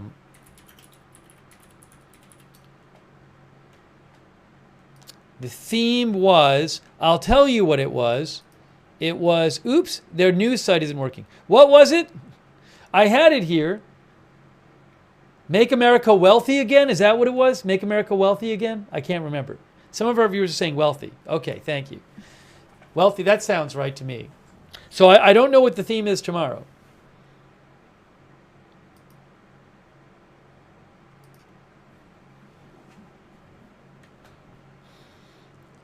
We'll see. But this was about a lot about the economy tonight. Okay, I want to read a few more comments from you guys. Let me read a few more comments. Shaggy says the president, Democrat or Republican, does not control the price of either gas or groceries. Read something. I mean, look, this is a thing you get at these conventions and in politics in general with presidents, is like everything gets blamed. And also like with presidents, they can all blame gets assigned for lots of different things, and praise gets assigned for lots of different things, and presidents will take credit for this kind of thing. But yes, there are many different things where the president is not the one who, and certainly not only the only one who controls these kinds of things. For example, with economic stuff, there's all kinds of stuff that can go on in the world that can affect things. So I'm not going to get into specific issues here, but that happens all over the place.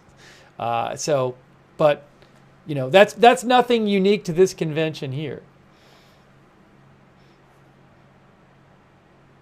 Oh, they have the graphic up. They have the graphic up. Let's see. The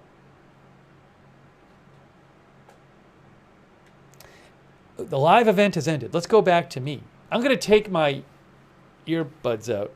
It might pause for a second, the broadcast. Hold on. We might pause for a second when I take my earbuds out. Give it a second.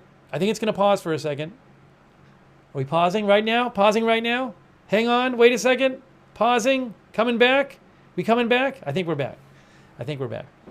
All right, I want to read some more comments from you before we sign off. Let me know what you thought about the convention. Day one. Day one and night one. Day one and night one.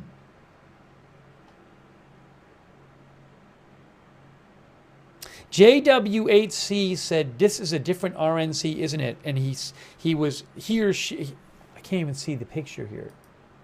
It's a he. JW8C was referring to There was a woman who was leading a prayer and she had her head covered and it was in a different language. And I didn't hear, sometimes I miss some things because I'm like doing the broadcast and I don't hear everything everybody says. So, but it was like some sort of, again, it was in a different language and she had covered her head and she was like singing a prayer.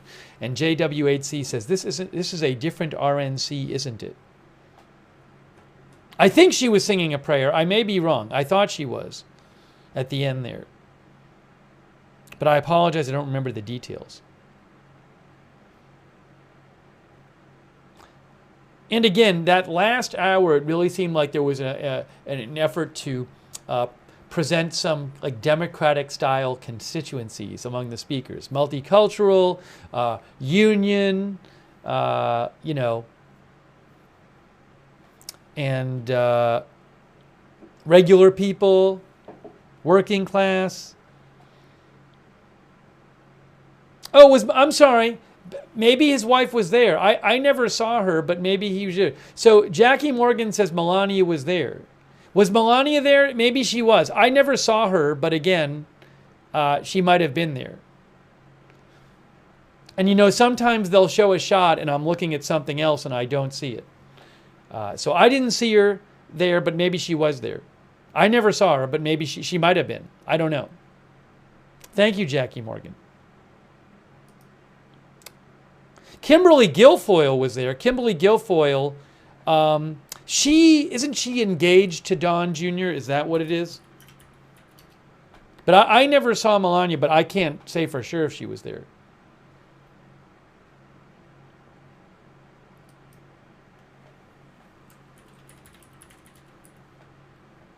Yeah, he's engaged to Kimberly Guilfoyle, Donald Trump Jr., and she was there. Oh, and by the way, yeah, you know, Mark says not on my feed. It's possible that there's like a different feed, which I don't have access to, and maybe she was on that feed. So I don't know. I don't know. The ones I saw personally were Eric, Don Jr., Tiffany Trump, and Lara Trump. That's the ones I saw. Del Nimron says Melania was not there. Again, sometimes I miss things, but I didn't see her. If I see some kind of reporting that she was there, I'll let you know.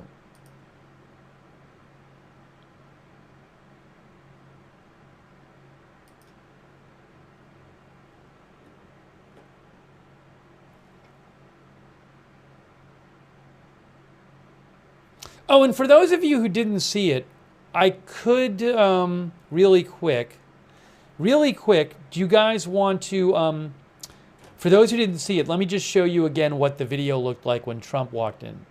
Let's do that. Hey, thanks to Bill Ward, who says, I found it emotional seeing Trump walk in after what happened on the weekend. Thanks, Bill. I'm sure people there, a bunch of people there did too. Thanks, Bill from Canada. I appreciate that, Bill. Thank you. Let me just do that for you. Okay, I'm going to do this right now. I'm going to replay that moment.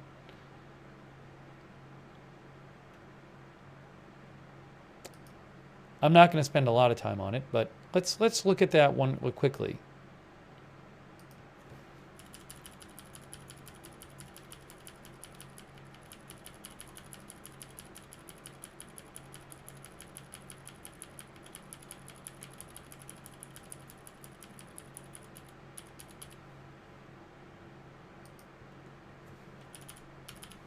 Yeah, here it comes. Here it is right here. So I'll put this on the screen for a second so you can see it. But this was when we were covering it before. First of all, let me get this off the screen. There we go. So this was earlier. Hang on, this was earlier. And I'm just going to hit play here. Oops. No sound. There he is. That was earlier. That was Trump coming in, making his appearance. Right there. Probably about 45 minutes ago, or an hour ago or something.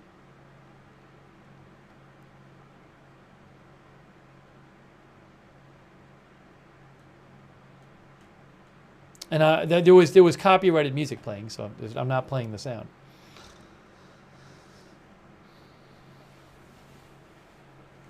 He's going to speak on Thursday. He will speak on Thursday. No, I can't show. I can't show the Biden interview. I posted a link to the transcript of it. I posted it on my social media and in the chat. You can go to NBCnews.com. I'm guessing you can see the whole interview there, but I can't play it. I don't own the rights to it. I'm gonna maybe watch it later tonight. I gotta watch it myself. I didn't get a chance to watch it. I was paying attention to this, so I couldn't fit it in while watching this. There was a lot going on here. Hey, thanks Gringo for the gift membership. So nice of you, Gringo. I really appreciate that. Thank you. All right. Anyways, I wanted to just show you that again. If you want to, oh, and you can if you want to, you can rewind the stream. You can watch the whole thing again on the stream if you want it. So there he is. That was him before.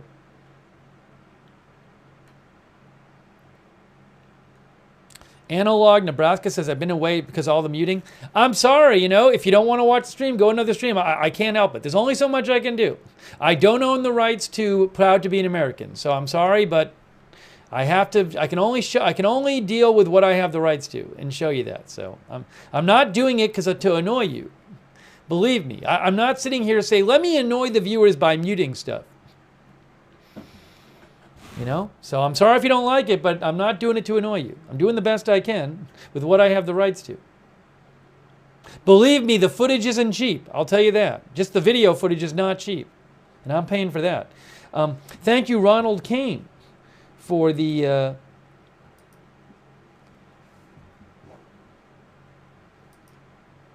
the gift memberships. I appreciate that, Ronald. Thank you.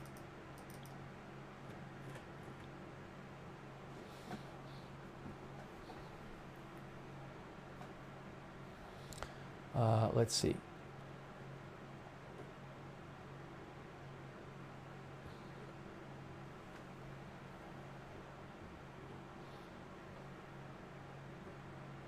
Yeah, I'm gonna watch the interview with Biden, but I'm not. We've been on since the morning, so I'm gonna watch it after this. I need a break because we came on the air in the morning to cover. We did a stream on the judge ruling, and then we covered the afternoon session of this, and then we covered the evening session of this. So I'm going to take a break and go watch a couple things. We're going to be covering this tomorrow. Again, 6 p.m. Eastern, 5 p.m. Central is when it starts. Hey, thanks, Tom Witcher.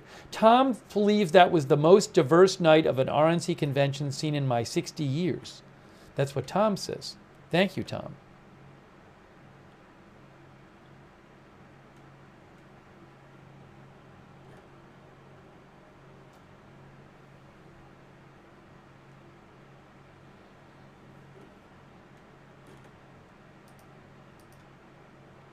Tucker Carlson was up there. Did you notice that? When Trump went up to that section with like his family there and J.D. Vance there, Tucker Carlson was also there.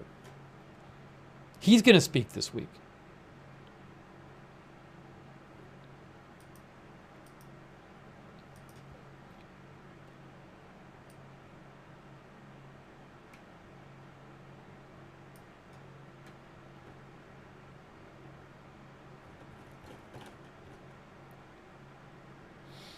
All right. Lolly Lollipop says, I was very taken with the Teamsters president. Jen R. says the speakers were, she might be talking about more of this. I mean, the speakers were very diverse and very inclusive. That was clearly something they try. Again, clearly an effort was made to try to have some diverse speakers and ones who might be in more traditionally Democratic constituencies. Thanks, Marissa, for Marissa Pugliese, for your kind words. All right, guys, I think we're about to wrap this up. We're going to wrap this up now. All right, so I hope you join us. Trump is speaking Thursday. Oops, I'm going to lose the word live on here. All right, yeah, we gotta wrap this up. We got to wrap it up. But I hope you join us tomorrow when we cover it. We're going to cover the whole thing this week. And when the Democratic Convention is here, assuming I have video, which I'm hoping to, we'll cover all of that too. But 6 p.m. Eastern, 5 p.m. Central is when it's supposed to start. And subscribe and follow the channel Agenda Free TV. We cover all kinds of live breaking news without an agenda here. So subscribe and follow and turn on the notifications. We have free notifications. You should turn them on. We set up our own notification system. It works really great. It's free. You sign up and you get a notification whenever we go live. We do it through Discord. Make sure you sign up for that. The mods will post the link to that in the chat, and it also is in the description of this video on YouTube and Facebook. But sign up for the free notifications. They work really good, so you know when we're going live. And hey, let's have a big round of applause for our moderators who've been here all day since the morning. And I know there's lots of different people in the chat with lots of different views, but we can have chats here because we have our moderators, and they are the ones keeping it under control, keeping things civil and respectful in the chat. So huge thanks to our moderators who have been here today. Really, really, really appreciate it. Over there on YouTube, people like Ruth Krafasi, Sarah55 there right now. We've had a bunch in and out. Cynthia Moon, everybody I thanked earlier. Queenful, RJ, all the other ones. Huge thanks. Linda Belk and Larry moderate for us on X, but for the moment, for a couple days, we can't stream on X because there's a technical thing that's got to get worked out, which I'm working on. So hopefully in the next couple days, we'll get that fixed. Thanks, LBC, by the way. I appreciate that, LBC. Thank you. Also, our Twitch moderators, thank you so much. Bastion Girl, I Got That Fire, Sarah, Surly Dev, and all of the other Twitch moderators who have been there. And on Facebook, Kay Lowry Body, Paul Anderson, Christina Neal, and all of our Facebook moderators who have been there today. Thank you so much. All the moderators, thank you. And a huge thanks to everybody who donated. That is so nice of you. This is a viewer-supported channel, and you are the ones who make it this channel so this channel can exist. And I'm really grateful for everybody who donated. Thank you so much. Very kind of you. I think I thanked everybody. If you ever want to donate, you can go to agendafree.tv, agendafree.tv. But huge thanks for supporting the channel. Very nice of you. I will post updates when I'm not on the air on my X account. You can follow me there. Oops. I'm zoomed in too much, but you actually can see it says @Lookner on X. @Lookner. Let me fix the zoom there. But @Lookner on X is where you can reach. Is where you can follow me for breaking news updates. Oops. @Lookner and @Agenda Free TV. Follow the channel @Agenda Free TV. I'll post the link to @Lookner in the chat. And what else did I want to mention? Oh, if you subscribe on YouTube, if you want to turn on the YouTube notifications, which is a good idea, you got to do this thing where you click on the bell and choose all notifications. I know it sounds a little confusing, but if you subscribe on YouTube, make sure you click this bell and you choose all notifications. Make sure you do that. Also, a quick reminder, I do have a personal channel where I sometimes do non-news live streams. Probably not this week, though, because it's so busy with the news. It's called Lookner on YouTube and Looknerd with a D on Twitch. And you can check that out. It's pretty chill. We do non-news live streaming over there. Okay, thanks to our Discord mods, by the way. And if anybody is interested in being a volunteer moderator, that would be fantastic. Just ask our mods for more information about that. And also at the same link as the Discord notifications link, I told you about those free notifications before. At the same link, you can check out our Discord chat where you can chat with other viewers when we are not live. A lot of our viewers like doing that, so check out our free Discord chat. Okay. Also want to say a big thanks to our Facebook subscribers like Jane Summers, Robert Rial II, Billy Joe Drage, Margaret Riley, Kay Larry Body, Eve Richards, Lou Green, and all of our subscribers over there on Facebook. Thanks for subscribing and supporting the channel.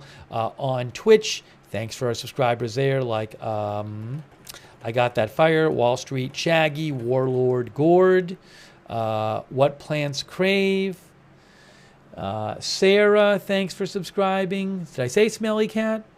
I Got That Fire. Cole K. Meister, thanks for subscribing. Eric IDX. Elistic. Rocky Coast. Integrity Farmer Bob. I think I said Shaggy and Wall Street. Willie's Thoughts, Jack's Animals. Big thanks to all of our Twitch subscribers for supporting the channel. Thank you. All the ones I didn't mention earlier, also Moff Florida and others. And also our YouTube members. Our YouTube members. I don't know that I'll be doing a weather stream right now. I'm pretty worn out. I'll keep an eye on the weather. If there's something really, really major with the weather, I might come back on the air live. I apologize if I don't. It's just we've been on the air since the morning, so it's got to be pretty big with the weather stuff for me to do another stream right now. So I'll have to just see. So I apologize if you're hoping for one and I don't do it. It's just, again, I've been on the air a long time, so I'm going to just see, I'll see when I get off the air, but I won't say definitely no, but it would need to be, kind of extreme.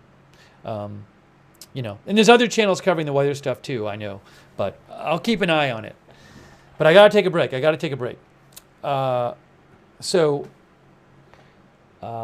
Let's see here. Yeah, Cynthia Moon says the mods are worn out too. Exactly. I've barely been able to even follow it. I just posted about a couple tornado reports I saw in Chicago. I haven't even had time to even look into it yet. So, okay. Thanks also. So, of course, it's serious for anybody in the area, obviously. It's just, I'm just apologizing if I can't cover it. I don't really have a good handle on what's going on because I haven't had time to look at it. So thanks to our YouTube members, Alexander, Ivan the Great, Crypto King, UV Lightning, Gemini Rose, Jeremiah Pearson, Justin Avery, Kiwi NZ, NAH, Jen R, Logan YouTube, Alexander M, all of our YouTube members, thank you. Mark Playton, Young Dorito, One and Only, Marissa Pugliese, Dean R. Let's see here, PZ Papa Zulu, Eric Johnson, Ronald Kame, Heather N. Thank you so much for being members. Storm Laughter, Jude, George Robardes, Adventurer, KBT is me, Paul Tissue, Justin King, NYC Urbanista, Eliza Jane, Joan Rosary, RS Pat, Allie B from Tennessee, William Kromer. Thanks for being YouTube members. Budget Girl, Danny G. Thanks LBC for your 10th super chat, as YouTube pointed out. Chaz, CAK813, Michelle Mason, SK Rain, Waltham, Tootsie, Telstar, Surge Deb, Jude, thank you. And all of our other viewers over there on our various platforms watching, like SC Long Armor. Thanks for watching. And everybody else watching, thank you. All right, we're going to take a break now. We're going to be doing more coverage on Tuesday night. Ed Scarborough, thanks for watching. Deborah, Roy Perry, Deborah Barons over there on Facebook, and others. Okay, guys, I'm wrapping this up. I'm taking a break. Christy as well, thanks for watching. I'm taking a break. I'm wrapping it up. I'll keep an eye on other news. Oh, and a quick thank you to, very nice of you, Constance Price, Baba/Babaloo. Thank you, Babaloo/Constant Price. That's very kind of you. I really appreciate your support. Can I put Biden's interview on? No, again, I don't own the rights to Biden's interview. NBC News does. Go to NBCnews.com. I'm sure NBCnews.com has posted it on their website or their YouTube page. It must be there. NBC News is the ones who owns the interview. So go to NBC News. It's all over YouTube, says Mark. Yeah, look it up on YouTube. I don't own it. Yeah, you can watch. There's a link at NBCnews.com. Literally has a link on the page. I got to watch it myself. I haven't seen it. All right. Oh, somebody said to me, isn't that Melania? And it was not. Somebody sent me a picture, and it was Kimberly Guilfoyle. So that person, the person who sent me a picture, it's not Melania, it's Kimberly Guilfoyle. Oh, I will say that the pastor, I think it was, there was kind of a funny moment where the pastor did an impression of of Trump. There's not that much humor at these things. At least what there usually isn't. There wasn't that much tonight, but that was probably the big humor moment for the night. A lot of people laughed at that. Anyways, okay. Oh, and thanks to Mothra for becoming a member. Mothra, thank you. All right, we're wrapping this up. We will have more live coverage of night 2, which, as I understand it, but subject to change, I believe it starts at 6 Eastern, 5 Central. Okay? That is it for now. Thank you so much for joining us. Thank you to our mods, and thank you for joining us. And thanks for letting me read your comments on the air as well, and for writing in. We'll see you soon with more live breaking news coverage right here at Agenda Free TV.